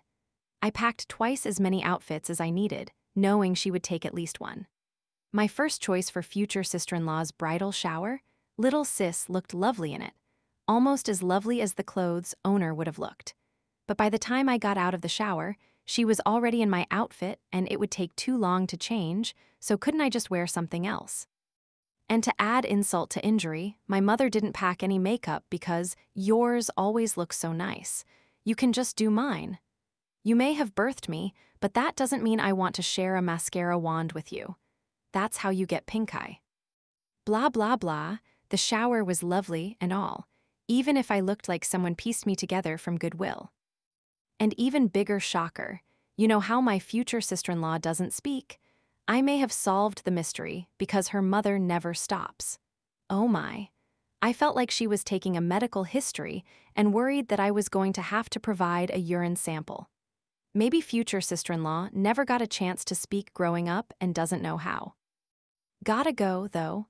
I'm extremely worried that if I take my eyes off my toothbrush, one of them will use that next. To be fair, my mother had forgotten her makeup and was in hysterics, so I offered my services. And Amy had always stolen my clothes, so I was entirely prepared with an equally cute backup outfit, knowing she would take one of mine rather than wear her own clothes. Madison was really happy that we made the effort to come to the shower. Granted, we heard that through Jake, who wrapped me in a bear hug before giving me shit about taking time out of my busy schedule to do something for my family, and through her mother, who knew a shocking amount about me before I opened my mouth in an attempt to get a word in edgewise. Apparently, Jake talked about me with some frequency, which made me feel like a jerk. I wasn't sure some of my friends even knew his name. But the whole truth didn't play as well, and I felt like taking some creative license. The blog was slowly picking up steam, thanks to my efforts at networking. I was up to 58 followers and usually added 1 or 2 with each post now.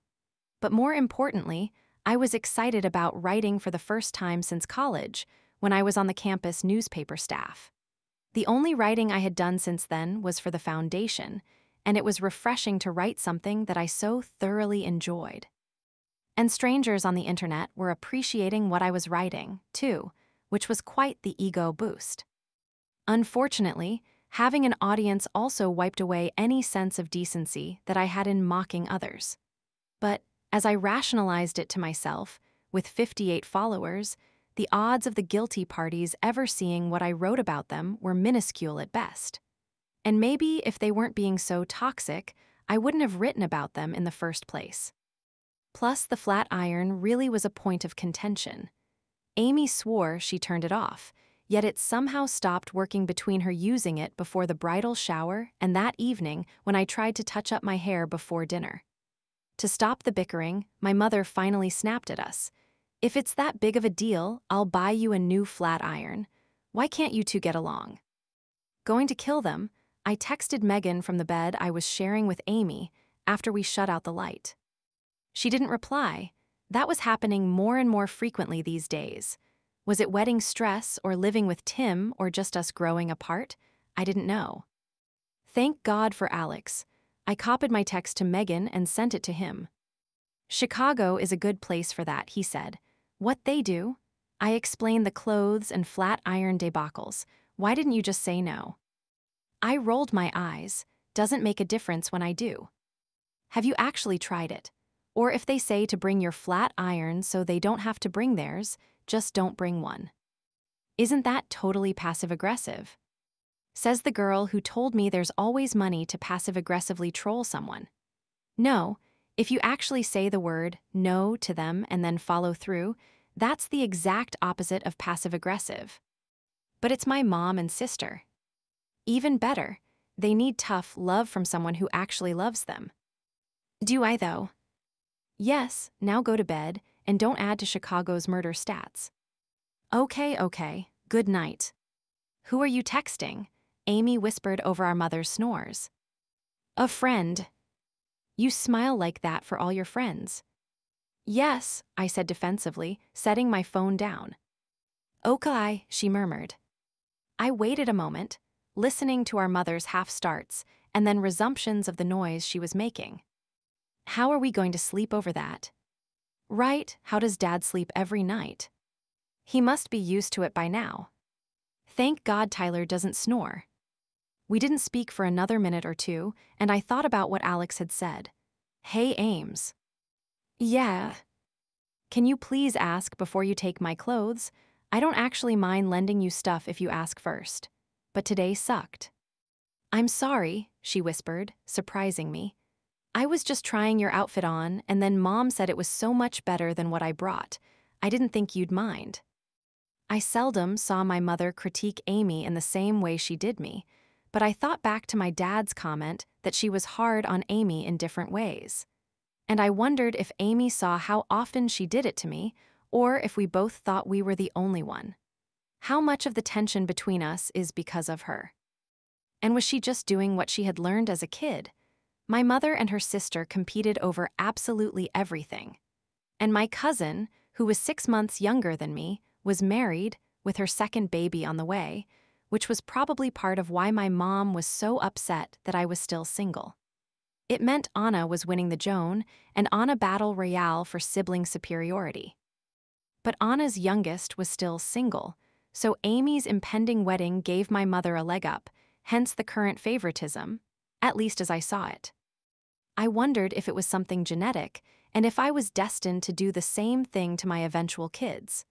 My grandmother, as accepting as she was of me, picked my mother apart pretty regularly.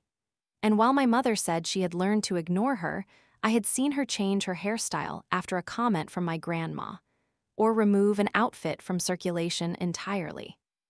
Maybe none of us had it easy. But maybe being more aware of how we treated each other could help break the cycle. Thanks, I told her, and I reached across the queen bed and squeezed her arm. My last thought as I rolled over to go to sleep was to be relieved I hadn't kissed Alex at his company benefit. I needed him too much. Chapter 26. The morning of Karen's shower was the first, and only, time I ever mentally thanked Caroline for anything. Because of the shower's start time, I got to sleep gloriously late and wake up with a luxurious stretch and birds bringing me my breakfast. Okay, maybe not the birds. But I did sleep in and drink a cup of coffee out on the balcony, the first time it had been nice enough to do that all year. In the DC area, you tend to get about 3 days of true spring between winter, second winter, fake summer, monsoon season, third winter, and then swampy summer. And because it was shaping up to be one of the few true spring days, I used my free time to go for a run. By the time I had eaten a light lunch and cleaned myself up, I felt ready to conquer the bridal shower, wicked bridesmaids of the West and all. I put on my first ever piece of Lily Pulitzer clothing. Okay, so it was bought secondhand off Poshmark and was a few years old, but I couldn't afford a new one, and this was the only time I would ever actually wear it, and a pair of wedges, and set off for the country club with my professionally wrapped gift in tow. I was even early. I knew Caroline was lying about not needing help setting up. I gave my hair a last brush and touched up my lipstick before I handed the valet my keys and walked confidently inside. A quick check of my watch told me it was 2:30, but there was already a sign in the lobby pointing to the Donaldson Green bridal shower. Perfect, I thought, bypassing the front desk. The gift blocked much of my view.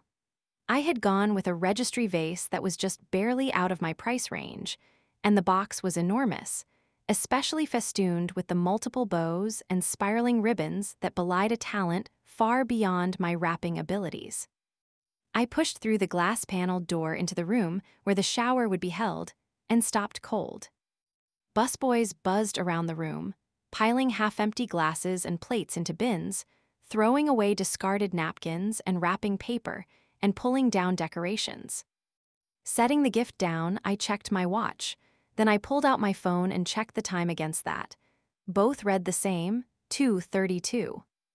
They must be cleaning up from an earlier shower, I thought. I'm still early.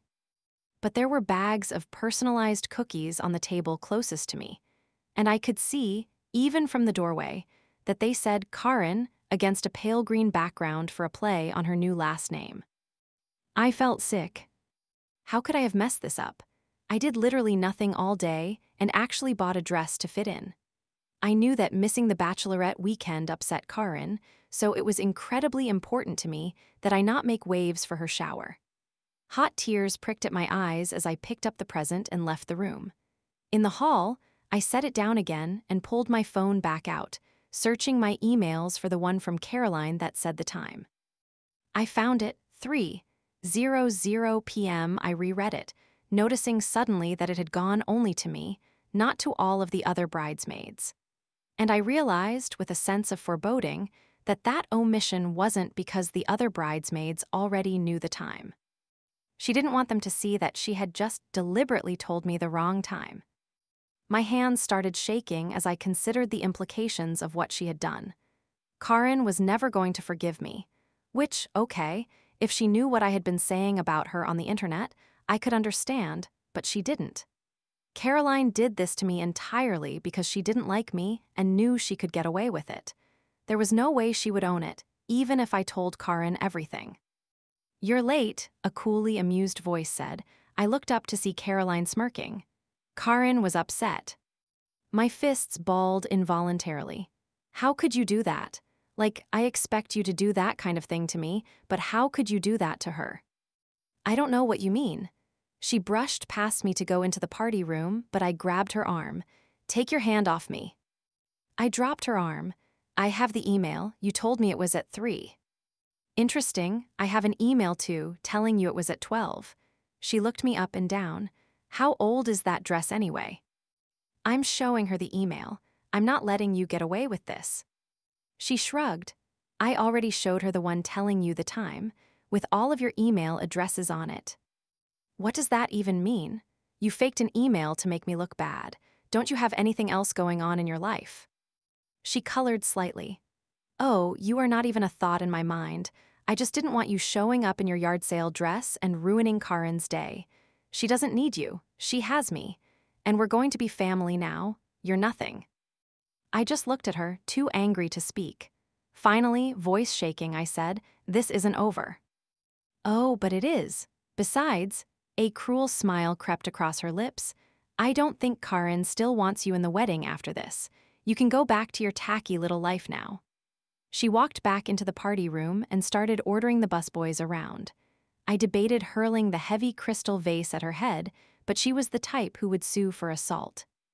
Shoulders slumping in defeat, I left. The wait for the valet felt interminable. I just wanted to get out of there. Eventually, he pulled my 6-year-old Hyundai Elantra around the loop in front and had the grace not to mention that it was probably the least expensive car he had ever driven there. I threw the present in the trunk and climbed in. feeling lower than I had since the morning after Megan's engagement party. A car pulled in behind mine, so I put it into drive, barely recognizing where I was going. When I came to a stop, I was in front of Megan's old apartment building. But Megan didn't live there anymore. She had moved to Columbia, 45 minutes away. Muscle memory had just taken me there, craving the comfort of my best friend. I put my head down on the steering wheel and started to cry. When my tears had slowed and my breathing calmed, I called Megan. I knew I needed to apologize to Karin, but I didn't know how to start. Megan would know what to do. She answered on the third ring. "What's up? Aren't you at the shower?" The background was noisy, people talking and laughing, glasses and silverware clinking. I started to tell her what happened, but she stopped me. "Hang on, it's loud here. Let me find a quieter spot." She moved away from the noise. "Sorry, we're out with some new friends in Baltimore for drinks by the water since it's so nice out today." I hadn't seen Megan in a couple of months. Yes, I had been busy with wedding stuff pretty often, but she hadn't invited me to her house since January. She was building a whole new life, and I wasn't in it. Start over, what happened?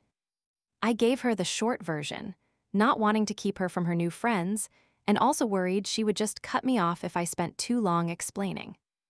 "You have to tell her." But Caroline already showed her this fake email. So she needs to know. She's not going to believe me. Then, is she really your friend in the first place? "Are you anymore?" I wanted to ask, because I still need you and you're never there. "Look," she continued, "if someone was doing that in my wedding, I would want to know." "Yeah. I know that, yeah. You're not going to tell her, are you?" It's not going to help. She's already mad at me for not going to the bachelorette party and not paying my share. Then she's being unreasonable. You have your brother's wedding that weekend. And no one spends that kind of money on a trip they're not even going on. I think she's going to kick me out of her wedding. Caroline hinted at it. Is that such a terrible thing? Be honest. It'd be so awkward at work. Yeah, for her. She's got to see you every day if she does that, not the other way around. You've got this. Thanks, Megs.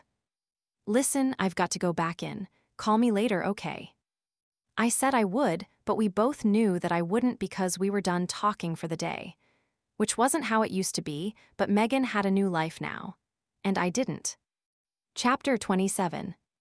I sat down at my computer when I got home, but the words wouldn't come. I needed to know how it turned out first. And as much of a relief as it might be to not be in the wedding anymore, especially with a keratin treatment and fake eyelashes still on the docket of things that I had to sit through and pay for, I wasn't ready to write Karin off as a friend. However awful she had been these past months, it didn't cancel out the 7 previous years of friendship. She had kept me sane at work when I was bored silly by the content of the press releases, touched up my hair and makeup when I went on television, helped me prepare for interviews with the press by going over questions they were likely to ask, commiserated when I had to deal with scientists who lacked even basic social skills. If our friendship was the sum of its parts, yes, her behavior since gaining that diamond on her left hand had detracted from the overall equation, but we were still very much in the positive column. I bit the inside of my lip and called her. When she didn't answer, I left a voicemail saying that I was so sorry and to please call me. She didn't. When I woke up Monday morning and saw I had neither a call nor a text from her, I felt a twinge of annoyance. What if I had been in a car accident and was lying in a hospital bed, and that was why I had missed her shower? She really wasn't going to call me back to find out what happened. By the time I got on the metro, that annoyance had morphed into dread. She was really mad if she didn't even care if I was dying in a hospital bed. And I didn't know what to do. Should I tell her what Caroline did and risk her not believing me? Or just act like, oh no, ditzy Lily screwed something up again. Please don't hate me.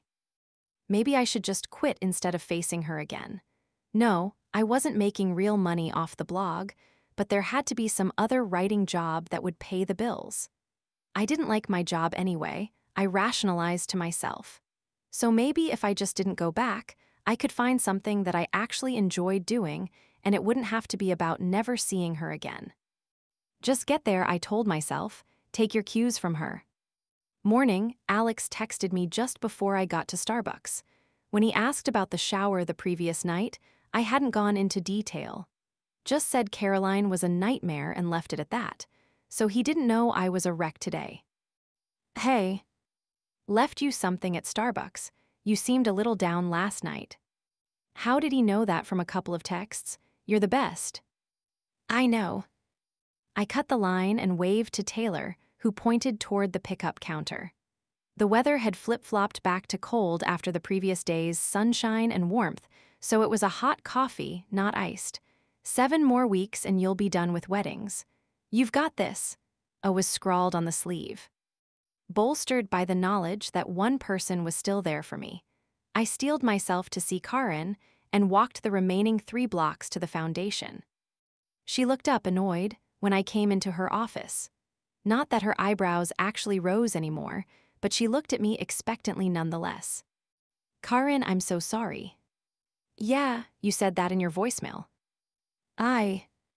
You could have at least told me you weren't coming, when you realized you screwed up. I didn't realize I screwed up until I got there at 2:30. Caroline showed me the email and the text messages, Lily. You can cut the crap. What text messages?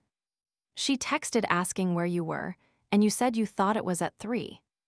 I was stunned into silence. And the messages were from me? I asked quietly. Unless she's got another Lily Weiss in her phone who was supposed to be at my shower. She crossed her arms. Caroline was better than I had given her credit for. She must have changed someone else's contact in her phone to say my name and gotten them to send a fake text from me. And there was a 0% chance that Karin was going to believe that was what happened, because what kind of crazy person does something like that? You've got this, Alex had said. I nodded to myself. We must have crossed wires at some point, I said. How is that? I emailed her when she was talking about shower stuff and asked what time it was, and she told me 3. She showed me the email. There was another email, and I don't know what happened. Maybe autocorrect added the 1 and the 2 for the 12 and said 3, but I pulled up the email on my phone and showed it to her. And if you scroll, you can see that that was in response to my question of what time the shower was. So why didn't you ask if there were 2 different time emails? I must have missed the one that said 12. Karin, I'm really sorry, but it was an honest mistake. She looked unsure. I got there at 2:30 to help set up and they were already cleaning up. I was devastated. I bought a Lily Pulitzer dress to wear to it and everything, so I'd fit in. This finally elicited the ghost of a smile. You, in Lily Pulitzer? I gestured for her to give me my phone back, and I pulled up the selfie I had taken in front of the mirror before leaving for the shower. Is that vintage? Look, the point is I really did try, and I'm so sorry that I screwed it up. I have a present for you too, but it's too big to bring on the metro. It was really awkward trying to explain to everyone why one of my bridesmaids was MIA. I know, I'll make it up to you, I promise. I don't know how yet, but I will. Will you wear the Lily dress to work? Will that make you feel better? She shrugged slightly. Maybe a little. It'll be funny either way. Then I'll do it. I got up to leave. Thank you for being so understanding. Just don't screw up the time for the actual wedding. I know you've got a lot on your plate, but I should matter too. Unless it's wrong on the invitation, we're good, I promised and went back to my office. I wrote a blog about Caroline before I did any work. The fake text messages were a whole new level of psychotic, but one thing she had said kept coming back to me. She said Karin didn't need me now because she had her. Was that what this whole thing was about? She just needed to be number 1 in Karin's life? Was she making her brother's life miserable too?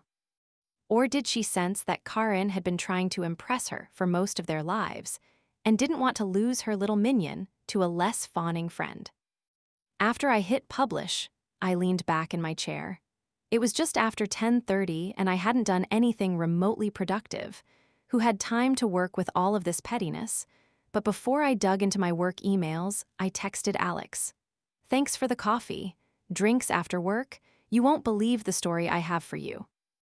Chapter 28. Not that I had time to dwell on Caroline's backstabbing. As much as she claimed she wasn't thinking about me, I truly didn't have time to waste on her after I got it out of my system by blogging. Jake and Madison's wedding was the following weekend, and I needed to get ready for Mexico. I was briefly jealous of my parents, who were spending 4 days there before the wedding and 3 days after. They were getting an actual vacation. I, on the other hand, would fly down on Friday, go to the wedding on Saturday, and then go home on Sunday. According to Amy, I wouldn't even have time to lie by the pool while a bronzed cabana boy brought me drinks. "You should stay a few more days," she said. "Tyler and I are making it a mini pre-honeymoon." "Didn't you already get one of those when you went to check out the resort with Jake?" She shrugged. "I mean, Mom and Dad are paying, so I wasn't going to say no. Plus, I can get a little color, so the yellow dress won't be as bad." My mouth dropped open. They had said they would pay for my trip if I brought Grandma. Amy was getting a free vacation with her fiancé and didn't have to do anything but show up and not get sunburned before her wedding. Sputtering with the unfairness of it, I called my mother. "You should have told us you wanted to stay longer," she said. "I don't think your grandma would mind, but I thought you would need to get back to work. Amy's job isn't exactly essential." "Well, I want to stay longer." "It's too late now. The flights and hotel rooms have already been booked."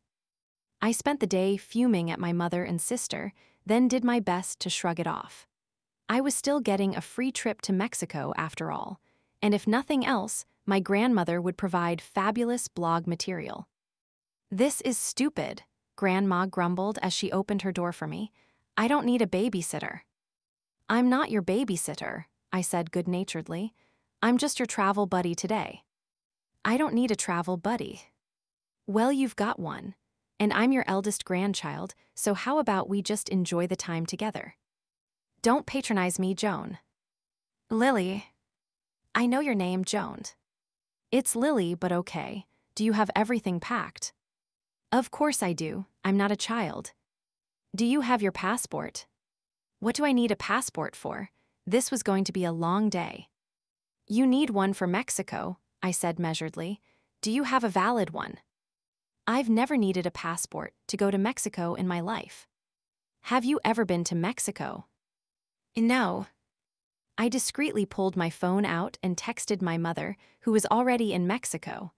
"Mom, she doesn't have a passport." "Okay, but do you have a passport?" I asked my grandmother again. "What do I need a passport for?" My phone dinged back. "It's upstairs in her top right dresser drawer.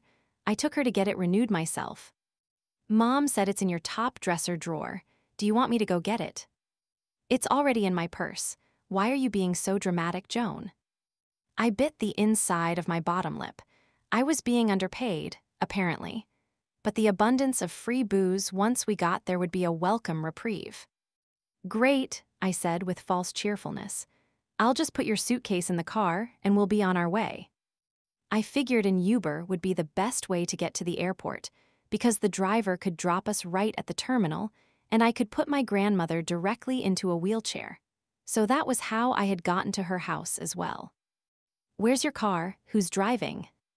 "This is an Uber. It's like a taxi." "Oh, but we can't leave yet." "Why not?" "Ken and Louise are coming with us." Louise had been my grandmother's best friend since my mother was a baby. Ken was her second husband, and he had been pals with my grandfather before he passed. While I had known them my whole life, I hadn't realized they were invited to the wedding, let alone coming with us. "Since when?"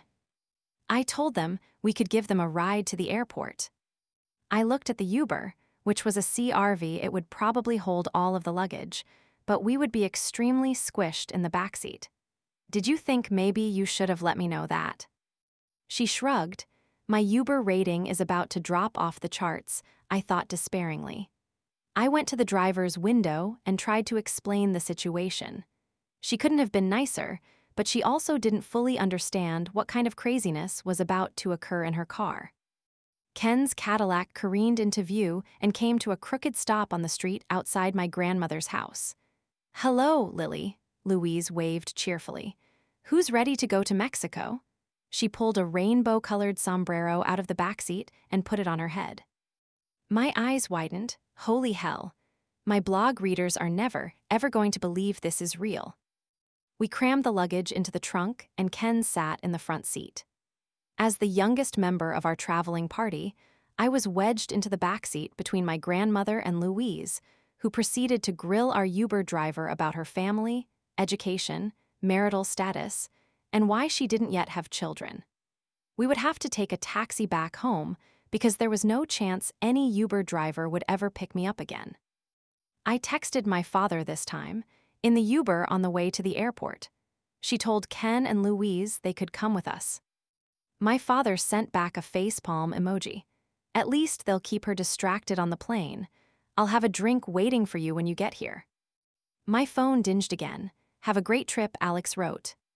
"I am in hell. I know I deserve it, but oh dear God." "What's wrong?" I explained the situation, and he replied with crying laughing emojis. "Please get a picture of the sombrero. Will she let you take a selfie in it?" It was on Louise's lap, which meant it was half on mine, so I snapped a surreptitious picture of it. Not that it mattered. Louise was deep in conversation with the Uber driver about her hysterectomy. When we eventually arrived at the airport, I helped everyone get their bags out of the car and then went back to the Uber driver. "I am so sorry about this." "You're lucky you still have your grandma," she said. "She was nice." I wasn't sure she meant the same woman that I knew, but I thanked her anyway. We got my grandmother to her pre-reserved wheelchair inside the terminal, and I was pleased to find that it came with a porter to push her. "This is silly," she told the porter. "I can walk just fine." "Happy to do it, ma'am," he said. "Here, Evelyn, will you hold my sombrero since you're in the chair?" "Why don't you just wear it?" my grandmother asked Louise. "Inside." "It's vacation." "True," she said, putting it on. "We'll have to get you one down there too." "Where's Ken S?" "He's so vain about his hair, he won't wear it." I looked at Ken's thin, gray hair. But at least he still had hair, which was worth showing off at his age. "Let's get our bags checked and go through security, then you two can worry about hats." I guided them toward the check-in desk. Checking the bags was easy. Security was a different matter. "What's taking so long?" my grandmother asked. "You have to take off your shoes and take all of the liquids out of your bag," I explained. "It means security takes longer." "I'm not taking off my shoes." "Everyone does, it's the law now." "Since when?" I outlined the brief history of terrorism to my grandmother and her friends, who apparently were last frequent flyers in the 1960s. I prayed none of them tried to smoke on the airplane. "I have to take off my shoes because they think I have a bomb." "SHH, Grandma, you're not supposed to say bomb at the airport." "Now I know you're making this up, Joan. I'll prove it to you. Bomb, bomb, bomb, bomb, bomb." She looked at me defiantly. "What are they going to do, arrest me?" "Yes," I said through gritted teeth. "They are, so please just stop." "You're so serious." She turned to Louise. "How did I wind up with such a serious grandchild?" "I couldn't tell you," Louise said mildly. "But my Billy is the same way." Her Billy was a 38-year-old proctologist who had gone by William since he was 9. Louise and Ken removed their shoes when it was time. My grandmother didn't. And because she was in a wheelchair, no one said a word. She smirked at me triumphantly. I just shook my head and went to get a gigantic coffee as soon as I had deposited the 3 of them at our gate. We had almost an hour left until takeoff. Armed with enough caffeine to face the elderly again, I started drafting a blog post from my phone. "This is gold," I thought as I typed. "Everyone will think it's fiction, but damn, it's good material." I proofread quickly and posted it, just before they started pre-boarding. My father was right about the benefits of having Ken and Louise on the plane. The 3 of them sat in a row together, leaving me 22 glorious inches of aisle freedom. And because none of them would willingly wear their hearing aids or admit that they couldn't hear without them, conversation across that great divide proved futile. I put in my earphones, pulled out my Kindle, and for the first time in weeks felt myself begin to relax. When the time came to fill out the paperwork for entering Mexico, I leaned across the aisle and told my grandmother I would fill hers out for her. "Thank you, Joni," she said. "Your grandfather always did that." "No problem, Grandma." I had given up correcting her on my name. I filled in the necessary information, and as soon as we had landed, I turned airplane mode off on my phone. It took a minute to connect to the Mexican LTE signal. When it finally did, I began downloading my emails. There were 32 of them to my personal account. Oh God, I thought, what fresh hell is going on with the wicked bridesmaids of the West now? But none of them were about Karen's shower or bachelorette party. Instead, there were 17 likes on the blog post, and 9 comments and 6 new followers on my blog. I felt a rush of nervous excitement. The highest number of comments I had gotten on a post so far was 4, and that had taken almost 2 weeks to accomplish. I scrolled through. Hysterical. Oh my God, please update this with more. Is this for real? Which airport just let her through security like that? Can your grandma be my friend? I want to be exactly like her. Why do I need a passport? Classic. And so on. I checked the blog stats and saw a lot of the new traffic was coming from social media sites, which meant people had started sharing it with their friends. I smiled broadly as another email came in. Not that I could bask in that glory for long, because getting my grandmother and her friends through customs proved challenging, as Ken and Louise were stopped for discrepancies on their customs forms. "Here," Louise said to my grandmother, "just take my purse through for me, I'll be out in a minute." "We're going to Mexican prison," I thought, handing Louise back her bag. "What's wrong with you?" my grandmother asked. "I carry stuff for other people all the time." "Through customs." "Sure." I pressed my fingers to my temples to fight the emerging stress headache and then pushed her wheelchair to the other side to wait. Hopefully, the resort has massages. I'll charge it to the room. My parents owe me. "That's a mistake," I told the man at the front desk. "We have 2 separate rooms." He checked his computer screen again, and then gestured for a woman to come over. "What seems to be the problem?" she asked in lightly accented English. "My grandmother and I are supposed to have separate rooms." The woman checked the computer screen and tapped the keyboard a few times. "No," she said. "It says right here that you're booked into a junior king suite together." "All set?" my grandmother asked, wandering back over. She already had some kind of tropical drink with 6 pieces of fruit stacked on a skewer and a straw with an umbrella. "No," I said, then turned back to the woman behind the desk. "You need to fix this. We need 2 separate rooms." "Oh," Grandma said. "I called the agent and said I was rooming with you." "You did what?" "Why should we pay for 2 rooms? It's not like you have a date." She took a sip of her drink. "If you want to bring a man back to the room, just tell me and I'll go to the pool or Ken and Louise's room for a bit." My mouth dropped open in shock. "What? We're on vacation." "We need 2 rooms," I said to the desk clerk, who had the good sense to wipe the look of enjoyment off her face. "Everything is booked, I'm afraid. We have 8 weddings and 3 anniversary parties this weekend." My grandmother smiled at me. "Hi, roomie." Well, dear readers, I have hit rock bottom. I am no longer dateless at my younger brother's tropical destination wedding. Instead, my date is my 88-year-old grandmother, who canceled her reservation for a separate room without telling me. As I write this, she is sitting naked in a heart-shaped hot tub in our room, drinking some kind of daiquiri, her third, and watching a telenovela with English subtitles. I was called a prude for asking if she could please put her bathing suit on. The room has a single king-size bed and a fold-out sofa, which she told me I was a fool for planning to sleep on instead of sharing the bed with her because it would destroy my back. And by the way, she sleeps in the nude too. Sofa bed it is. And because it wouldn't truly be rock bottom without the implication of my promiscuity in front of random strangers, she told me at the reception desk to just let her know, via sock on the door, maybe? Apparently my grandmother is cooler than I am too.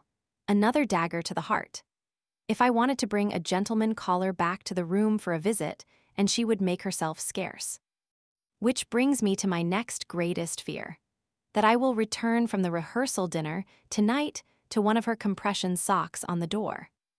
At which point will all of Mexico's great tequila wash that vision from my eyes? Stay tuned. I'm sure saying I've hit rock bottom is the same as saying I'll be right back in a horror movie and something inherently worse is about to happen. Joan, my grandmother, called to me from the hot tub. I had taken my laptop out to the balcony to write a new post as soon as she began stripping to climb into the tub. Can you call room service? I need another dirty monkey. She's requesting another drink, I wrote, so I have to sign off. Wish me luck. I hit publish, then told her I would. Ah, so your grandma has reached the stage of life where she doesn't give a fuck. Alex texted when I told him what was going on. Less than 0 fucks given. But she told me to just let her know if I want to bring a guy back and she'll go hang out by the pool. He replied with 3 crying laughing emojis. I should have just lied and said you and I were together so I wouldn't have to come to this alone, I said. The 3 dots appeared to show he was typing, then they disappeared. The delay was long enough that I wondered if I shouldn't have said that. The connotation of us sharing a room in Mexico could have been less than platonic, after all. Next time, he finally wrote. Next time one of my siblings gets married in Mexico. Yeah. You're so helpful right now. He replied with a winking face, which seemed to end the conversation. If I misspoke, I misspoke. I couldn't deal with more drama, not with the rehearsal dinner that night and wedding the next day. Chapter 29. I yawned as the stylist curled my hair around the wand. My mother apparently inherited her tendency to snore from her mother, and the snores had continued until 5, when my grandmother woke to do her calisthenics, which as far as I could tell consisted of her standing on the balcony in a bathrobe and drinking a cup of black coffee that she brewed next to my head on the pull-out sofa. Not the restful night's sleep at an all-inclusive resort in Mexico that I had envisioned, but I was glad she had put on the robe. And at least they had a real coffee bar at the resort. It was Starbucks, but it was an iced latte with vanilla. I took another sip and wondered if room service delivered refills to the resort salon as well. I had hardly even seen the bride. She said a quick hello at the rehearsal dinner the night before, but that was it. She seemed a bit more effusive with her family and friends, but I only witnessed that from afar. She looked really happy, though, across the salon, as a makeup artist shellacked her final product into place. Truly, genuinely happy. You watch all of these movies and TV shows where the bride is nervous or crying before her wedding, and you forget that this look of pure happiness is how it's supposed to be. I should use that, I thought, pulling out my phone. I opened the WordPress app to start a new post, then paused. I had 117 notifications. That couldn't be right. I clicked over to the Notifications tab, 39 likes on the post from the previous day about my grandmother, 42 on the one about sharing a room with her, 19 new followers to my blog, and 17 comments. Excitement prickled along my spine as I scrolled through the comments. This is fake, right? It's like a train wreck, and I can't look away. Girl, your grandma is gonna kill you if she reads this. I'll admit, that one gave me pause. Then again, my grandmother's grasp of the internet was tenuous at best. She thought it was called the Google. And I couldn't see her trolling wedding blogs in her spare time. You seriously say everything I wish I could about being in a wedding. If you come home to a sock on that door, I'm going to die. What happens to grandma in Mexico stays in Mexico. Yowes, girl, keep that snark coming. Ima, sit right here and wait to see what Granny does next. With a gif of Michael Jackson eating popcorn. I realized I was grinning broadly and looked around surreptitiously to make sure no one had noticed. The only one looking at me was my grandmother, and her eyes narrowed as she pursed her lips. I felt a wave of guilt. Did she know somehow? Had she gone through my phone while I was in the shower? She sipped more of her mimosa, and I laughed off the thought. My grandmother's iPhone was the last one in existence without a passcode because she had locked her previous phone for 556 days trying to figure it out. There was no way she had gotten into mine. Another notification came in, and I smiled again, clicking over to the new post tab. You forget that a wedding is actually about being happy, I started, then stopped. I had followers now, people who would get notifications when I posted something. Would they stick around if I wrote a sweet post? No way. They came for the snark, and it was my job to deliver. I glanced back at Madison. Her makeup done, she had come to sit next to my grandmother, saying something that looked ridiculously genuine. But was there anything to say about Madison that was snarky?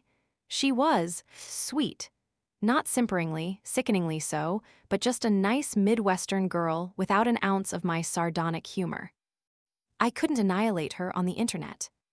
But the blog wasn't really about the brides. It was about me and my experiences in their weddings.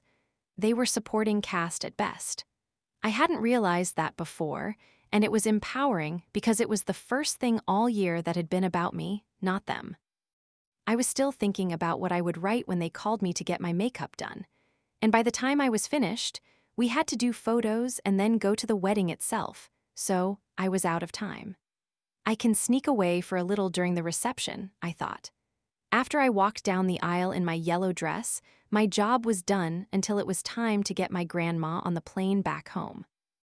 And Ken and Louise, apparently, as they would be on our return flight and sharing our Uber back to my grandmother's house as well. I felt a twinge of legitimate envy watching the ceremony. Jake was grinning ear to ear while he waited for Madison to come down the aisle, and I was close enough to hear him tell her that she was so beautiful when she reached him. He held her hand through the ceremony, and I saw my mother crying unabashedly during their vows, when he promised to love her unconditionally for the rest of their lives.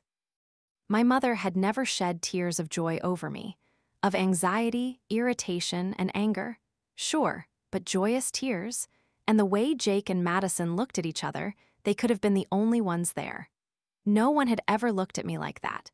Here I was, 5 years older than Jake, and he had found this level of happiness that I didn't think I was capable of. What was wrong with me? Then it was over. Jake stomped on a cloth-wrapped glass. Despite having an otherwise non-denominational ceremony, everyone cheered, and it was time for more pictures, then the cocktail hour. I got a glass of champagne and set it on a table to check my phone for more notifications. There were 12. I was reading the comments when my grandmother sidled up to me, another slushy, tropical drink in her hand. "Who's the fella?" I looked up in shock. I hadn't seen her coming and had no idea what she was talking about. "What?" "I saw you smiling at that phone, so who is he?" "No one." She poked me in the ribs with a bony finger. "Don't you lie to me, Joni. I've known you your whole life."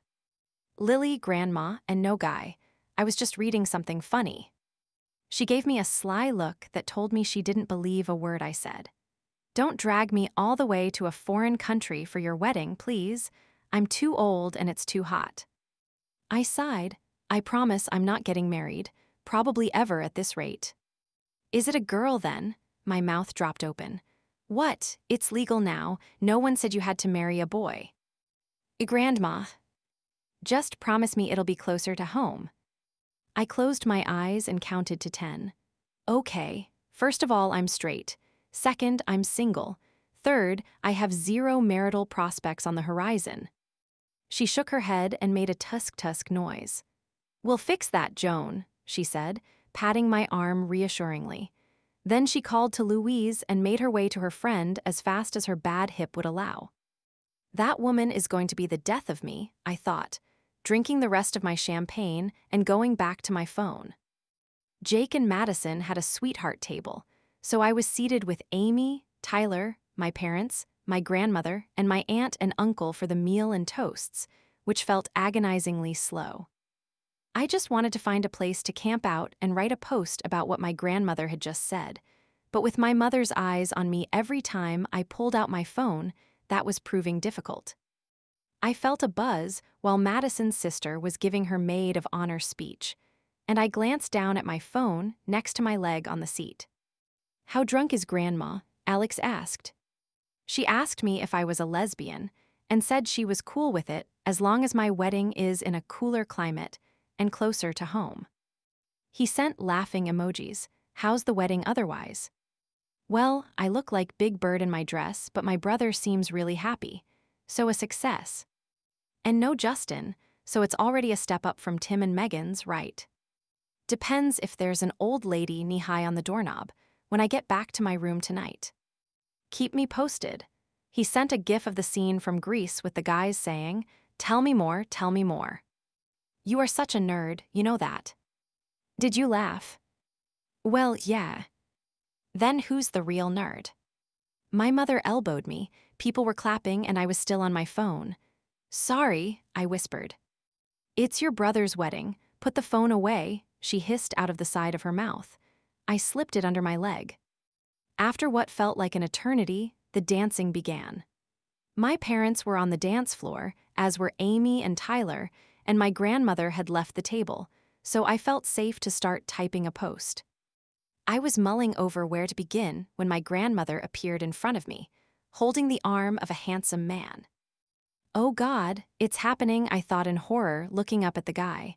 What could possibly be in this for him? He's my age at most. What a creep. "I have a present for you," she said, grinning. "This is Andrew and he's single." I looked at her in alarm. "Grandma." She ignored me. "Andrew, darling, this is my granddaughter Lily." "Hey," he said amiably.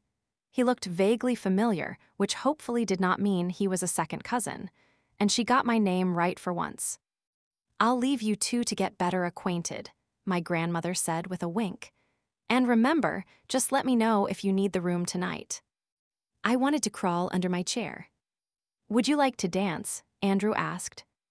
I had less than no desire to dance with some random dude at my brother's wedding. Especially with some random dude whom my grandmother had coerced into asking me. But she was standing about 4 feet from us, nodding and making a shooing motion with her hands. And saying yes to one dance would, hopefully, get her to drop the subject and therefore help me survive until we got home the following evening. Sure," I said, dropping my phone into my purse. We got to the dance floor and Andrew put his arm around my waist. "So, are you friends with Jake?" I asked. He gave me a funny look. "You don't remember me?" I looked at him more carefully. "Should I?" "I'm crushed," he said, smiling. "I was so in love with you." I shook my head. "I'm sorry, Andrew Mackenzie." My eyes widened. "Andy Mackenzie." He shrugged. "It's Andrew now, but you can call me Andy if you want. I used to babysit for him when I was 14 and he was 8. Meaning he was now, I did the math quickly in my head, 26, and I had been his babysitter. Nope, absolutely not. I dropped his hand and backed away a step. "What's wrong?" "I'm sorry, too weird for me." "What is?" I gestured to the space between us. "This." "Dancing." My grandma, trying to set me up with someone I babysat for. That was almost 20 years ago. We're both adults now. "Look, Andy, I'm sure you're great and all, but no amount of adult erases that. I could be 86 and you could be 80 and it'd still be gross." He shrugged again. "Your loss. Your grandma made you sound pretty desperate." "Okay," I said.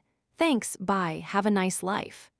I dashed back to the table, snatched up my purse, and ran out of the terraced area where the party was. I found a set of cushioned wicker sofas encircling an empty fire pit just around the corner and collapsed onto one, both grossed out and hurt that he had called me desperate. I hated everyone at that stupid wedding. I hated Jake and Madison for making me come here, where I was forced to share a room with my grandmother and then exposed to ridicule like this. I didn't stop mattering just because I was 32 and single and they were younger and getting married. I pulled my phone out and I didn't hold back. When I was done, I didn't even proofread it, I just hit publish, then closed my eyes to regain my composure. The blog was cathartic that way. By the time I published it, I had flushed most of the anger and shame out of my system. I would be expected to rejoin the party with a smile on my face, and having just eviscerated them anonymously on the internet, I could do that. On my way back into the party, I stopped in the bathroom to do a makeup touch-up. The sun had set, so the lighting was forgiving, but I didn't want to look like anything was amiss for pictures. Madison was in there with her sister and 2 friends, who were giggling about having just held her dress so she could pee. "Lily," she greeted me warmly, coming over and taking my hands in hers. I started in surprise, mixed with a little guilt. "Amy told me what happened with your room and I wanted to apologize. I had no idea about the mix-up." I shook my head. My grandma called the agent and told them she was rooming with me. It wasn't anyone else's fault. "But we could have rearranged some of my friends and found a room for you. I'm sure we still can for tonight if you want." "That's kind of you, but no, she'd be offended if I did that, and it's just one more night of her snoring." "Thank you for putting up with the inconvenience to be here. It means so much to me. And to Jake, although he'd never say it, of course." "Of course. We'd love it if you'd come to Chicago to visit us sometime." Sure, after all these weddings, maybe." Madison's mother walked into the bathroom, looking for her, and told her that one of her uncles wanted to dance with her. Madison excused herself and her friends went with her, leaving me alone in the bathroom, where I gripped the sink and stared at myself in the mirror. She's nice, I thought, and at least I hadn't trashed her specifically in the blog, mostly because I had absolutely nothing to say about her, but I still felt guilty. Here she was inviting me to come visit her when I had made absolutely no effort to get to know her. What was wrong with me? I left the bathroom and grabbed another glass of champagne, which I promptly downed. I woke up in pain. My head hurt, which I assumed was the champagne, but so did my arms, shoulders, and neck. "Good morning," my grandmother said, observing me from the room's chaise lounge, a glass of orange juice in her hand. I cringed and sat up, rubbing my forehead. "Everything hurts." "I should say so. That's quite a sunburn you got." I looked down at my arms in alarm. They were bright red, with pale stripes where my dress had been. It hadn't occurred to me to put sunscreen on for the ceremony, which was outside, as were the pictures and reception. "Oh no," I said weakly, sinking back down against the pillows. "Karin is going to murder me." "Who's Karin?" "Not my girlfriend, if that's what you're asking. She's getting married in 3 weeks and I'm a bridesmaid in her wedding, and she was very clear about no tan lines." "I don't think that's within her control anymore," my grandmother said wryly. She held out her glass to offer me a sip. Hair of the dog. Apparently it wasn't just orange juice in her cup. I shook my head, which I instantly regretted, and hoped a little booze would make her more docile for the trip home, rather than more belligerent. Then I went to take a very cool shower. I read through the latest notifications on my blog over breakfast. There were a lot of them. I was finally picking up some steam and would hopefully be generating some revenue from it too. One person even commented that I should be writing a book. Well, that's an idea, I thought. Not now, of course, but someday, maybe. I looked around the table at my family. Everyone looked as queasy as I did, and mine was far from the only sunburn. Amy burst into tears when my grandmother told her she looked like a lobster. "What are you so upset about? You have more than a month until your wedding. You won't be burned by then," my grandmother said, throwing up her hands as my mother comforted Amy. She turned to me. "This is why you're so much more fun, Joan. You can take a joke." My father caught my eye, clearly holding in a laugh. "Yeah, Joan," he said, chuckling. I glared at him over my coffee, then went back to my phone. Alex texted me while I was reading comments. "So, sock or no sock?" No sock, but she tried to fix me up with a kid I BABYSAT for. Nice, did it work? I responded with a puking emoji. Guess that's a no then. What time do you get home today? 5. Wanna grab a drink to decompress? No more drinks. I sent the emoji with the girl holding her arms across her face in an X shape. He sent a laughing emoji. Oh, all-inclusive resorts. You've claimed another victim. Dinner instead. I have no food at my apartment. Sure, text me when you land. Chapter 30. With Jake and Madison's wedding done, I entered the home stretch of the final 6 weeks until Megan's wedding. The next event was Megan's bridal shower and bachelorette party on the Saturday after Jake's wedding. My sunburn began to fade to tan, and I spent an inordinate amount of time Googling natural-looking self-tanners to fill in the white spots before Karen's wedding. I couldn't afford another screw-up there. The shower went smoothly. I arrived 2 hours early to help set everything up with the rest of the bridesmaids, and the weather cooperated enough to allow us to congregate on the patio by the newly opened pool. I wore carefully applied SPF 70 on my tanned areas and nothing on the white lines to try to even everything out naturally. "What's this?" Megan asked when she got to my gift. Claire and her husband had bought a present together, and the rest of the bridesmaids chipped in to buy from the registry, but I had done my own thing. "Open it," I told her. It was a giant basket filled with mementos of our years of friendship, but designed to help her transition to the next stage of her life. I gave her framed pictures, along with matching empty frames to be filled with pictures from the wedding. A mug with a picture of the two of us together on it with the text, "Sisters before Misters." 3 wineglasses labeled Mr., Mrs., and Third Wheel. And finally, at the bottom of the basket, a gift-wrapped Snoopy lunchbox, the clone of hers from 2nd grade, that I bought off eBay. I had tied a gift tag to the handle and written on it, for an eventual daughter when she needs to find a lifelong best friend. Megan cried and enveloped me in a huge hug, making all of the drama feel insignificant. Megan's bachelorette party was that night, concurrent with Tim's bachelor party. We were going out to dinner and then dancing. The bachelor party, according to Megan, was just poker night with the boys. Alex had told a different story over dinner when I got back from Mexico, however. Tim hadn't lied to Megan. He thought poker night was the plan. Except no one was actually going to Mark's house for poker. They were going to a strip club in Baltimore. Gross. Alex shrugged. It's what you do. Okay, but now that I know, what do I tell Megan? You can't tell her. You're putting me in a bad spot. Plus, I have no filter when I'm drinking. You don't really have one when you're sober. Thanks. Just don't say anything. She won't ask you if you know different. And if she does? If she does, it's up to you. Just don't bring it up, please.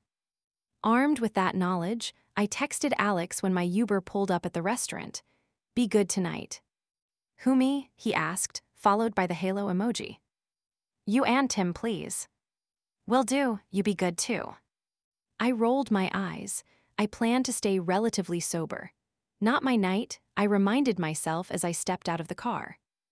Yeah, I replied. Heading into dinner now. Have fun, just not too much. You too. Dinner was a little strained, because Claire very vocally resented having both parties on the same day because she had to clean between them and couldn't rest. And the bachelor party being at the same time meant that she couldn't stay out late. Her husband insisted on going to the bachelor party, and the au pair had been on duty all day during the shower. But at least everyone loosened up once she left to go put her daughter to bed after dinner, and we got to the first club. I was hot, but having fun. My hair was frizzy from the DC humidity, and I was sure my makeup was a mess after 3 hours of dancing, but the bachelorette party seemed successful. Megan was happily drunk, but not sloppy, and I kept plying her with water to make sure she wouldn't feel too horrible in the morning. When my phone rang shortly after midnight and Alex's name popped up on the caller ID, I laughed. Who's drunk dialing you? Megan asked. She grabbed my phone. Alex, she shouted, sliding the icon to answer it. How's poker night? Is Tim behaving? My eyes widened. I really hoped there wasn't a lot of background noise wherever Alex was calling from. I can't hear him, she said, handing the phone back to me. It's too loud in here. I held the phone to my ear. Alex, she was right, I couldn't understand what he was saying, but his tone wasn't happy. Hang on, let me go outside. I made my way through the crowd and down the stairs to the street, walked a little farther to get away from the smokers, then tried again. What's wrong? I did something stupid, he said quickly. I felt a strange sense of dread. Better him doing something stupid than Tim, though, and it wasn't like I had any right to care if he hooked up with a stripper. What did you do? I told Justin we're sleeping together. You did what? Okay, listen, I know it sounds bad. His words were slightly slurred, but I figured it was better than the alternative. What's the alternative? He was bragging about how he was going to sleep with you at the wedding. Had I actually been drinking, I probably would have vomited at that point. He what? He was telling everyone, and he was saying how bad you wanted him at the engagement party, and I didn't say we were together exactly, just that we'd been hooking up for a while now. I didn't think you'd want him saying that to everyone. Or worse, actually trying to do it at the wedding. I mean, I don't, but wasn't there anything else you could have said? It was that or punch him. Couldn't you do both? He ignored my joke, but okay, so he didn't believe me. Why wouldn't he believe you? Right, it's not so unbelievable. But anyway, the first thing I could think of as proof was our text message chain. Like it didn't have anything bad, but it showed that we talk a lot, like every day, so I showed him that, and the part about being good tonight convinced him, I think, but I thought you should know. Thank you, both for doing that and for telling me. You're not mad? That Justin won't be trying to. You, seriously, that's too gross to even say. No, I'm not mad. He'll probably make comments about us at the wedding, though, so you needed to know. It's fine, I can pretend it's true. Alex started to say something else, but stopped himself. What? Nothing, he said. I should go back in. Me too, can I punch him when I see him? I could hear the smile in his voice. As your lawyer, I'd advise against that. And as my fake boyfriend. Go for it. Great, I'll talk to you later. Lily. Yeah. I really am sorry. I rubbed my temples after hanging up. Fucking Justin. It wasn't bad enough that I hooked up with him once. He had to tell everyone I was going to do it again. I took a deep breath and went back inside, where Megan immediately grabbed my wrist in a death grasp. You're sleeping with Alex? She hissed. What? Tim just texted me that Alex told everyone that you two are like together. What the hell, Lily? I peeled her fingers off my wrist and rubbed it where her nails had dug in. I'm not sleeping with Alex, or anyone actually. Then what was he talking about, and why was Alex calling you just now? We're friends. Justin was telling everyone he plans to hook up with me at the wedding, so Alex said that so he'd stop. I could tell she didn't believe me. Honest, I'd tell you if something was going on. She scrutinized my face a minute longer, then sighed in relief. Good. I mean, I want you to be happy and all, but I can't deal with that drama at my wedding. It wouldn't be drama, I said quietly. No offense, Lily, but it's you. You know you can't handle anything that's actually good without sabotaging it, and Alex is one of Tim's oldest friends. He's not going anywhere just because you decide you don't like him anymore. This isn't like when we were younger and I could hate a guy just because you did. My lower lip trembled, and I blinked rapidly to keep from crying.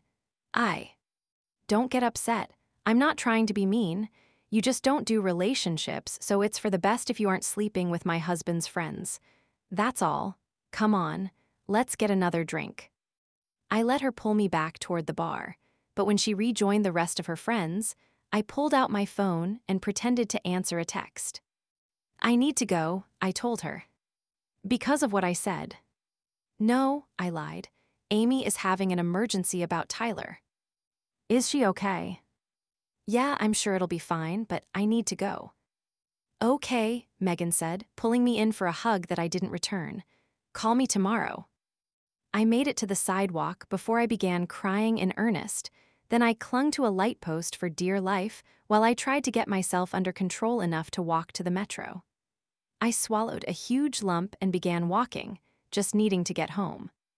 Becca wasn't at the apartment. It seemed like she never was anymore. I wished she were there. I needed someone to commiserate with, someone who understood. I considered calling Alex back, but I didn't want to interrupt Tim's bachelor party any more than I already had, without even being there. Megan's comment wasn't remotely fair. I had practically been a nun since her engagement party. A nun who cursed and drank, but men-wise, I had been so good. Yet enough of Megan's comment rang true to scare me. I had found something good with Alex, even if it was platonic. And calling him now would lead to his coming over, which would lead to me sabotaging everything, just because Megan hurt my feelings. I sank onto the couch, kicked off my shoes, and curled up in the fetal position. I'd had relationships, of course, just nothing lasting beyond 6 months. Not since David, when I was 24. I realized with a shudder that that had somehow been 8 years ago. I was Amy's age when we were together. I wouldn't say David broke me, because that gave him too much credit, and the reality was that he had just never been that invested. Instead, I broke myself over him. He could waltz through my door at that exact moment, and I would, without question, tell him to get out. I didn't want him anymore. I probably never actually wanted him. He was just so perfect on paper that I fell in love with the idea of him, not the reality. And he was such a coward in dumping me that he couldn't admit that he just didn't care. Instead, it was all about how he needed to work on himself, but knew I was the one for him when he eventually got there. And idiot me believed him. 3 years later, Facebook told me he was married. To a blonde who resembled the rat from the Muppets and who commented on all of his posts about how funny he was. Spoiler alert, he wasn't that funny. And he had 2 kids now and had lost most of his hair. Not that I still Facebook stalked him. Well, not more than once or twice a year at most. And since then, I had just been working under the assumption that anything that seemed too good to be true, well, was. So was Megan wrong? No, especially considering that I met David through her. He had been her friend in college. And when we broke up, she chose me without hesitation, ending that friendship. With 8 years of distance from the situation, I realized that must have been harder than it looked to me at the time. But Megan also didn't realize that I now understood what I had done by building an effigy of David instead of looking at the real person. Or how much growth it took to sneak out of the hotel room after her engagement party instead of trying to form a meaningless relationship with Justin to validate my mistake. A relationship that I would then have to intentionally sabotage because Justin was the absolute worst. Hell, a few months earlier, I would have definitely called Alex and asked him to come over, ostensibly to prove Megan wrong, but in reality to do exactly what she had accused me of. Instead, I took a long shower, the water as hot as I could stand it, and got into bed. There I lay awake, staring at the ceiling, wishing I had managed a different trajectory 8 years earlier instead of taking David at his word. Because Megan was wrong about one thing, I didn't sabotage relationships, I sabotaged myself. There was a big difference. Chapter 31. I woke up sad but clear-headed to an apology text from Alex. I'm so sorry. It had come in around 4 in the morning. I smiled grimly. At least he was sweet about it, even if the fallout sucked. I sent a reply, figuring he had to still be asleep. So how was I last night, since we're apparently a thing now? But he replied immediately, amazing, how was I? You got too drunk and passed out. Ouch, I probably deserve that one. It's okay, we made up this morning. Oh good, I'd hate to think we were fighting because I got too drunk. Did you? Nah, the Justin thing sobered me up real quick. You. My sister called me having a meltdown right after I got off with you, so I bilayed early, I lied. Best to keep the story consistent since Tim apparently told Megan everything. Hope everything's okay. It is, I hesitated, then added more. Megan is mad at me, though. Tim told her that we were sleeping together and she didn't like that. Did you tell her the truth? Yeah, sucked anyway. I'm sorry, he said again. 3 dots appeared, then disappeared. Apology brunch today. Absolutely nothing sounded better than a mimosa and some French toast with Alex. I wish. Today is salon day with the evil bridesmaids. Gross, how long will all of that take? Forever, apparently. Karin said a keratin treatment takes 3 hours, and then I can't wash my hair for 3 days, and the eyelashes will take about an hour too. No idea if they can do the eyelashes while my hair is getting done. And what's the point of all this? That was a really good question. It was the compromise I reached when I couldn't go to Karin's bachelorette weekend extravaganza in New Orleans. And I was still meekly hiding the tan lines that I hadn't completely fixed from Mexico, so a flat-out refusal to get my hair straightened and eyelashes extended wasn't worth the drama, even if it would save me something like $500. On the plus side, I wouldn't have to wear fake lashes in the remaining 4 weddings, and my hair wouldn't frizz. There were worse beauty procedures that you could go through in DC in the summer. Salvaging that friendship, I said eventually, and beauty of course, I sent the hair flip emoji. He replied with an eye roll emoji. Try not to stab anyone with a pair of hair-cutting scissors. I grinned. I wasn't grinning anymore at the salon. Wait, what? I asked Karin. She sighed. I said it in the last newsletter email. You did not tell me I had to dye my hair a different color. The stylist had separated pieces of my hair for what I assumed was the keratin treatment, then left and come back with foils and dye. Is that the keratin? I asked suspiciously. She told me it was the highlights because they do color before keratin. When I said I wasn't dyeing my hair, she said she was just doing what the bride told her. I jumped up and charged over to Karin's seat to straighten out the misunderstanding. It's not a completely different color, just some balayage highlights to soften how dark your hair is. I like how dark my hair is. Karin threw her arms up in an exasperated gesture that I had come to know all too well. You're the only one with dark hair. I don't want you to be the one who stands out the most in the pictures. Karin, you're going to be wearing a wedding dress. No one is going to notice my hair color. Then what's the big deal if you change it a little? She asked, arms crossed. I looked behind her at the other bridesmaids who were all there for touch-ups only. Caroline smirked. So basically, you want me in your wedding as long as I look exactly like them. I gestured over her shoulder, and nothing like me. Fat chance of that happening. Caroline snickered loudly enough that she meant to be heard, though she would deny it if I said anything. Dana looked at me sympathetically. Karin didn't reply. I bit the inside of my lip.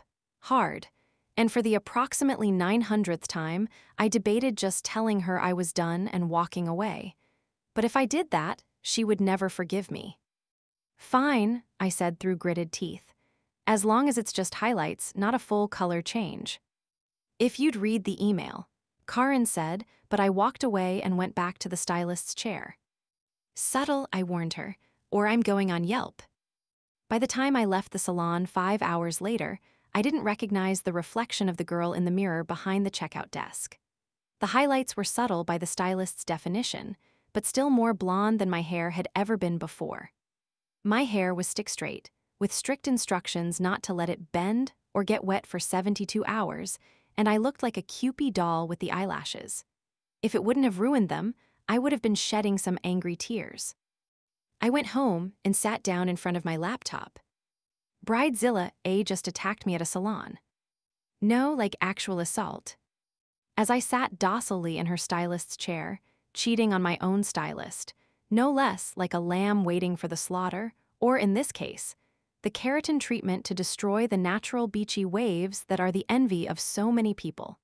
The stylist, at the bride's request, began dyeing my dark hair blonde. Naturally, I protested, only to be told that if I had read Bridezilla's latest email missive about the wedding, forgive me, dear Bridezilla, but your wedding newsletters have gotten longer than a CVS receipt, and I believe you're up to number 57, no joke. I would have known that my hair was about to change color. Because apparently not reading it is the same as giving consent. I didn't even click an I agree box after not reading it, like I do with Apple notifications. So let's see, for this wedding alone, I have lost 7 pounds, not from actually trying, mind you, but from not being allowed to eat when I'm around the bridezilla and her evil minions, and the added stress of having to actually interact with these people, become a straight-haired blonde, and now have gigantic eyelashes obscuring the top part of my vision. Is it legal to drive with these on? I feel like giant space spiders are invading every time I blink. If this is how you live your daily life, more power to you. But to force it on others for the sake of not ruining the pictures is beyond absurd. Hasn't she heard of Photoshop? I did, however, stand my ground on the Botox issue. So I'm ruining the pictures anyway by being the only bridesmaid whose face still moves as nature intended. In fact, to fix that faux pas, I may hire someone to Photoshop the wedding pictures, not to fix my face, but to fix the bridesmaids of Frankenstein so they look like actual people, not genetically modified Barbie dolls. Momzilla's daughter's wedding is the weekend after this one. What's going to happen when she sees my new look? Will Momzilla battle Bridezilla? And if so, can I sell tickets to recoup some of the fortune that I just paid to look like anyone but myself? Feeling better, I hit publish. Then I took a selfie and sent it to Megan. This happened. She called me immediately. That's a filter, right? Nope, Karin dyed my hair. Are you kidding me? Nope. That's so disrespectful. I know. I mean, you have 3 more weddings coming up. She's not the only one who wants her bridesmaids to look a certain way. My mouth dropped open. What? I asked quietly. You've still got a month before mine, so you have plenty of time to dye it back without totally frying your hair. But it would have been nice if she'd consulted with some of us. What's your sister going to say? It took me a minute before I could respond. I'm getting another call, I said finally, copping out. I've got to go. Okay, love you. The eyelashes are great, by the way, talk later. Did I have any normal friends left? Or did weddings turn everyone into unrecognizable zombies who fed on bridesmaids instead of brains? I heard the front door to the apartment open and Becca called my name. I'm just grabbing some clothes, she called from the living room, the sound of her voice moving closer. She stopped in the doorway to my room. Oh, you're home. What did you do to your hair? I looked up. Are you wearing fake lashes? Karin had a bridesmaid salon day to get ready for the wedding. Isn't her wedding not for 2 weeks? They chemically straightened my hair. I can't wash it for 3 days, so it'll be perfect by then. And the lashes last a month. How much did all of that cost? I shook my head. You don't even want to know. Wow, she said, flopping down on my bed. I know I haven't seen you much lately, but I didn't expect you to look like a completely different person. Yeah, I didn't either when I woke up this morning. I looked her over. You look good. She smiled. I'm sorry I've been so MIA. Don't be, things going well. Oh my God, Lily, you have no idea. Will is amazing. I'm happy for you. It still doesn't feel real. Was I the yoga pants queen a couple months ago? You certainly were. She reached across the divide and grabbed my hand. It'll happen for you too, when you're not expecting it. Well, I've got a gross guy who I've already slept with telling everyone he's going to hook up with me at the wedding, possibly right on the dance floor. I don't have all the details, and a fake boyfriend defending my honor, so I think I've got enough on my plate without dating right now. But thanks. Blog about it, she said. You always have the best stories. Just did, you can read all about it. She grinned, can't wait. Chapter 32. My baby sister's bachelorette party. 5 words, endless degradation. When a 32-year-old woman is forced to don a bedazzled bridesmaid, shirt, candy necklace, and condom belt and walk around with penis straws, it certainly lacks the appeal that it may have for the 24-year-old bride and her posse of barely legal friends. Yet this is the situation I find myself forced into tonight. The bridesmaids and I have rented a hotel room, decorated it with a penis piñata filled with condoms and penis-shaped lollipops, the former of which I was forced to buy in bulk, and set up the party with penis glasses and a penis-shaped cake. I have truly reached the point where if I see another penis, even a real one, I will run screaming. But isn't that how most married women feel? Watch out, baby sis, you'll be tired of them soon enough. Whereas I, still woefully single, am probably pushing my impending spinsterhood further and further toward permanency by wearing what I am currently wearing. Not that I'm expecting to pick up guys at my sister's bachelorette party, but as my grandmother pointed out, it would be nice to have a date to all of these weddings. Even if that means I do, in fact, eventually have to look at another penis. Of course, thanks to no ring, no bring, I'm not allowed to bring dates to these weddings anyway. It's barbaric, really, and lets all those groomsmen think they have a chance. So many more penises that I don't want to see. I would post a picture of this hideousness, but then my anonymity would be destroyed, as would my relationship with all 5 brides. So I'm sorry, dear readers, you'll have to use your imaginations. Meanwhile, I will probably spend my evening using the endless supply of ponytail holders on my wrist to keep the 24-year-olds' hair out of their faces while they puke up the ridiculous amount of fireball they have already started consuming. Wish me luck, I'm going to need it. I hit publish and slid my phone into my back pocket. Then I sighed and looked in the hotel mirror again. I looked like a moron. Ashley had joined me at the hotel to help set up and made the condom belts for the bridal party. She thought they were cute. My phone vibrated. That was fast, I thought, assuming I had already gotten my first comment. But it was a text from Alex. Have fun tonight, with an eggplant emoji and a puking face. I laughed. I'm wearing a bedazzled tank top and a belt made out of condoms, I replied. And I just hung a penis piñata from a hotel room ceiling. Penis piñata, pics or it didn't happen. I snapped a picture of myself in the mirror with the piñata visible in the background, miming shooting myself in the head with my free hand and hit send. Things I never thought I'd say before this year. I'm sick of penis cake. Alex replied with the crying laughing emoji, and that condom belt is HOT. Shrieks of laughter started filtering through the closed hotel room door. I wrote, Amy and her brownie troupe are here. Gotta go. Have fun, he said again. I pocketed my phone and opened the door to let the girls in. Amy, 3 bridesmaids, and 6 other friends, 2 of whom I had known since they were babies, which was approximately 5 minutes ago. 4 others had been her friends since high school. I had met them, but I had already been out of college by the time Amy started high school. One was Madison, freshly tanned from her first honeymoon, as they were calling their week at the resort in Mexico after the wedding. They would take their real honeymoon later in the summer in Greece. Apparently, my brother's job paid much better than mine. The other 2 girls I had seen at Amy's shower that morning, but couldn't have greeted by name if my life depended on it. Lily, Amy screamed, hugging me like she hadn't seen me earlier that morning. She had a bottle of champagne in her left hand. Look what Grandma gave me for tonight. She spun around, taking in all of the decorations in the hotel room. Oh my God, you guys, I'm going to cry, I love it. She ran over to the penis piñata. Quick, someone take my picture. She opened her mouth very wide next to it, while 3 girls snapped pictures of her. I tried not to roll my eyes.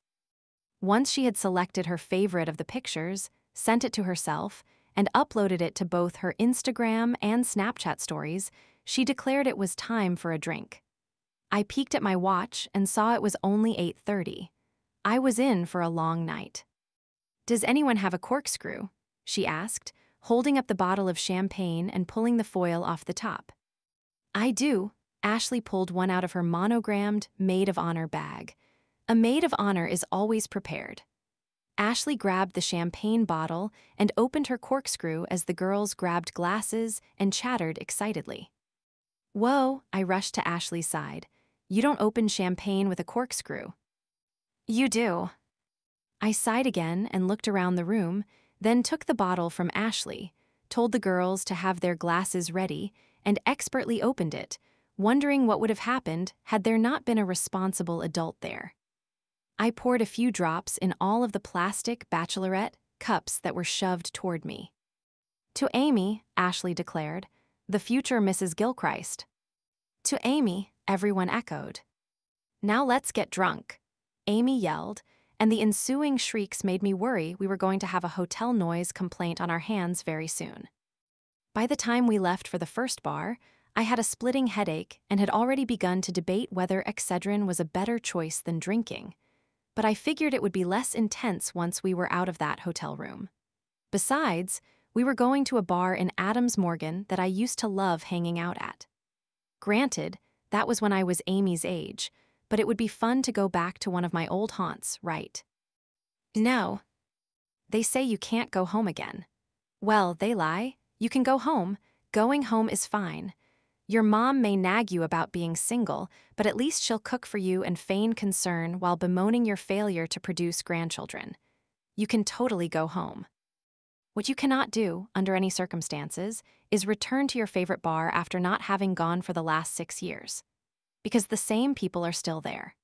No, not the exact same people, because the exact same people are now your age and probably home with their spouses, babies, and dogs.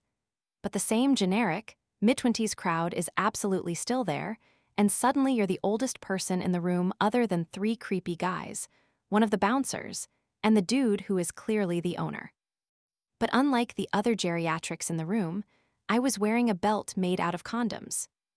And in the time it took for me to get myself a single drink, one of the girls had begun making out with someone in a corner, another was sobbing at a table, and Amy had some guy nibbling on her candy necklace. Not my circus, I told myself, taking a sip of my martini. Not my monkeys. I made a face. This was a terrible martini. Of course, when I still drank here, I didn't drink martinis. Screw it, I thought, drinking the rest in one long gulp. If you can't beat 'em, join 'em. I turned around and ordered 2 shots of Jägermeister. Never a good idea, but maybe being drunk was the way to survive this night. The bartender poured the shots and slid them to me. I took both over to Amy. Half of her candy necklace was missing as she giggled with the guy who had eaten it. Maybe Megan was right and she's not going to make it to the aisle. Come on, Ames, it's shot time, I said, elbowing past the candy fiend. You take shots. I rolled my eyes. Since you were in the 3rd grade, come on, I'm doing one with you. She took the shot glass, clinked glasses with mine, and threw the drink down her throat. What is that? I looked at her like she was an alien. Jäger. People still drink that. I took a deep breath. Yes, that's what we always did shots of. She pouted slightly. I need some Fireball to get that taste out of my mouth. As if by magic, 2 other bridesmaids appeared with shot glasses of the cinnamon liquor she had requested. My phone buzzed, and I pulled it out to avoid choking the bride. While it may be rude to look at your phone while you're out, it's still more polite than publicly killing your sister. It was a text from Alex. How goes it? Sweet baby Jesus, I wrote back. Save me from these children who don't even know what Jäger is. So teach them, is that your job in this wedding? I tried. Amy demanded a shot of Fireball immediately after. Did that even exist when we were young? I think we drank Goldschlager to feel fancy, when we wanted something with cinnamon in it back in our day. I have never felt this old in my life. Lol, you're what, 31? 32. Ah, I see, Alex replied. You're ancient, with a granny emoji. I laughed out loud, then jumped as someone sidled up next to me. What's so funny, bridesmaid? The sidler asked. Texting your boyfriend. I turned to size him up. Way too young for me, of course, but cute, and there was no harm in flirting a little. No boyfriend. Just a friend who agrees it's ridiculous to wear a condom belt when your sister gets married. He nodded at Amy's veil. That's your sister. Yup. Nice, I'm Kevin. Lily. Can I buy you a drink, Lily? I agreed, and he ordered another terrible martini for me and a Bud Light for himself. The drinks came and he paid cash, then clinked his glass against mine. Cheers. I scanned the room quickly. Crying girl was dancing with some guy, making out girl was still making out, and Amy was laughing with a bunch of her friends, drinking their drinks through penis straws. Everything was under control. I could relax. So Kevin, I mused, what do you do? I'm an intern on Capitol Hill, he said confidently. This was clearly a line that got him girls. Still deciding if I want to go the lobbyist route or eventually run for office myself. What about you? PR at the Foundation for Scientific Technology. That's cool. How long have you been there? I knew the truth about my age would shock him, but I did not give the tiniest of rats' asses what this kid thought. 10 years. I started straight out of college. 10 years, he repeated. I can't imagine doing anything for 10 years. He leaned in closer. But that's what I like about you older women. You know what you want. I always learn a thing or two when I sleep with someone so much older. I reeled like he had slapped me. Have fun with that, I said and started to walk away. Baby, don't go, he said, grabbing my arm. I turned around and got right in his face. Fine, you want to learn something from an older woman? First lesson, don't call a woman old. Second lesson, don't assume you're sleeping with anyone. And third lesson, don't ever touch me. His eyes widened and he dropped my arm. I stormed off, leaving my drink on the bar, and only realized as I got to the doorway how much more effective it would have been if I had thrown it in his face. You don't get enough opportunities to do that in real life, so you should always take them when they come. I went outside to where the smokers had been banished and sincerely debated just going home. Yes, it would be rude because Amy was my sister, but honestly, she didn't actually care if I was there. As the semi-responsible adult, however, I needed to make sure she made it home okay. And to survive until the end of the night, I needed a buddy. So I called Alex. He answered on the third ring. What's wrong? Are you home? Yeah, why? Do you mind coming out to Adams Morgan? I need reinforcements. Alex laughed. Sure, let me just change and get an Uber. Be there in like half an hour. I owe you, big time. He laughed again. You can pay me in jumbo slice and leftover cake. A deal. I had a beer waiting for him when he got there and greeted him with it as soon as he walked in. He looked me over, but refrained from commenting on my newly blonde hair, probably because I had been complaining about it nonstop in texts. Nice belt. I looked down. I had forgotten I still had the condom belt on. I yanked it off and dropped it in the trash. Now that's just a waste. You could hand them out to all of the people who are about to make terrible decisions tonight. The maid of honor made them by hooking the packages together with safety pins. Alex shook his head. Not the sharpest knife in the drawer, I'm guessing. She's not even a knife. She might be a spoon. I'm sure she's a very sharp spoon. He looked around. I haven't been here since before I was married. You weren't allowed out when you were married.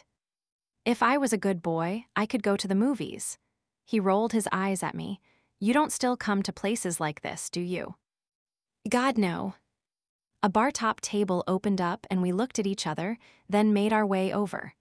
The two seats were pulled next to each other, providing a clear view of the rest of the bar. We're officially the oldest people here, Alex said. Except that guy, who I think owns it. Nah, he's a narc. I laughed. Oh God, we're old. He gestured with his beer. So I'm guessing your sister is the one in the veil. Yup, that's Amy. And the guy eating candy off her neck, not your future brother-in-law. Nope, total stranger, super classy. Definitely runs in the family. I leaned my head on his shoulder. I missed you. Between the shower, the bachelorette party, Karin's salon mess, and trying to keep my head above water at work, I hadn't seen him in person since the night I got back from Mexico. He leaned his head on mine. I'm here now, he said quietly. This seems pretty under control. Who's this? Amy was suddenly at our table, a drink in one hand, the other on her hip. Lily, do you have a secret boyfriend? I picked my head up annoyed, the moment gone. No, this is Alex. Amy, she said, sticking out her hand. I've heard absolutely nothing about you. Alex laughed. I'm crushed, I've heard all about you.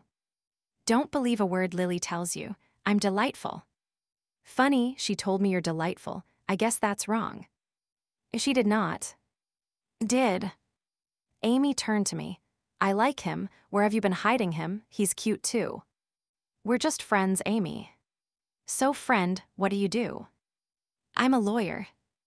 Amy raised her eyebrows at me. Single. Divorced. Kids. No. And you're not dating my sister because I'm gay. Oh my God, I'm so sorry. I didn't mean. He's not gay, we're just friends. Amy made a face at me. I need another drink, she said, downing the rest of hers and handing me the empty glass. Will you get me one? I glared at her but got up to comply. Amy slid comfortably into my seat. So, Alex, she began, I made my way to the bar. The crowd had begun to pick up. I had forgotten that the under-30s didn't even leave their houses until 11, and anything before midnight was early. It took much longer to get the bartender's attention, so I ordered another drink for myself and another beer for Alex as well while I was there.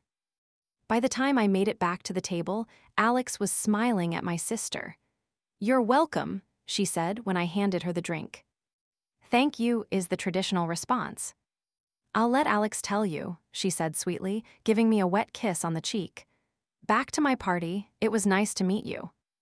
Tell me what?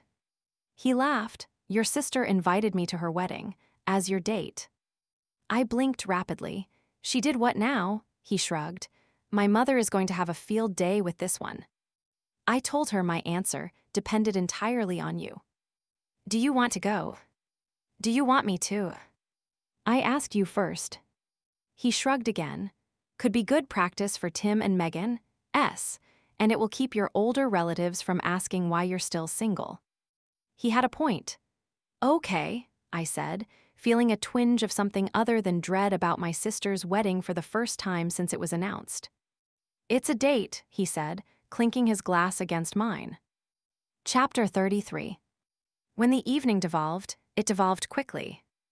Ashley came to find me, her hair disheveled and her face green. Kayla, Taylor, and Fiona are all throwing up, she said. I shook my ponytail holder, covered wrist at Alex. Duty calls. Gross, I'll sit this one out. Keep your phone handy. I might need help getting Ubers. Will do. I followed Ashley and handed her a ponytail holder just in time for her to vomit into the sink. I did not miss this phase of young adulthood. Madison seemed to be running the show in the bathroom, switching from stall to stall, holding girls' hair. Here, I said, handing her 3 ponytail holders. She looked at me gratefully, a slight sheen of sweat shining on her forehead, and then began tying up a girl's hair for her.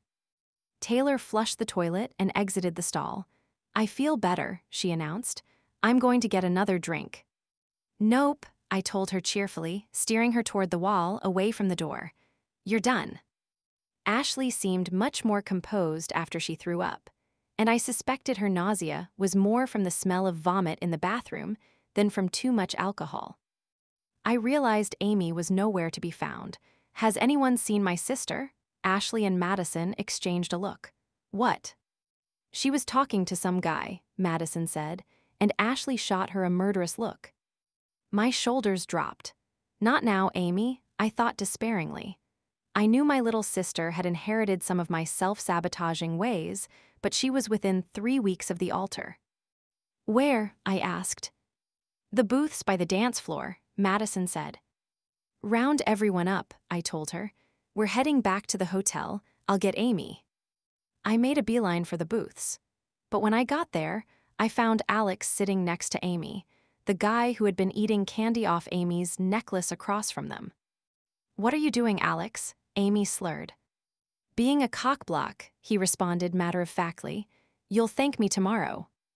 She punched him lightly on the arm. You're so silly. I'm not doing anything wrong. Am I, Luke? Luke looked none too pleased with Alex or his declared intentions. Come on, Ames, time to go, I said, planting my hands on the table and leaning directly into her sightline. What time is it? Last call. No, it's not, Luke said, checking his phone. It is for us, I said firmly. Alex stood and offered Amy his hand. I wasn't doing anything wrong, Amy said again, petulantly, but she took Alex's hand and stood. I put an arm around her waist. You only say that when you are, in fact, doing something wrong. Don't forget, I've known you since you were born. Amy pouted, then burst into tears. I really wasn't, though. I love Tyler. I wouldn't mess that up. Alex gave me a look and tilted his head toward the door. I nodded. Madison and Ashley were crowded at the entrance with the rest of the girls. 2 were sitting on the floor, looking like they might throw up again. I'll see if I can grab a couple of trash bags from the bar, Alex said, surveying the situation. How many Ubers do we need? I counted the girls. 2 regulars and an XL. I'll order the XL, you do one, and Madison, can you do the third? She nodded and pulled out her phone. Let's get everyone outside to wait. The fresh air will help. Amy was crying onto Ashley's shoulder, and I counted the girls again. We had left no man behind. Madison took the first batch of girls in her Uber, Alex took the second, and I brought up the rear with the last of us. No one threw up in mine, at least, and I helped the 4 drunk girls into the elevator and up to our suite. Alex opened the door for us, his eyes wide. This sounds like it would be every guy's dream, but get me out of here, please. I laughed. Can you hang out a few more minutes? Now that you're here, yes. Thank you. I helped the drunkest 2 girls into their pajamas, gave everyone a bottle of water, and told them to brush their teeth. Thanks, Mom, Amy said, her tears completely forgotten. I rolled my eyes. Wash your makeup off, too. The last thing you need is your skin breaking out before the wedding. I found Madison. Do you think it's okay if I bail? I've had enough for one night. Definitely, I can handle it from here. Thanks, I kissed her on the cheek. Sis. She smiled broadly, and I thought about her invitation to come visit her and Jake. It might be nice to get to know her. And she was far less of a mess than Amy. I grabbed my bag and headed to the door, where Alex was standing, watching me in awe. Is this what all bachelorette parties are like? God, no, this is what happens when little kids get married. I checked the time on my cell phone. Do you think the hotel bar is still open? Only one way to find out, he said, taking my bag from me. The bar was open and nearly empty, except for a couple of mid-50s guys in suits at a table. Alex and I sat at the bar. A Stella and a martini, he ordered. Extra olives. At least they can probably actually make one here, I said. The martinis at that bar tonight were the worst I've ever had. Anything beyond a shot is probably out of their wheelhouse. And when you're Amy's age, you don't know better anyway. Our drinks arrived. What should we toast to? Alex asked. I thought briefly. To Amy, the only bride to actually allow me to bring a date to her wedding. Alex smiled and clinked my glass. Technically, I can be your unofficial date to Tim and Megan, S2. Well, you kind of have to be now, since you told everyone we're together. I can tell them we broke up and let Justin know you're available. Why do you hate me? He smiled again. No, I definitely don't hate you. Then don't tell Justin anything of the sort. I still can't believe that sleazebag was going around saying that. I swear I almost hit him. I still might do it myself in a couple weeks. What does Tim see in him? He's fun in that bro way, until he's telling everyone he's going to sleep with your best friend. I leaned back, surprised. I'm your best friend. He looked at me carefully with an expression I hadn't seen before. Well, yeah, I think you kind of are now. I didn't respond immediately. Megan had been my official best friend since 2nd grade, of course. Karin, as much as I didn't like her at the moment, had the title of work best friend. But Megan had been pretty MIA lately, and her requirement that I stay away from Tim's friends romantically rankled me. No, I wasn't demoting her, or Karin for that matter, but maybe Alex had grown into a different type of best friend. I hadn't even sent Megan a picture of my ridiculous bridesmaid getup, or texted her all evening, and she wouldn't have dropped everything to come help me with Amy. I realized I hadn't replied and needed to say something. I hadn't put a label on it, but yeah, I think you're one of my best friends too. His shoulders loosened in relief. Are we supposed to get those matching heart necklaces now? My sister always got those. Tattoos, I said sagely. That's how millennials say I love you. He started to say something, but stopped himself and took another sip of his beer. I think they're getting ready to close up. He put some money down on the bar. I'll take you home. Your place is closer. We can just share an Uber there and I'll take it the rest of the way. He gave me a look. Fine, I won't argue. That's a first, he said. I nudged him with my shoulder. You're one to talk. I'm a lawyer. I get paid to argue. Calm down there, Atticus Finch. You get paid to help people copyright stuff. Oh good, you're feeling okay. Smartass. He cocked his head toward the exit, and I nodded. He held the door for me, and we waited under the hotel's awning for the Uber to arrive as a cool mist began to dampen the pavement. Thank you for coming tonight, I said as the Uber driver pulled up to my apartment building. I couldn't have done this without you. Yes, you could have. You're much less of a mess than you think. I huffed good-naturedly. Who says I'm a mess? He started to answer, but I cut him off. Don't.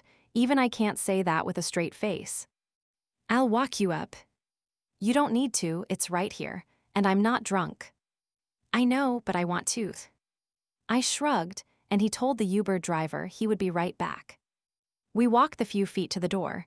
Safe and sound, I said. I know, I just needed to work up my nerve. Your nerve to do what? This, he said, leaning in and kissing me. Deep down, I think I had known how I felt ever since Megan's housewarming party. Somewhere, buried beneath layers and layers of denial and scar tissue from the wound I had created with David and my own hard-headed sense of self-preservation, I knew that Alex was more than a friend. Because that feeling didn't just magically appear when he kissed me. It was more like it had been there since the beginning and had finally broken free.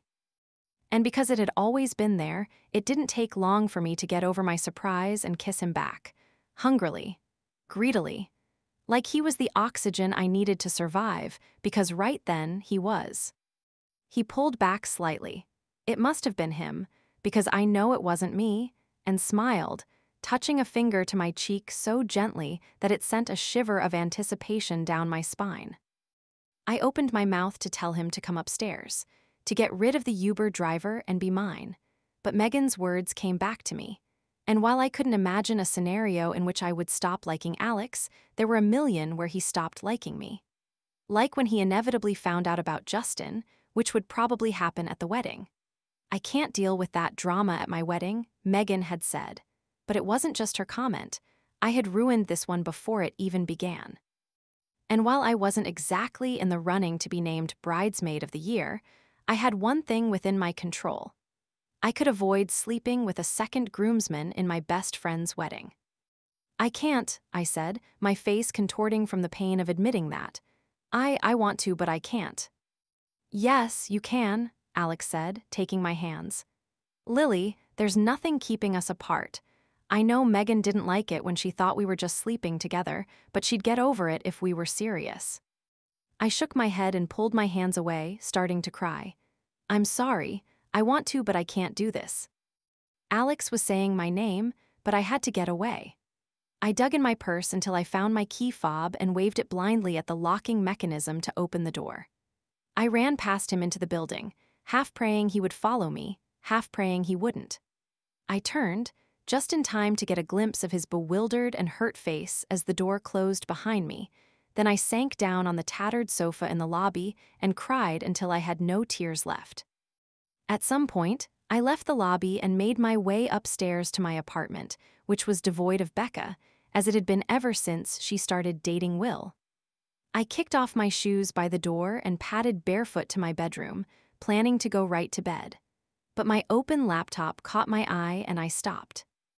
The blog was so therapeutic. I could hide behind the anonymity of the internet to say what I truly felt, without worrying that I was offending anyone or hurting anyone's feelings. It was the one place where I could actually pour out all of the pain I was feeling and maybe feel a little less bereft. I sat down, having no idea where to begin, but my fingers knew what to do. I just did the hardest thing I've ever had to do and made the biggest sacrifice I've ever made in the name of friendship. Bride C, my lifelong best friend, told me last weekend that I couldn't date her fiancé's friends. Which sounds both petty on her part and like a no-brainer on mine, but matters of the heart are never that simple. It's actually not petty of her. She's not wrong. I have the world's worst relationship track record. I could give you all the sob story about the one who got away from my youth, but the reality is that I did all of this to myself. I fell in love with an idea that didn't exist and stayed fixated on that idea for a really long time, sabotaging anything that could have been a relationship along the way because it wasn't that. But this time I met someone real. Someone funny and charming and sweet and kind and wonderful. Someone who, against all odds, sees me, likes me, the real me, not the internet persona, not the shined-up penny version I present to most of the world, but me, flaws and all, and still wants what he sees. So what's the problem? I got ridiculously drunk and slept with the most repulsive, former frat boy meathead I could find, who happens to be a groomsman in Bride C's wedding. Did I mention perfect guy is also a groomsman in Bride C's wedding? Bride C knows I slept with the horrible one, which is why she told me to stay out of her fiancé's circle of friends for future dalliances. So you see, dear reader, she's not wrong to make that demand of me. I've already been there, made that mistake, and she's perfectly right to not want me to have slept with two of her husband's best friends before her wedding. Especially with my history of screwing everything, and apparently everyone, up. So when perfect guy kissed me tonight, after being his perfect self, and helping me manage the girls at my sister's bachelorette party, and even preventing my idiot sister from doing something with a random dude that would probably call off the whole wedding, I realized 3 undeniable truths. I am head over heels crazy about this guy. I already ruined it by sleeping with the repulsive guy. And if I follow my heart, I'll lose both of my best friends. Did I mention he told me I'm his best friend tonight? How is he so perfect? When he finds out what I did and it falls apart. I did the right thing tonight, even though it hurt like hell and cost me the best guy who will ever be interested in me, both as a friend and as more. But I kept my word to my other best friend, and I didn't hook up with 2 groomsmen in her wedding. Lowest bar ever, met. And the worst part is, unlike pretty much everything else from this crazy, messed up year of weddings, this is all my fault. Side note, I really hope tears don't ruin eyelash extensions, because if they do, I just screwed up yet another wedding. Not my best writing, but it was such a convoluted story to tell. And just putting it out there made me feel better because there was no one I could talk to about it all. Not Megan, not Alex, not Karin, and not Becca, who would probably be moving out soon at this rate. I hit publish, and then closed my laptop. I got up mechanically and washed my makeup off, then changed into pajamas. I was on such thin ice with Karin, and God knew she would take any blemishes as an intentional sabotage of her pictures next weekend, so leaving the makeup on was not an option. On my way to bed, I checked my phone to see if there was anything from Alex. There wasn't, and did something I never did. I turned my phone all the way off. No alarms, no text to wake me up. Nothing. I wanted to sleep for as long as my body would let me. I climbed into bed and lay there staring at the ceiling for a long time as I thought about where I had gone wrong, and wishing, desperately, that I could turn back the clock and avoid Justin entirely. Eventually, I fell asleep, and if I dreamed, I mercifully remembered none of it. Chapter 34. I woke up at some point and drank some water, then went back to bed. I woke up again to pee, drank more water, ate a protein bar, then went back to sleep. When I woke up for real, my eyes felt puffy and swollen, and the whole situation with Alex came flooding back to me. I sighed, swinging my legs out of bed, and went to take a shower. I didn't want to turn on my phone yet because I knew there would be nothing from him. After my shower, I pulled on a pair of yoga pants, a sports bra, and an old University of Maryland t-shirt that had seen better days, and I ate a yogurt. The clock on the microwave said it was almost noon, which wasn't so bad, all things considered, but because it was Memorial Day weekend, that meant I had a long day and a half in front of me to fill on my own. I should check on Amy, I thought. Maybe she needed help with something for the wedding, and that would take my mind off everything. And I hadn't been as kind as I should have been the previous night, or at her shower, or in the previous year for that matter. I honestly didn't know if Karin and I would still be on speaking terms after her wedding, and Megan was fading fast as well. I may not have always liked Amy, but she would always be there, so the least I could do was treat her like a human being.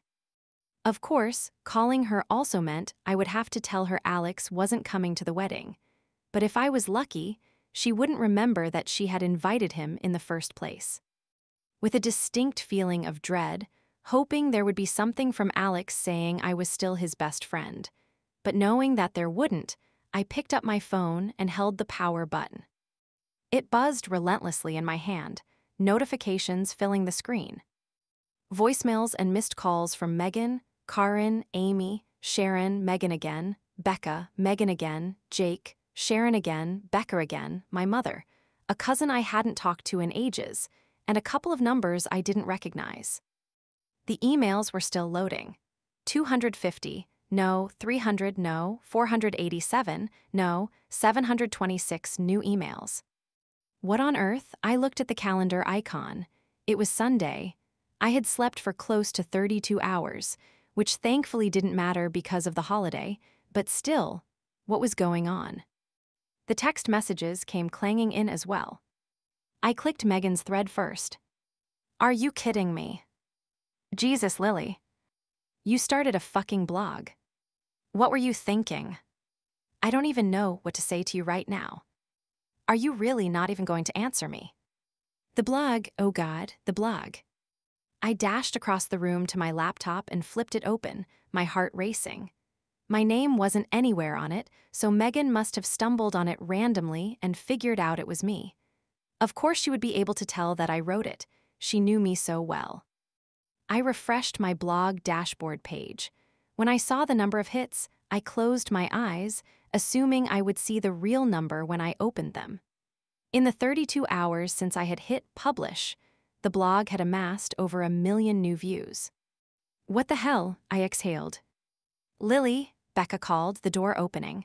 I didn't move from my computer screen. She came to my doorway. Where have you been? I've been calling you. I looked up at her, my eyes wide. I turned off my phone after the party. Jesus, she said, sinking down onto my bed. When did you get back online? Just now. So you do know. What happened? Becca typed something on her phone and handed it to me. BuzzFeed, she said, you went viral. What? I took the phone from her. A BuzzFeed headline read, World's Worst Bridesmaid hilariously blogs about her 5 bridezillas. It was typical BuzzFeed-style writing, an author detailing her favorite parts of my snarkiness with screenshots highlighting specific passages. I skimmed through it. The last paragraph had what I needed to know.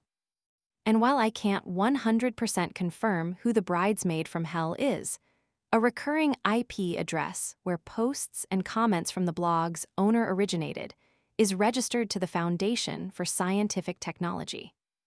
I did a little social media sleuth work, or stalking, call it what you will. It wasn't hard.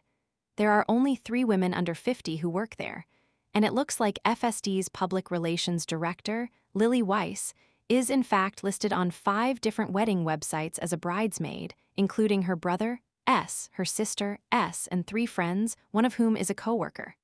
If that's not a smoking gun, I don't know what is. Note, messages to Ms. Weiss have gone unanswered so far. We'll update this post when we hear back from her. Fuck. I looked up at Becca. Is it too late to deny it? She grimaced. If you'd seen it early enough, maybe you could have. But I think everyone and their mother has seen this post by now. It's all over my Facebook and Twitter timelines. The room started spinning and I thought I might throw up, but I closed my eyes and waited for the spell to pass. I don't think I'm in any weddings anymore, am I? I don't know. I put my head in my hands. I don't even know where to start dealing with this. Should I take the blog down? Honestly, I don't think that would do much. It's already been screenshotted everywhere. She paused. I got worried when you weren't answering your phone. I thought, I don't know. I reassured her that I wasn't about to do anything stupid, and thanked her for being probably the only friend I had left. It's not that bad. Thanks, Beck. No, you didn't actually say anything that bad about Megan, or Madison, or Sharon. Well, you did about her mom, but not about her. And Karin S. were mostly fine until the last few. It was more about her friends, and they already hated you. I thought about what I had said about Karin after the hair and eyelashes debacle, and about Sharon's mother, and Amy. Oh God, I hadn't held back about Amy.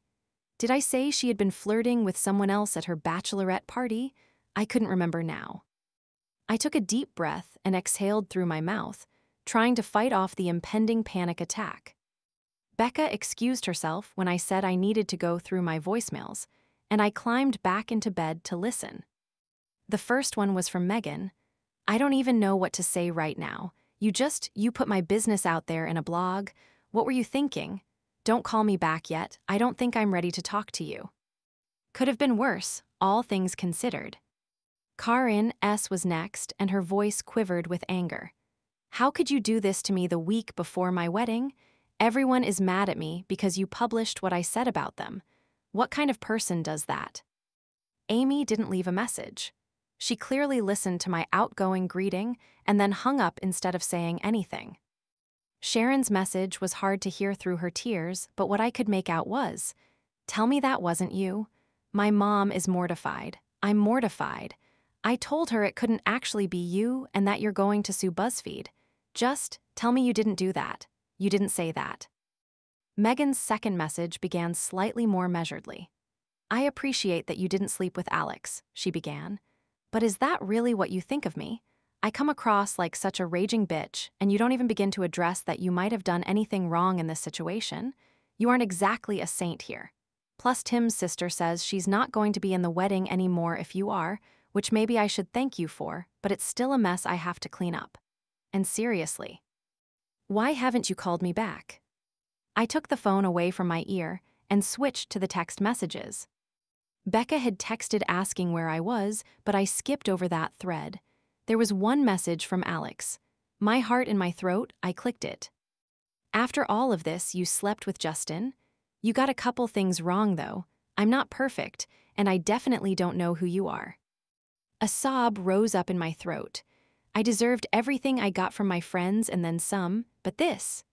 Alex was the last person I wanted to hurt, and now he was gone. But oh God, he was. I still had to see all of these people again. Assuming any of them still wanted me at their weddings, let alone in them. I went back to my computer. There had to be an option to delete the blog. There it was, under Settings. I clicked Delete Blog and got a prompt asking me to type in my password to confirm the deletion. I hesitated a moment. The text in the box said this was permanent and the material could not be recovered if I deleted it. I had enjoyed the blog more than any other hobby I had ever picked up. True, I was the worst version of myself on there, but I was also writing. Really writing. For the first time since college. And it had felt like I had found myself for the first time. Even if I was being horrible, just the act of putting those words into the world had been a rebirth of sorts. Could I really just throw that all away? Yes, it needed to be done. And it needed to be done before I could apologize to anyone, before I even listened to the rest of the messages. I typed my password and kissed my first attempt at personal writing in more than a decade goodbye. I picked my phone back up, then put it down without unlocking it. Instead, I opened my email on my laptop, letting the now 1,963 emails download. Most were comments on the blog. I skimmed through a couple dozen, which were split pretty evenly between encouraging responses, similar horror stories, or compliments on my humor or writing, and negative responses. The negative half were more in the vein of what I deserved, wondering why anyone liked me enough to want me in their weddings in the first place. I concurred wholeheartedly.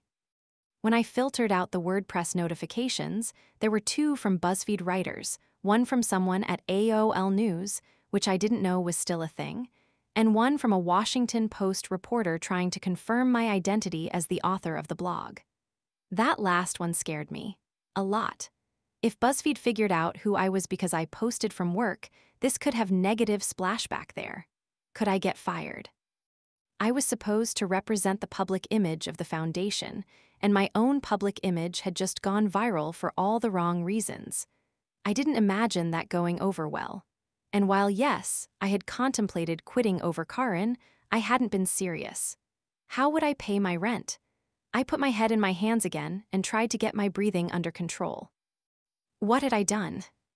The worst of the voicemails was my mother's. I don't even know what to say to you. How could you do this to your brother and sister and to me? Your grandmother saw what you wrote about her.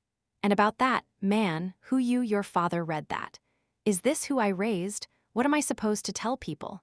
Amy is saying she doesn't want you in her wedding, and how will we explain that? I don't know what to say. There's something about a mother's disappointment that cuts you to the bone, no matter how old you are. That's not to say I wasn't used to disappointing her, but I wanted to crawl into a hole to live out the rest of my days among the grubworms when she told me my father had read the post about Justin.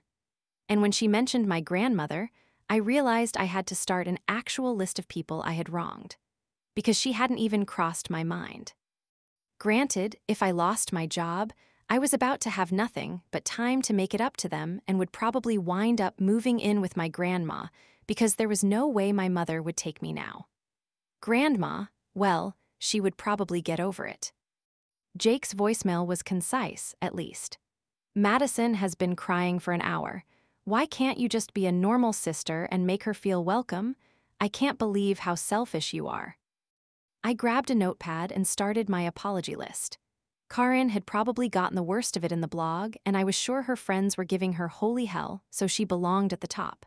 Then I wrote Amy's name above hers. I had forgotten to check if I had called her out about that Luke guy before hitting delete, but if I had, that was actually the worst. Sharon was next, then Jake and Madison. Megan came 5th. She would forgive me no matter what in the end. Then, after I had made amends with all of the brides, next up were my mother, my grandmother, and my father. I didn't even write Alex's name on the list. I was beyond salvation there. It was 1 o'clock, and I had a lot of work ahead of me. I tried Amy's cell phone. She let it ring twice and then sent it to voicemail. I pressed the call button again. Same result. She picked up the 3rd time, however. What, Lily? Don't hang up, I said quickly. Amy, I'm so sorry. She didn't say anything for a moment. Is that all? No, I didn't have any right to. No, you didn't have any right. If you hated me that much, you didn't have to be in my wedding at all. I hesitated. I don't hate you, Ames. If anything, I think I'm jealous. Everything always comes so easy to you. Nothing comes easy to me. I'm working a part-time job and lived at home until 2 weeks ago. I took 5 years to graduate college and can't find an actual career. You walked out of college into a job, you never had to move back home, and all anyone does is talk about how successful you are. But me? No one has ever said anything like that about me. I'm the screw-up baby sister. And God forbid one good thing happens. I find a great guy. And you try to ruin that just because I was talking to someone I knew in college. I didn't try to ruin. Then why would you say that on the internet, Lily? Do you know how hard that was to explain to Tyler? I'm sorry, I repeated. I can talk to Tyler and explain it wasn't like that. I already talked to Tyler. He loves me and he trusts me, which is way more than I can say for you. I took a deep breath. I'm not going to make any excuses. I was wrong. What can I do to make this right? I don't know, Amy said. It's not my job to tell you how to fix it when you mess up. You have to figure that out. I paused, taken aback. Of all the people to hit me with that truth bomb, she was the last one I would have expected, which just showed how wrong I had been all along. Do you want me to drop out of the wedding? I asked quietly. I will if it's what you want. She hesitated. No, I want you to be my big sister and be happy for me, which you haven't done yet. I felt my shoulders slump. She was right. Not once in this whole crazy year had I taken a moment to be happy that my little sister was happy. I said she was too young, and I said I didn't think she would actually get as far as a wedding, let alone spending her life with someone, and I was snarky about much of it, even to her face. And if what she said earlier was true, about thinking everything came so easily to me, wow. You're right, and I'm so sorry. I got so wrapped up in feeling like the victim because I was in so many weddings and am so much older and have no prospect of getting married anytime soon that I didn't think about what was actually important. She didn't say anything. You being happy, that's what's important. If that wasn't clear. Because you're my sister and I love you and tears were flowing down my cheeks and I trailed off, unable to say more. Amy let me cry for a couple of minutes and I heard her sniffle. I love you too. I still hate you right now, but I love you. Don't you know how jealous I always was of you? You were off living this glamorous life and you didn't need any guy to make you whole. I don't know who I am if I'm not with someone. And that's scary because I love Tyler so much, and what if it doesn't work out? You, at least, know how to be on your own. Not entirely by choice, I admitted quietly. I want to find all of that, I just can't. What about that Alex guy? He saw the blog too. And I sniffed hard, trying not to lose it completely. No, that's done now. I'm sorry, Amy said. Me too. You know what could start making it up to me? What? Let me be there when you explain this to Grandma. I'm dying to know what she says about the sleeping with that other groomsman thing after the post you did about her at Jake's wedding. I laughed through my tears. Okay. I'm not serious, well, a little. Just tell me what she says. I will. Lily. Yeah. It was good. I mean, not the parts where you made fun of me, but the writing was really good. I thanked her and got off the phone before I started to cry in earnest again. I wasn't even sure which part I was crying over anymore, but I cried harder than I had after telling Alex I couldn't be with him. Chapter 35. I tried calling Karin, but she sent me to voicemail each time. Eventually, I left her a message. It's Lily. Please call me back. I want to apologize and figure out how to make this right. I'm really sorry. Please call me. If she didn't call back, I didn't know how I was going to face her at work on Tuesday. And it didn't help not knowing if it would be my last day. I had spent 10 years at the foundation. My resume was pretty dusty. I looked at Megan's name on my list and considered letting her jump the line. She should be one of the easier calls, but I hesitated. I wasn't ready to talk to her. Was I in the wrong? Absolutely.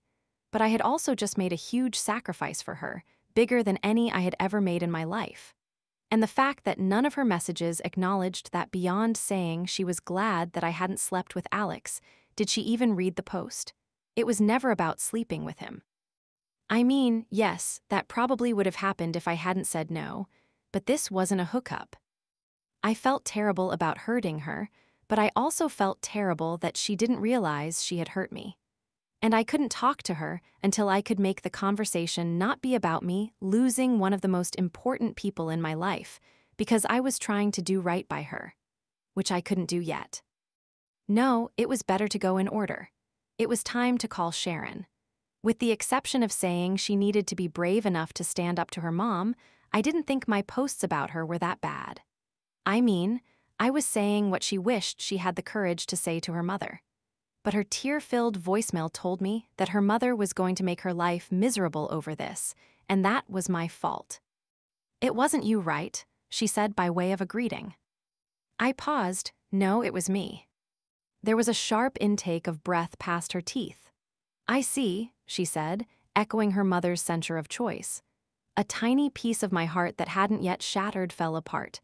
Despite it all, Sharon still wanted to please her mother, even if doing so meant becoming her. I'm so sorry, she was silent. I never wanted to hurt you, please know that. The whole thing started because of Karin's friends, but without the context of the 5 weddings, it didn't make sense why I was so, God, I don't even know, jaded, cynical. Mean, she supplied. Yes, mean too. The BuzzFeed post said I might just be the snarkiest person in the world, which I hoped was hyperbolic. But I tried to focus on the people who were making my life difficult, and you never once did that. Lily, you called my mother a Japanese horror monster and said her skin was pulled so tight from plastic surgery that you were worried it would split open during the wedding and all of the demons inside her would come spilling out. Crap, I did say that, didn't I? But Sharon wasn't done. Not to mention you called me spineless when it came to her and said I would throw myself off a bridge if she told me to. I didn't say spineless, but I mean you didn't even want this wedding. The next thing she said was so quiet that I almost couldn't hear it. I did actually. You told me you wanted to elope, and your mother was forcing you to have a wedding. I heard her start to cry, which didn't mean she was upset. Sharon cried when she was angry instead of yelling. She forced me because I wasn't brave enough to do it if she didn't push me. I've been in therapy for 8 years to deal with my social anxiety issues, and I said I wanted to elope because I didn't think anyone would actually come if I had a real wedding. I didn't know any of that. Of course you didn't, I hide it. Not that you ever asked if I was okay when I didn't go out to things. You just stopped inviting me. I stopped inviting her because she always said no. She was busy or tired or had other plans. But wasn't that the hallmark of social anxiety? Struggling to say yes to social outings. Sharon and I had lived together for 2 years. She usually went out when I did in college, but she almost always had a drink or two at home first. But after college, she moved home to save money for a couple years, and I moved to Bethesda, first with Megan, then with Becca, when Megan switched jobs and wanted to move farther north. When Sharon stopped coming out, I just assumed her mother was exerting her domineering force over Sharon's social life and that I had been cut out. If that wasn't the case, what had I just done to my friend? So you wanted the big wedding with the white dress and the whole 9 yards. Yes, I want to get to do everything that everyone else does too. But you always said. I didn't think anyone would want to marry me, so I pretended I didn't want any of it. I stopped again. Did I think anyone would ever want to marry me? Well, not today, obviously, but I always assumed it would happen someday. Kids too, even though my mother might be right that at 32, perhaps I was cutting it close on that one. I joked that I would be a crazy cat lady who hated cats, but I never for a moment thought I was truly destined to be alone. I was quiet and humbled when I replied, "I'm sorry, Sharon." She was still crying, but the tone had changed. I don't think that's enough. I started to ask what I could do, but Amy's words rang in my ears. I know, and I'll do whatever I need to do to make this right. I don't know if you can. How am I supposed to make my mother look at you in all of my wedding pictures, knowing what you said about her? I don't know. I don't either. There was a long pause. Do you want me to not be in your wedding anymore? Another pause. I have to think about it. Okay, I said quietly. I'll do whatever you want, and I really am sorry. I wasn't crying when I hung up the phone. I honestly didn't know if my eyes were capable of producing more tears. But I was shaken to the core. What kind of friend was I? What kind of person? It had never once occurred to me to stop and look at Sharon's behavior through any lens other than my own. I thought, after knowing her for so many years, that Sharon was like me. Which, saying that now, sounded like an insult. But I thought all of my friends were like me. I couldn't fathom why Karen cared what Caroline thought, even after she told me about the circumstances of her dad's death, because I didn't care about money or social status. I thought Megan was being unreasonable about Alex, but I hadn't once let her know how I felt about him. She wasn't a mind reader any more than I was. BuzzFeed was wrong. I wasn't the snarkiest person in the world. I was just one of the least self-aware. I thought everyone else was the problem, but it had been me all along. Okay, not entirely me. Karen's physical demands had gotten ridiculous, and Megan was probably the most like me in that she wasn't exactly examining my motives either. But one thing was certain. In making the blog about me, I had proven I didn't deserve the position any of my friends or siblings had elevated me to by asking me to be in their weddings. No wonder I'm alone, I thought. I shook my head. I wasn't going to be able to fix everything. That much was obvious. Sharon and Karin would probably never speak to me again, and they'd be entirely right not to. But my family would have to get over it eventually. At least I hoped they would. Phone calls in which my brother conveyed information from me to Madison had historically not worked in my favor. Jake and Madison were leaving the following day to go back to Chicago until Amy's wedding, so I decided to kill several birds with one stone and just show up at my parents' house to beg forgiveness from everyone at once. Chapter 36. My apartment was only about 20 minutes away from my childhood home, which, on the drive that day, felt metaphorical for how far I hadn't come from childhood. When you're a kid, you think you'll know how to do everything once you're an adult. But I must have screwed up somewhere along the way because Amy was the only one actually speaking to me, and I was driving to my parents' house to apologize for being the biggest jerk on the planet. Not to mention the distinct possibility that I would need Amy's recently vacated room, depending on how things played out at work. I parked in the driveway next to Jake's rental car and took a moment to steel myself. I reached for the doorknob to let myself in. I had never knocked at my parents' house unless I had forgotten my key, but this wasn't a normal visit. So I removed my hand and pushed the doorbell, then waited. My father opened the door, his glasses absent-mindedly far down his nose. "Lily," he asked, pushing the glasses up, "what are you doing here, and why did you ring the bell?" I didn't think I should just walk into the arena unannounced. The Lions should know I'm coming. He patted my shoulder and gestured for me to come in. "It's not as bad as all that. Your mother, well, you know how she gets. Everything is the end of the world. Until the next big crisis, at which point that's the end of the world. Hopefully the florist screws up something for Amy's wedding and she'll forget all about this." My eyes welled up in gratitude. He patted me again awkwardly. "I'm sorry you had to see all that, though," I said. "I never would have said as much if I thought people would know it was me. It wasn't all true, you know." He shook his head. "I didn't read a word. I'm just going off what your mother told me." "But she said you read it all."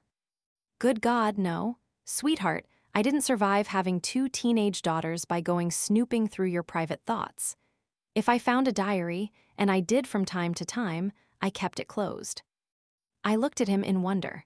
I didn't understand how 2 such polar opposites as he and my mom could be so content after 35 years of marriage, yet here they were. Somehow they worked. "Thanks, Dad." "You'll make it right. I believe in you." I let out a choked sound. "And if they fire me tomorrow, can I come home?" "Absolutely not. I barely survived you and your mother living under the same roof the first time around. If something happens, we'll figure out how to help you get by." I came as close as I had to smiling since before Alex kissed me, and I wrapped my arms around his waist in a tight hug. He hugged me back, then peeled my arms off. "Enough of that," he said firmly. "I don't want to get in trouble for fraternizing with the enemy. The Lions might eat me too, and then where would we be?" "Eddie," my mother's voice called down from upstairs. Who was at the door? He nudged me forward and retreated into his study. "It's me, Mom." She appeared at the top of the stairs. "Well, you've got some nerve." "Actually, I need to talk to Jake and Madison first." She looked at me, taken aback. "I'm making amends in the order of who I offended most to least, and they outrank you." She opened her mouth to respond, but snapped it shut again and crossed her arms. Then she tilted her head and nodded a single time. "We're in the kitchen," Jake's voice rang out. I looked back up at my mother. "Don't worry, you're next on my list." She huffed and went back to her room. I went past the stairs and into the kitchen. Jake and Madison were at the table. Madison had her hands wrapped around a cup of tea, and Jake had a beer, even though it was still pretty early in the day. Madison's eyes were red and puffy. "Hey," I said, "can I talk to you guys?" Jake raised an eyebrow. Madison didn't look at me, but she nodded. I pulled out a seat at the table. "I want to apologize to both of you, but especially to Madison." Hey, Jake started to say. I turned to him. You and I both know you couldn't care less what I wrote in a blog unless it hurt her feelings. He leaned back in his seat. Continue. Madison, I'm really sorry. You were the most blameless of any of the 5 brides, and if I'd had a decent bone in my body, I would have left you out of the whole thing and just said I was in 4 weddings. That's not better, Jake said. I know, the blog shouldn't have existed in the first place. No, you idiot, it shouldn't have. But you should have taken the time to get to know Mads if you were going to post about her. I looked from him to Madison. I'm sorry, I'm lost here. She's not upset that you included her. She's upset that you had absolutely nothing to say about her because you never made any effort at all to get to know her. I threw my hands up, exasperated. Maybe if you ever let her speak for herself, that wouldn't have been a problem. Madison's eyes scrunched up like she was in pain, but she put a hand over Jake's, stopping him from responding. You're a little scary, she said haltingly, and I'm shy, but she trailed off. I'm scary. Not scary exactly, but intimidating, I guess. Me. She nodded. The first time Jake brought me here to meet all of you, the whole dynamic changed the second you walked into the house. I shook my head. I don't know what you mean. I do, Jake said. Am I allowed to talk yet? Have I ever been able to stop you before? Lily, you take up all of the oxygen in the room. What is that supposed to mean? It means as soon as you walk in, it's the Lily show. Lily is so successful. Why isn't Lily married yet? Lily was interviewed in the New York Times again. Lily was on the news last week. At the risk of sounding like Jan Brady, well, you get it. I'm the PR face of the foundation. That's the only reason newspapers ever quote me. It's not because I did anything. And I was on TV literally once. Twice, and Mom still hasn't shut up about it. How is that my fault? It's not, but you flip your hair and bask in it, and that doesn't leave room for anyone else to exist. I didn't know what to say. Look, Jake said, you're my sister, and I love you even though you're a totally self-absorbed asshole, but you haven't once tried to have a real conversation with Mads. Literally not once. I began to object, then stopped myself and turned to Madison. Even if I didn't agree with everything Jake said, he wasn't wrong about that. I'm sorry, I'd like to try again, if I can. She nodded, I'd like that. Maybe, I dug for an idea. Maybe email would be a good start. It might be a little less daunting. I looked to Jake. And there's no oxygen to use up in an email. He rolled his eyes. I'm going to be hearing about that one for the next 50 years, aren't I? Probably. I turned back to Madison. Would that work? I'd offer to take you to lunch, but you live kind of far away and all. Email sounds good. She started to say something else, then stopped herself. Please just say it, I said. I promise I don't bite, no matter what Jake tells you. He held up a wrist, which admittedly did have a bite scar from me. Madison smiled finally, apparently knowing the story. I liked the blog. I shook my head, but she continued. The part about our wedding, about your grandmother, maybe it was because I know her, but I laughed so hard. As much as I hate to give you credit for anything right now, it's true, Jake said. I came running in to see what she was laughing about because she had been so upset when the whole thing broke. I have a feeling she's going to kill me over that. If she runs you over with her car, it's 50-50 whether it was intentional or not. Did you see the mailbox? No. Exactly. She hit it yesterday and it's gone. Madison started to giggle, and that was enough to make me laugh, though whether from the strain of it all or from the lack of mailbox, I didn't know. Chapter 37. Oh, it's my turn now? My mother asked Riley when I walked into her bedroom. She was sitting in one of the club chairs in the sitting room area. I sank down wearily in the other and disloyally wished for a mother who would comfort me instead of needing comfort herself. To be fair, you're further down the list, but I'm letting you line jump because Karin isn't answering my calls. Everything is a joke to you, isn't it? Not everything. You wouldn't know it from the way you're willing to treat people. This is why you're still single, you know. I flinched. She wasn't going to make this easy, but then again, when did she ever? Mom, I'm struggling here. I could use some support, not a lecture about how it's time for me to get married. I have never lectured you to get married. Fine, hinted, begged, implored, whatever terminology you want to use. But marrying just anyone isn't going to make me happy. And I'm not going to have those grandkids you want if I'm not happy. I obviously never meant for you to marry someone who didn't make you happy. But maybe your standards are too high. You think your father is the perfect man? Don't answer that, you probably do. She crossed her arms. It's not easy for me, you know. You all act like he's the second coming, and me, I'm just your shrew of a mother. I pressed a finger to my forehead between my eyebrows, struggling with what to say and what not to say. Mom, how do you think all those little jabs about how at least one of your daughters was getting married felt? Or comparing my weight with Amy's?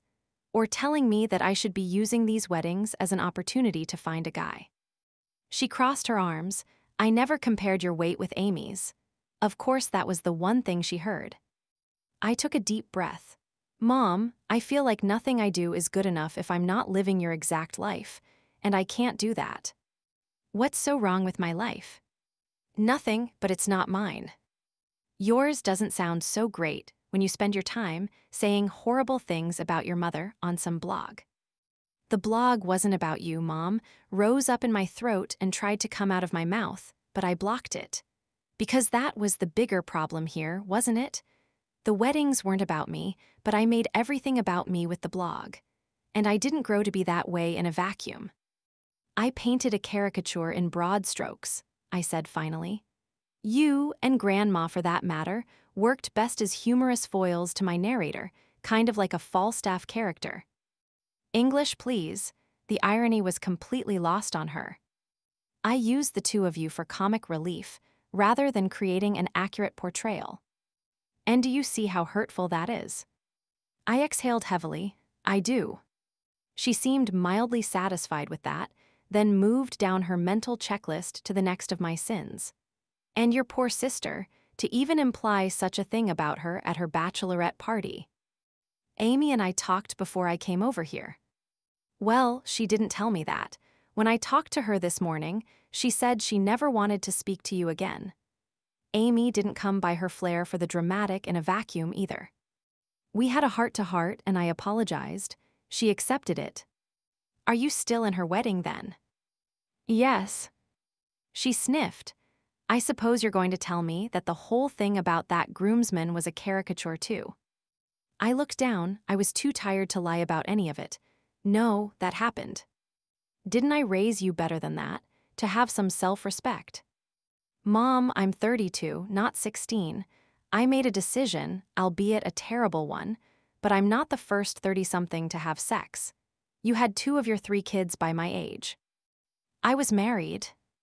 You used to love sex and the city, so please spare me your outrage about sleeping with someone without a ring. I made a really bad decision, and I'm paying the price for it in spades. Thank God you didn't sleep with the other groomsmen too. At least there's that. I felt my face screwing up as I fought to keep from crying, but there was no stopping it. Mom, you have to stop. You have to. You're all over me all the time and it's too much. I can't be you. I can't be Amy. All I can be is me. And I'm sorry me isn't enough for you, but it's all I am. She was stunned into silence and I hung my head. I don't know what I expected her to say. It wasn't like she was going to change. I didn't think she was capable of it at that point. She was who she was, just like I had said about myself. But the silence was more than I could bear, and the truth started pouring out of me. I wish I could be the person you want me to be and be married with kids already, but I don't wish it for me at all. I wish it for you.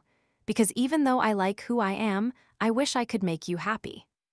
She still hadn't spoken, and I went back to the last thing she had said.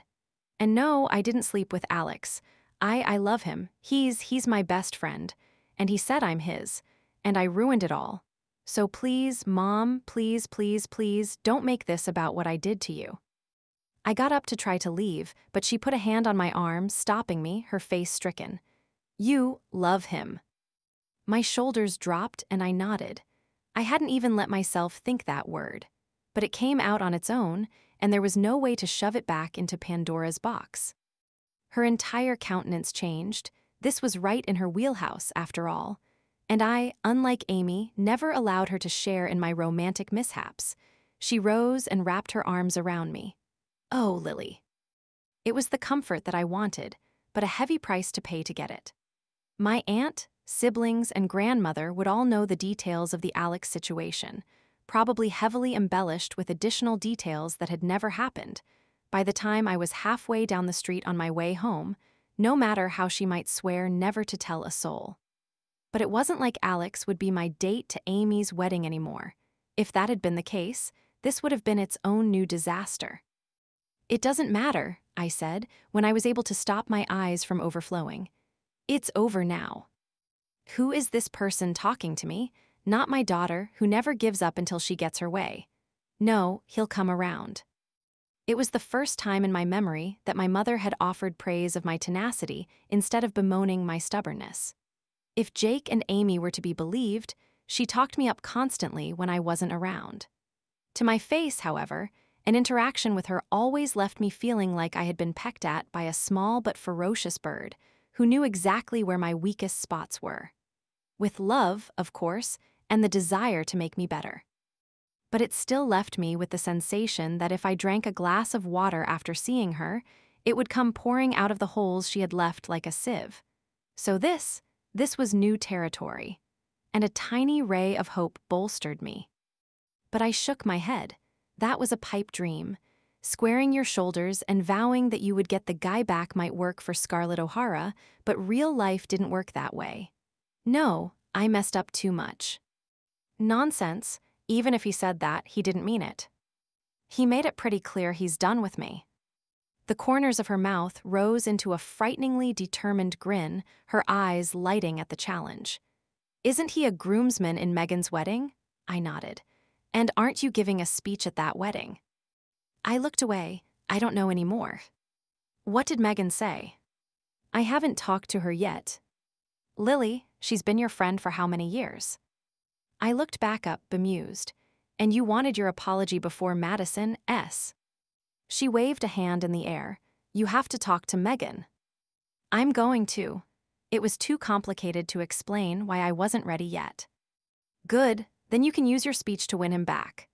She kept talking, pacing as she formulated her plan of how I would convince Alex to love me back, and I watched her.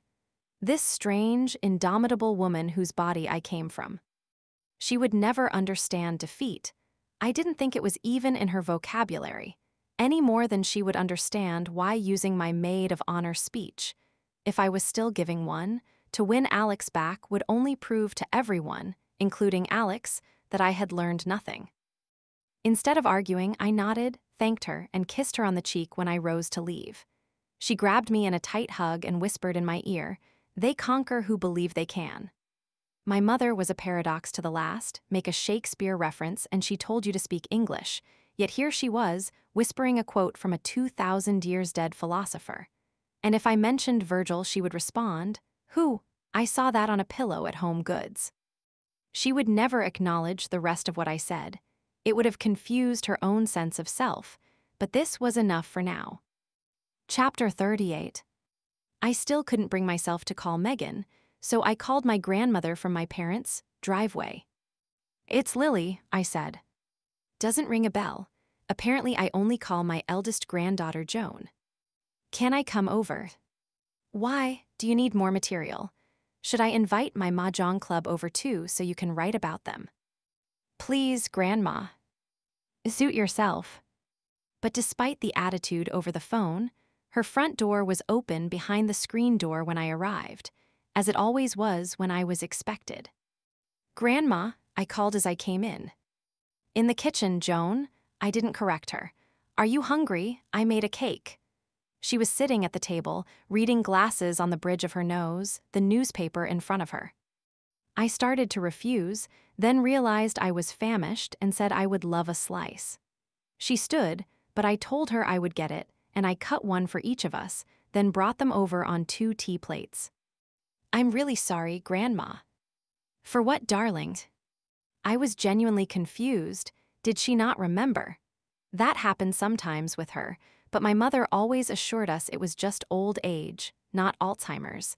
The same way she didn't ever remember our names. Or was she being difficult and planning to extract a more detailed apology by playing dumb? For the blog. You got stuck in a bog. Blog, the thing I wrote. Oh, the Google thing your mother sent me. Yeah, probably. It was very nice, but I don't understand what a blog is. Oh God, how do I explain it? It's kind of like a place where you can publish the stuff you write for people to read on the internet. Like the Facebook. No, not exactly. I mean, how to explain it to a woman who called the internet the Google and who insisted, when she had me make her a Facebook page, that I use a picture of her from when she was a dozen years younger than I was now because she looked too old in all the others. Yes, it's like Facebook, but for longer stuff that you write. In my day, we wrote letters. I debated explaining that this was much more public, but that wouldn't help my cause any. Yeah, but I wanted to apologize for what I wrote. Why that? Because I wasn't very nice in it. It sounds like those girls owe you apologies, not the other way around. I meant for the parts about you. She tilted her head at me. I don't follow. I shouldn't have made fun of you. Who made fun? You wrote what Louise and I did. But it wasn't nice. You keep saying that. Who cares if it's nice if it's true? This wasn't going how I expected it to at all. Mom said you were mad at me. She waved a hand in the air. Your mother says a lot of things. How I raised such an uptight daughter, I will never understand. You're not mad. Honey, at my age, who has time to be mad about things like that? She took a bite of cake and gestured for me to do the same. Is that why you came over? Well, yeah. You could come visit without thinking I'm mad or that you need to babysit me on an airplane, you know. I tried to remember the last time I had been to her house other than picking her up and dropping her back home for the Mexico trip. I had seen her, of course, at my mother's house and when she came dress shopping. But the last time I came by just for a visit was well before people started getting engaged, which meant it had been at least a year. And given her age, the opportunities to spend time with her were getting more and more limited by the day. You're right, I nodded. You're really not mad. Did you kill anyone? No. Steal anything? No. Then no, I'll be a little miffed if you don't finish that piece of cake, though. I took a bite, feeling somewhat lighter. Your mother sounded pretty upset, but I don't put much stock in that. Raises my blood pressure too much. I just take my hearing aids out when she starts going on. Why did you act like you were mad over the phone then? She winked at me. It got you to come visit, didn't it? I mentally kicked myself again, but one of my grandmother's best qualities was that she genuinely didn't hold grudges. Yes, she might say anything and everything that popped into her head, no matter how inappropriate, but once she had said it, she was done. My weekends might be booked solid for the next month, or might not be, depending on how my friends took my apologies, but I promised myself I would be better about coming to see Grandma as soon as the weddings were done. But you seem upset. Explain to me why this blog thing is such a big deal. A lot of people saw it, and I didn't have my name on it, so I didn't think anyone would know it was me, but then people figured it out. Well, of course it was you. Who else is in 5 weddings at once? Yeah, I didn't think that through so well. Why are you friends with those girls anyway? It doesn't seem like you like them very much. I do, well, normally. The weddings have kind of spun out of control. I don't understand you all with weddings. In my day, the mother planned everything. Your sisters were your bridesmaids, and that was that. Can you imagine if Mom planned Amy's wedding? Oh God, no, your mother has terrible taste. She didn't get that from me either. I looked around and suppressed a grin. My grandmother still had brightly colored fruit-themed wallpaper from the 70s in her kitchen and had almost enough kitschy knickknacks to qualify as a hoarder. She patted my hand on the table. It'll all blow over, dear. Nothing lasts forever. Well, except herpes. My eyes widened in horror, but she didn't notice. Do you like the cake? It's a new recipe. Chapter 39. I still didn't want to talk to Megan when I got home, but I knew it was time. Before I pushed the button on my phone to call her, though, I turned to the next page of the notepad with my apology list and bulleted out some things I needed to say. Talk, she said when I called. Hello to you too. Seriously, Lily, what the hell? Well, I said haltingly, you were the one who told me to write a book about my ridiculous life. Okay, call me back when you're ready to be serious. I don't have time for this right now. I sighed. What do you want me to say? That you're sorry. That'd be a great start. I'm sorry, I paused, but... Everything before the but is bullshit. I didn't respond immediately. I'm not ready to apologize without a but yet. Are you kidding me? No, I need to say a few things before I can apologize. If you don't want to listen, then we don't have to talk yet. She was quiet so long I thought she might have hung up. Fine, talk. Okay, I picked up my list. Don't tell me you made a list to talk to me. She knew me too well. I did, I don't want to mess up. It's me, Lily. Yeah, I know, that's why it's important. She didn't respond. Okay, I love you to death, I need to say that. I know you're rolling your eyes right now, but I wanted to start with that. Number 2, I didn't actually think you'd mind the blog. Wait, please, let me finish, okay? She stopped. Number 3, it really hurt my feelings when you said you wanted me to wear the minimizing bra to your wedding too. You're my best friend, and I always thought you were the one person who loved me exactly as I was, and that sucked. A lot. Number 4, I couldn't believe you told me to re-dye my hair for your wedding. I don't even want this stupid hair color, but why are you making me change how I look? I took a deep breath. Can I talk now? No, I have one more and it's the big one. Okay. You killed me when you said I couldn't date Alex. I didn't say you couldn't. You did though. You said I didn't do relationships, so I needed to not mess around with Tim's friends. And that wasn't fair. Because it wasn't messing around with Alex. It was, well, it doesn't matter now because he doesn't want to be with me anymore. But it was real. She was quiet. Now can I respond? Yeah. Look at the Alex thing from my point of view for a minute. The night of my engagement party, you. I know. And then Alex went around telling everyone that you and he. I know that too.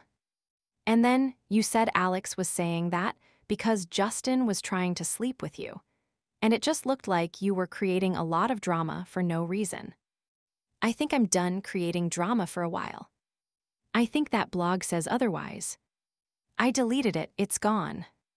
Nothing is ever gone. That BuzzFeed post is still a thing. It's BuzzFeed, Megs. Name one BuzzFeed thing you remember from before this, other than a quiz about which type of French fry you are. Neither of us said anything for a long time. You don't have to wear the bra or change your hair, she said finally. Well, I do have to wear the bra now because the dress won't fit if I don't, and it's too late to get it retailored. But thank you. And I already have the appointment to re-dye my hair. I actually kind of like it how it is. It's subtle, and I don't want to make you do anything you don't want to do. It's not me, though. There was another silence. We had never had an awkward pause in 25 years of friendship before this conversation. Do you want to be with Alex? It's a moot point now. I'm not taking the blame for that. You did that yourself. I know, pause, I'm sorry, Megs. No more buts. No. Okay then. That's all. I'm still annoyed. That isn't going to go away overnight, but you're my best friend. What am I going to do? Kick you out of my wed? Oh shit, are other people kicking you out of their weddings? I don't know, Amy is.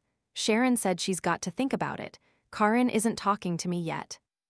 Isn't Karin's this weekend? Yeah. She's got to be flipping out right now. She's so worried about appearances, and if she cuts you out, everyone will know why. It would probably be a relief if she did. I wouldn't have to face her coven of bridesmaids. They're totally doing incantations about you right now. I know. Which way do you think Sharon will go? I don't know. Are you going to be in trouble at work? I assume I'll find out tomorrow. Megan went quiet again. Lil, why didn't you tell me you actually liked Alex? I closed my eyes. I think I was in denial. If I didn't admit it to myself, I couldn't get hurt. How'd that work out? I didn't respond and she didn't press it. Let me know what happens tomorrow, I told her I would. Your maid of honor speech better be amazing now that I've seen your writing. I'll get right on that. I may have 2 of the next 3 weekends free. Good, you can help me finish favors. I smiled faintly. I still love you, even though this was a horrible friend move. I love you too, even if I suck at showing it.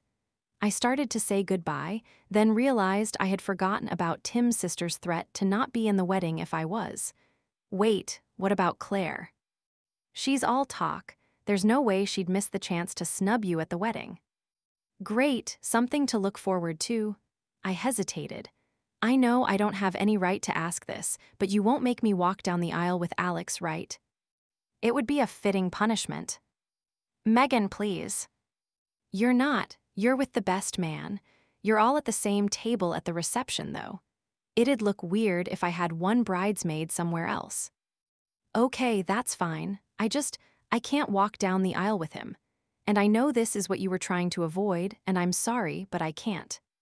How many times have you said those words today? I'm sorry.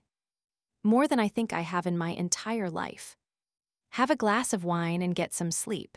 It sounds like tomorrow might be a rough one too. I agreed, and we said good night. I had one last apology to send that night. I was lying in bed where I always texted him before I went to sleep. I opened the conversation with Alex, then typed the same 2 words that I had been saying all day. No buts, just I'm sorry. The 3 dots appeared to show he was typing, then disappeared. They didn't reappear. I turned my phone face down and cried, one more time, knowing it was really and truly over. Chapter 40. Karin still hadn't returned my messages by the time I stopped crying and settled in to try to sleep Monday night. But on the plus side, I hadn't gotten any emails indicating I would be fired in the morning, so I would take the victory there. They don't give you advance warning on that anymore. Becca texted when I told her that was the good news. Prevents workplace shootings and all. Thanks, Beck, I said out loud. Great.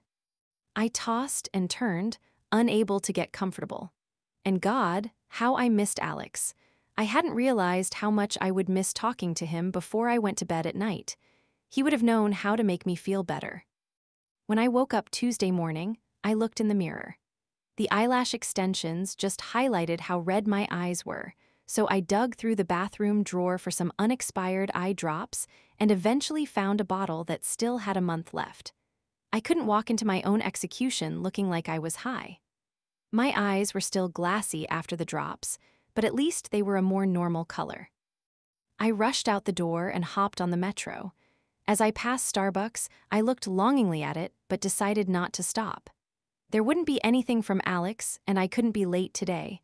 Coffee in the break room would be good enough. My keycard to enter the building still worked, which was a good sign. I went upstairs and put my bag at my desk. Karin's office was down the hall, light spilling from it to indicate she was there. Tomorrow was her last day until after her honeymoon. She was taking Thursday and Friday off to finish wedding preparations, then would be gone the following 10 days. I squared my shoulders and walked toward the rectangle of light. I had realized, as I failed to sleep the previous night, that there was no chance I was still in Karin's wedding. That was why she hadn't returned my call.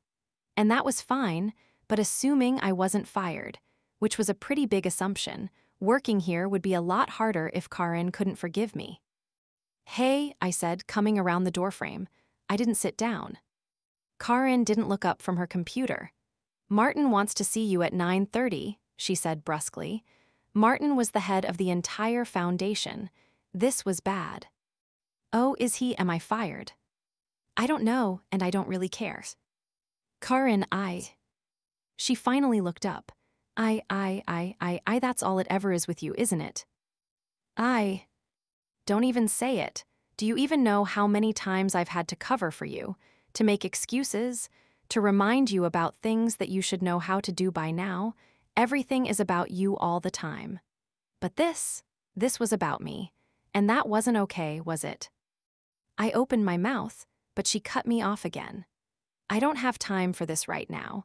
I have to get everything ready for while I'm gone, and I don't know if you'll even still be here to do any of the work while I'm in Fiji. Can I come back later? My voice was meek. I understood this was part of my penance, letting them have their say about my flaws, and so far, none of them had been wrong. If you still work here, fine. I crept back to my office, listening to the clock on the wall tick out its seconds, each tick bringing the hands closer to the time I would learn my fate, each tick echoing louder, like something Edgar Allan Poe created. Tick, tick, tick. I couldn't pretend to work. My mouth was dry and I took a sip from my water bottle. Tick, tick, tick. I finally stood on my desk and removed the clock from the wall, prying the battery out of the back with a pen. I glanced at my phone. It was 9:22. Ugh. At 9:26, I left my office and went to Martin's, where I knocked quietly on the open door. "Lily," he said, glancing up at me, then at the clock on the wall. He swiveled his chair away from his computer toward the desk, where there were 2 seats across from him. "Come on in. Close the door behind you if you don't mind." I swallowed heavily and did as I was told. "It sounds like you've been busy." "Yes." I got a call from the Washington Post yesterday. At home, which was a little awkward because normally I would direct them to talk to you. I nodded, not trusting myself to speak. I didn't know what they were talking about, so they had to explain the whole thing to me. Then I Googled it and saw the BuzzFeed story. I felt my cheeks turning red. Martin was in his 60s. He wore a white beard, as all scientists seemed to. The old joke at the foundation was that you couldn't win a Nobel Prize if you didn't have a beard, but Martin had directed the staff to stop saying that because it wasn't inclusive. He was a strong advocate for women in the sciences, and sexism was unequivocally not tolerated on his watch. But I still cringed at the idea of someone who, were he to don a red hat and coat, would look like Santa Claus reading about my sleeping with Justin while blackout drunk. "I'm sorry," I said, for what felt like the 5 billionth time in the last 24 hours. The words were starting to sound like I was mispronouncing them from semantic satiation. Martin looked a little surprised. "Why are you sorry?" I worked on it on foundation time, and that's how they found me. And now the whole foundation is associated with this, and... The corners of his mouth turned up slightly, and I trailed off, confused. "Have you checked the analytics for the website today?" "I know I haven't." My shoulders slumped. I clearly had not done any work yet, which couldn't help my case. He turned back to his computer and clicked a few buttons. Then he picked up a remote control and turned on the monitor on the wall, which mirrored his computer screen. A side button on the remote triggered a laser pointer, which he used to point out the number. Admittedly, I don't look at our analytics every day. That's your job, after all, but that seems pretty high to me. It was nearly 10 times the typical traffic to the Foundation's homepage. Granted, a lot of that traffic then clicked through to our staff pages to find you, but many people did stay to look at our mission statement and some of our research projects. I didn't know what to say. He seemed, well, almost pleased. He leaned back in his chair and stroked his beard. "The reporter wanted to know if you had been fired." He looked at me as if waiting for a reaction and stopped talking. "Am I?" My voice shook. "How long have you worked here, Lily?" "It'll be 11 years in August." He nodded. "And how many people have you seen me fire?" I couldn't think of any, but that didn't mean there weren't any. People came and went, and I didn't always ask for particulars. "I don't know." The corners of his mouth twitched again. "I'm not exactly Donald Trump. I've never fired anyone." Relief started to trickle down my back like perspiration. I might not be out of the woods yet, but I wasn't losing my job today. "What did you tell the reporter?" "The truth. I told her you've been here about a decade and that we don't keep strict 9 to 5 hours. I've seen you eating lunch at your desk for most of this year, and if you choose to do personal projects during that break time, you're perfectly within your rights to do so. She didn't seem to think there was much of a story if you weren't being fired. Pity, though. All publicity is good publicity and all that. My mouth was open. Are you saying it's good that this happened? Not for you, obviously. And Karin didn't look too happy. I assume she's bride A. But from where I'm standing, you just brought us a bunch of free press. This wasn't even remotely how I expected the conversation to go. We won't lose any funding.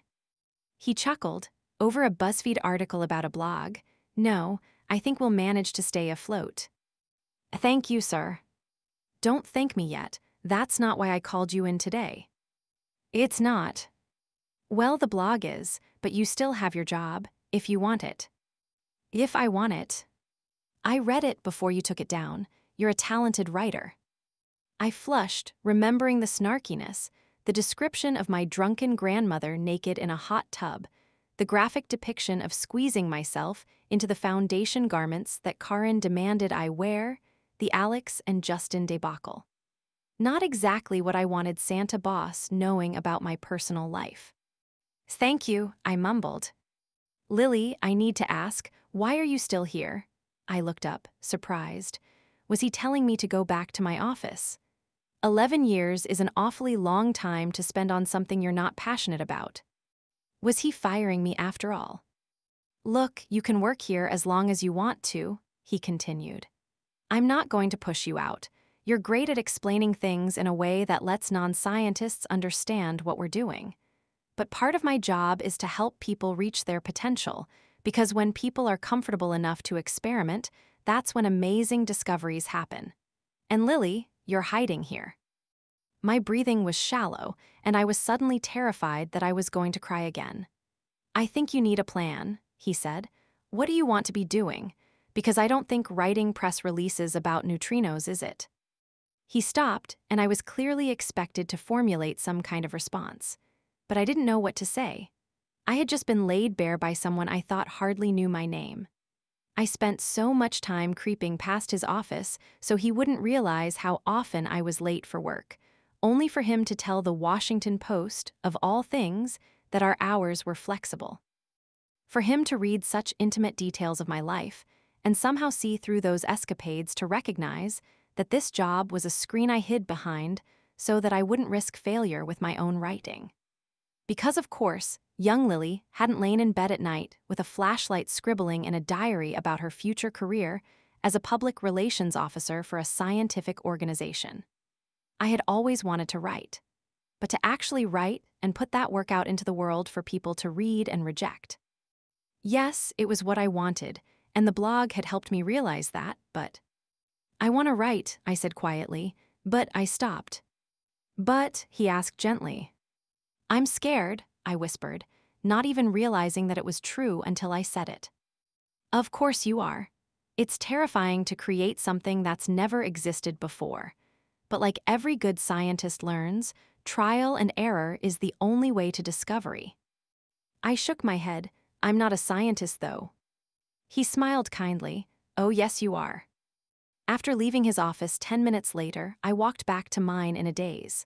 The plan we had concocted was that I had a year to keep doing what I was doing, but also to figure out what I wanted to be doing, to start writing, to experiment. And if I hadn't figured it out at the end of that year, well, we would cross that bridge if and when we came to it. Martin was confident I would be back in his office in well under a year to tell him I had found my passion project. And if it doesn't pay the bills immediately, he grinned, I get the feeling you're not exactly using 100% of your brain writing press releases. You can moonlight. I was terrified, but maybe, just maybe, I hadn't lost everything after all. Chapter 41. I waited until lunchtime to go back to Karin. I didn't doubt that she was busy, but at least now, with my future at the foundation safe, I could offer to help lighten that load somewhat. You're still here then? She asked coolly when I came back to her office. She had a green smoothie with a straw in it on her desk, which I assumed was her lunch. Ever skinny, she looked positively gaunt now, which I knew was the product of hard work for her wedding, not my betrayal. Can I sit? She glanced up at her clock. I'll give you 5 minutes. I'm sorry. She looked at me blankly. Great, are you done? I looked back at her, the fringe of the Cupid doll eyelashes that she made me get dancing at the top of my vision. For a moment, I debated letting this one go. Karin hadn't been much of a friend this year, had she? I mean, it was ridiculous that I'd had to change my hair, my lashes, and my body shape for the sake of her pictures. Not to mention, I had spent more money on her wedding than the others combined. Between the minimizing bra, Spanx, dress, shoes, eyelashes, keratin hair treatment, and the horror show of her shower and bachelorette party. And she showed no sign of even knowing that was a hardship for me. And I didn't know how to make her understand that I was happier just being who I was, metaphorical warts and all, because Karin's whole life was an exercise in image. I pictured my someday wedding, ignoring the fact that the groom now looked like Alex instead of a faceless mannequin in a tuxedo. Who did I see there with me?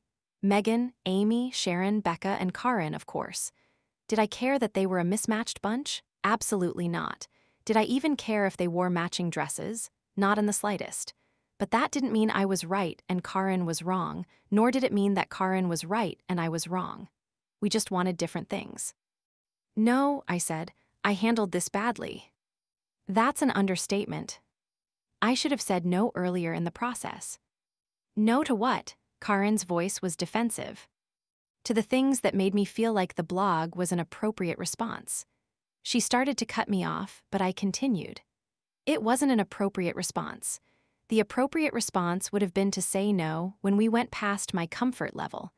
I don't want to wear a minimizing bra, or lose weight, or wear these things on my eyelashes, or have this blonde, straight hair. Karin narrowed her eyes. That's the worst apology I've ever heard. I don't mean I should have said I wouldn't do them. I mean I should have said I couldn't be in your wedding. She rubbed her forehead angrily. What are you trying to do to me right now? It's too late to find someone who will fit into your dress, and my pictures will look off balance if I don't have an even number of bridesmaids and groomsmen. I don't mean right now. I'll do whatever you want right now. I mean earlier when there was time to figure it out. Karin, I spent over $3,000 on your wedding alone, and I'm in 4 others. I don't have that kind of money. That's just what weddings cost. It's not, actually. I mean, it might be for some people, but it isn't in my world. And I should have told you I was in over my head before it got to the point where I started resenting you. Her lips had tightened into an almost invisible line, but she didn't say anything, so I kept going. Look, I love you, I do. And I took the passive-aggressive route here, which was me being a horrible person and an even worse friend. And for that, I am very sorry. I'm even more sorry that I repeated things you said in confidence about the other bridesmaids, because that was worse than anything I said about you in the blog. I understand if you want nothing to do with me anymore for that. And like I said, I'll do whatever you want me to about the wedding. If you want me there, I'll be there in my minimizing bra, and I'll wear my makeup however you tell me, and I'll smile for pictures and keep my mouth shut. If you want me nowhere near it, I'll respect that too. I stopped talking. But, she asked. No buts. Everything before the but is bullshit. Is that how the saying goes? Well, I already said what I needed to say. Tell me what you want me to do about this weekend, and that's what I'll do. And after that, I hesitated. I want to write, my own writing. Martin and I talked, and he said he's giving me a year to figure out what I want to do. So worst case scenario, we be polite in the halls until then, if that's what you want. What do you want? I'm going to leave the ball in your court on this one. Karin looked unsure. I don't know if we can rebuild our trust. You told the whole world things that I told you in confidence. I nodded. It would take a lot of work, on both sides, but I'm willing to try if you want to. Her eyebrows contracted slightly. If not for the Botox, her forehead might have furrowed, but that was no longer a possibility. Maybe you were right about the lash extensions. You look like an anime character with how round your eyes already are. My mouth curled into a hint of a smile. It was said without malice, a Karin way of saying I looked better the way I normally was. I can take them out. I've got the baby oil in my purse ready to go. Don't you dare before the wedding. After all of this, those pictures better be flawless. Make sure I get a copy of the one where Caroline is trying to stab me with a lobster fork. There's a decent chance that actually happens. I grinned. As long as she stabs somewhere covered by the dress, I'll be fine. She can't penetrate all of that shapewear. I'm practically bulletproof. Karin shook her head and almost smiled. I don't actually hate you anymore. I guess that's something. I don't want to trash you on the internet anymore, so we're making progress. She looked up at the clock. You're out of time. I'll see you on Friday for the rehearsal dinner. Don't be late to that, or Saturday. I won't. And you're on your own with the other girls.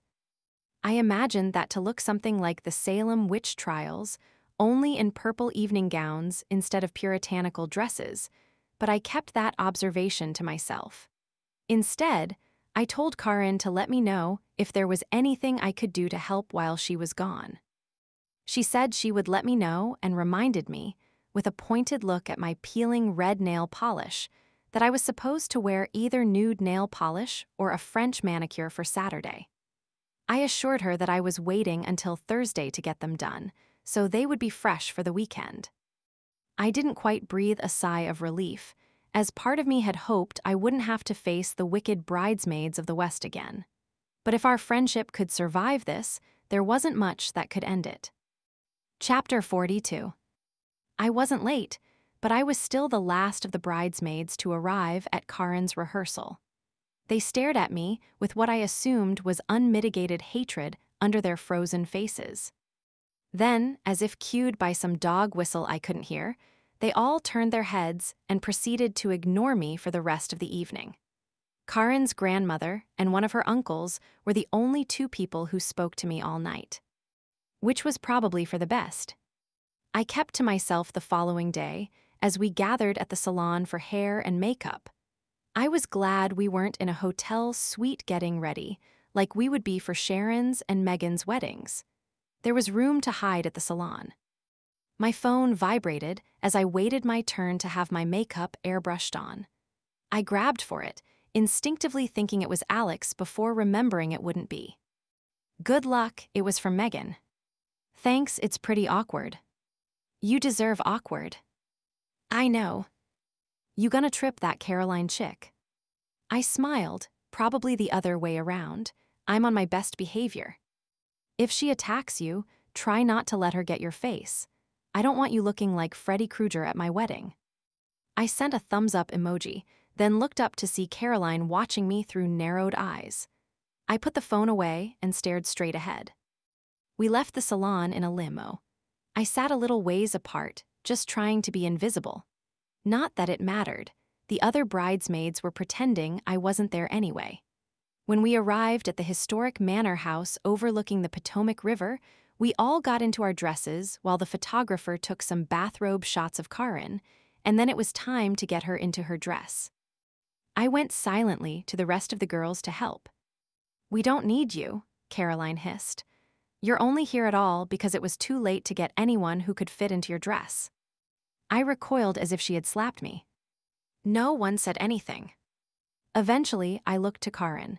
Do you want me to not be in the pictures for this? I can make myself scarce. She opened her mouth to speak, then closed it again. I remembered how happy Madison had looked on her wedding day, and I felt a wave of crushing guilt. It was my fault Karin looked miserable today. What have I done? Then she surprised me. She turned her head to Caroline. Can you, for once in your life, just stop? I told Lily I want her here. It's not your call. If you don't like it, you can leave. Caroline opened her mouth in shock and started to protest, but Karin cut her off, leaving her standing there looking like a fish. Look, I read Lily's blog, and while I didn't like that she did that, I'm glad I found out what you did to her about the shower. Do you know she didn't even tell me? Because she knew you would spin it. So please just stop, help get me in my dress, and smile like you're happy for me. In a huff, Caroline turned on her heel and went to the bathroom, and Dana shot me a quick, tight smile. I looked at Karin, my eyes wide. Thank you, I mouthed. She squeezed my shoulder in response, then plastered a radiant smile on her face. "Come on, dress time."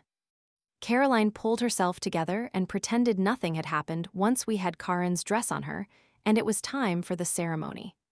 Karen looked picture perfect, like she had stepped out of the pages of a magazine, and every detail of the wedding felt like a fairy tale. I couldn't begin to imagine what the event cost, but between her stepfather and Greg, I didn't think anyone was counting pennies. I hung out by the bar for much of the evening, but I nursed the same 2 glasses of champagne all night. Martin asked me to dance because his wife made eye contact with me and then nudged him. But I returned to the bar after the song was over. "Mind if I join you?" a male voice asked. I looked over. His name was Finn, and he was one of Greg's groomsmen. He had the kind of Boston accent that made him sound like a Kennedy. I gave a half smile. "It's a free wedding." He chuckled. "Free is a relative term at these things, but sure." He tilted his head at me as he leaned against the bar. "You're the scandalous one, Lily." "That's me. World's worst bridesmaid. According to BuzzFeed." He took a sip of his drink and smiled. "You don't seem so bad." "Looks can be deceiving." "Clearly, because you look beautiful." I made a disbelieving face. "You mean DC Barbie isn't your type?" I bit the inside of my cheek hard. I was supposed to be being good. He laughed heartily. "No, it's not. I like my women real." I turned to actually look at him. He was ridiculously handsome, as all the men in Karen's set were, with a full, thick head of hair and an impeccably cut tuxedo. Maybe he was a Kennedy. "It's Finn, isn't it?" He nodded. "What do you do, Finn?" "Investment banking." He cocked his head. "You?" "PR, same company as Karen." "I have a feeling she won't be working much longer." "Yeah, I know." "How about you?" I looked at him quizzically. I wasn't exactly marrying rich and quitting my job anytime soon. "How are you going to spin this whole publicity thing?" "You've got some buzz going right now. You should use it. Find a way to make it profitable." "What does an investment banker know about that?" He grinned. "My parents are in publishing. I cut my teeth on this stuff." The wheels were turning in my head. How much easier would my life be if I went for this guy? Money, parents in publishing, a straight nose and strong chin that would guarantee genetically superior offspring. I pictured a whirlwind courtship and a house in the Hamptons.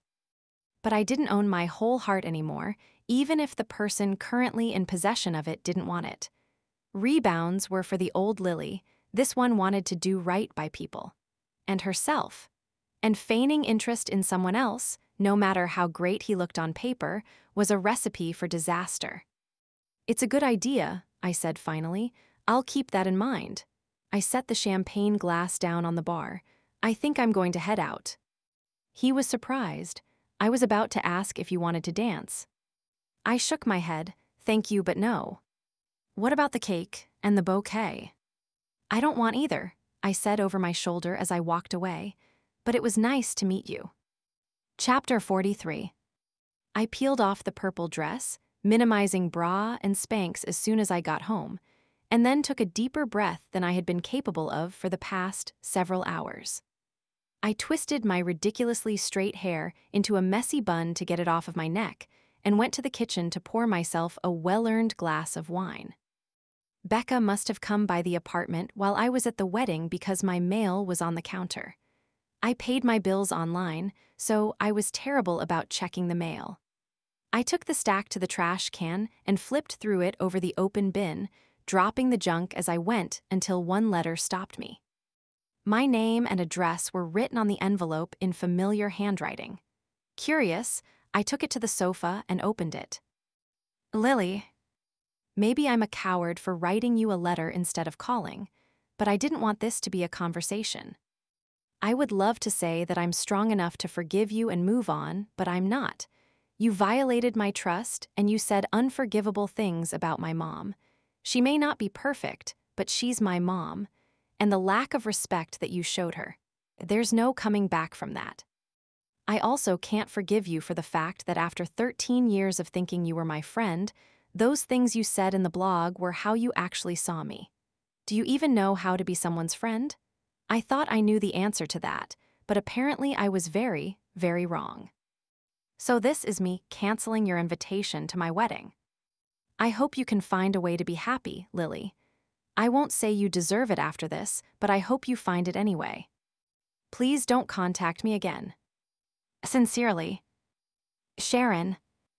I set the letter on the coffee table with a shaking hand and leaned back against the sofa, a tear trickling out of the corner of my eye and snaking its way down my face before I wiped it away. I deserved every word of that. To be fair, I deserved it from more than just Sharon.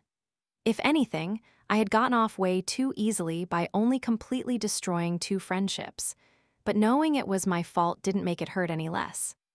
I couldn't fall asleep, even after a glass of wine and some truly mindless television. I debated texting Becca, but I didn't want to bring her down. Not now, when she was finally so happy. I had been a crappy enough friend to everyone else already. I would have to downgrade to a smaller apartment when she decided to make it official with Will. I couldn't afford this on my own, and I didn't know anyone else single whom I could room with. Not that I could imagine anyone choosing to room with me, after seeing how I had just publicly treated my closest friends. For a split second, I regretted blowing Finn off, but that regret faded immediately into vague relief. He wouldn't have solved anything. I sat up. Or had he already? How are you going to spin this whole publicity thing? He had asked. Find a way to make it profitable. Profitable. I jumped out of bed and grabbed my laptop. In my haste to erase the blog, I hadn't considered the fact that I was generating money from it. What happened when I went viral? With the blog gone, I couldn't access my advertising stats, but I logged into my bank account, not daring to breathe while the page loaded. There was an advertising deposit in my account for almost $15,000. Oh my God. I had goosebumps and could feel my whole spine tingling. Was it too late to get the blog back? What had I done? I shut the laptop and closed my eyes. No, my friends and family mattered more than the money. But the wheels were turning furiously in my head. Bridesmania was gone, but I could start a new site. I had enough notoriety right now that people would read it, and the new blog would have my name on it for full accountability. I reopened my laptop and started writing. Well, that didn't go as planned. Not that I really had an endgame in mind, but getting outed by BuzzFeed definitely wasn't what I expected. That's right, my name is Lily Weiss, and I'm that bridesmaid. I feel like I should probably start this post by writing, Bart Simpson, style on a chalkboard, that I will not anonymously trash my loved ones on the internet anymore until I can't feel my wrist. But I have already prostrated myself at the altar of my loved one's forgiveness, and all, save 2, have decided to give me a second chance at being a better human being. I've learned a lot in the last few weeks, mostly about myself, which I suppose makes sense, because despite what I said in it, the blog wasn't about the brides and their exaggerated horror movie-esque behavior. It was about me, especially the mean parts. Every horrible thing that I said about them showed an even uglier side of myself. I see that now. So why was I so blind before? In the middle of all 5 weddings, I began to feel like I didn't matter. As if the fact that I had feelings had gotten lost in the shuffle. And the blog was a way to feel like some small fraction of my life was, in fact, still about me. It was petty and immature, and it cost me 2 people whom I still love very much. So to everyone I hurt, please know that I am sorry, and I will work as hard as I can for as long as it takes to earn your love and trust back. But I also learned that I miss writing. I was a journalism major in college and was going to save the world. But somewhere along the way, I took the easy way out and forgot that I ever wanted to do that in the first place. I'm no longer under the impression that I'm going to save the world. But the explosive popularity of the blog told me that maybe, just maybe, I have something to say that people want to read. Or you all just love snark and drama. Sickos. But the blog was me, even if it was the worst side of me. So I want to see if I can recreate the same kind of energy while being held accountable for what I write. Welcome to the new blog. Come for the public flogging of the world's worst bridesmaid. Stay for the real life. I skimmed what I wrote. I had no clue what I was actually going to write about moving forward, but it was a way to dip my toes into the water and see if I could really do this. If nothing else, Martin would be proud. I went to WordPress and clicked the Create New Blog button. It asked for a title. I wanted something with my name. Bridesmania had been all about trying to hide my identity so I could post with impunity. This had to tell the world who I was. The phrase, "consider the lily," came to mind. I Googled it. Oops, it came from a Bible verse. Well, I thought, it's still cute. I typed "considering Lily" as the name of the blog and looked at it. It felt like it fit with the whole idea of trying to find who I wanted to be. And when I flipped the verb into a participle, it wasn't quite biblical. I decided that I liked it. With that set, I wrote a brief bio, then linked to my public social media accounts. I stared at the add title line above my first post. I thought for a moment, then typed "for the love of friends," but I hesitated before hitting publish. If I was going to do this, I had to do it well. There were stakes now. Granted, there had been stakes last time, I just hadn't known it. I closed my eyes and crossed my fingers, then hit publish. Here goes nothing, I thought. I couldn't fall asleep. It didn't help that I was checking the stats on the new blog every 3 seconds since posting it to my Facebook, Twitter, and Instagram accounts, but it was the money keeping me awake. What was I going to do with the money? Quit the foundation. Write full-time, a voice in my head whispered, then buy shoes. It was an appealing idea, but that large of an amount in such a short time was a fluke, and I knew it. The new blog might not generate enough to live on. Besides, I'd be writing about my life, not other people. Was I interesting enough to make real money? And more importantly, the halo-wearing side of my conscience told me I couldn't keep what I had earned off writing about my friends. I tried to ignore that voice, but it was no use. Finally, I decided on a compromise I could live with. I logged back into my bank account and paid off my credit card. Then, I divided the remaining amount by 5 and Venmo'd that summed to each of the 5 brides with the same message. Please accept your share of the blog profits as a wedding gift. I love you, and I'm sorry. If anyone protested, I would tell them that if they didn't accept it, I would use it to buy them the tackiest, custom-made, non-returnable wedding gift that I could find. No one could argue with that. With my conscience thus cleared, I finally drifted off to sleep. Chapter 44. I spent the next 2 weeks in quiet penance. I did a lot of Karen's job during the day, then I went to my parents' house and helped my mother make favors for Amy's wedding 3 nights in a row after work. The day of Sharon's wedding, I went with Amy for her final dress fitting and then spent the evening packing gift bags for out-of-town guests. What else can I do? I asked. Amy and my mother exchanged looks. I think it's under control, Amy said. What about table arrangements? Amy shrugged. They've been done for weeks now. Boutonnieres for the groomsmen. Ordered, the best man is picking them up the morning of the wedding. There has to be something. There isn't, my mother said gently. Our relationship had undergone a definite shift since I had confided in her about Alex. There was a little less of an edge, and I didn't feel as attacked. I no longer felt annoyed when I saw her pop up on my caller ID. I didn't know if it was her or me or both, but whatever had caused the change, I hoped it lasted. You've been a huge help this week, though. Have gifts started coming in. I could help with thank you notes. Amy laughed. Go home, Lily. It was 8 o'clock, but still light outside. Between Karen being on her honeymoon, Sharon no longer my friend, Becca never around, Megan preparing for her wedding, and Alex wanting nothing to do with me, I found filling the hours to be a daunting task. But I stuck to my word and emailed Madison, and we began a halting at first correspondence.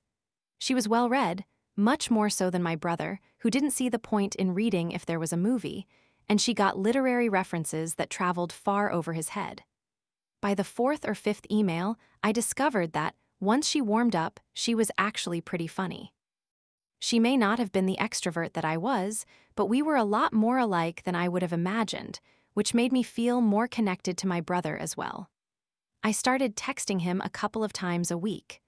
True, our correspondence consisted primarily of memes, but it was something. I wrote more blog posts, also haltingly at first. I talked about Finn in one, not by name of course, and about why I decided being a trophy wife wasn't for me. That one generated a little buzz online, even though half of the comments called me crazy for not chasing the easy life. I responded to every comment, from home or my cell phone if I was at work. This one would never touch the FSD computers. Even knowing that Martin didn't object, I wanted to be professional this time. I didn't talk about Alex or say anything negative about any of the brides, but I did write a post about my newfound respect for my sister-in-law. I planned to email it to her, not knowing if she was reading the new blog, but she commented on it before I did, thanking me. Or maybe it was a Russian bot pretending to be her. Who knows? The internet is a dark and creepy place after all. Finally, it was Amy's wedding day. I hugged her moments before it was time for me to walk down the aisle. "I'm happy for you," I whispered, meaning it. Her eyes glimmered and she elbowed me. "Don't you make me cry right now." "Okay, but I love you, little sis." She dabbed at her eyes. "I love you too, you big jerk." I sat between Madison and my grandmother at the reception. "Joni, when is it your turn?" my grandmother asked me. I looked at Madison and rolled my eyes. She smiled. "I don't know." "Well, hurry up. I'm not going to live forever, you know." "That's not morbid at a wedding or anything." "Oh, I'll be at yours, you mark my words. I don't care if your mother has to dig me up and tie me to a chair. I'll be there." Madison and I exchanged another look. "I'll get right on it, Grandma." She leaned over to me and whispered, which without her hearing aids was still a volume that could be heard from 3 tables over. "I read that new blog thing of yours. You should call that banker. There's nothing wrong with being a trophy wife." "Grandma." "Since when do you read blogs?" Jake asked. "I saw it on the Facebook Google. You think I don't know how all that works, but at least Joni is posting interesting stuff. No one wants to see a picture of every meal you eat, Jake." Madison let out a yelp of laughter, and I collapsed giggling onto her shoulder. "When did you two get so close?" he asked us, his arms crossed grumpily. I put an arm around Madison. "I love my new sister. Best thing you ever did. I'm actually glad now that Mom and Dad didn't trade you for a dog when I was in 5th grade and made that poster about why they should." "I expect an apology for that in the next blog post," he said.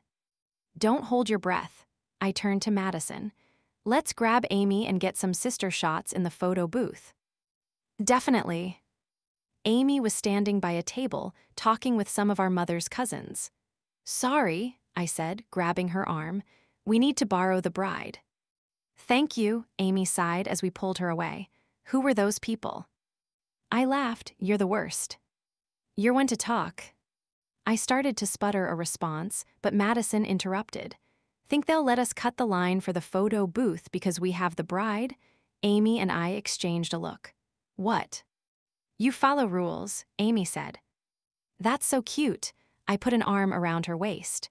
"Don't worry, we'll have you corrupted in no time."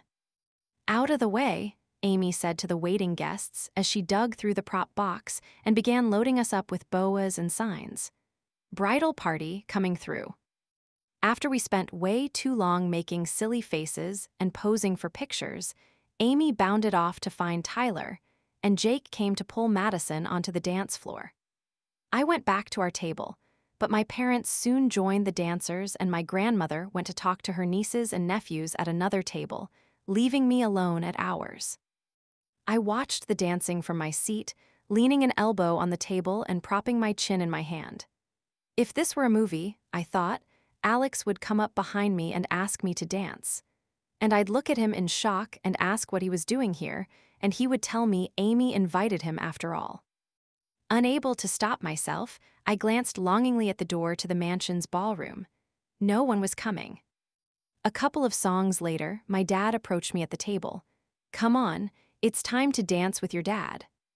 I rose and took his arm, and he led me out to the dance floor. "You doing any better?" he asked. "Just one more wedding left to go after tonight." "That's not what I meant." I sighed. "Yeah, I'll be okay." "I know you will be. You always land on your feet. Doesn't mean you're okay now." I thought for a minute. "I am okay, I guess."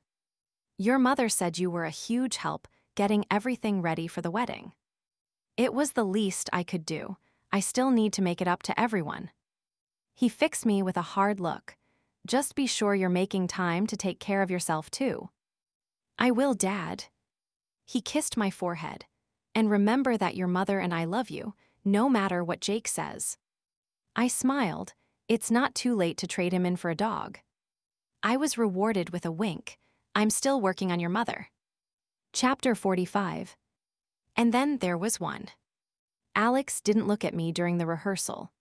I tried to catch his eye, but when it became apparent he wasn't going to look, I took that as a clear sign that trying to talk to him would be futile. Megan and Tim were both semi-practicing Catholics, so the ceremony would be held at Megan's family's church, with the reception following at a swanky hotel in D.C. that boasted a spectacular view of the National Mall. Megan's mother didn't quite make eye contact with me either, which I recognized as evidence she had read the blog and disapproved of my sexual proclivities while drunk. And apparently even the priest was a BuzzFeed reader, because when he explained the communion to the wedding party, he made a point of saying that only Catholics were to take the communion. "If you are Catholic or are and aren't pure enough to take communion at this time," he looked pointedly at me, "you will simply bow your head."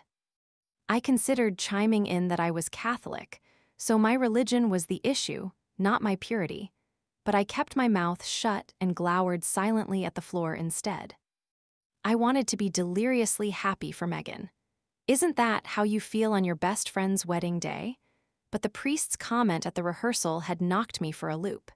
It meant everyone at the wedding, and on Megan's side, that included people I had known for most of my life, had read the blog and knew what I had done.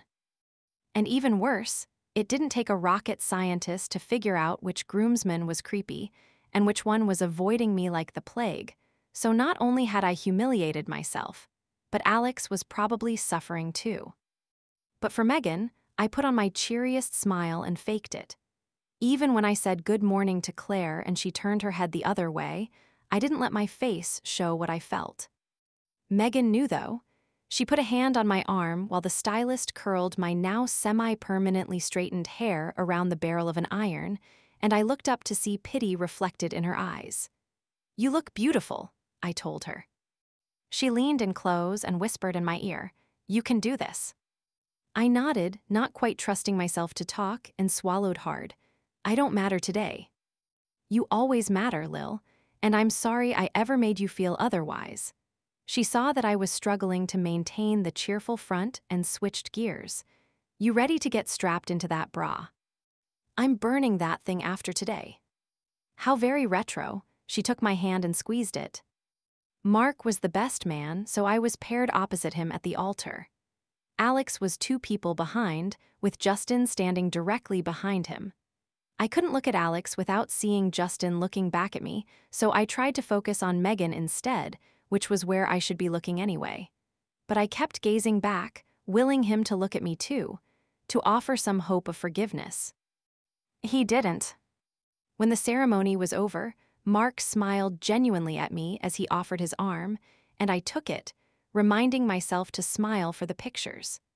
The last thing I wanted was to look sad in Megan's wedding album.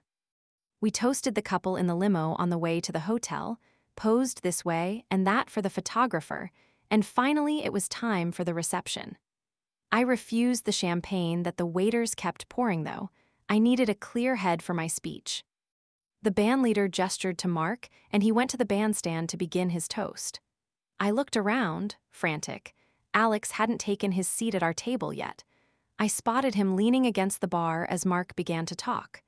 I just needed to know where he was, even if it was so I could not look at him during mine. I would love to say that I paid attention to Mark's speech, but I didn't. Instead, I ran through mine in my head. When everyone around me raised a glass, I did the same, and then it was my turn. The bandleader introduced me, and the band played a snippet of the song Notorious as I rose to take the microphone. I spun to give Megan a look. She threw her head back and laughed. I left my note cards at my seat. I had the whole thing memorized, so they would just be a distraction. Mark handed me the microphone, and the bandleader gestured to the band to cut the song. Well, that was probably an appropriate introduction, I began, veering off course. There was some laughter. I've known Megan since we were 7 years old. The day we became friends, in fact, she smacked another girl in the face with a Snoopy lunchbox for telling the entire bus that I had a crush on Ricky Wilson. More laughter. Everyone needs a friend who will beat someone else in the head with a lunchbox for you, and Megan has always been mine. Of course, I'm sure there are more than a couple of you here tonight who would like to hit me with a lunchbox, and not out of friendship. In fact, there's a whole second reception line after dinner, so everyone I've wronged can take turns slapping me with a Snoopy lunchbox. Much heartier laughter. Claire caught my eye as one of the few people not laughing. She sat stone-faced, her arms crossed. If I had actually brought a lunchbox, she would be racing to be first in line. Learning to share Megan has been hard, but Tim has been particularly gracious about it. And I couldn't wish for a better husband for my wife. Oh, sorry, did you not know about that? Megan and I have a pact that we're going to marry each other if either of us is still single at 40. So by my calculations, you've got just over 7 years until I take her back. Less laughter at that one, but still a decent amount. In all seriousness, though, it's been inspiring to watch how happy you have made Megan. I've been with her through so much, but I've never seen her light up the way she does with you. And there's no one else in the world I could share her with so freely. Megan and Tim, may you always be this happy. May you share the joys of this world together always, and may your lives be as full of wonder and bliss as you both are today. I love you so much. I raised my glass, and the crowd followed as I felt tears well up in my eyes. To Megan and Tim. The room echoed my sentiment, and I returned to my seat. I glanced around the table. Alex was still at the bar, so I couldn't gauge his reaction. I picked up a glass of champagne that the waiter had filled while I was speaking. I could drink now at least, just not to the point where I did anything stupid. Alex slid into his seat at the table, across from me, once the salads were in place. He mostly talked to Claire's husband, Alan, but finally, over the main course, he glanced in my direction. I froze. Part of me wanted to shout how I felt across the table. Part of me wanted to crawl under the table and hide. He held my gaze for what felt like several minutes, making non-committal responses to Alan until he eventually looked away. It was something, though, and enough to give me a quick sense of hope. Megan and Tim were invited to the dance floor by the bandleader, and we all watched from the darkened room as they did their choreographed routine in the spotlight. As they twirled around the floor, I sat there trying to work up my courage. When the bandleader invited the rest of the guests to join them on the dance floor, I saw Mark turn to me from the corner of my eye, but I got up and ran around the table to Alex. "Can we talk?" I asked. "And now?" "Yes, or I'll lose my nerve." He sighed, but he pushed his chair back from the table and stood, offering me his hand. I looked at him in surprise. "It'll look bad if we leave the room. It will be better if we dance." I nodded and took his hand, then followed him onto the dance floor. We stayed near the fringe, where the music was quieter, his arm loose around my waist. He remained silent. "Please say something," I said finally. "You were the one who wanted to talk." I nodded and took a deep breath. "I miss you so much." He didn't respond. "I know what I did was awful, but you were married before. It's not like either of us has a clean slate." He started. "You're comparing me being divorced to you sleeping with Justin, and you think that's why I'm mad at you. Isn't it?" "Well, yes, you could have had me at any time, and you picked him of all people." "I didn't know I could have had you. I didn't want him. I was drunk and stupid, and I trailed off." He looked at me in disbelief, but took a moment to respond. "I'm more upset you didn't tell me. I wouldn't have cared. Well, I would have cared, but I could have gotten over it if you had told me.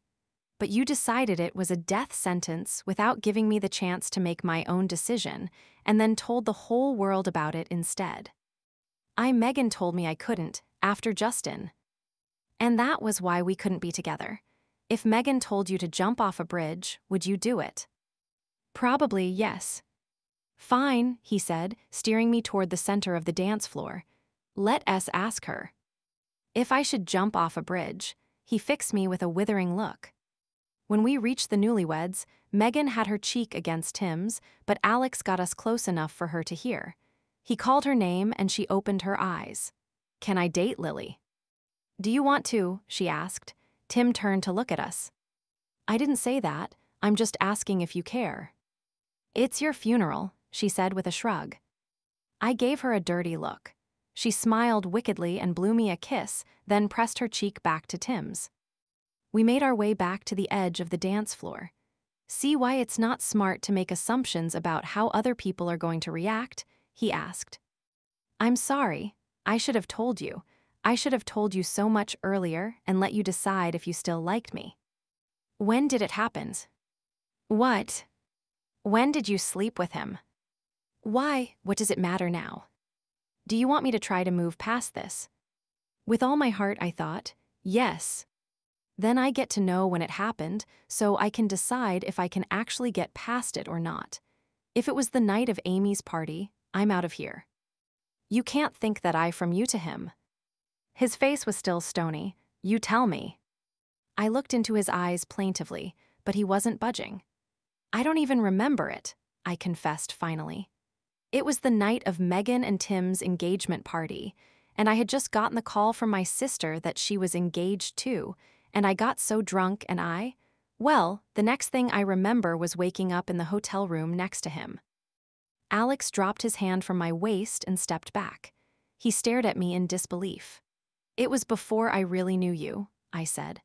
But that's why I couldn't do that to Megan even though I wanted to. When you kissed me that night, I think I knew all along how I felt, but I didn't want to admit it because I couldn't do that after. This isn't happening. I know you said you tried to keep him away from me that night, but I don't remember. And I know it doesn't speak well of me that I would get that drunk and do that with him. You didn't. What? He started to respond, and then it was too much for him. He doubled over, hands on his thighs, laughing too hard to speak. When he finally caught his breath, he put an arm back around my waist, pulling me in close. You didn't sleep with Justin, you fool. What do you mean? You stole my shirt. No, Justin said it was him at the housewarming. I pulled back, not understanding. Really? What did he say? He said I owed him, for skipping out without saying goodbye. You skipped out without saying goodbye when you came up to me, and begged me to keep him away from you. But he said I owed him for the shirt. You spilled a glass of red wine all over him. What? Lily, he was all over you. You were clearly drunk and I asked if you were okay. You said you were too drunk to drive home and he wouldn't leave you alone. You really don't remember any of this. Now that he was saying it, I could picture the arm that I was leaning on at the hotel's check-in desk as being attached to Alex. You got us a room, I said quietly.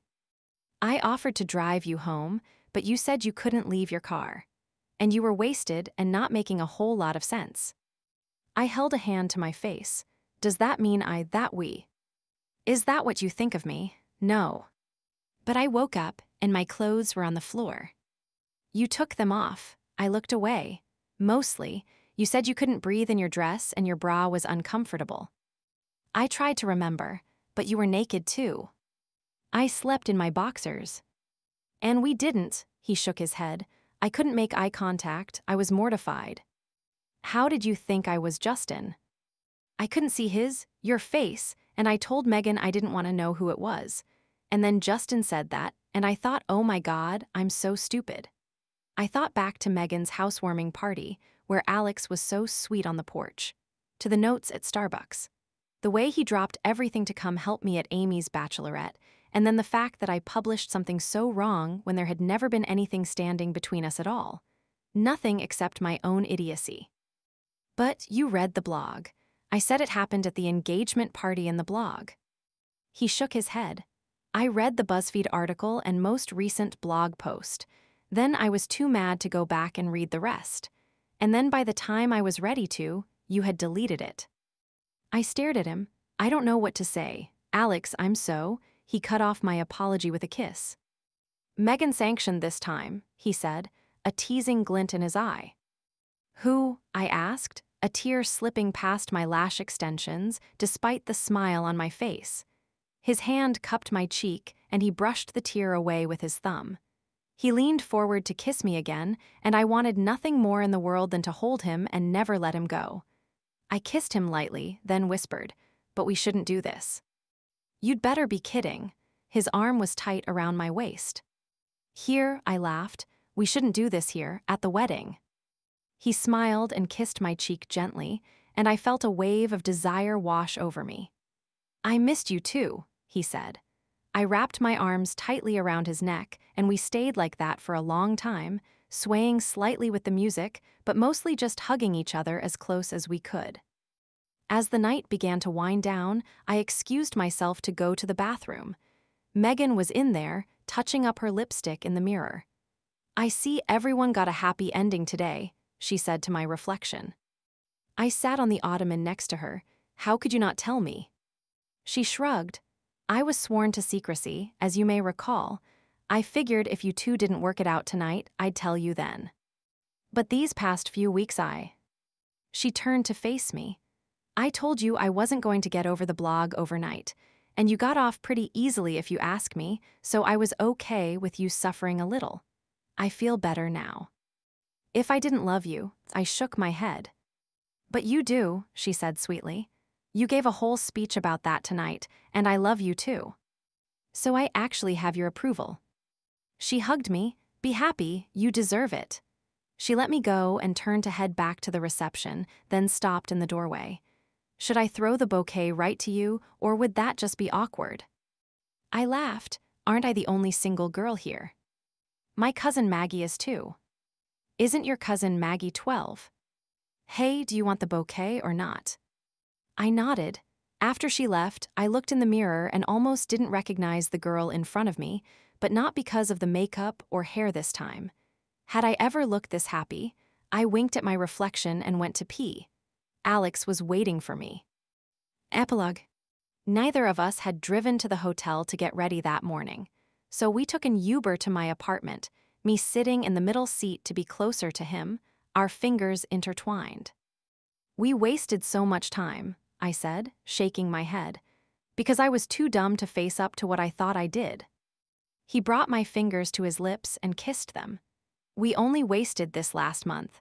I wasn't ready for anything real when we met. I thought about the girl who crept out of the hotel room in a stolen shirt and shook my head at the memory. No, I don't think I was either. And now, I took his arm and put it around my shoulder, snuggling in against him. He kissed the top of my head. When the Uber pulled up outside of my building, there was no discussion. We both got out and walked quickly to the elevator, still holding hands. Once safely alone inside, we kissed again, my back against the bar, my arms around his neck. He had to tell me that we should get out when we reached my floor. I was too wrapped up in him to realize the door had opened. He kissed down the side of my neck, an arm around my waist as I fumbled with my key, and kicked off my shoes as we fell in the door, pulling his tie off at the same time. Lily, I jumped a mile at Becca's voice. Now I thought, of all times now, Alex pulled away and straightened up, running a quick hand through his hair. She rose off the sofa, where Will still sat, 2 glasses and a bottle of champagne on the coffee table in front of them. She came toward me with her left hand extended. Will proposed. I smiled reflexively. That's great, Beck. I'm so happy for you both. She beamed back at Will happily. I can't even believe it. You'll be my bridesmaid, won't you? Of course, I said as Alex started to laugh behind me. But starting tomorrow, tonight I have other plans.